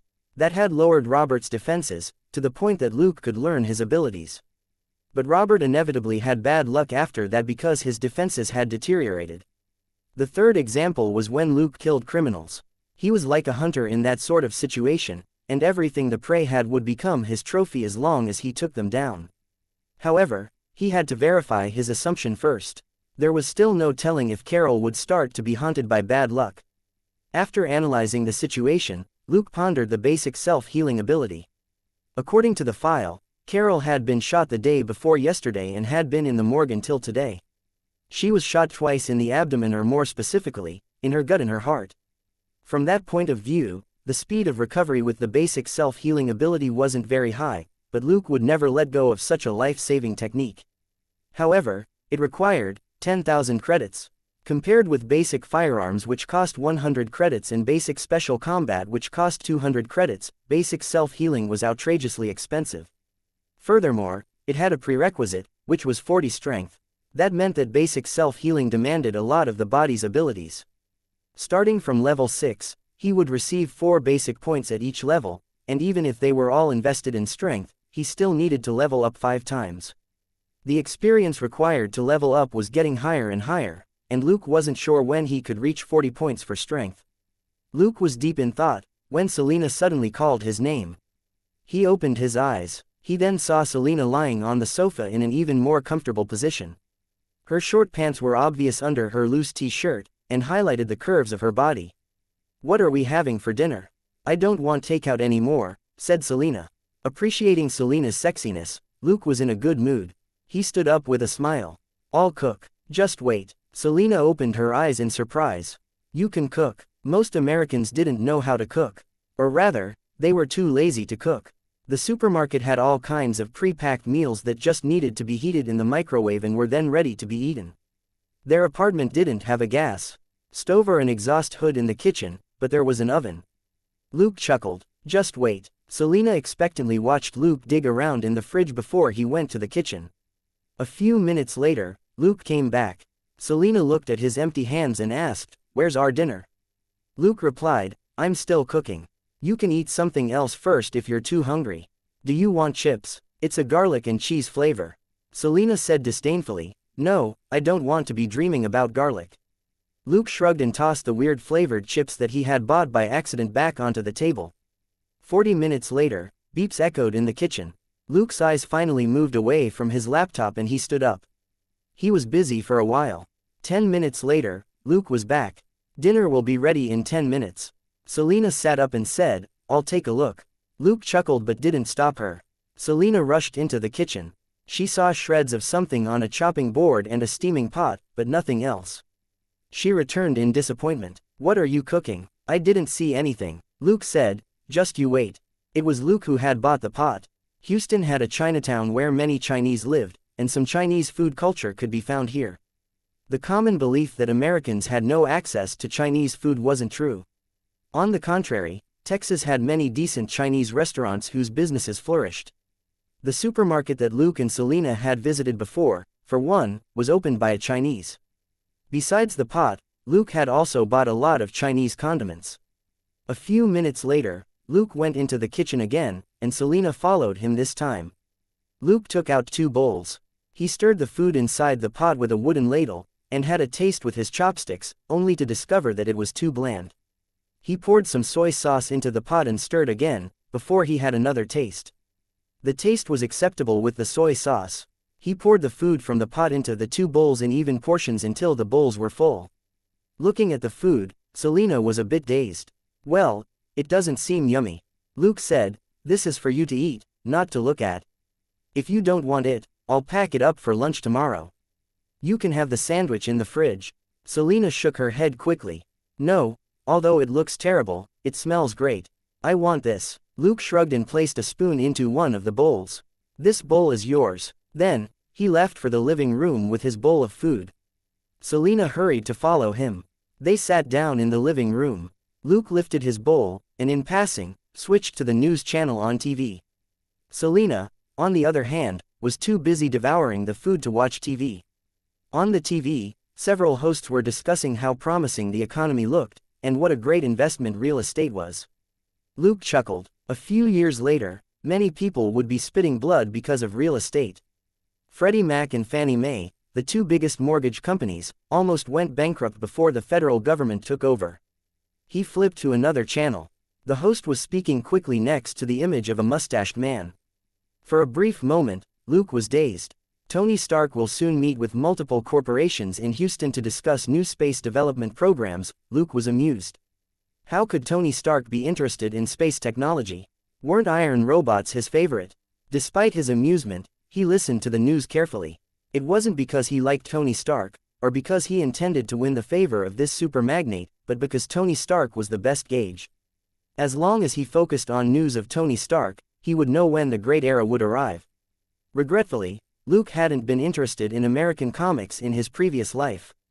He hadn't watched many superhero movies, even during the years when they were the most popular. As he recalled, the only Marvel movies he had watched were Iron Man 1, Avengers 1, and Thor 1. He never watched the sequels to those movies. He had only watched the first of the X-Men and Fantastic Four series. He had watched other movies, such as Ghost Rider, Blade Warrior, Daredevil, Green Lantern and Deadpool, but he wasn't sure if they would appear in this world. In any case, he remembered even less of those movies. It was safe to say that Luke was ignorant when it came to superhero comics and movies. Luke recalled that the Marvel movies began with Iron Man 1. However, he didn't intend to follow the movie plot, like many of his transmigrator predecessors might. A simple reason: the incumbent president of America was a Latino woman, and the leader of China wasn't the person in Luke's memory. Many things in this world were the same as Luke remembered, but there would always be subtle differences when it came to the details. For example, Luke had investigated a long time ago, and discovered that there was no Apple Inc. here. It would thus be impossible to become rich by buying Apple shares. Google existed, but not as a monopolizing company. Instead, a search engine called EasyGo claimed 30% of the market as Google's major competitor. It might be possible to make a fortune based on his memories about certain events from his last life, but it was also possible that he would lose all his money. Besides, Luke didn't have any initial capital, either. It was also one of the reasons why Luke remained unknown at the age of 18. On top of that, this was no ordinary world. If he messed up, he might be serving himself up to some supervillain, if not Hydra. Thus, Luke had been keeping a low profile up until his system activated. His mind had been wandering, when Selena said, "Luke, darling." Luke looked at her, finding it weird. What's wrong? It wasn't good whenever Selena called him, darling, because it usually meant that she had a favor to ask. Licking her lips, Selena's eyes were focused on Luke's hands. "You don't seem very hungry, do you? Can you give me more?" Luke was caught by surprise. What? It wasn't until then that he realized that Selena had finished the bowl of food. "Are you not full?" Luke asked suspiciously. It had certainly been a big bowl of food. He had miscalculated and steamed too much rice. Selena made a tough decision. Just a little bit more. It's really delicious." Lost for words, Luke could only give her some of his food. "Don't force yourself. I'll make you more later." Selena nodded quickly and picked up the spoon again. Luke had a mouthful of the food himself, and savored it for a while. "Well, it's okay. I don't feel that it's anything special," Selena said. "Is that so? But I think it's very delicious." Luke chuckled. He had made this mixture by stirring together fried ham slices, peas, shreds of mushroom and carrot, soy sauce, oil and garlic with steamed rice. Luke had also fried 2 eggs in the pot and put them in the bowls in the end. The rice was slightly red, which was the color of the soy sauce and oil mixed together. It was also why Selena had said it looked terrible. A food mix was never pretty in the first place. It was fast food for lazy people. For even lazier people, they didn't even need to fry the ingredients, which could be sliced and steamed together with the rice. Although it wasn't very appetizing, it was both healthy and convenient. Luke had been rather lazy in his last life, but he didn't like restaurant food, so he had learned to cook easy meals in a pot. Basically, the daily food he could make with a pot was enough to keep him fed his entire life. He had been bad with knives in his last life, so cooking took him a while. Now that he had high strength and dexterity, cutting vegetables was no longer a problem. It had taken him less than 10 minutes to prepare such a pot of mixed food. Luke chuckled at Selena's satisfied yet scrunched up expression. It wouldn't be too tricky to make food in the future. His roommate wasn't picky. Besides, Americans had their own fried food and food mix, too. Their dirty rice was made up of small pieces of chicken liver. But of course, not all Americans could take such food. Many people wouldn't eat or make it. After Selena had extra, she was too full to have any more even though she wanted to. She could only lie there and watch Luke eat. Watching for a while, she asked curiously, "Why are you using chopsticks instead of a spoon? Why are you so good with them?" Most Americans had never used chopsticks. Few of them were good with such a utensil. Luke chuckled. "Maybe I was a Chinese in my last life." Selena thought for a moment and nodded. "Maybe. I know a few Chinese friends whose fathers cook better than their mothers do." Luke found that odd. All of them are better than their wives. That was unusual, even in China. Selena nodded. "Yes, they're all restaurant owners." Luke was lost for words. Most cooks in the world were male. America wasn't an exception. It wasn't discrimination against females. As a job, cooking involved a tremendous amount of work. It wasn't just about skills, but stamina as well. In terms of skills and stamina, men definitely had the advantage. After dinner, Luke put down his bowl and said, "So that you don't put on weight, you should do the dishes." Selena was too full to move, but she eventually rose and washed the 2 bowls. Few men cooked or did dishes here. Since Luke had cooked, it would be outrageous to ask him to do the dishes. Besides, Selena did dishes in her own home, too. Luke gargled before he continued reading the news on his laptop. He had seen Tony Stark just now, and he intended to find out why the guy had come to Houston. Saying that the Playboy's favorite thing to do was make iron robots had just been a joke. This was only 2003.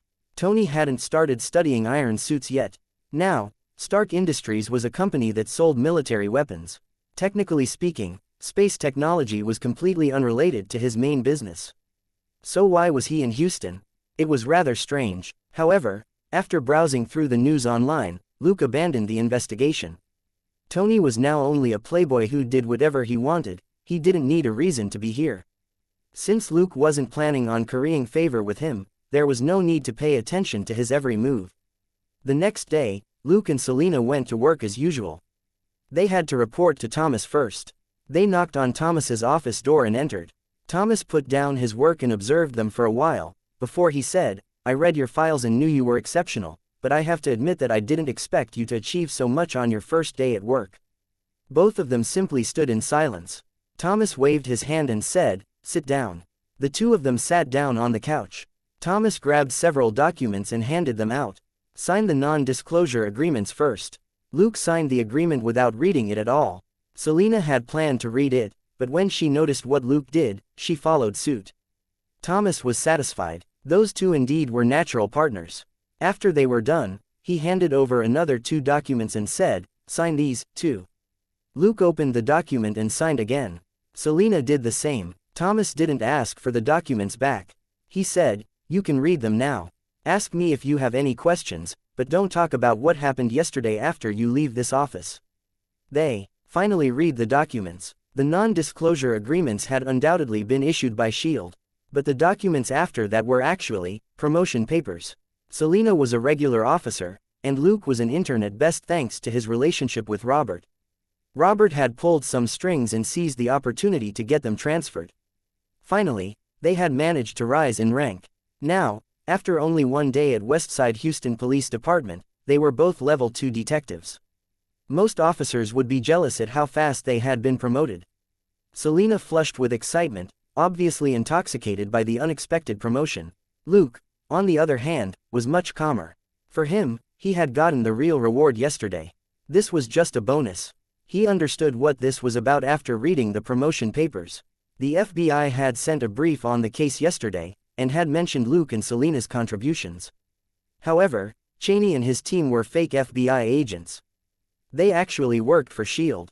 It was impossible for S.H.I.E.L.D. to award Luke and Selena openly, so they had sent the brief under the banner of the FBI in order to recognize their contributions.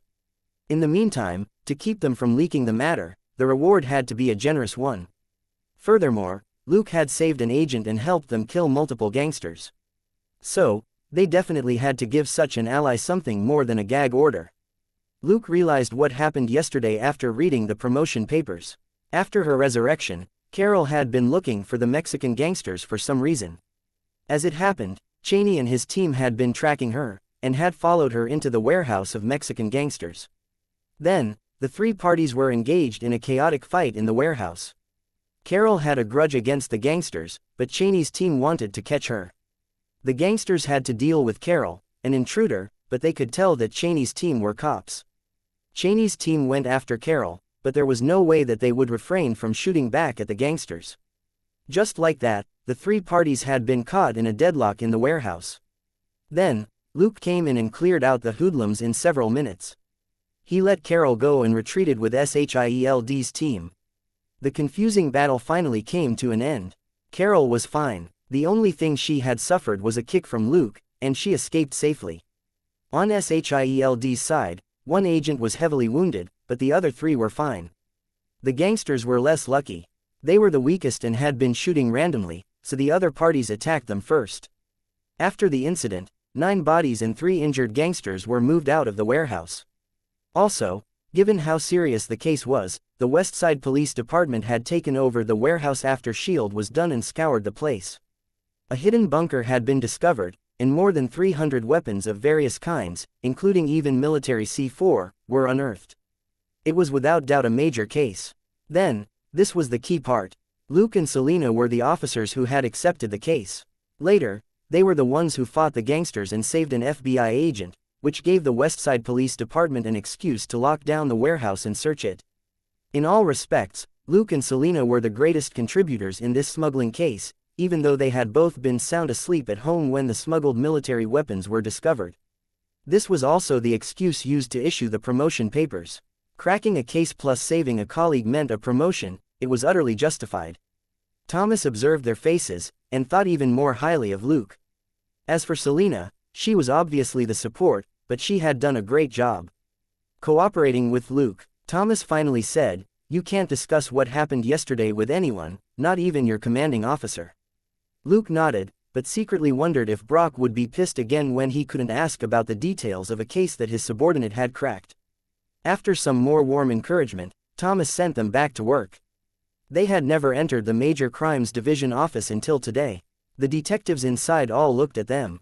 3 of them approached Luke and Selena and greeted them, and another 2 said good morning, too. Luke and Selena responded with smiles, before they went to Brock's office. With a weird look on his face, Brock asked, "What's up?" Luke said, "The smuggling case is closed. I'm wondering if there are any more cases for us." The weird look remained on Brock's face for a while. He then asked, "How did you get involved with the FBI?" Luke said, "Actually, we were just having food in a Mexican restaurant when we happened upon a shootout between FBI agents and gangsters." Brock was lost for words. They had cracked a case through sheer luck. For a moment, he didn't know how he should deal with them. Give them another big case. But that would violate his rule of teaching newcomers a lesson. Give them small cases. But that way, everybody would know that he was purposefully holding back capable subordinates. Also, Thomas had their backs. Brock couldn't play any tricks on them at all. After a long pause, Brock rolled his eyes and told them to sit down. He then searched in his cabinet for a long time and finally found a file. He opened it to confirm what he had found. He blew off the dust on the file and gave it to Luke without blinking an eye. "Try this case. It's a little bit tricky. I'll give you a month. Give up if you don't find anything in a month." Brock had come up with a sound plan. On the surface, he had given Luke and Selena a challenging case and had considerately given them a month to carry out their investigation. Even Thomas couldn't say that he had done anything wrong. This way, Luke and Selena would waste a month of their time. Luke read the file briefly and narrowed his eyes. He rose and said, "All right, boss. We're on it." Brock nodded and watched them leave with complicated thoughts. After they left the office, Luke left right away.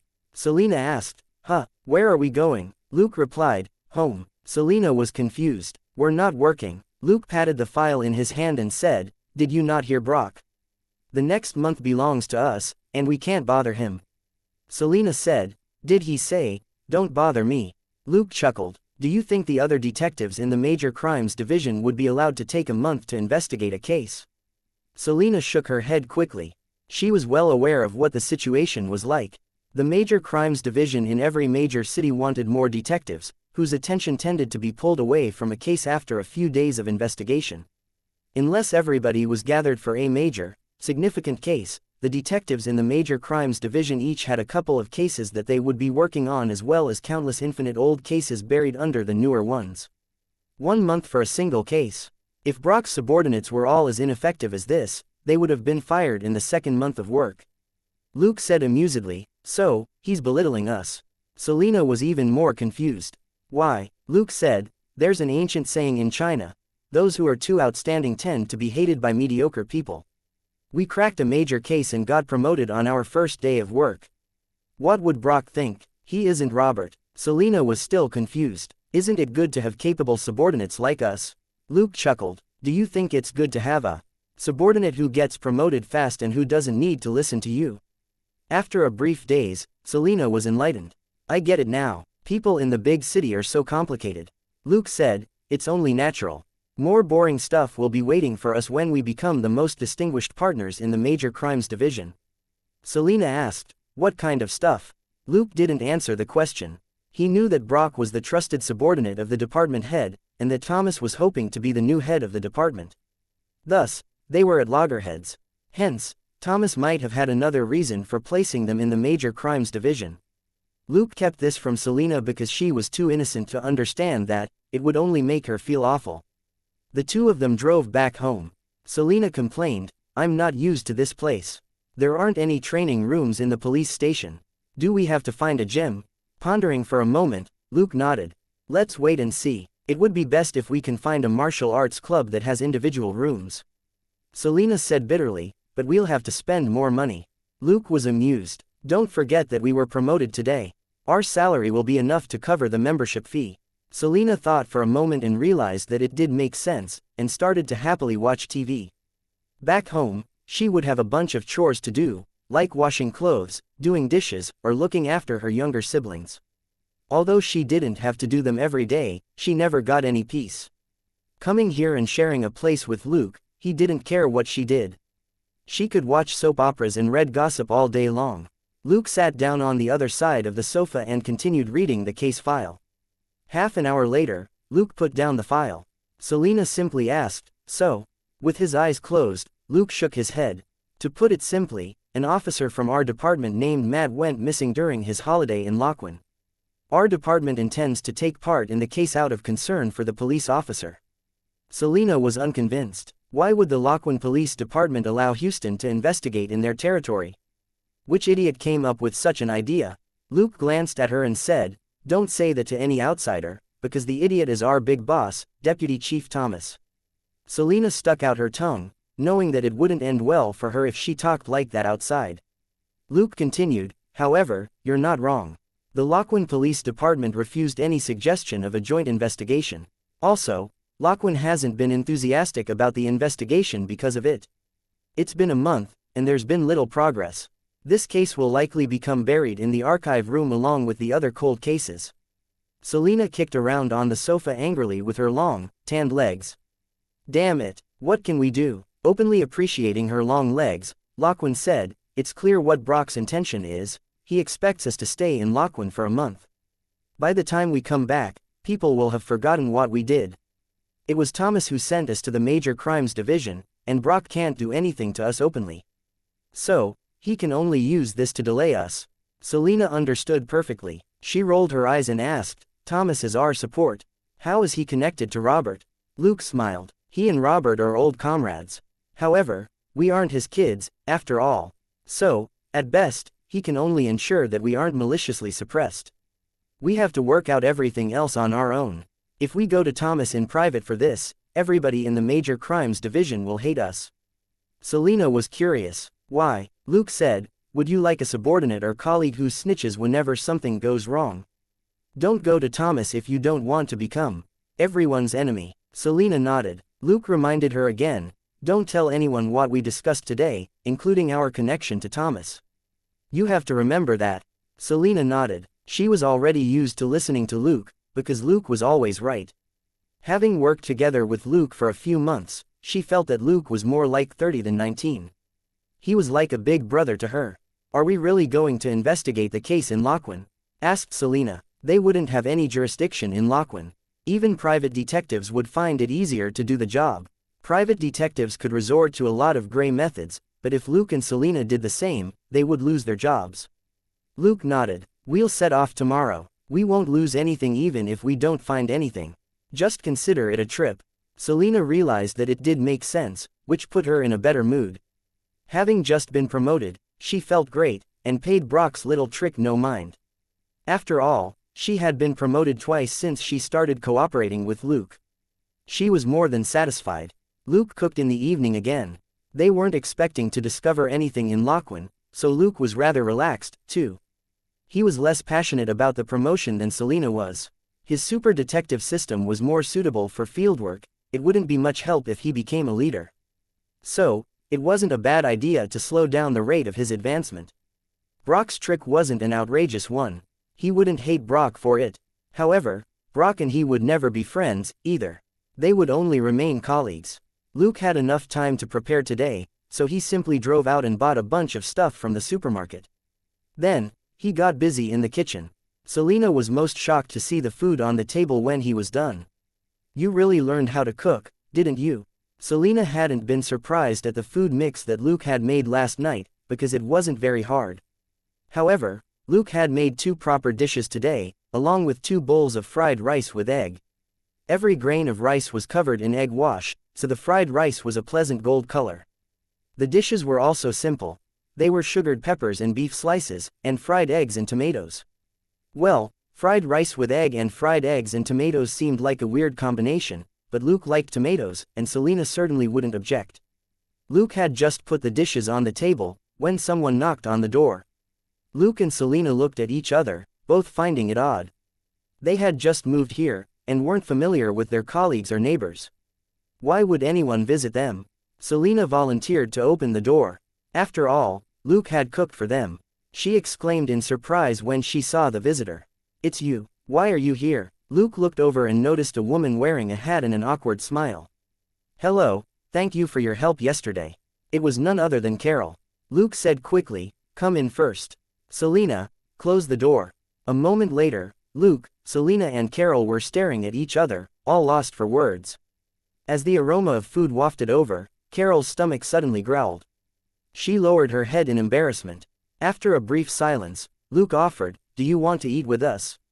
It was a habitual question that Chinese people often asked, and in most cases, it was only a formality. However, Carol nodded quickly. She was already swallowing her saliva. Selena was rather worried. Would her share of the food be stolen? Luke fetched another bowl, fork and spoon, and filled the empty bowl with half of his fried rice. He said, "Let's have dinner first." In the end, Luke wasn't full. He had prepared dinner for two. With a starving Carol here, the food wasn't nearly enough. How much could Carol eat? Considering that her ability was basic self-healing, the answer was obvious. Such a physical ability had to be sustained with food, unless there were other ways of replenishing energy. For example, Luke had to consume a tremendous amount of food when allocating his stat points. Carol had come back to life yesterday. There was no telling how long she had gone hungry for.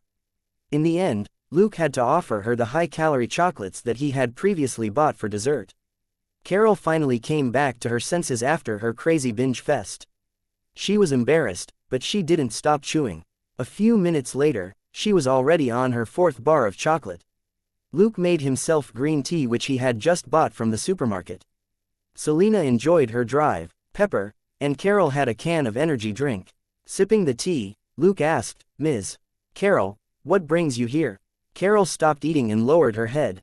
"Nothing, actually, I just wanted to thank you in person." Luke remarked, "But the FBI is chasing you, and you may be discovered if you come looking for me." It wasn't a wise decision. Carol hesitated. I don't know where I can go." Luke was silent for a while.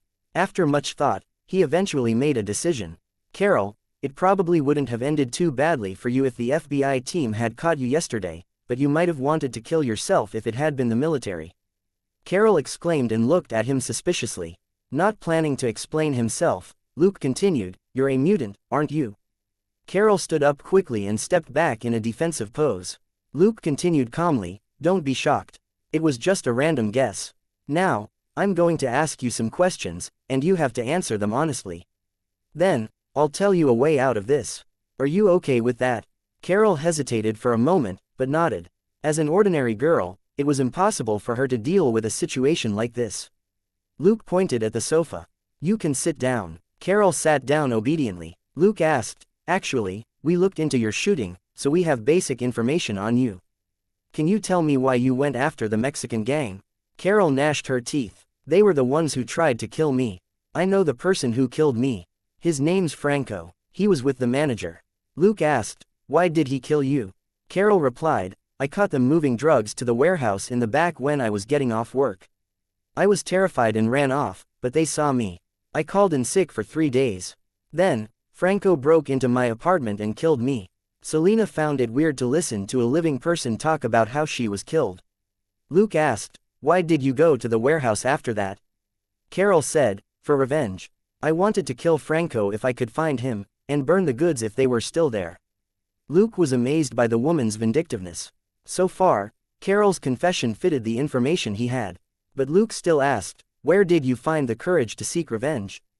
"They just murdered you." After a brief hesitation, Carol said, "I don't know, but I realized that my body had changed after I woke up. I was strong and fast."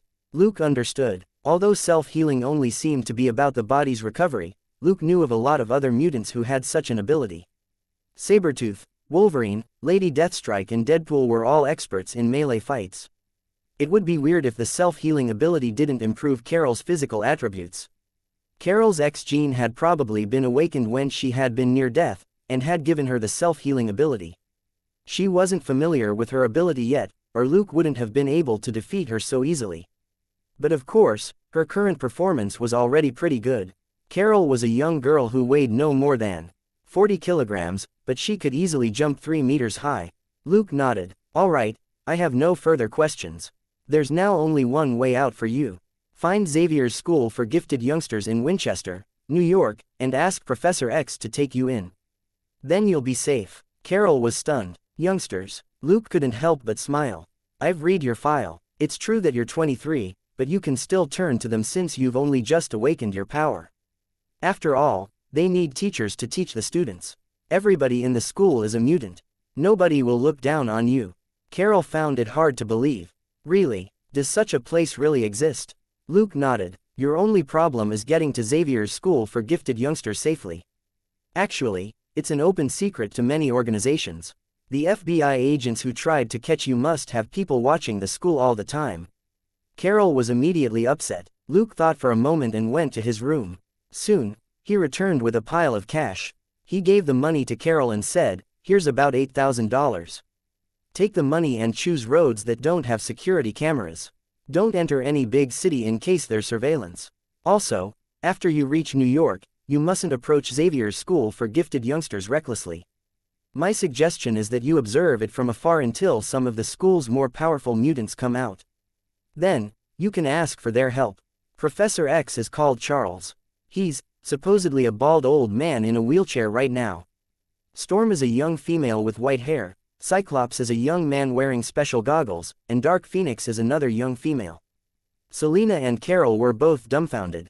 A moment later, Selena asked, Why do you know so much? Are you? Luke shook his head. I'm not a mutant, but don't forget Robert. Selena was enlightened. Oh, Robert knows so many people. You found out from him. Luke smiled and said to Carol, who was still dazed, remember, stealth is the most important. You must know how tricky the FBI is. You won't get away again if they catch you. Staring at the cash in her hand, Carol finally asked, Why are you helping me? She subconsciously glimpsed at Selena. Selena was a hot Latino girl and a police officer. She was both sexy and smart. Carol, in comparison, was just a regular girl. In terms of physical appeal, she was at least one level lower than Selena. Luke couldn't be helping her because she was beautiful. Pondering for a moment, Luke said, I'm a police officer. I know that the FBI is chasing you because of your X gene. You're just a victim who did nothing wrong. You're innocent. I don't want to sacrifice an innocent person for my promotion. It's a matter of principle. Carol fell silent again and felt like crying. The last few days had been hellish for her. She had been shot by a burglar in her own apartment and had woken up in a morgue. Terrified, she ran away. Insuppressible fury had prompted her to get back at the Mexican gangsters, but she had nearly been caught by the FBI agents who had accidentally gotten involved in the fight. In the end, Luke had let her go, and had even offered her a way to survive. Luke was a young office who could only earn $50,000 to $60,000 annually. Considering his own expenses, $8,000 was already a lot. It was obvious that Luke had just started working. The $8,000 was likely his entire savings. Yet, he had given it to a complete stranger. Were there really guys as good as this in the world? Carol was at a loss. Luke had no idea what Carol was thinking as he taught her disguise and stealth tricks. His abilities from Salazar were now more suitable for Carol to use.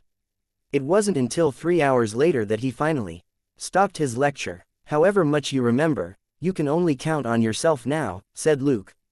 Leave while it's still dark. Carol was a lot calmer this time. She had only come here to say thanks. However, she had received unexpected help. She had a destination and hope for the future. She was no longer as overwhelmed as before. If she had had a destination before, she wouldn't have sought revenge on the Mexican gangsters, but would have stayed as far away from them as possible. She stood up and bowed to Luke solemnly. Thank you. You're a good guy. Luke was rather depressed. That didn't sound right. It was what someone said to the next character to die in a movie. Carol didn't say anything else, and left the house after one final glance at Luke. Watching the girl disappear, Luke sighed. Good luck. This is the best I can do for you. He then closed the door. Selena had had a lovely night. She had eaten a great meal, though it had been shared with a third person, and had heard tremendous inside information. She had also watched Luke teach a student. She was quite satisfied. After Luke closed the door, he waved at her. "Get up, it's time to work." Selena was stunned. "Huh, clean up the room, make sure no traces of Carol are left. I don't want the FBI agents to notice me," said Luke as he grabbed the cleaning tools. Selena pulled a long face. So, there was a price to pay for the gossip and inside information. As Luke cleaned, he thought about Carol. As he had said, that was the best he could do for her. Letting her go, giving her some money, and offering her a way out were the only things he could do. He wasn't capable of more. Cheney himself was trouble, and New York was an even bigger maelstrom that Luke preferred not to get involved in right now. He had acquired Carol's ability, and had tried his best to help her in return. The girl's future now depended on her own luck and capabilities. Luke and Selena cleaned the room. As police officers, they were most familiar with dealing with a crime scene. Nothing of Carol, like her fingerprints or hair, remained in this room. It was already 11 at night by the time they were done. They each took a shower and went to bed. The next day, Luke and Selena set off in their car. Lockwin was 400 kilometers northeast of Houston. It was a relatively remote city. 3 hours later, they switched places. 50 kilometers away from Lockwin, they entered a small town. The town was called Rumford. It seemed to be a lot livelier than Shackelford. Luke observed the town and felt that it wouldn't be a bad place for a holiday if Lockwin turned out to be too boring later. The town had wonderful views, and prices here weren't as high as those in big cities. Selena, on the other hand, asked as she drove the car, "Do you see a public toilet? I need to pee." Looking out the window, Luke pointed and said, "There's a supermarket over there." Selena turned the wheel and drove over. Rumford is no more enjoyable than Shackelford. Luke chuckled. Selena was hot and beautiful, but she had the temper of a child. It was only natural that she would find traveling in such a remote and unremarkable place disappointing. Under the bright morning light, they parked the car in the lot next to the supermarket.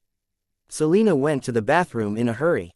Staring at the crowd around the supermarket entrance from the car, Luke found it weird. Those people were all carrying big bags out of the supermarket, as if everything in the supermarket was on sale. A few people were talking to each other as they passed by the car. Luke finally learned that a storm last night had destroyed a lot of facilities nearby, including houses, cars, electric wires, telephone wires, and even the cell towers. Luke took out his phone, only to discover that it had no signal. He tried calling 911, but the call failed. He wasn't too bothered. They were only passing by. It would be fine as long as Lockwin wasn't like this. Luke heard sirens and looked back. A long line of vehicles rushed down the road. There were fire engines, ambulances, maintenance cars, and even military trucks. From the townsfolk passing by, he learned that there was a military base on the mountain nearby, and he didn't pay it much mind. There were too many such bases in America for it to be surprising. The townsfolk didn't find it unusual, either. 10 minutes later, Selena returned. She said, half complaining and half explaining, "My goodness, there were so many people in the bathroom. It's like a battlefield. A kid nearly wet himself." Luke frowned. "Are you sure that he only wet himself?" Selena laughed. "Of course, he was only peeing. All right, let's go." Suddenly, the most ear-splitting alarm rang out. They heard shocked exclamations and turned their heads, only to see an oppressive fog flow down the mountain.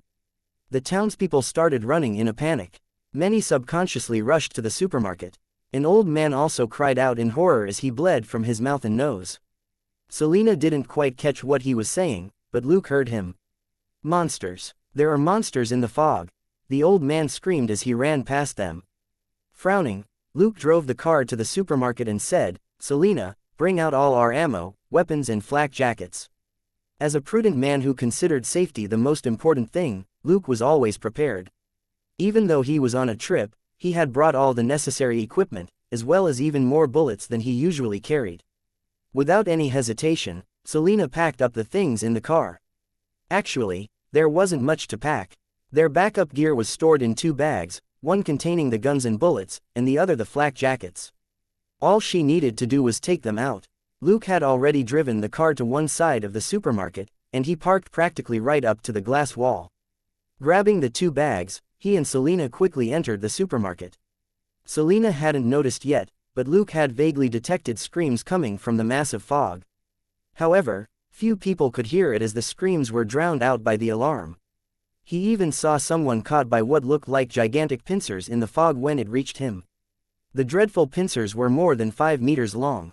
Luke doubted that his gun would be able to deal with such gargantuan creatures. It would be safer to hide and observe from inside the building first. Soon after they entered the supermarket, the panicked clerks shut the doors. Everybody inside the supermarket finally heard the screams of victims in the fog. The old man who had arrived earlier was still crying, "Monsters," adding to everyone's fear. Their faces looked awful as the fog flooded the town, enveloped the supermarket, and blocked everything that could be seen. It must be because the factories to the west exploded. "This is the poisonous smog from the factories," someone murmured. Luke laughed at the theory. The fog didn't have a chemical smell to it, it was a natural fog, which carried the scent of grass in the forest. It also carried a hint of blood, which belonged to the victims who had just been killed. Luke grabbed Selena and gave her a warning in a low voice. The gargantuan creature he had seen would be able to easily destroy the supermarket's glass wall up front. So, it wasn't safe to stay next to the glass wall. At that moment, there was the start of an earthquake. Caught unprepared, many people fell to the floor. The whole supermarket was a mess. Luke helped Selena regain her balance and slapped away a lamp that fell toward him. The earthquake stopped no more than 20 seconds later. The supermarket hadn't collapsed, although some items had fallen to the floor. Luke was rather relieved. If their hideout collapsed at such a critical moment, it would have been tricky. As lousy as the supermarket might be, it was a concrete building, after all. All the walls were made of concrete, except for the glass wall at the front. At the very least, they wouldn't need to worry that a pair of pincers would appear out of nowhere while they were hiding here. The panic caused by the earthquake soon faded, but something else depressing happened.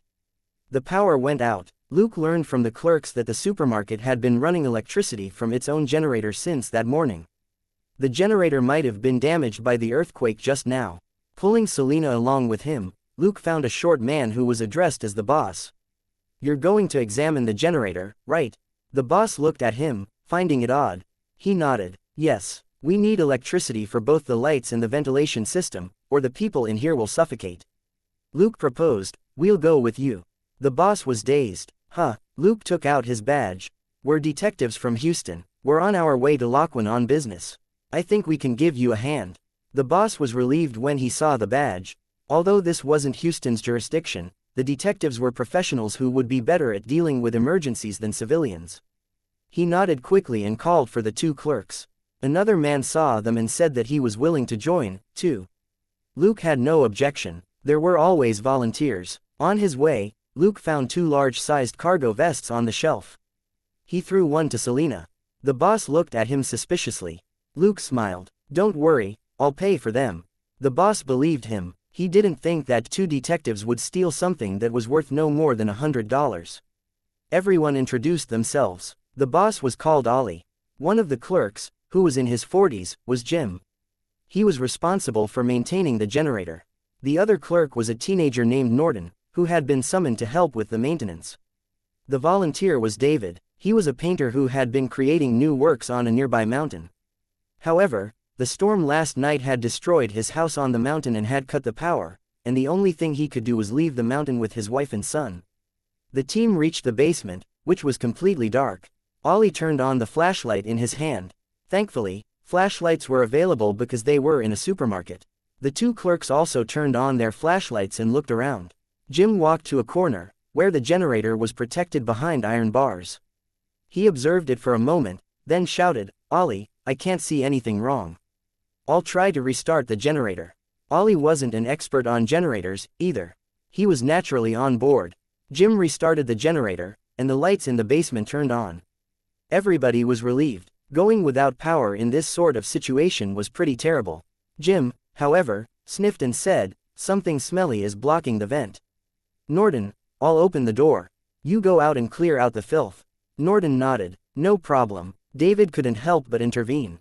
"Wait, you're sending this child out? It's dangerous in the mist." Jim was angry. "What danger? The vent is right next to the door. He won't be far off. Besides, if the vent is blocked, everybody will suffocate." David shook his head again. "I don't think we should let the boy risk himself. Bad air quality isn't really the problem. Jim scoffed. You make a lot more money than we do, but we don't need you to teach us how to do things. Norden, are you ready? Ollie, however, also hesitated. Jim, why don't we let it go? We have electricity anyway. It's not a big problem that the vent is blocked. But Jim was stubborn. I don't want to be haunted by this smell. Norden, I'll open the door. Whenever you're ready. All right, said Norden eagerly. The boy clearly thought of it as an adventure. He had been moving things in the warehouse when the fog came, and hadn't witnessed it for himself. Thus, he wasn't scared, and only felt that it was fun. While they were arguing, Luke dragged Selena away and took out the flak jackets from the bag, and the both of them put the jackets on. In the end, they covered the flak jackets with the vests Luke had taken, hiding the HPD on their backs. After they were done, Selena nudged Luke, asking if they should intervene. Luke gestured subtly at her. She quickly understood and stayed on alert far away from the door. Jim activated the roller door at the basement exit, and it rolled up around half a meter. Norden called for him to stop and crouched down as he observed the scene outside. The white fog slowly flowed in. Suddenly, Luke sensed something and sprinted forward as quick as lightning. He grabbed Norden's collar and threw him into a pile of dog food several meters back. In the meantime, Luke backed off quickly and stared at the gap under the door. Stunned for a moment, Jim was about to curse out loud, when an enormous tentacle lashed out of the fog and reached under the door. Ollie and David both stepped back in fear. The tentacle was unbelievably huge. What could be seen inside the basement was already longer than 5 meters. In addition to a pointy end, the tentacle was at least 20 centimeters in diameter. More dreadfully, there were rows of barbs on the tentacle. It wasn't hard to imagine how the barbs would pierce prey, making escape impossible as the tentacle wrapped about it. Luke narrowed his eyes and looked around. He then hurled a rebar crowbar at the tentacle. The sharp rebar immediately nailed the tentacle to the ground. In pain, the tentacle was about to retreat. Luke, however, grabbed the fire axe on the wall and threw it at the tentacle again. Thanks to his enormous strength, the axe cut half of the tentacle off. It struggled to break free of the injured bit, and retreated. The severed barbed tentacle was still contracting on the ground. Everybody was too shocked by the brief yet intense battle to say anything. Luke opened his mouth. Jim, shut the door. Jim was still dazed. Okay, all right. Several seconds later, the roller door descended again, temporarily blocking out the danger. Luke picked up the axe and chopped the tentacle again. The severed tentacle contracted and writhed like a bug. Then, the pointy end of the tentacle opened like a mouth, and a greenish-black fluid spurted out. Luke backed off quickly after chopping the tentacle, for fear that it would spew the disgusting fluid at him. When the tentacle finally stopped moving, he looked at everyone and said, "David is right. There are dangerous monsters in the fog. Do you agree?" How could they disagree? The chopped tentacle was still here. Had it not been for Luke, Norden would have probably been killed. "Let's go back," said Luke as he moved. "Since there are monsters outside, we'll have to deal with the glass wall at the front of the supermarket." Picturing how the glass wall would shatter before the gigantic tentacle, everybody nodded. "Ollie, it's not a problem for you to move the dog food upstairs, is it?" Luke asked again. Dazed for a moment, Ollie looked at the bags of dog food, then understood Luke's intention. "No, actually, there are also leftover tubes and planks from when we refurbished the toilets." "We also have," Luke interrupted him. "All of that can work. Ask Jim and Norden to haul them up and try to shore up the glass wall. Also, find the prominent people here and ask for their help. Make sure that the women and children stay far away from the glass wall. Is that clear?" Ollie listened and nodded. As the manager of a supermarket, he was best at handling such affairs. The employees of the supermarket got to work. Ollie was even busier than they were. He had to dispatch people to move the dog food and other items that could shore up the glass wall. He also had to talk to the town's important people and get them to convince the crowd that it would be better to hide at the back of the supermarket. As the manager of the supermarket, he was the most familiar with the town's residents, so he was the most suitable person for the task. Luke talked to David and asked the warm-hearted painter to help, too. In the basement just now, he had been opposed to Jim's risky plan. He would certainly be helpful in maintaining order here. Luke and Selena, on the other hand, examined their guns and bullets and had food and water in an inconspicuous corner. Luke seized the opportunity to observe everything. He had to pay attention to special people in such a situation, including the paranoid ones and the troublemakers. Those people always appeared in desperate times. Human beings were strange creatures. In desperate times, some would struggle to resist and die before they gave up, but some would collapse before anything happened to them, and only wanted other people to die with them. The latter were always the most destructive. They would sabotage the unity and harmony of the situation. Now that Luke was here, he certainly didn't want these people to cause trouble. He and Selena hadn't revealed their identities precisely in order to pick out these people. The supermarket was a mess. Now and then, there were screams and fights. Most were the subconscious reactions of people in a panic, but some weren't. A middle-aged woman in her 40s was announcing that this was God's judgment, and that he was punishing those who didn't revere him. Luke gestured subtly at Selena. They walked over, and Selena grabbed the woman. "Wow, you're a believer, too. I need your guidance." As she spoke, they dragged the woman away. Luke had no time to talk to the woman, and simply knocked out the annoying psycho after they left the crowd. "Throw her inside the toilets." Selena threw the idiotic woman inside a toilet cubicle and shut the door. The supermarket was still in chaos, even without the woman causing a disturbance, but people were starting to take action under Ollie's command. Bags of dog food were piled behind the glass wall, which was also fortified with planks and tubes. It was a shame that there was only just so much dog food. As a result, they could only block the other half of the glass wall with shelves and the items on them. An empty area several meters wide was cleared in front of the glass wall. Luke then summoned Ollie, Jim, Norton and David to discuss the next plan. 2 women followed them. One was Ellen, the headmistress of the school in town. She was an old and kindly gray-haired lady. The other was Amanda, a teacher from the same school. She was a young blonde woman. Luke shook their hands with a smile. "It's great to have you here. We need to relocate the children and weak women to the office in case they get hurt in the mayhem. You'll look after the children."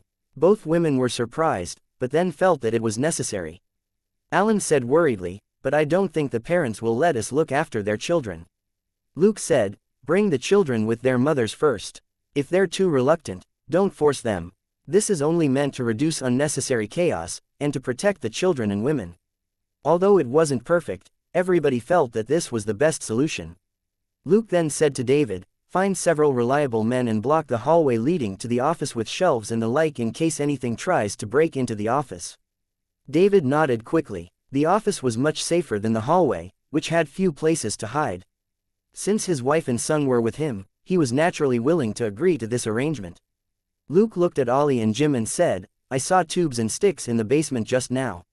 Try to fashion them into stakes and give them to the men who are willing to protect their families." Everybody looked grim, as if they had a premonition. Gazing at them, Luke sighed.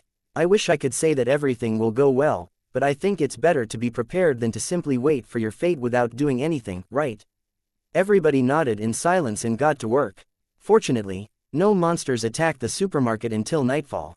Luke and Selena sat in a corner, where there was a tiny window for ventilation. Luke opened the window slightly to listen to what was going on outside. Most of the time, it was utter silence. But occasionally, there were sounds of rustling and chewing. That meant that the monsters wandering around inside the fog weren't of the same kind, and were hunting each other.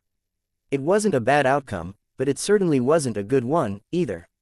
Suddenly, Luke frowned and said, "Who turned on the light outside the supermarket?" "Ollie, turn it off." Ollie said regretfully, "It's automatically activated every day.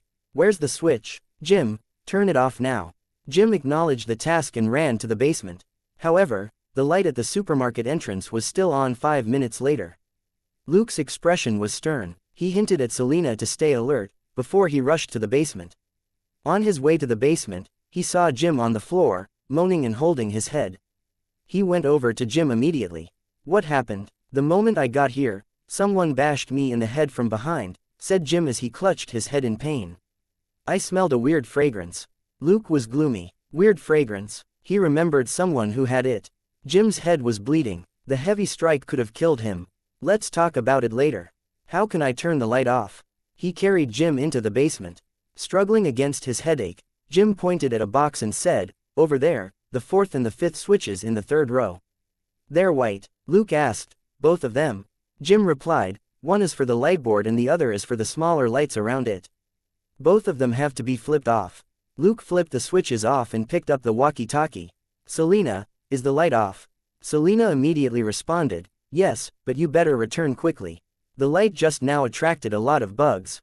Hearing that, Luke carried Jim back to the hall. He gave Jim to Norden and spoke to David in a low voice. Take care of the lunatic woman. She might have attacked Jim just now. Shocked, David nodded and looked for her. Luke finally reached the glass wall. He stared gravely at the dense insects on the glass that wasn't blocked by the bags of dog food. Insects weren't scary, and regular ones wouldn't be able to break the tempered, thickened glass, either. However, these particular insects were extraordinary. They were as huge as chickens and looked dangerous from every angle. Luke shouted, everybody, turn off your flashlights, now. Although he didn't know what these insects were like, their very appearance proved that they were just as addicted to light as many other insects. The supermarket had been completely dark until just now, and the blazing light had attracted the insects. Thankfully, the bugs failed to break the glass wall. As Luke was thinking this, a shadow that looked like a vulture broke out of the fog and leapt at the glass wall as it caught a bug. More importantly, it caused an obvious crack in the glass. Luke said calmly, turn off all the lights. Everybody, stay where you are and don't run about. As he talked, he gestured to Selena. Selena retreated 10 meters behind him. It was her shooting position, a small fortress protected by shelves. The flashlights quickly went off, but some were still on. Someone asked anxiously, what's going on? I can't turn off my flashlight. That left Luke speechless. Accidents could happen. It wasn't unusual for a person to be unable to find the button to turn off the flashlight when they were nervous. Luke had no time to talk to them, and focused his attention on the glass wall. With the sound of flapping, monsters the size of vultures, which looked like ancient pterosaurs, showed up to feed on the insects on the glass. Finally, part of the glass wall cracked, but in a section that was blocked by the bags of dog food. In the next moment, there was another crack. This time, it was in a section that wasn't covered by the dog food. Most of the insects flew away, but some crawled in through the gaps and onto the shelves. That was only natural. There weren't enough items to block the supermarket's 20-meter-long glass wall anyway. It was already remarkable that they could block half of it with dog food. Luke, who was nearby, grasped an alloy bat and swung it. Cling, cling. 2 bugs were knocked to the ground. In terms of precision, Luke could now swing a bat so that it brushed past someone's nose dozens of times in a row without hurting them. The ghost-like movements of the bat didn't stop, but lashed out twice more as Luke turned around. Cling, cling. 4 bugs were on the ground. But they were still struggling. Luke had purposefully held back his strength in case they splattered fluid when they were smashed. Looking at the hole in the wall, he stuffed backup goods into it, such as shampoo, water and baby formula. He glanced around to make sure that there weren't any other openings, before he then hit the struggling bugs again without making them explode. Ollie, find some plastic boxes and store those bugs inside. Remember not to touch those bugs. Move them with brooms, Luke called out as he continued observing the situation. Suddenly, his face changed. A gigantic creature 5 meters tall charged out of the fog and bit the pterosaur-like monster that was on the front doors. The glass immediately shattered. As the supermarket's entrance, the doors were the least protected part of the glass wall. There was only a long wooden table in front of them, with heavy items pushed up against the table. However, these things were but toys before the gigantic creature. They were shoved away to leave a huge gap behind. The pterosaur-like monsters that were feeding on the bugs seemed terrified by the new monster. They flapped their wings and tried to fly into the gap. Luke frowned but didn't say anything. He wasn't sure that the big guy wouldn't notice him if he shouted out loud. 5 pterosaur-like monsters dashed in. Luke made a free shooting gesture to Selena, before he charged forward with his bat and knocked out 2 pterosaur-like monsters on the edge. Seeing that the monsters were still struggling vigorously, Luke exerted more strength and smashed their necks. After 2 cracks, the monsters turned stiff. Bang, bang, bang. Selena opened fire decisively, hitting the furthest pterosaur-like monster. Luke chased the last 2 pterosaur-like monsters that had scattered. They had crossed the empty area and were lunging at the people behind the shelf line.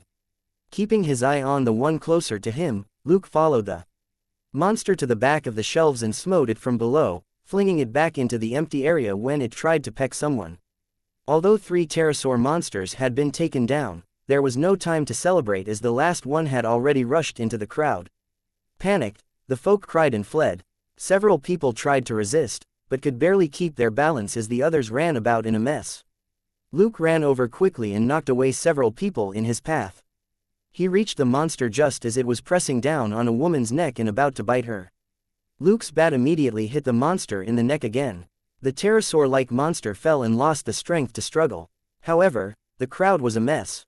They were all screaming and running. With no time to take care of them, Luke ran off immediately. The screams in the supermarket had caught the giant monster's attention. It stretched its head in and glanced around in confusion. With its enormous strength, it pushed the blockade at the entrance away. The monster seemed to be trying to crawl in. When Luke returned in a hurry, a man was backing off and waving a long spear randomly. Luke grabbed the spear and threw it with all of his strength. Poochie. With a dull noise, the long spear sank into the monster's head. It was a shame that Luke had never practiced the javelin, and the spear was just a pointy pipe. So, his attack failed to kill the monster in one go. The monster screamed and abruptly retreated from the door. Luke, on the other hand, didn't panic. He kicked at the tubes on the ground and picked up a few. Rushing to the open door, Luke stood straight and hurled more tubes. 3 pointed tubes flew out one after another, boosted by Luke's enormous strength, and hit the monster in 3 spots from the chest to the head. The monster screamed miserably and fell after retreating 10 meters. The 3 tubes were far heavier than the first spear. When Luke attacked with his full strength, they penetrated the monster's head and abdomen, causing fatal injury. Ignoring the monster, Luke backed off and pulled back the table that had been pushed away. Sticking it back into the hole, he shouted, "Give me the tubes." Some of the braver people brought several tubes to him. Luke crossed them and stacked them against the table. Finally relieved, he gazed at the enormous monster outside through the gap. The monster was roaring, but was too heavily wounded to get back to its feet. Everybody was finally relieved. However, a pair of huge pincers suddenly appeared in the mist and grabbed the roaring monster before retreating. After a few cracking sounds, it fell silent. The earth shook slightly as an even greater monster left. Everybody was pale. Compared with this monster, which had only revealed its pincers, the 5-meter-long monster was only a chicken at most. But probably because it was too huge, the terrifying monster wasn't interested in the ants in the supermarket, and left with the body of the first monster. Luke said to the few people nearby with a forbidding look, "Tell them to stop crying. Nobody will survive if the monster just now is attracted by the sound." Sweating hard, they rushed away. The screams in the supermarket finally died down. The children were appeased by their parents, and the noisy ones were brought to the bathroom. The bathroom was safe and soundproof. They could cry however much they wanted there. After that incident, everybody in the supermarket became cautious. Other than the office and the bathroom, the supermarket was completely silent. Luke wiped at his sweat, half because he was exhausted and half because he was terrified. The last monster had been too dreadful. He estimated that it could be 20 meters long. The consequences would be unimaginable if such a monster broke into the supermarket. Selena reached out to give him a towel. She asked in a low voice, "Do you want to get some rest?" Luke nodded and walked into their self-made fort in the corner. He wiped his sweat. Suddenly, he heard someone mumbling something in one corner. He turned his head, only to see a flashlight in the corner and a middle-aged woman who was preaching enthusiastically. Listening to her for a moment, Luke cursed in a low voice. Bullshit. The middle-aged woman was that very psycho whom they had knocked out and thrown into the bathroom yesterday. She was also likely the person who had assaulted Jim and tried to stop him from turning off the light outside. Now, the woman was preaching her theory about God's punishment again. Luke rummaged around in a basket and found an orange. He weighed it in his hand, and feeling that it was just right, he threw it out. Swoosh. The woman was saying, "Read the Bible. We've desecrated God for too long. Today, He wants us to pay with blood for what we did. It's time to take a stance. A blood sacrifice, just like how Abraham was ready to sacrifice his only son to prove his devotion to God." Bang. An object flew over in the darkness, and the woman's head jerked back as it hit her right in the mouth. The object exploded and splattered on the audience. Everybody was stunned. They touched the fluid on their faces, and were relieved after confirming that it wasn't blood. They looked at what had exploded in the woman's mouth. It turned out to be a huge orange. They looked around, only to see nothing but darkness as well as the amused expressions of those who had been staring at them. Putong. The middle-aged woman collapsed. She really wasn't a chosen one. The impact from the orange was too much for her, and she simply passed out. Luke put his hand back into his pocket and whistled as he strode over to the fort. Selena chuckled silently and kissed his cheek when he sat down. She praised him in a low voice. "Darling, you did a marvelous job." Luke shrugged. "Nonsense. The orange did it." After the disgusting psycho was knocked out by the orange, the supermarket fell into silence. After a day of panic and fear, everyone was exhausted. Luke had to rest, and Selena stayed alert. He didn't trust anyone but Selena in such a situation. After 3 hours of sleep, Luke woke up. He patted a tired Selena and said, "I'm up. You can get some rest." Selena immediately lay down next to him and covered herself in a blanket. She soon fell asleep. Hearing the occasional noise outside the supermarket, Luke was deep in thought. Staying here wasn't going to work out. This was just a small town. He had been told that communications here were down. The rumors about the military base that he was hearing in the supermarket also hinted at how complicated this matter was.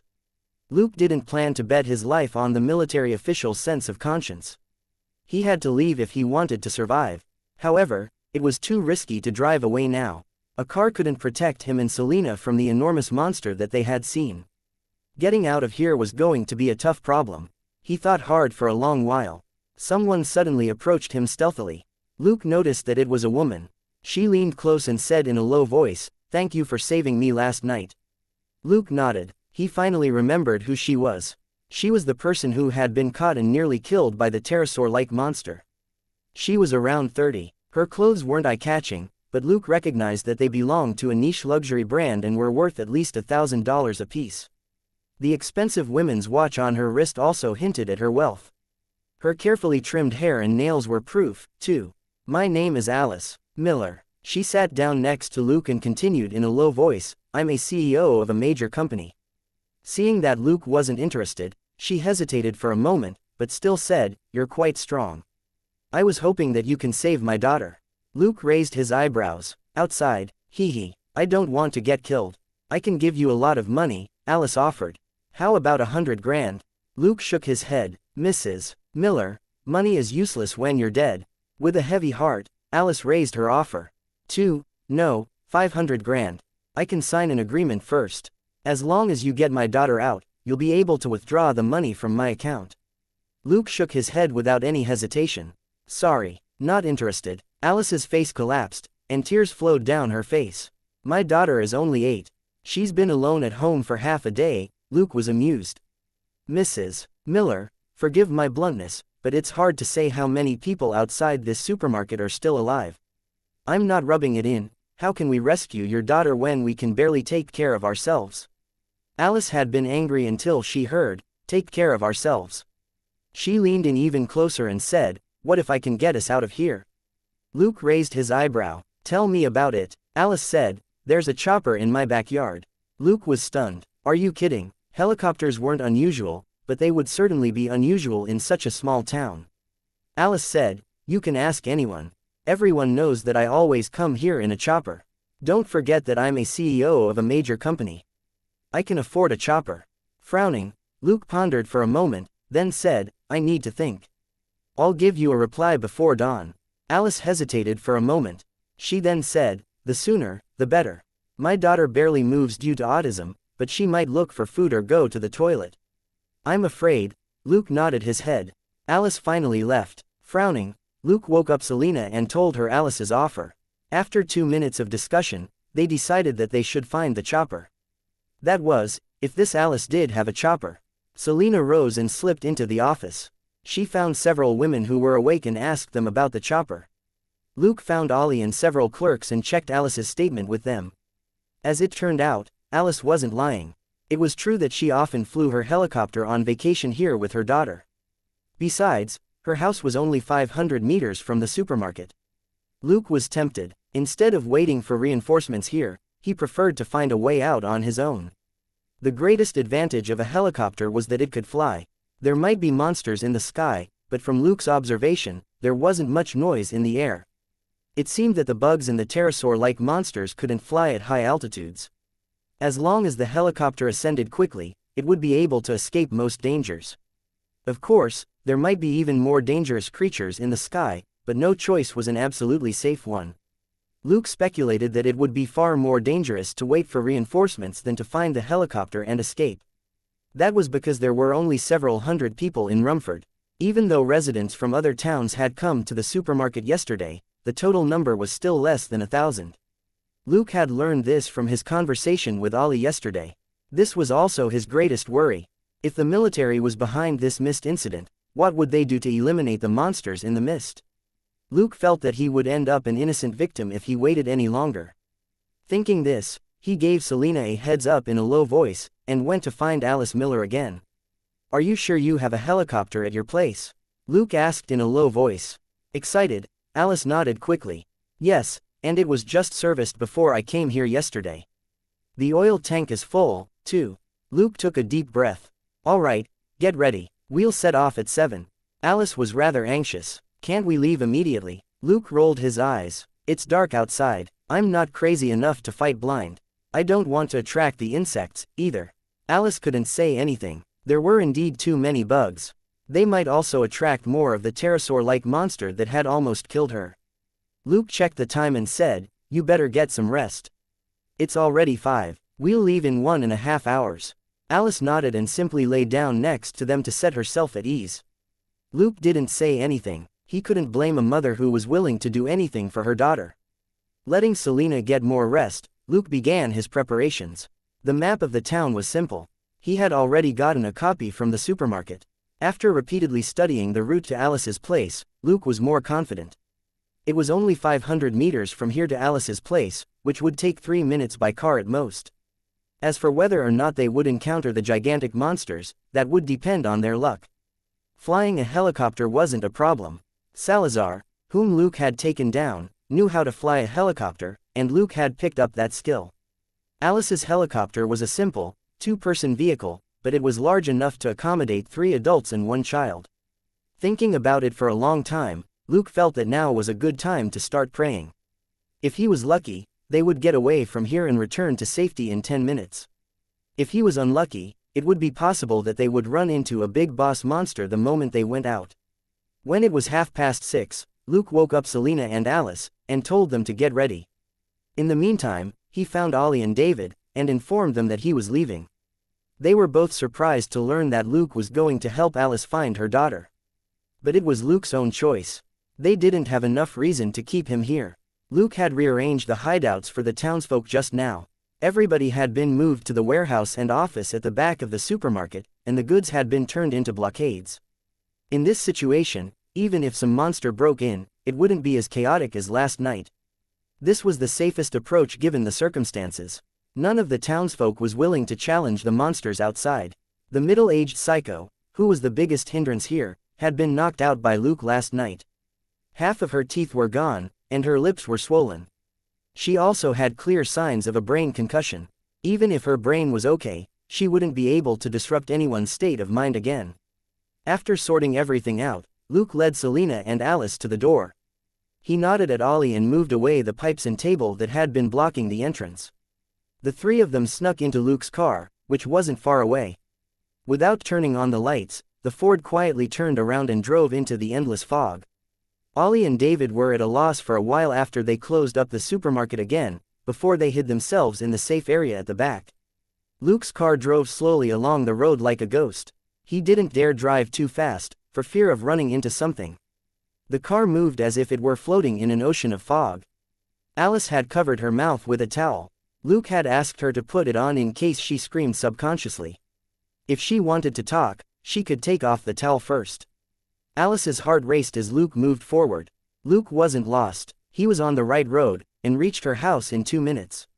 Noticing her neighbor's mailbox, she said in a low voice, "We're here, it's 10 meters away." Luke quietly stopped the car and said, "Don't make a sound. Follow us." He then got out of the vehicle, with Selena and Alice close on his heels. They reached the door of the house 5 seconds later. With Alice's key, Luke opened the door and entered. After Selena and Alice entered, he immediately closed the door. Gesturing to Alice, he went straight to Alice's room on the 2nd floor. The bed in her room was empty. Alice, however, wasn't nervous. She opened the bathroom door, and they found a little child crouching in the bathtub. Shaking, Alice called, "Carrie. Carrie." Luke patted her shoulder heavily. Coming back to her senses, Alice immediately made way for him. Luke moved forward and checked the girl. He then said to Alice in a low voice, "She's fine, though she needs food and water. Let's get out of here first." As a company CEO, Alice wasn't an idiot. She nodded quickly. Carrie wasn't in the best condition, but she wasn't in grave danger. Because of her autism, she was quiet, and she tended to hide in the bathtub when there was nobody around to keep her company. Perhaps that was the reason why no monsters had been drawn to her. The three of them went downstairs again with Carrie. Luke slowly opened the back door, and the white fog flowed in. He pressed forward unhurriedly, ready with his bat. After moving forward 10 meters, he saw Alice's helicopter. Luke opened the door of the helicopter and sat in the pilot's seat. He then examined the vehicle. A moment later, he started the helicopter. The most dangerous moment had arrived. Since this was an emergency, he had to skip most of the standard flight checks. However, a helicopter in the end wasn't a car, and couldn't be flown simply by hitting a gas pedal. As the helicopter's propellers began to spin, the enormous noise rang out. Luke calmly continued as he got the vehicle warmed up. He sensed that he was being watched, but maybe the monsters were unfamiliar with helicopters, and the crazily spinning propellers deterred them from getting close. Each second was like a year for Luke, Selena and Alice. Waiting for the helicopter to warm up was too tortuous when there were monsters all over the place. Finally, Luke said over the walkie-talkie, "You can come out now, Selena." A few seconds later, Selena and Alice ran out with Carrie. Selena got on board first, and then gave Alice a hand. All of them got seated. Luke finally closed the door on his side. Alice closed the door on her side, too. The helicopter slowly ascended. In the mist, the helicopter was like a tiny bird that was struggling to fly away from its cage. Gradually, the helicopter rose higher and higher. Luke was finally less apprehensive. Now, the helicopter was almost 100 meters high. The risk of danger was significantly less.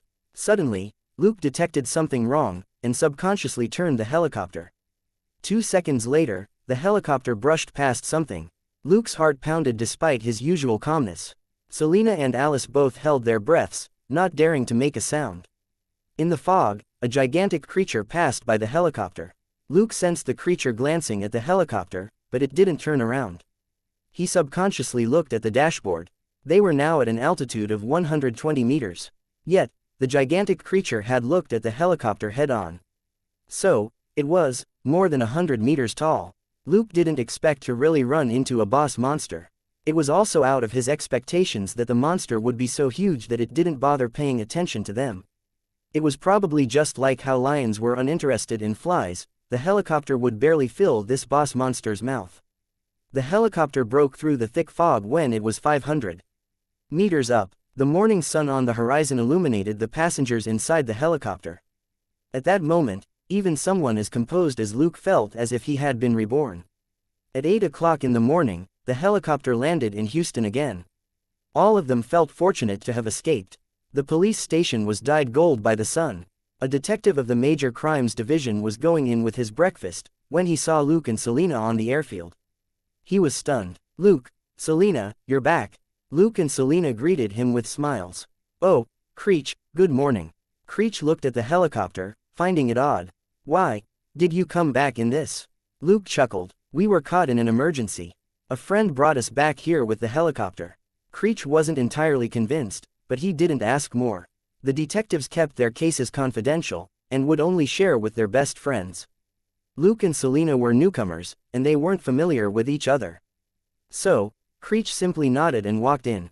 Luke and Selena entered the police station with Alice and her daughter. Selena stopped at the back door and inserted a few coins into the vending machine. 2 cans of Dr. Pepper, as well as 2 cartons of milk, dropped down. Selena gave one of the cans of Dr. Pepper to Luke, and the milk to Alice. Watching Selena enjoy her drive, Pepper, Luke shook his head, but could only drink his.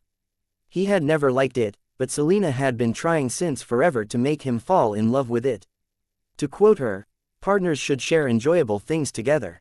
There was no telling if it was because he had smelled too many funny things last night, but Luke suddenly felt that it didn't taste so bad after all. Enjoying their drinks, they brought Alice and her daughter to Thomas's office. Luke asked Alice to wait. He knocked on the door, and Thomas said, "Come in." Luke and Selena walked in. Thomas frowned and didn't say anything. As the deputy chief of the police station, he didn't want his subordinate's subordinate to come to him directly, even if Luke was his own man. Luke stood at attention and said, "Chief, there's something that we need to report." Thomas frowned. "Why don't you write a report?" Luke said, "I'm sorry, Chief, but I don't think I can write a report." Thomas asked, "Why?" Loquin replied, "Officer Brock gave us the case about the missing police officer in Loquin, so we left for Loquin yesterday." Thomas was briefly dazed. "Then what?" Loquin said, "Then, before we reached Loquin, we ran into an emergency in Rumford, a town 50 kilometers away from Loquin. The town is now surrounded by a weird fog. Weird creatures in the fog have killed plenty of the residents. The survivors are waiting for reinforcements in the supermarket." Thomas was dumbfounded. "What? Are you kidding? What horror movie did you watch?" Luke said, "No, Chief. You'll be able to confirm the matter. I'm here to ask you how I should write the report." Thomas was gloomy. He wasn't an idiot. Luke was clearly trying to get him involved in order to split the responsibility. However, could he stay uninvolved? Thinking carefully, he said, "Don't write a report just yet. Also, you and Selena can have 3 days off. Don't tell anyone what happened in Rumford. Are we clear?" Luke nodded. "Crystal, do I need to talk to Officer Brock?" Thomas waved his hand. "That's unnecessary. I'll inform him. You can stay in the lounge until further notice." After they left, Thomas began to make calls. 30 minutes later, he sat in his office, astounded and sweating hard. A moment later, he suddenly realized what was going on and cursed. "Brock, you idiot, you're so incapable, but you sure do have plenty of petty tricks." What actually pissed Thomas off was the timing of Brock handing the case over to Luke. If it had been 1 day later, Thomas wouldn't be as angry. Well, fine, Thomas would have still been angry, because he was the person who had opened the case. Had it not been for him, the Westside Police Station wouldn't have gotten involved in the investigation in Loquin in the first place. As a result, he was now a victim of his own doing. The situation was quite tricky. Hundreds of people were trapped in Rumford, and only his 2 detectives had escaped from there. It was hard to say whether or not his position would be affected by the incident. Could he be blamed? Of course not. He was the deputy chief. He couldn't be wrong. It could only be his subordinate's fault. Luke and Selena hadn't done anything wrong. Could he blame them for working too hard? So, Brock was the only person at fault here. If Brock hadn't sent Luke and Selena to Loquin, Thomas wouldn't be in this mess. In doing this, Brock was giving the newcomers a hard time as well as showing his opposition to Thomas. Besides, Brock wasn't his man, but Chief Faraday's. It was also the reason why Brock dared to stack the deck against Luke. As long as it was about work, Brock wasn't scared of Thomas. But right now, Thomas sneered and called for Brock, telling him that Luke and Selena had 3 days off due to a special situation. Then, Thomas pulled some strings and inquired about Rumford from Loquin. Luke and Selena went to the lounge with Alice and her daughter.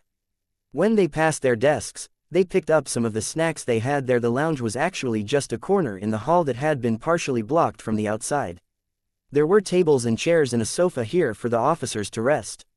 Luke and Selena found 2 blankets for Alice and her daughter. Then, they sat down at a table and had the snacks. Naturally, Luke had chocolate. He had prepared a lot of food high in calories for himself. Enjoying sandwiches, milk and chocolate, Luke finally had the time to examine what he had earned in the past day. Reading the system notifications, Luke was both apprehensive and satisfied. He had earned more than 2,000 experience and credit points for saving the townsfolk in the supermarket yesterday, and he had leveled up again. System: as experience has reached 3,000 points, the host has leveled up to level 7. Extra stat points: 4 after level 5, he got 1 more stat point with each level up. This meant that his strength could hit 40 by the time he was level 11.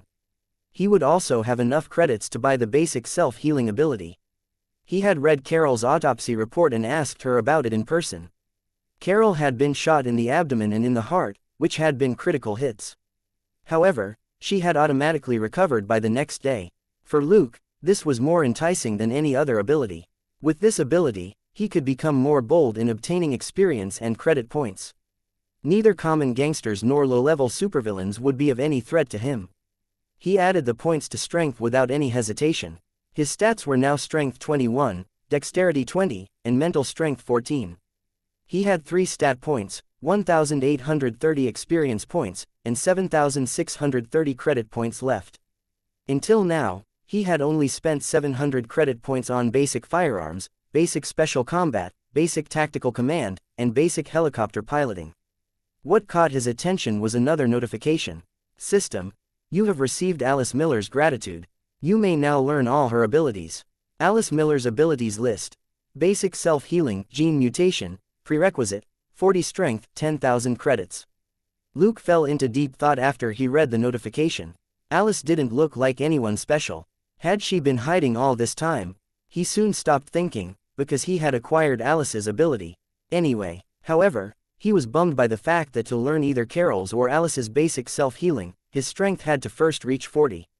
From the system's explanation, he had been able to acquire their respective abilities because of different reasons. It seemed, however, that the requirement was the same. Analyzing his strength, he knew that his body would get a boost. When his strength reached 20, his physique had been enhanced. What about at 40? Would it be another bottleneck? It was possible that his body wouldn't be able to take the basic self-healing before then. On the other hand, Carol and Alice didn't seem to have twice as much strength as Luke did. So, the system's self-healing ability might be based on a different mechanism. It was unlikely that the system would cause his genes to mutate, right? While Luke was pondering this, someone knocked on the door to the lounge. He turned back and saw 2 men in black. He greeted them with a smile. "Captain Wales, Agent Charles, nice to see you again." The 2 men nodded and smiled. "We came as soon as we got your call. We need to ask you about last night." Luke nodded. "All right, I have to tell Chief Thomas first. He had called Wales when he was on the helicopter. With S.H.I.E.L.D. involved, it would be unnecessary for the military to try and shut Luke up." Wales made a, by all means, gesture. Luke called Thomas, and hung up soon after. He said, "Should we go elsewhere? Also, these are Alice Miller and her daughter. We know them, don't worry." Wales nodded his head. He and his colleague borrowed 2 interview rooms with the intent of questioning Luke and Selena separately. They didn't borrow the interrogation rooms because Luke and Selena didn't want to sit where the criminals sat. Selena blithely bought 2 more drive peppers and gave one to Luke. Since she had finally made Luke finish a whole can just now, she had decided that she would only treat Luke with this in the future. The 2 fake FBI agents both felt weird, but were also relieved at the same time. Wales clearly didn't consider Luke and Selena suspects as he asked them questions. That was only reasonable. Luke's and Selena's histories were clean, and S.H.I.E.L.D. already knew what was behind the missed incident in Rumford. Luke and Selena, on the other hand, grew up in Shackelford. There was nothing suspicious about them. They had only been in Houston 3 days before taking this trip. Haplessly sent off to Loquin by their petty boss, they just happened to pass through Rumford. Besides, Wales had been personally involved in the smuggling case, and had been the one to sign off on the report for it. So, Wales was only here because it was routine to make sure that the insiders remained mum. They clearly couldn't interrogate Luke and Selena as criminals. Because of these reasons, the conversation went quite well. A few hours later, Wales was done with his questions, and he bade them farewell. However, he took Alice and her daughter with him. Wales didn't tell Luke why. He only told Luke not to worry about them. What could Luke say? He was only a minor detective and definitely couldn't tell the FBI's 17th Division what they could or could not do. He could only tell Alice to take care, before he watched her get into Wales's helicopter. Luke finally got rid of all his troubles after that. He enjoyed his 3-day break in peace. Nobody disturbed him again. Since the 2 fake FBI agents had made them sign another non-disclosure agreement, Luke knew that S.H.I.E.L.D. must have taken over the issue. With S.H.I.E.L.D.'s involvement, neither the FBI nor the police could look into him again. If they wanted to know more, they would have to turn to S.H.I.E.L.D. That is, if they could. The FBI's 17th Division, which didn't have an office at all. Thomas never asked for Luke and Selena, and they naturally didn't drop in on him. They simply continued with their usual work. Brock's face twisted when he saw them. He couldn't disguise his anger. Or rather, he didn't want to disguise it at all. Pulling a long face, he threw a case file at them and had them get to work. Luke and Selena didn't react, as if they didn't notice Brock's long face. Nobody greeted them anymore when they returned to their desks. Obviously, everybody now knew that Brock was unhappy with them. They would rather not piss off their boss by talking to two newcomers whom they barely knew. Luke and Selena weren't bothered. Selena even said in a low voice, "Once again, you were right. This guy is truly petty." Luke calmly browsed the file. He's just unlucky. His trick was exposed too easily. Reading the file for a moment, Luke threw it back on the desk and leaned back in his chair. He's smarter now. He gave us a minor case. Selena read the file for a moment and understood. This is a missing person case. It won't be unusual if we can't find anything after a lifetime of investigation. Or rather, we may find out in the end that this woman ran away herself because of domestic abuse. Luke nodded. Exactly. Let's go. We have to work the case anyway. It's also a chance for us to become familiar with this neighborhood. I don't think Brock can suppress us for long. Since they were new here, they had to take cases from Brock. But once they established their own connections, many cases would go to them directly. Many detectives in the Major Crimes Division left their contacts with people who were involved in certain cases. When those people were in trouble, they would reach out to the detectives, and the detectives would get those cases. If the detectives could develop a network of informants, they would also be able to find and crack cases with the leads they found themselves. And since it was the detectives who found these cases, they would usually be the ones in charge of them. Brock could ask someone else to take care of a particular case, provided that he knew what it was about. However, he couldn't do that all the time. Whoever found a case was responsible for the case. This was an unspoken rule. The rule was only broken when certain detectives couldn't solve the cases they found, or even caused a lot of trouble while they were at it. Luke was still new here. He wasn't in a hurry to look for cases. It wasn't a bad thing to spend a few months familiarizing himself with the place. In the next couple of days, Luke made no progress on the missing person case. He questioned the missing woman's neighbors and colleagues, but didn't find anything interesting. There was nothing suspicious about her husband, either. The case was at a dead end. Selena was rather anxious, but Luke was relaxed. While they were investigating the case, he had been looking for places where they could train. Shooting practice was simple. The police station had partnered with a shooting range, and it was cheap to practice shooting there. Luke finally found a place that had individual rooms where they could practice Brazilian Jiu-Jitsu. It was easy to find records of places like these in the police station. However, they had to check the environment and the prices in person. They found a martial arts club near the police station, which was owned by a middle-aged Chinese man. Luke didn't care about that. He simply rented a room in the club. The club had a lot of empty rooms, so the boss didn't refuse. Well, Selena might have been a contributing factor, too. A beautiful girl was much more convincing than Luke in a negotiation like this. The club owner certainly wouldn't refuse the chance to talk to her more often. After they struck the deal, the two of them worked the case during the day and exercised after work. Now that she had a place to vent her anger, Selena wasn't as wound up as before. Every time Brock gave them a new case, he would criticize them for not working hard enough on the missing person case. Luke had to secretly pull at Selena multiple times to stop her from fighting back. He couldn't care less about any of it. Furthermore, neither Brock nor they could talk about it outside. If Brock dared to talk like that in the bullpen, then everyone in the Major Crimes Division was garbage, since all of them had piles of cases that had remained unsolved for months, if not years. Luke simply watched Brock's performance, then left with the new case file when the latter was done. But he didn't say goodbye as courteously as before. He simply dragged Selena away. Brock was grim, but there was nothing he could do. Luke and Selena had Thomas behind them and had contributed to a major case. Brock didn't have many ways to suppress them. A few days ago, Thomas had summoned him and yelled at him, claiming that he was a pig-headed idiot. Brock didn't dare say anything to Thomas. So, he found Luke and Selena even more intolerable. If they had cursed him or resisted, their disobedience would have been noted down. However, they didn't clash with him on the surface, and instead revealed their anger in subtle ways. Brock knew that it was impossible to make peace with them now. Luke might be young, but it seemed that he had seen through Brock. Brock couldn't back down. His faction, his identity and his position didn't allow him to bend to two newcomers. That afternoon, they got another case. Luke went to Brock after reading the case file. "Sir, is the Houston Police Department allowed to participate in this case?" What he really wanted to ask was, "Are you not scared that something will happen again?" It was a case in Wolfkyle, which was to the east of Houston. A couple had been reported missing. His face unchanged, Brock said, "It isn't in our jurisdiction, so you'll only help with the investigation. The local police will be in charge of the case. Is there a problem? The Major Crimes Division handles many similar cases. If you don't like it, you can report it to Chief Thomas." Luke said calmly, "All right, got it. I'll go and get ready." He then turned around and left. Brock was cold. What can you possibly do? It was Deputy Chief Sandra who took this case.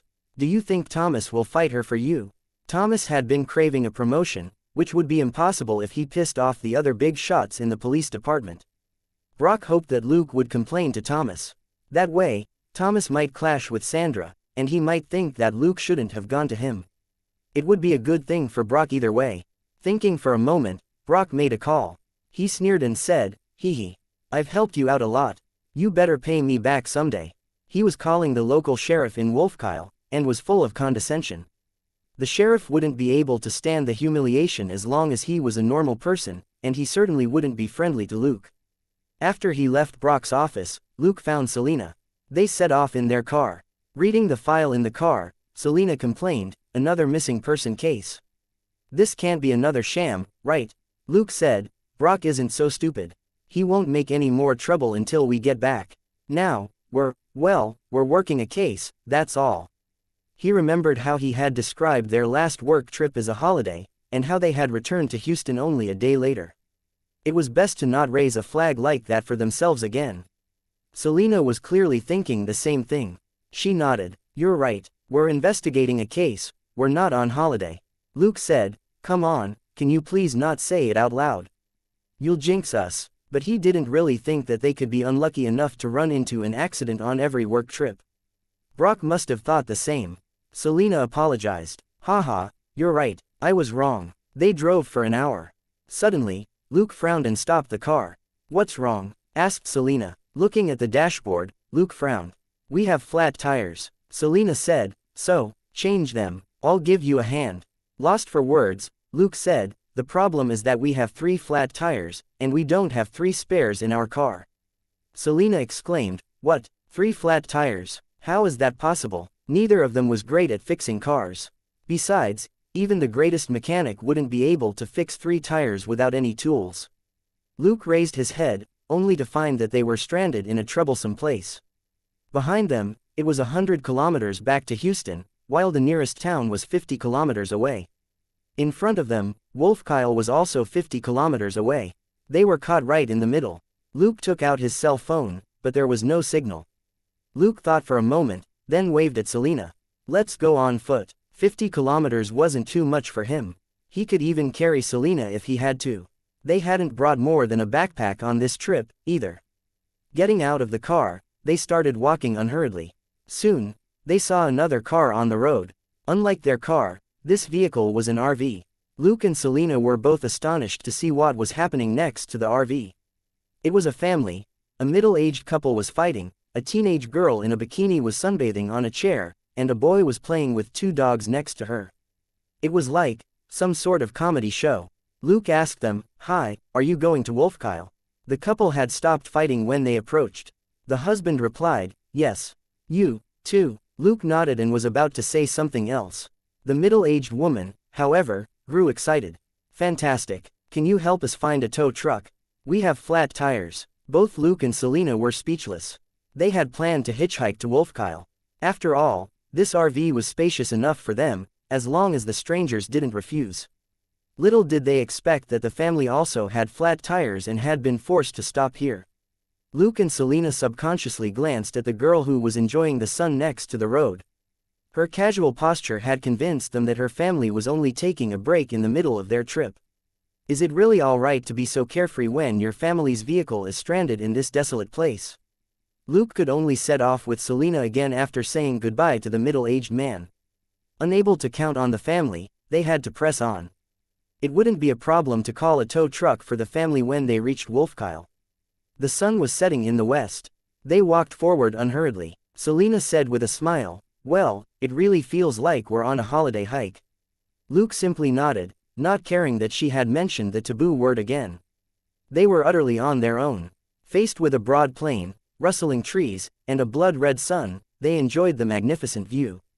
Half an hour later, Selena exclaimed in amazement, "Huh, is that a house over there?" Luke saw it, too.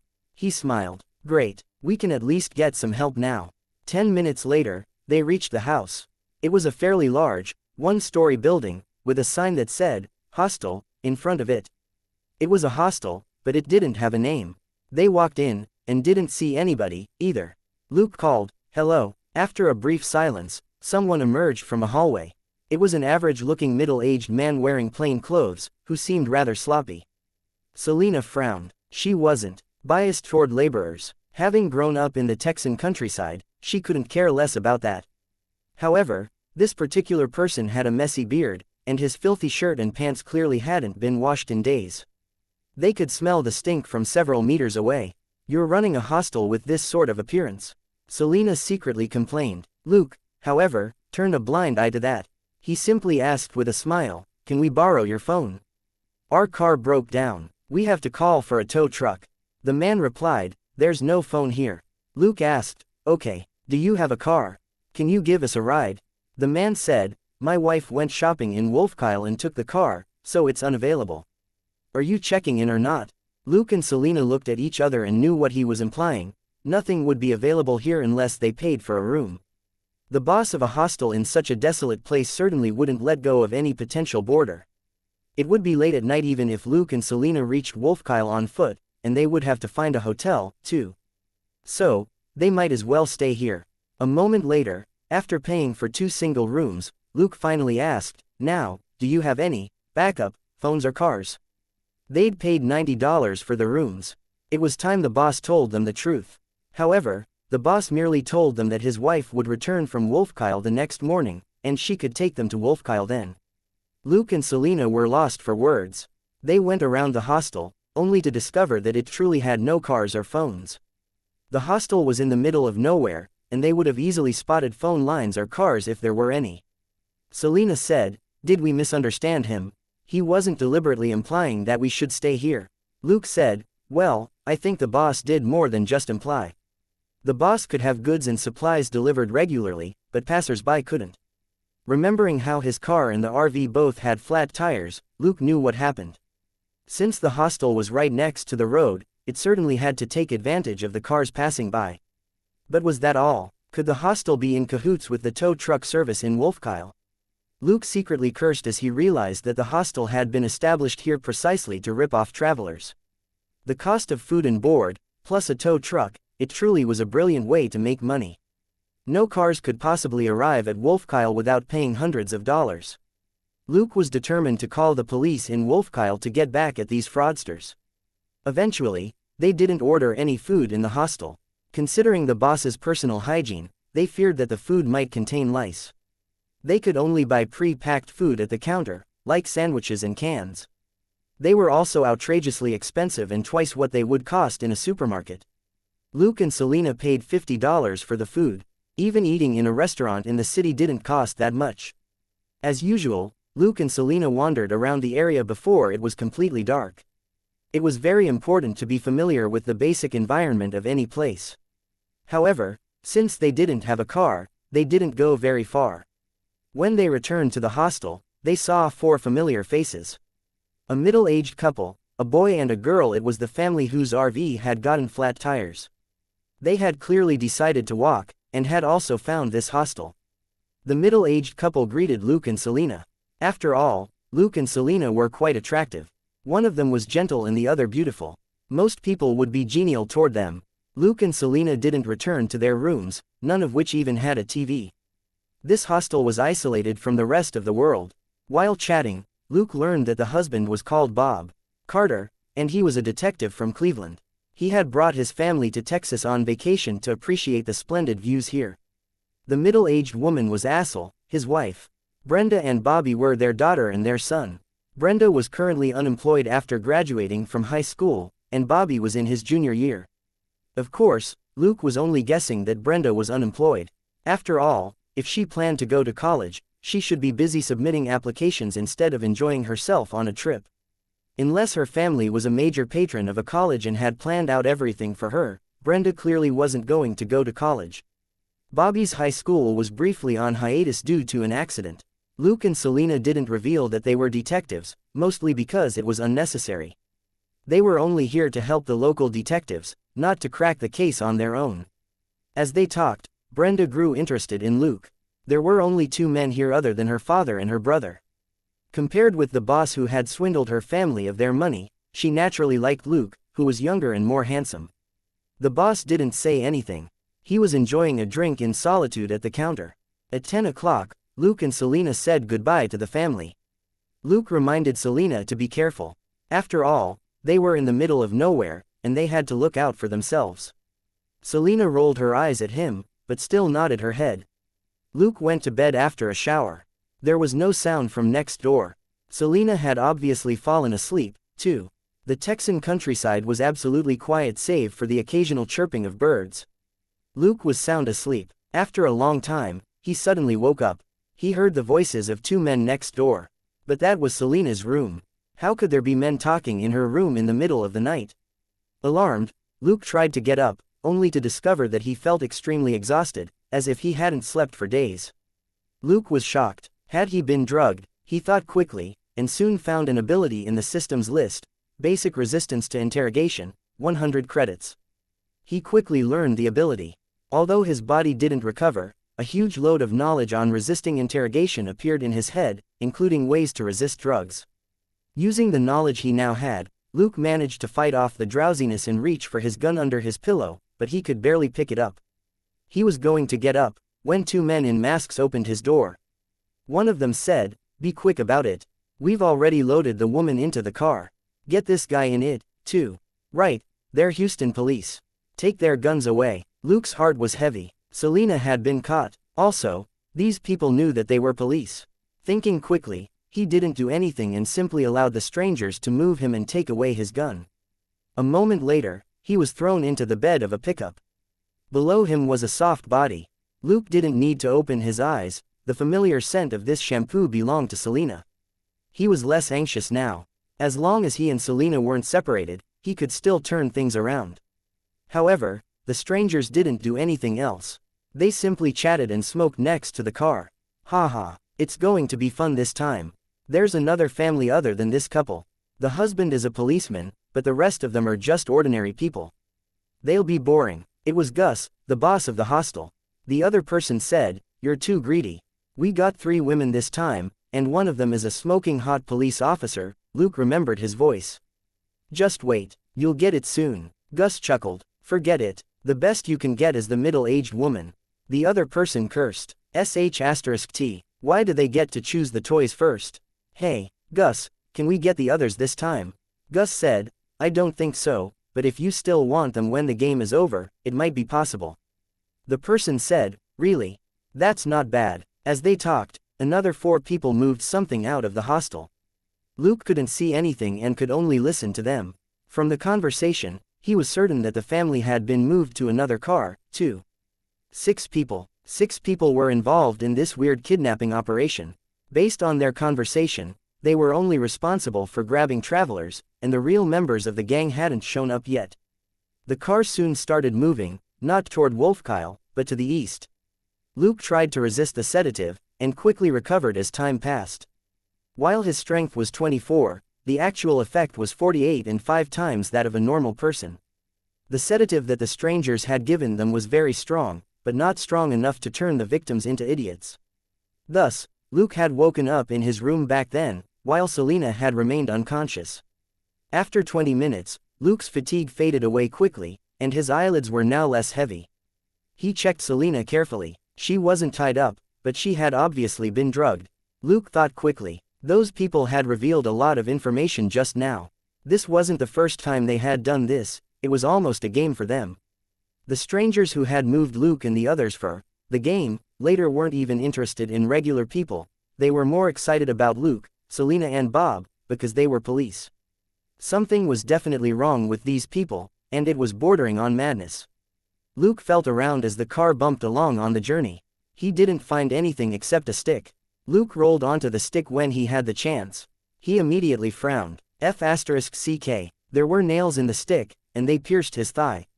Thankfully, the nails didn't go too deep. Luke fumbled around on the stick and exerted his strength to pull out 2 nails. The 2 nails were half broken in the first place, otherwise he wouldn't have been able to get them out. Holding the nails in his hand, Luke took deep breaths and tried to adjust his state of mind. He had a weapon in his hand and Selina next to him. It was already the best he could ask for in such a nightmare. However, he did feel it was unfair. He had gone to all this effort to resist the sedative, pull out the nails, and restore his strength to prepare for what might happen next, but his partner was fast asleep without a care in the world. Thinking this, Luke couldn't help but pinch Selina, who was still sleeping happily. His thigh couldn't be the only one to suffer. Selina moaned in her sleep, but still didn't wake up. 30 minutes later, the car stopped. Luke saw that it was a patch of woods from the bed of the pickup. The woods were lit, not by street lamps, but by the headlights of many cars. There were whispers all over the place, but the murmurs were too low to be heard clearly. Luke was rather shocked. How many people were involved in this? Dozens. Soon, the tailgate of the pickup was dropped down, and Luke and Selina were moved to the ground. They were still next to each other. These people didn't plan on separating them. The noises not far away suggested that Bob's family had been moved down, too. A moment later, a man announced, "Wake them up. I need to tell them the rules of the game." Luke was revived by the cool water that was splashed onto his face. But he didn't move. He observed the reactions of his fellow victims. It wasn't until Selina struggled dizzily that Luke started to act out a similar reaction. Selina had woken up, but not all the way. The sedative was quite strong. She mumbled, "What's going on?" The man continued, "Welcome to our playground, Detective Selina and Detective Luke, and your unexpected teammates, Detective Bob and his family. You're quite lucky to have teammates to help you." Detective Bob could have stayed out of this, but he chose not to. "Congratulations." Looking at the masked men in front of her, Selina was still dizzy. "What are you talking about?" Bob's head was starting to clear, too. "Who are you? What do you want?" "Hee. The answer is simple. You're now in our game. Do you want to know what this game is?" The man asked eagerly. Bob shouted, "What game? This is illegal, do you know that?" The man burst into laughter. "Yes, it is, but who will know? You're Cleveland PD, or Houston PD, where these 2 young officers are from." After a pause, he continued, "All right, enough nonsense. Congratulations. You've joined a real hunting game, and you're playing the part of prey." Selina and Bob were both silent. Luke simply pretended like he was dead. He was a young officer who had just graduated from high school. He should be weak. "How boring." The man sighed and said, "Let me tell you, the game will start in 5 minutes, and you're going to be the prey in this game, like boar or deer, do you understand? If you don't run with all you've got, you'll be killed." Luke already understood that these people were perverts who liked to have fun with real people. It wasn't just about killing, it was about slaughtering people like animals. He checked out the number of cars and people he could see. There were 7 cars, all pickups and SUVs. Based on the noises behind him, there had to be another 5 cars he couldn't see. Altogether, there were more than 10 cars, not including the 3 pickups that had dropped off the victims. There were 2 to 4 people in each car. So, the number of participants in this game ranged from 30 to 50. Where were these lunatics from? Had nobody ever noticed what they were doing? Luke thought for a moment, and realized that the answer might be no. In a place as sparsely populated as Texas, the disappearance of a few travelers wasn't worth mentioning unless there was evidence that suggested a crime had taken place. It wasn't just travelers. Matt from HPD had gone on a visit home, and still hadn't been found yet. Furthermore, Luke and Selina weren't part of the local police, but were only civilians here. Too many Americans had gone missing on trips, never to be found again. It wasn't unusual to chance upon a corpse from decades ago. There were too many cases like this for the police to investigate. While Luke was thinking, Selina opened her mouth. He secretly yelled at her foolishness. It was useless to criticize these people now. Pretending to be weak, he leaned close to Selina, burying his face in her breasts and pinching her bottom. Selina was dazed to see a seemingly addled Luke lying on her chest. She realized what was going on, and held back what she had been about to say. Selina knew Luke's physique better than anybody else. She was already able to talk, so how could Luke still be dizzy? Her head was also clearer thanks to the pain from her butt. She understood that Luke was telling her to shut up. Bob's family, on the other hand, was a lot noisier. Bob was cursing, and his wife and his children were crying, unable to figure out the situation. Or perhaps they understood, and their minds had collapsed as they guessed what would happen later. "All right, we're going to leave. You have 5 minutes to hide. Then, the hunt will begin. Remember, only the victor will survive." The man whistled, and all the cars around them drove away. Luke observed the environment when the woods turned dark again. It was desolate, with many bushes around. But the bushes weren't thick or dense, and wouldn't hide anyone. Just now, the strangers had been carrying different weapons, but most of them were bows and crossbows. Some of the bows were common, but some looked very strange. The strangers did have pistols, but left them in the holsters. It was clear that these people really did regard this as a game and not an actual fight. Luke quickly took off his t-shirt, ripped it into strips, and bound Selena's feet. Given that his physique was much better, his heels were a lot tougher. It was uncomfortable to walk on bare feet, but it wasn't unbearable. He would prefer that Selena didn't have to endure it. She would collapse in pain if she took a few steps in the wild without shoes. There were pebbles and twigs everywhere. Walking on them would be like walking on broken glass. Why didn't Luke have Selena use her own clothes instead? Well, she was only wearing a bra and shorts. The shorts covered her groin, but didn't have enough extra fabric to fashion coverings for her feet. As he wrapped up Selena's feet, Luke whispered to her in a low voice, "Don't believe anything they said. There won't be any survivors in this game. We'll die if we can't escape." After a brief pause, Luke continued, "Don't think about Bob's family. We can't protect them, but I'll try and help give them a fighting chance. So, trust me and follow my instructions." "Got it." Selena trembled. "Got it," Luke said, "be careful. Those guys won't play fair. It's possible that they're observing us with night vision right now. Don't think that the dark is our cover. They're playing this game at night for a reason." He spoke quickly and in a low voice, and by then had finished wrapping up Selena's feet for her. Then, he told Selena to pretend to support him as they staggered into the woods.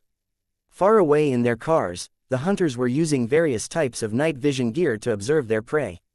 Someone was surprised. "Hee. The 2 young police officers are smarter. They're running without teaming up with the family." Another person laughed. "What a pity they don't know that this isn't a fair game." Someone else was discussing Bob's family. "Look at them. He's a veteran policeman, but he can't get his wife or his children under control." "I agree. It looks like they'll just be as boring as our past prey, crying and begging until they die," said a different person. "Do you think we should call Charlie and ask for some time to have fun? It would be a waste to send this young woman and the girl into the woods." The second person thought for a moment, and nodded. "Right, both of them are beautiful. As for the mom, well, we can give her to Gus and his people. Their lives are too dull. She may be old, but she's still usable," said the first person. His partner agreed with him and picked up the walkie-talkie. Luke pressed forward into the woods with Selena. Under the tree cover, he didn't need to pretend anymore. He picked Selena up and started running. He wished he had 40 strength. Had that been the case, he would have already half recovered when the pickup was bringing them here, and that would have been enough for him to kill Gus and his minions, and to take back his gun. With a pickup and a gun, there would be nothing to fear from these people. His smarts were an advantage, but not of very much use in the face of these perverts. Besides, he had seen a lot of night vision gear on the hunters. What Luke was up against was a bunch of players who were cheating. For these players, Luke and the other victims weren't humans, but NPCs in the game. Players didn't need to be fair when dealing with NPCs. But as it so happened, Luke was also cheating since he had his system. It remained to be seen whose hack was stronger. Luke and Selena ran faster and deeper into the woods. The night vision wasn't omnipotent. The further they traveled, the more obstacles there were in the way, and it was impossible for the hunters to see them that clearly. Luke was trying to get through the thicker section of the woods, and his strength was a big help. His eyes were keener, and his reactions quicker. He barely fell, even with Selena on his back. Just now, he had found the basic jungle battle ability in the system, and had paid 200 credits for it. This separate ability, which cost as much as basic special combat, proved highly practical. The unremarkable trees and bushes turned into the most obvious road signs in Luke's eyes. He moved quickly with Selena, and covered 800 meters in 5 minutes. It was an inhuman speed, considering that Luke was drugged, barefoot, and carrying Selena as he ran through the woods. A few players observed the two young detectives in passing. Finding it weird, they spoke over their walkie-talkies. "Hey, aren't the two young officers too fast?"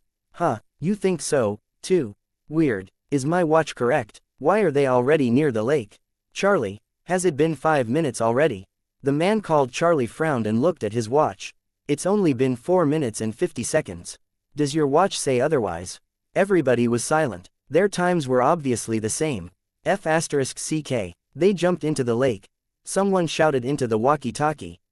After a brief daze, everybody started whispering among themselves. Charlie looked at his watch and said, 5 minutes are up. Let the hunt begin. Let me remind you, the two young officers are too important to kill right away, especially the girl. I want her alive, got it? Charlie, can you not kill the guy? You old fag, get lost. Hey, it seems that someone wants to shoot him with a different gun. Charlie said peaceably, okay, but don't be too careless. He's a police officer, after all. Also, need I remind you that the main channel is only for business? The channel fell quiet. A moment later, the players discussed how they should play the game in another channel. Luke and Selena had jumped into the lake. Well, that wasn't a problem. This place was the ultimate playground which they had selected after multiple games.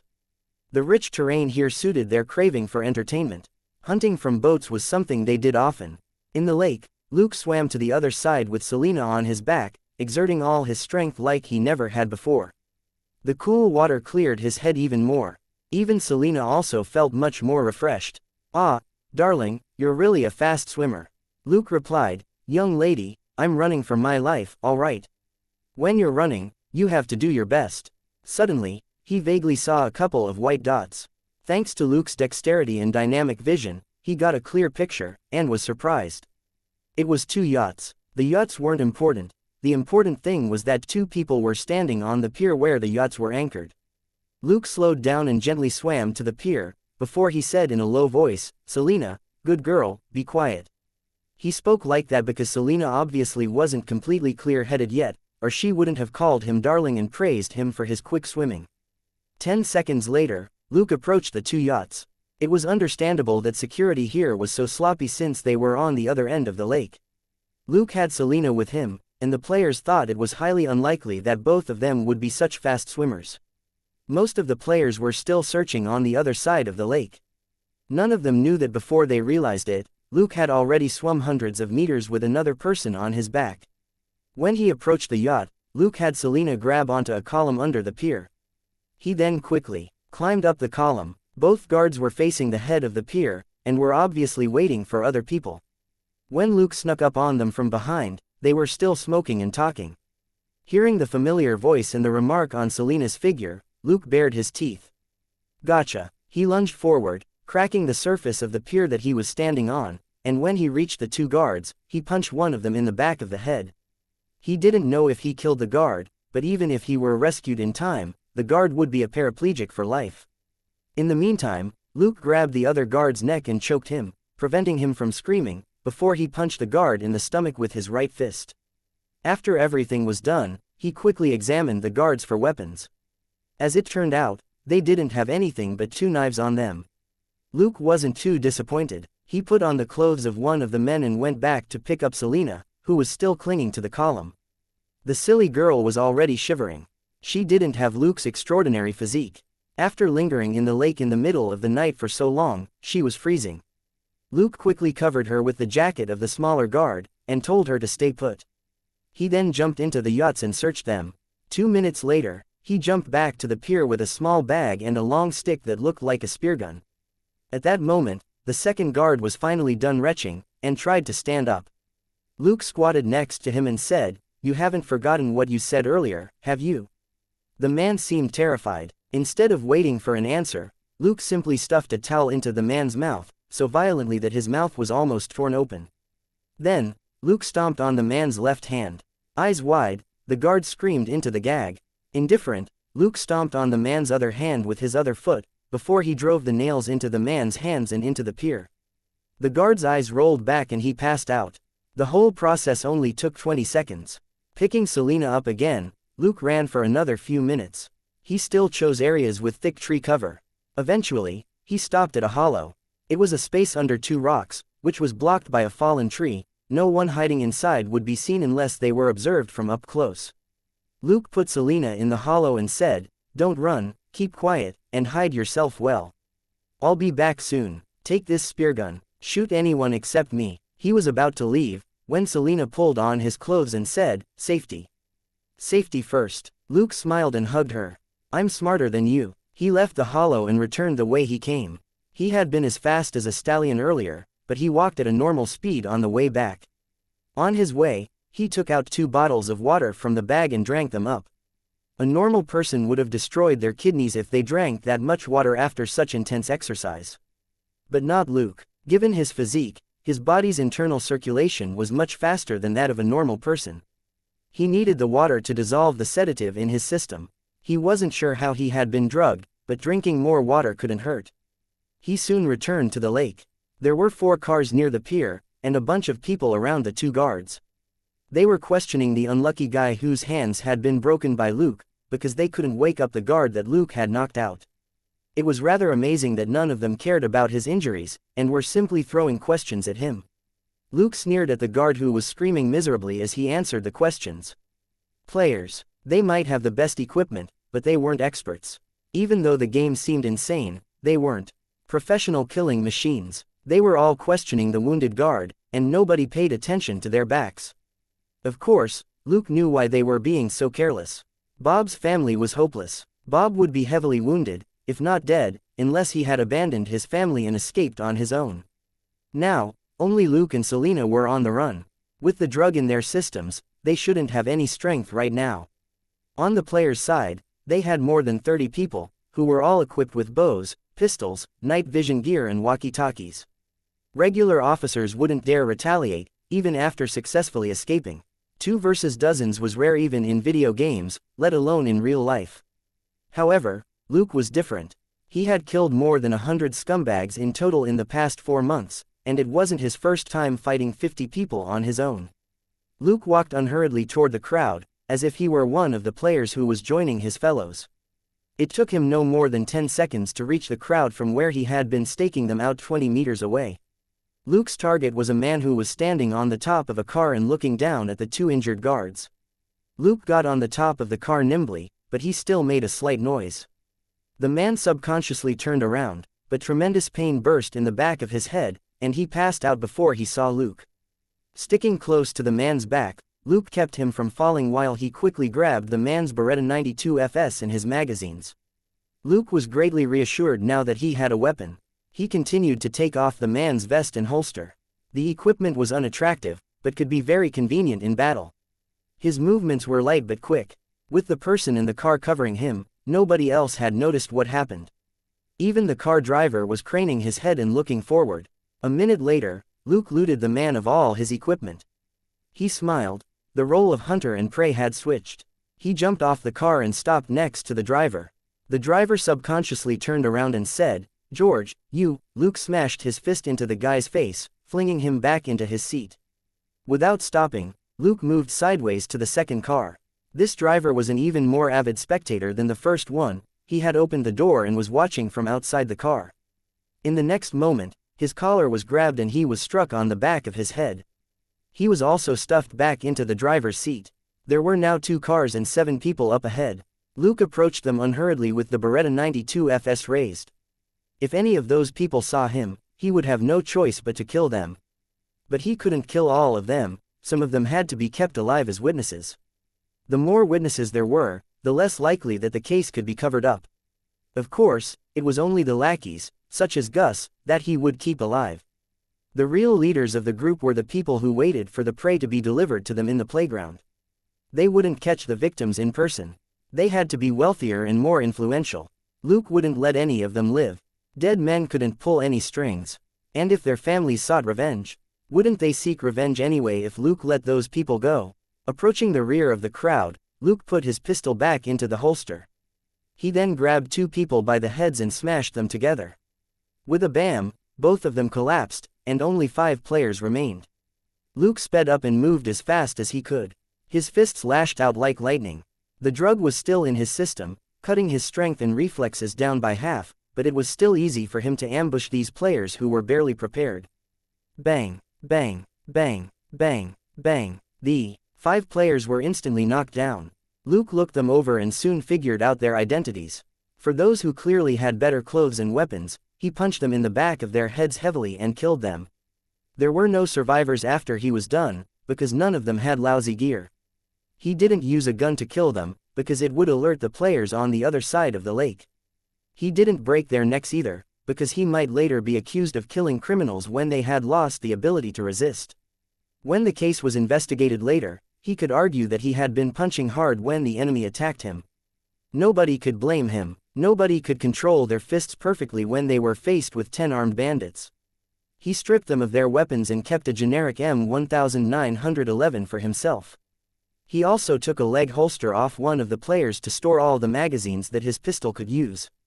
On his other leg was a decent knife in a sheath. The person whose hands were nailed to the pier looked at him in shock. With a cold smile, Luke said, "You were great bait, you can die, now." He kicked the guy's head, and it twisted 270 degrees, as if he were looking back at the sky. After everything was done, Luke examined the 4 vehicles. He found walkie-talkies but no cell phones. These people communicated via walkie-talkies. Things were now trickier. Should he drive one of the cars away? He wasn't familiar with the environment. If the car was damaged by traps on the way, he would be surrounded again. The fight earlier had been easy because he was on his own, and could attack or retreat freely. If he drove the car away, he would have to take Selena with him, and she barely had any strength left. They would be sitting ducks for the players. Luke's eyes flashed coldly as he decided to take down all of the players. He had wasted 300 credits and had nearly been killed. He didn't intend to give in. Well, fine. The credits weren't exactly wasted, because it was spent on abilities, but Luke still found it wasteful to spend it on the players. He got into the biggest pickup with a pair of night vision goggles around his neck.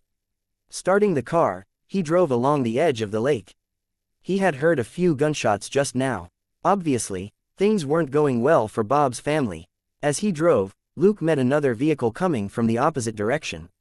Seeing Luke's car, the vehicle slowed down, and the man on the back shouted, "Hey, how's it going?" Luke held the wheel with his left hand and took the M1911 out of the holster with his right hand. Lifted his foot off the pedal, he stepped on the brake, and he switched the gun from his right hand to his left, which he lifted to the open window. Bang! He was almost right next to the driver of the other vehicle, and he didn't even need to shoot twice. After he blew up the driver's head, the 2 cars passed each other. The man on the back of the vehicle was shocked, but Luke raised his gun again. Bang! It was another headshot. Luke hit the gas, and the car sped up. In his wake, the SUV had stopped moving. Putting the gun back into the holster, Luke was utterly calm. He believed that serenity was necessary when killing someone. Killing was a task that required concentration. He couldn't be muddle-headed. For Luke, the most important thing right now was to kill these perverted players. He ran into the first group of game zealots as he approached the other side of the lake. There were 2 cars and 4 players. In front of them was the young boy, Bobby. Bobby had multiple arrows in him, but none of them were critical hits. He was screaming and struggling to escape. Those players were vicious. They had shot at the non-vital parts, such as the arms and legs. Bobby was struggling to flee despite his wounds, but the players were on his tail like jackals in the African desert, waiting for their prey to bleed to death from fear before they lunged forward brutally. However, jackals hunted for food and to survive, while these people were simply enjoying the kill. They were far more rotten than jackals. Luke turned the wheel and approached a car from the side. The man on the back of the car shouted angrily, "Hey, you need to ask for our permission if you want to participate, George." Where's George? Luke was now parallel with the player's car. He raised his right hand. Bang! The driver, who was looking at him in surprise, lost his head.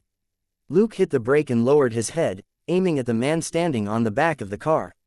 Bang! Another headshot. After the 2 gunshots, there was yelling on the walkie-talkie. "Hey, who's shooting? Aren't guns forbidden in the hunt?" Luke chuckled and hit the gas. His pickup soon reached the other car. Bang! Bang! Luke quickly drove his car over to Bobby, who was still running. He opened the door and grabbed the boy. "Hey, it's me." Bobby was stunned to see Luke. You're with them, too." Luke was rendered speechless by his line of thinking. Grimly, he said in a low voice, "Are you blind? I killed 4 people to save you. Dazed, Bobby looked at the two cars not far away, only to discover that they were quiet. Luke gloomily checked Bobby's wounds, before he helped the boy lie down in the backseat of a player's car. "Stay here, I'll take you to the doctor after I kill those perverts. Try to keep quiet, pretend that you're dead." He was about to close the door, when Bobby suddenly said, "Please. Help my dad, my mom and my sister." Luke waved his hand. "I will if I can. Why else would I save you?" He closed the door even though Bobby clearly planned to keep begging. He had no time to waste on Bobby. Selena was still in the hollow by herself. Luke had to clean up those players and pick up Selena. It wasn't safe to leave her alone there. He drove forward again and soon heard noises in another direction. He turned his wheel and tracked it down. Luke sneered when he saw what was going on. Gus, the owner of the hostel, was right here.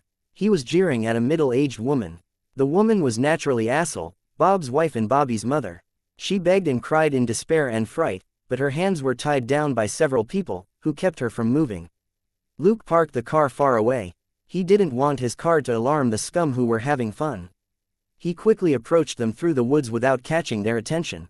They were too fixated on Assel, who was struggling in agony. This was their playground. Nothing could possibly go wrong. Luke heard a few more familiar voices besides Gus's. They seemed to be the people who had moved him here from the hostel. Remembering their conversation, Luke realized that they were probably the lackeys of the real players. It was their job to look for targets, move the targets, watch over the vehicles, and probably collect the bodies in the end. Judging from their clothes, they obviously weren't rich, but were more like laborers. There were 3 cars and 7 people in total. However, they were nowhere near as dangerous as the people who had hunted Bobby just now. Most of them were half naked, with their masks and pants taken off. They were ready to unleash their animal nature. Luke didn't even need to punch them. He merely struck them on the back of their heads one by one. Men became engrossed when doing certain things, and became slow at responding to external changes. This was exactly the case for these people. In 2 seconds, they all fell to the ground, still smiling. Luke stomped on their feet and ensured that he had crushed them before. He kicked Gus away. The hostel owner's vertebrae cracked loudly under Luke's furious kick. Assel was still crying when Luke covered her with someone's shirt. "It's okay, Assel, I'm Luke." He pulled her up and took her into a vehicle not far away. "Assel, I don't have time for you. Stay here, find more clothes and weapons, and hide in the car. I'm going to save your husband and your daughter." Luke then left. Assel was indeed in a terrible situation, but she wasn't nearly as badly wounded as her son was. Luke only had the time to give her a few instructions. On his way here, Luke had eliminated 25 players in 11 cars. There couldn't be many of them left, but Luke hadn't found the condescending host of the game yet. When Luke drove the car to where everything started, he found Bob dead in the woods several hundred meters away, desperation all over his face. Obviously, he had been the first target to be killed. However, where were the rest of the players? Luke listened carefully, but didn't hear anything. He had taken down 25 players in a row, but the rest of the players and the host hadn't seemed to notice anything. It was quite strange. Frowning, Luke drove along a clear-car trail through the woods. 2 minutes later, he found himself in an empty clearing. He was shocked. What happened here? 4 cars were parked here, but the clearing was a mess, with 10 people who were obviously players scattered all around. Luke stopped the car and approached them with his gun in hand. Circling the clearing, he confirmed that the 10 players were all dead, and that they had died in the most miserable way. One person's belly had been cut open, another person's head had been squashed like a fruit, and a body had been twisted into a creepy angle, as if he were a gymnast. The host of this game, on the other hand, was standing against a tree. It wasn't until Luke got closer that he realized that the host's chest had been pierced through with a broken branch, and that he was pinned to the trunk. In the meantime, Luke smelled a weird stench. It was hard to tell what the stench was. It smelled like a mix of feces, rot and other things, and was evidently from this empty clearing. Luke soon discovered that it was from a reddish-black fluid on the ground. He didn't know what it was, but it was all over the place and extended into the depths of the woods. Luke frowned. He found a satellite phone in the most luxurious SUV, before he ran to his pickup. After he got in, he hit the gas and rushed to the other side of the lake. Selena was still on her own right now. Luke felt that there was something wrong with this place. On his way, he called Thomas. A moment later, his call went through. Who is this? Luke said, Chief, this is Luke. I've got a situation here. He tried to summarize what had happened as succinctly as possible. After a brief silence, Thomas asked, Where are you now? Luke replied, I have no idea, but they took us 50 kilometers from Wolfkyle. They also drove us half an hour into the wilderness. Thomas said, Keep in touch. I'll call for reinforcements. Luke said, Okay, Chief. Right, I suspect that the missing couple we were looking into is related to those people, too. It seems that they've done this many times before. Thomas said, Got it. I'll inform the FBI. Thomas knew why Luke had brought this up.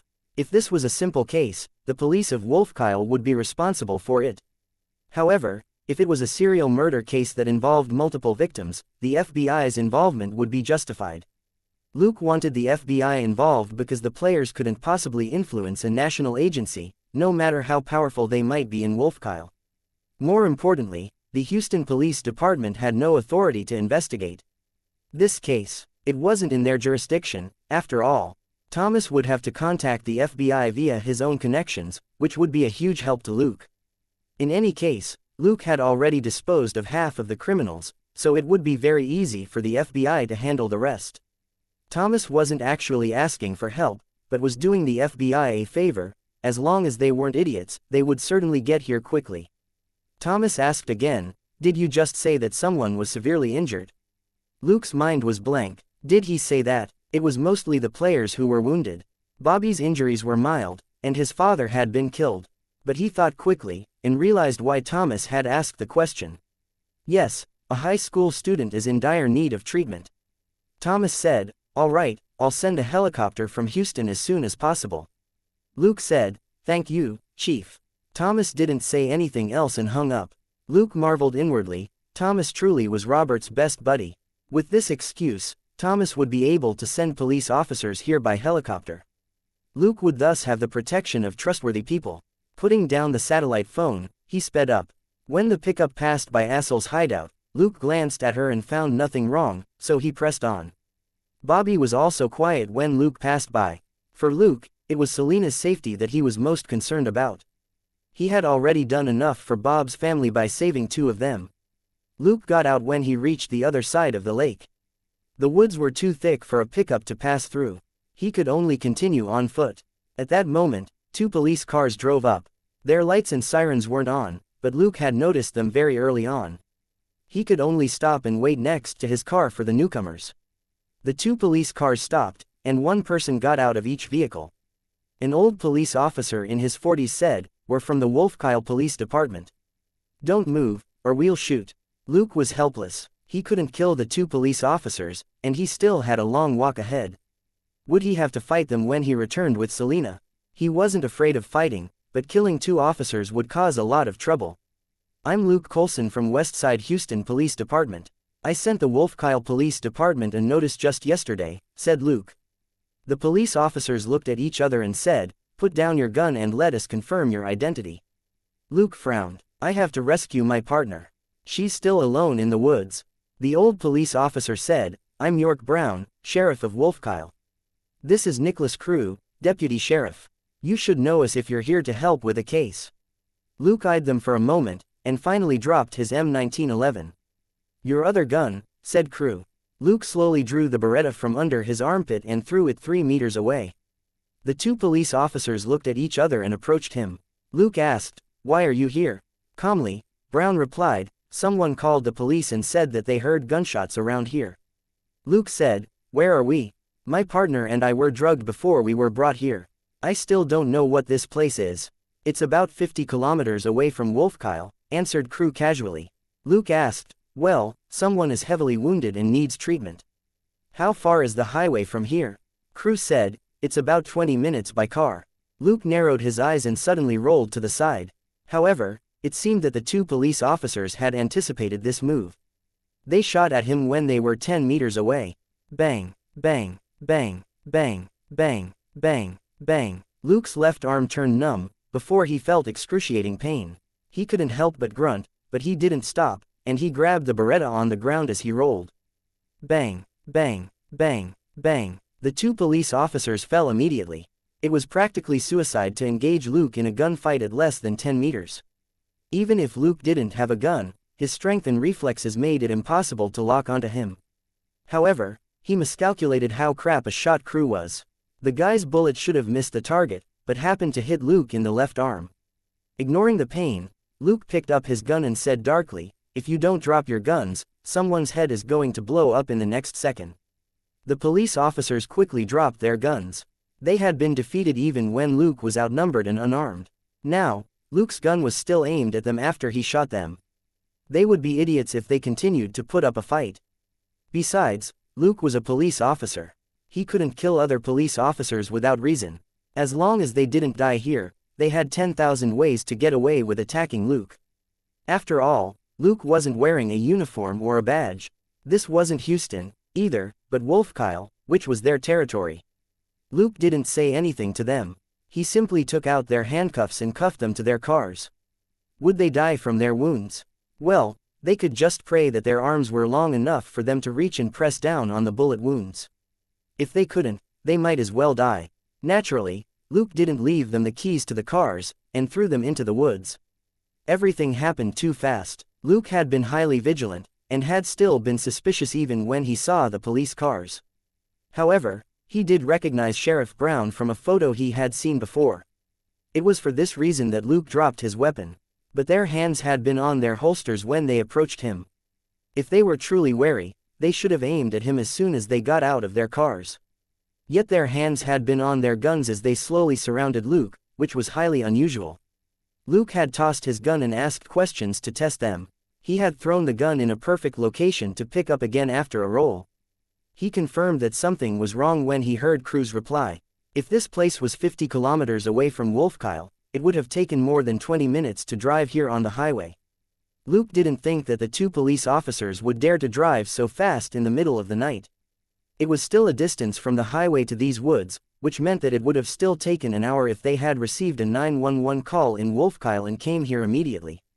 However, it had been no more than 10 minutes since Luke heard the first gunshot. Could the two police officers be supermen who had flown into this wilderness from Wolfkyle in just 10 minutes and pinpointed the location of the victim so accurately? Obviously, something was wrong with them. They hadn't aimed at Luke earlier because it would be easier to kill him when they were closer. What they didn't know was that Luke had been luring them into attacking by dropping his gun. After dealing with the rotten police officers, Luke picked up the satellite phone again. He called Thomas, and the phone was picked up almost instantly. Luke said, "Chief, two police officers from Wolfkyle who called themselves York Brown and Nicholas Crew just arrived.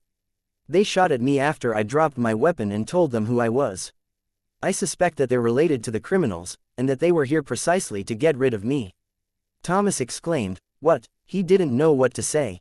Luke seemed like such a sunny and friendly man. Why was he so unlucky? Thomas said without any hesitation, "I'll tell that to the detectives and the FBI agents who are on their way." "You didn't kill them, did you?" Luke said, "No, they're only wounded. Chief, I need to find Selena. She's hiding in the woods." Thomas said, "Take care." Luke hung up and checked his left arm. It wasn't serious. The bullet had gone all the way through and wasn't stuck inside. He wrapped the injury with bandages from the pickup. That was the best he could do for now. While dealing with his wound, he picked up the other gun which he had dropped earlier and ran into the woods. The sheriff and his deputy were confused. "What was going on? We nearly killed you, and you're not going to do anything to us." Luke ran faster and faster. Since he was alone this time, it only took him 2 minutes to reach the hollow where Selena was hiding. He called Selena's name before he bent his head, in case Selena blew up his head with the spear gun. But his mood darkened when he looked inside the hollow. Selena was gone. In the meantime, he smelled a familiar scent. Frowning, he glanced around quickly, and finally found a puddle of the reddish-black fluid on the edge of the hollow. It was exactly the same as the fluid that he had found where the host of the game had died, with the same unique stench. Grimly, Luke put on the night vision goggles that he hadn't used before this, and started to follow the trail of the reddish-black fluid. After 100 meters, he saw a stick-like object. It was the spear gun which he had left with Selena. An arrow hung on a rope from the spear gun, and was stained with the smelly reddish-black fluid. Not far away from the spear gun, Luke found a cave opening. After a search, he soon found a piece of ragged cloth and a shoe near the opening. The ragged cloth was part of the t-shirt that he had covered Selena's feet with, and he had taken that shoe off one of the guards earlier. Taking a deep breath, Luke took out his Beretta and crawled into the narrow, dark tunnel. It was so cramped that Luke couldn't walk at all, and could only crawl. After crawling 10 meters, he found himself in a space that was slightly wider. Luke slowed down and listened carefully. There was no sound. He slowly crawled out of the tunnel and squinted as he looked around. He wasn't a geologist and he didn't know what kind of place this was, but it seemed to be just a simple cave to him. The good news was that there wasn't an ambush waiting for him here. The bad news was that there was nothing in this place. Selena wasn't here. Crouching, Luke held his gun in his right hand and drew the knife out with his left hand. The body of the blade glinted dully in the dark of the cave. Supporting the weight of the gun in his right hand with his left, Luke stayed on full alert as he pressed on quickly and smoothly. He tried to stay quiet and steady. Whoever had caught Selena, this place had to be their hideout. Also, it was likely that they were the ones who had assaulted the players and killed 10 of them, including the host. Suddenly, there was the sound of feeble crying from the depths of the cave. Luke's heart raced. It was a woman's voice. But he soon calmed down, because it wasn't Selena's voice. He knew Selena's voice too well. Sometimes, she only had to sniff for him to know what she wanted. Besides, Selena never wept like that. The voice was younger than Selena's.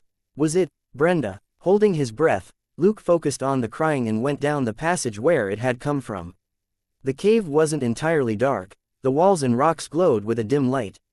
Maybe they were fluorites, maybe not, but they were enough to help Luke see clearly with his night vision. This time, it took him 5 minutes before he entered a bigger cave. Luke craned his head slightly and looked around. Then, he saw 4 women.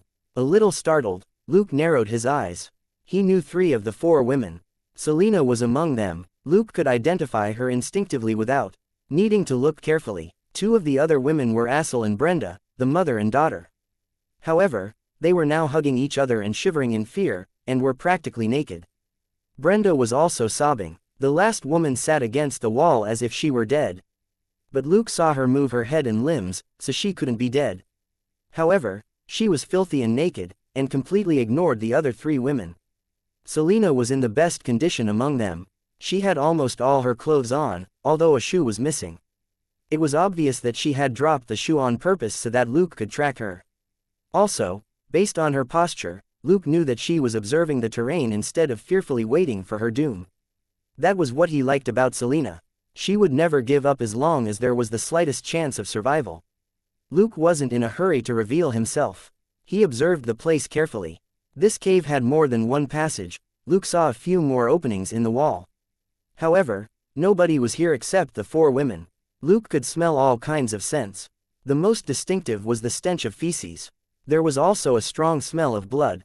Actually, it would be best to rescue all of them right now. While saving them like this usually didn't end well in movies, it was the common practice in real life. The enemy wasn't here right now. It would become harder to save them once the enemy returned. What gave Luke a headache was the other 3 women. Apart from the woman who looked like a corpse, Luke had no doubt that the mother and the daughter would cry if he appeared. It wasn't because they were stupid, but because it was the natural instinct of human beings to cry for help when they were in danger. Only trained professionals like Selena would know that they had to suppress their feelings and make no sound in such a situation. Even if they didn't cry out, there was still another problem, which was how to get them out. Luke had enough strength and stamina, but he only had 2 arms.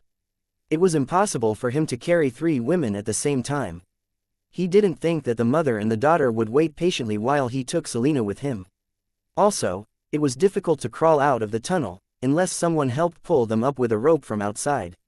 Without much hesitation, Luke knocked on the wall with his knife in a fixed rhythm. The mother and the daughter didn't notice the light sound, but Selena, who had been observing the environment, caught it. Dazed for a moment, she observed even more carefully, and focused on the passage which Luke was hiding in. When her eyes turned to him, Luke raised his hand and made a few gestures. It was hard for Selena to read the gestures, but the blurry movement was enough to let her know that someone who knew Morse code and tactical body language was here. At this point, the only person that could appear in this place was Luke. He was here. After such a long time, Selena was a lot more clear-headed now that the drug in her system had worn off. She thought for a moment, and realized why Luke wasn't coming out. They were in a cave, and the slightest sound would travel far. If Luke came out, it was hard to say what the terrified mother and daughter would do. After a brief hesitation, she finally said to them, "I have to pee." She was about to get up, when Brenda suddenly shouted, "Don't go. I'm scared." Her voice was unbelievably loud. Selena was lost for words. Luke realized that things weren't so simple. It wasn't about Selena, but about Brenda, who was bordering on a meltdown. Any accident might trigger an overreaction. Luke, who had hesitated at the beginning, immediately decided to abandon them. He couldn't take Brenda with them if she cried and shouted all the time. Taking her with them would be giving the enemy the perfect way to locate them. It would be impossible to escape. However, since Brenda was already making noise, Luke wasn't in a hurry anymore. The more anxious one was, the more mistakes one tended to make. At Brenda's shout, two shadows lunged out from an opening in the depths of the cave. Luke narrowed his eyes. What the hell were those? The shadows looked like human beings, but they walked like apes. In the dim light, Luke saw their swollen, broken and abnormal faces, their sharp teeth, and traces of blood in their mouths.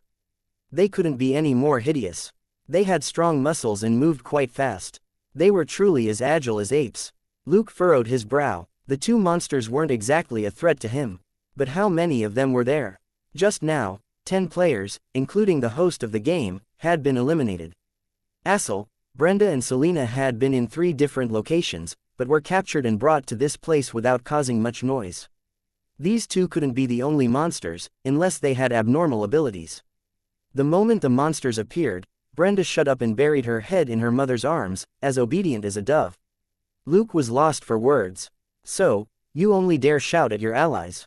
Well, fine." If Brenda had shouted at the monsters, she probably would have been killed already.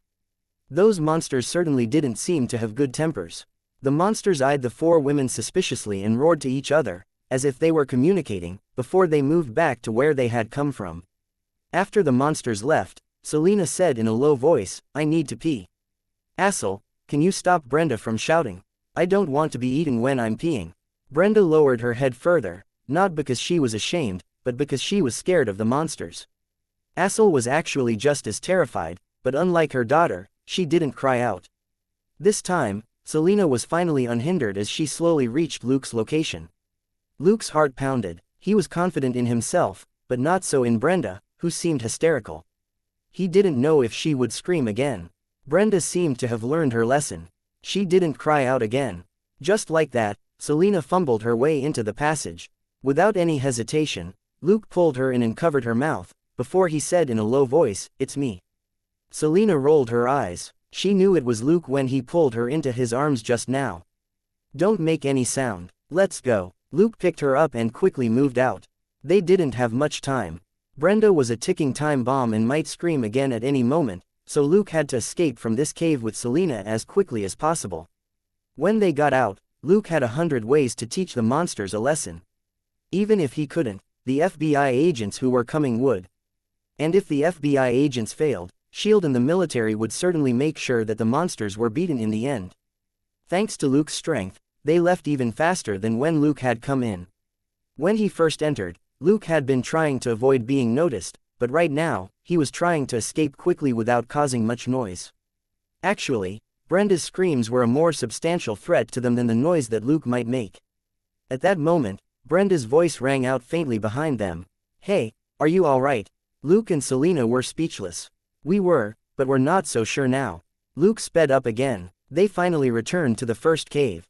Pushing Selena into the tunnel, Luke said, "Leave, now." In the meantime, he took out his pistol and his knife, and aimed at the inner passage. Instead of clinging to him and shouting, "No, we should leave together," like so many annoying women would say in movies and dramas, Selena climbed up without a word. She knew that she would be a huge burden to Luke if she couldn't make it out. Fighting against the sedative, Selena was still weak, and it hurt when her body and limbs scraped against the tunnel around her, but she gritted her teeth and climbed on. Luke was as calm as usual. His racing heart gradually slowed down. 2 minutes later, Selena climbed out of the 10-meter tunnel and exclaimed from the top, "I'm done. Come on out." Luke sheathed his knife and crawled into the tunnel. Grabbing the protrusions on the wall, he pulled himself up. In the meantime, he stared at the bottom of the tunnel and aimed his Beretta downward. Suddenly, A few roars resounded in the cave, which was followed by the sound of swift movement. His face unchanged, Luke kept moving up, but he had been shot in the left arm earlier, which slowed him down significantly. A roar burst out right under him, and a hideous monster appeared in the tunnel as it crawled toward him on all fours. The monster was used to the cave, and moved much faster than Luke did. With a cold smile, Luke pulled the trigger of his Beretta. Bang, bang, but the two shots didn't blow up the monster's head. Luckily for the monster, it ducked so that the bullets missed its head, but they tore bloody holes in its body. The monster roared. Incited by the pain, it sped up and charged. But that was the end for it. Bang, bang, its head was blown up. Fortune didn't favor it again. One of the bullets pierced its skull, and the other whizzed into its mouth. The closer it was, the more precisely Luke could shoot. As long as there were bullets in his gun, he wasn't scared of these beasts at all. He was invincible in such a narrow tunnel which didn't have any cover. The only side effect was that his ears were ringing. He felt like his eardrums had exploded after shooting in such a closed environment. Selena shouted above his head, "Grab the rope." Luke shook his humming head and felt what appeared to be a rod. He grasped it and realized what it was. It was the spear gun. Selena had dropped the body of the spear gun and was holding onto the arrow on the other end. Sensing the rope grow taut, she began to haul. With her help, it was even easier for Luke. He could ascend quickly by pushing with his legs. Due to the sedative, Selena didn't have much strength. However, she was smart enough to tie the rope around her and pull with her weight, which didn't require much strength. Right then, the dead monster was suddenly dragged out from the tunnel below, and another monster charged upward. Using his legs to brace himself against the wall, Luke stopped moving. He waited 2 seconds for the monster to squeeze into the tunnel and climb up 2 meters. Bang, bang, not as lucky as the first monster, its head was blown up directly. By the time this monster was dragged away as well, Luke, who was dizzy, had been pulled out of the tunnel. Shaking his head, Luke handed his Beretta as well as the last magazine to Selena. He drew out the M1911 strapped to his leg and said, "Your shoe is on the right side of the cave. Put it on. We're going to the lake." There were cars, bows and guns near the lake. He wouldn't be scared even if there were 200 such monsters. Selena looked at the right side of the cave and saw the shoe which she had dropped. She quickly put it on and moved forward, whereas Luke aimed at the tunnel opening. A monster finally emerged, roaring. Bang, bang. The monster had barely stuck its head out of the tunnel when 2 bullets hit it in its hideous face. It collapsed. Luke finally turned around and caught up to Selena. He then picked her up and ran. The monster's body at the tunnel opening would delay pursuit for a while. It was the best opportunity to flee. After 100 meters, Selena suddenly exclaimed, "Above!" She fired the Beretta at the same time. Bang, bang, bang, bang. Luke exerted his strength and dashed forward in a sudden sprint. A monster fell to the ground with an enormous noise, just missing them, but Luke's heart was still heavy. The monsters were back. He shouted, "I'm going to throw you." With the momentum of his charge forward, he deftly tossed Selena into the trees. Selena could only watch in fear as Luke moved further and further away with 4 monsters on his heels. Coldly, Luke fired the M1911 rapidly. Bang, bang, bang, bang, bang, bang, bang. Emptying the magazine, Luke put the gun back in the holster. He had killed 2 monsters, who crashed to the ground. When he put the gun away, he drew his knife with his left hand and raised it. As if he were chopping meat, he cut a monster in half. The smelly reddish-black fluid sprayed out. Luke dodged quickly to avoid it. At the same time, a stick as thick as the mouth of a bull hit his left arm. The enormous force cracked his arm, bending it at a weird angle. Luke's face twisted in pain. He rolled away. After the successful ambush, the last monster roared and chased him. Bang, bang, bang, bang, bang, bang, bang. Blood blossomed on the monster. It lost control of its body, but still struggled to attack Luke, who was 2 meters away. Gritting his teeth, Luke picked up his knife with his right hand and hurled it.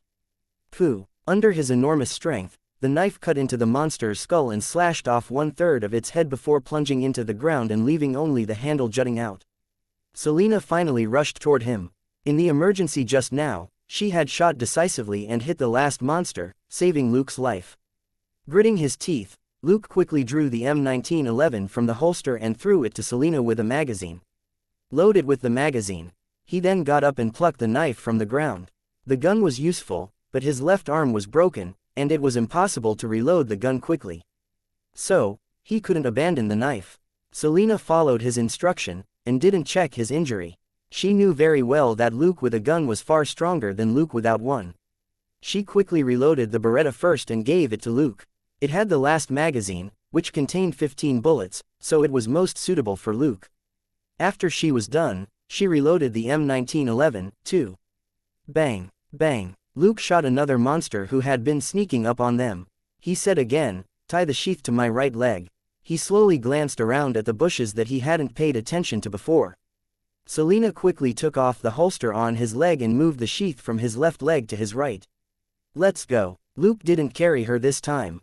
The broken arm would affect his performance in a battle. It would be too dangerous if they were too close to each other. He had only been carrying Selena because he wanted to return to the lake as soon as possible. He hadn't expected the monsters to ambush them. Now that he was wounded and might be attacked again, he had to prioritize his combat ability. They moved through the woods, but their progress was slow. It was difficult for Selena to walk without Luke's help. But with Luke on high alert, it was no more dangerous than when she had been on his back. A moment later, the leaves above them rustled, and Luke raised his gun without saying anything. Bang, bang. A monster's head blew up when it swooped at them. "Don't panic. Don't stop. Keep walking," said Luke solemnly. Bang, bang, bang, bang. Another two monsters that charged in from the sides were shot. Luke and Selena didn't slow down as the monsters collapsed behind them. Bang, bang. Luke suddenly turned around and shot a monster that had dashed out of the bushes. Bang, bang. Another monster that lunged at their backs was shot when it was 1 meter away. Luke backed off slightly to avoid the monster falling on him. After another 50 meters, two more monsters arrived. Bang, bang, bang, bang. This time, Luke finally made a mistake, and didn't blow up one monster's head in 2 shots. He could only shoot it once more to kill it. When he tossed away his gun, Selena was already saying, "Take my gun." Luke extended his hand and took her M1911. 2 minutes later, they were finally out of the woods. Behind them were the bodies of 12 monsters, and still more were coming. Sneering, Luke said, "Let's get to the SUVs." Bang, bang, bang, bang. After 2 more double-shot rounds, 2 monsters collapsed, twitching. Luke gave the gun to Selena again. 2 seconds later, he took back the gun which had been reloaded. "There are guns in the SUV on the left. Pick them up and check if there are heavy-duty weapons in the police cars." Selena asked, "Police cars?" She didn't stop moving when she asked the question. Luke explained, "They belong to the sheriff and deputy sheriff of Wolfkyle. They're with the perverted players, and came to get rid of us." Selena was rather shocked, but she quickly grabbed a M1911 from the guns that were on the ground, and ran to the police cars. Bang, bang, bang, bang. Luke killed another 2 charging monsters, but he knew that his accuracy had gone down significantly after all the fighting and running. He didn't dare aim at the monsters' heads anymore, but chose to shoot at their torsos. Although it wouldn't kill them directly, most of them would be slowed down after suffering 2 shots. Without their extraordinary speed, they were much less threatening. Selena searched the police cars and exclaimed in disappointment, "Damn it, there are only 2 shotguns in here." Shotguns actually weren't bad, they were powerful and perfect for a close-range fight. However, it was inconvenient for Luke to use them with his broken arm. Luke said calmly, "A pistol will be enough for me. Keep the shotguns for yourself. Examine those guns, and throw the loaded ones to me later." There had been 10 players here. Luke only took 2 pistols and some of the magazines. The other 8 guns, plus almost 100 bullets, could be fired directly. He didn't even need to reload. Selena quickly returned with the 2 shotguns. She then stuffed a M1911 into Luke's holster and a revolver into his hand, replacing the M1911 that had already been shot 4 times. Luke was dazed because the revolver was heavier than he expected. It was a Smith & Wesson M500. He had seen the gun just now, but since it could only hold 5 bullets and reloading it was troublesome, he had abandoned the weapon. It could be useful right now, however, since he didn't need to reload. This weapon was known as a hand cannon, and could blow up enough monsters before all the bullets were used up. Bam, bam, bam. With 3 booming gunshots, holes opened up in the chests of 2 monsters. They collapsed and curled in on themselves, unable to roar anymore. It was the first time that Luke had used such a gun. He missed on the third shot. Then, another two monsters charged at them. Bam, bam, the head of one of the two monsters was smashed open, and the other lost half its neck and shoulder. They fell immediately. Luke tossed the M500 away and drew the M1911 again. At that moment, the woods fell quiet. Selena found it hard to breathe. It felt like a super boss was going to show up. Eventually, the dramatic scene didn't happen. No mountain-like monster emerged from the woods. Instead, something hummed in the sky several minutes later. Selena raised her head, only to see two flashing red lights. Helicopters. Yes, we're safe now. The FBI will clean up this mess for us, said Luke. Selena was at a loss. Huh, the FBI, Luke explained. I called Thomas before I went looking for you. He said that rescue helicopters would be deployed and he would inform the FBI. Go adjust the lamps on the cars to show them where we are. A few minutes later, two helicopters landed on the flat ground near the lake, and 12 people got out. 8 FBI agents got out of the helicopter with the FBI logo on it. 2 of the 4 people from the rescue helicopter appeared to be doctors. The other 2 were seasoned detectives of the Major Crimes Division as well as loyal supporters of Thomas. The FBI agents were all equipped with bulletproof vests and all kinds of weapons. The detectives ran to Luke and Selena with their guns the moment they saw them. Luke urged Selena to greet them while he remained vigilant as he fixed his gaze on the woods. Selena explained the situation to the agents and detectives. 4 of the agents approached the woods and examined the bodies of the monsters that Luke had killed. A few seconds later, they turned solemn, and some of them quickly returned to the helicopter to contact their superior. Now that the FBI agents had taken over, Luke finally walked over to the helicopter and thanked the detectives. Once an agent was done reporting in, Luke said, "The monsters killed a bunch of people on the other side of the lake. You can check it out when reinforcements get here, but don't do it right now. Those monsters are tricky. They're faster and stronger than ordinary people." The agent nodded and said, "Okay, thank you for the reminder. We'll be careful." Luke shook his head. "No, we should thank you. Right, Bobby's from the family who was kidnapped with us, and he might still be in the car over there, if the monsters haven't caught or killed him yet. His mother and his sister are in the monster's lair. There's also another woman that I didn't recognize," Selena suddenly said. "That woman is probably Sarah Behrman. She's the wife in the missing case that we were supposed to investigate in Wolfkyle." Luke was rather surprised. He had thought that the missing couple might have been victims of a hunt by the perverted players. Selena said, "I talked to her when I was in there. She didn't say much, but she did mention her name. Also, her appearance matches the missing wife. But that wasn't too important. She wasn't the only victim in this case. Bob was already dead, and his son might be soon." As they talked, the captain of the FBI agents frowned and asked, "Doctors, what are you doing?" One of the busy doctors raised his head in confusion. "Huh," the captain pointed at Luke and said, "Do you not see that this officer is heavily wounded?" The other doctor found it odd. "But these 2 officers have been shot, too." The captain sneered. "Hee. They're suspected of murder, and they injured Detective Luke. Don't you think you should treat him first?" He pointed at Luke. The doctors looked at the police officers who were handcuffed to their own cars, and left quickly. This captain was obviously in charge. The Houston detectives that came with him didn't say anything, which meant that they agreed with him. So, the doctors certainly had to obey. Even before he unwrapped Luke's arm, the doctor was already shocked. "This is a serious break. Does it not hurt?" Luke rolled his eyes. "What do you think?" It was just that he had been too busy running, fighting the monsters, and introducing the situation to the FBI agents and his fellow detectives, to cry out in pain yet. Now that he had been reminded, he gritted his teeth and said, "Would a break like mine not hurt?" The doctor chuckled in embarrassment and carefully removed the bandages. He was even more surprised. "You were shot in the arm, too." What else could Luke say? He gritted his teeth and nodded. "It's rather obvious, isn't it?" Lost for words, the doctor quickly examined the wound and shook his head. "The bullet isn't lodged inside. The best I can do is fix your broken arm with a splint and wrap it up. We'll only be able to do a further operation in Houston. I don't dare do any more here." The doctor, however, secretly sighed. The gunshot wound wasn't serious, but the break was pretty bad. For ordinary people, it would be tricky, but not a big problem. For a detective, However, it meant that they might have to retire early. As the doctor treated him, Luke said, "There's a high school boy on the other side of the lake. Those perverts shot him with multiple arrows in his stomach and his arms. I'll bring you to him." The captain of the FBI agents frowned. "You better not move with your wounds. Our men will take a doctor there." Luke thought for a moment and nodded. "All right, I'll stay here. You must be very careful. Those monsters are too dangerous."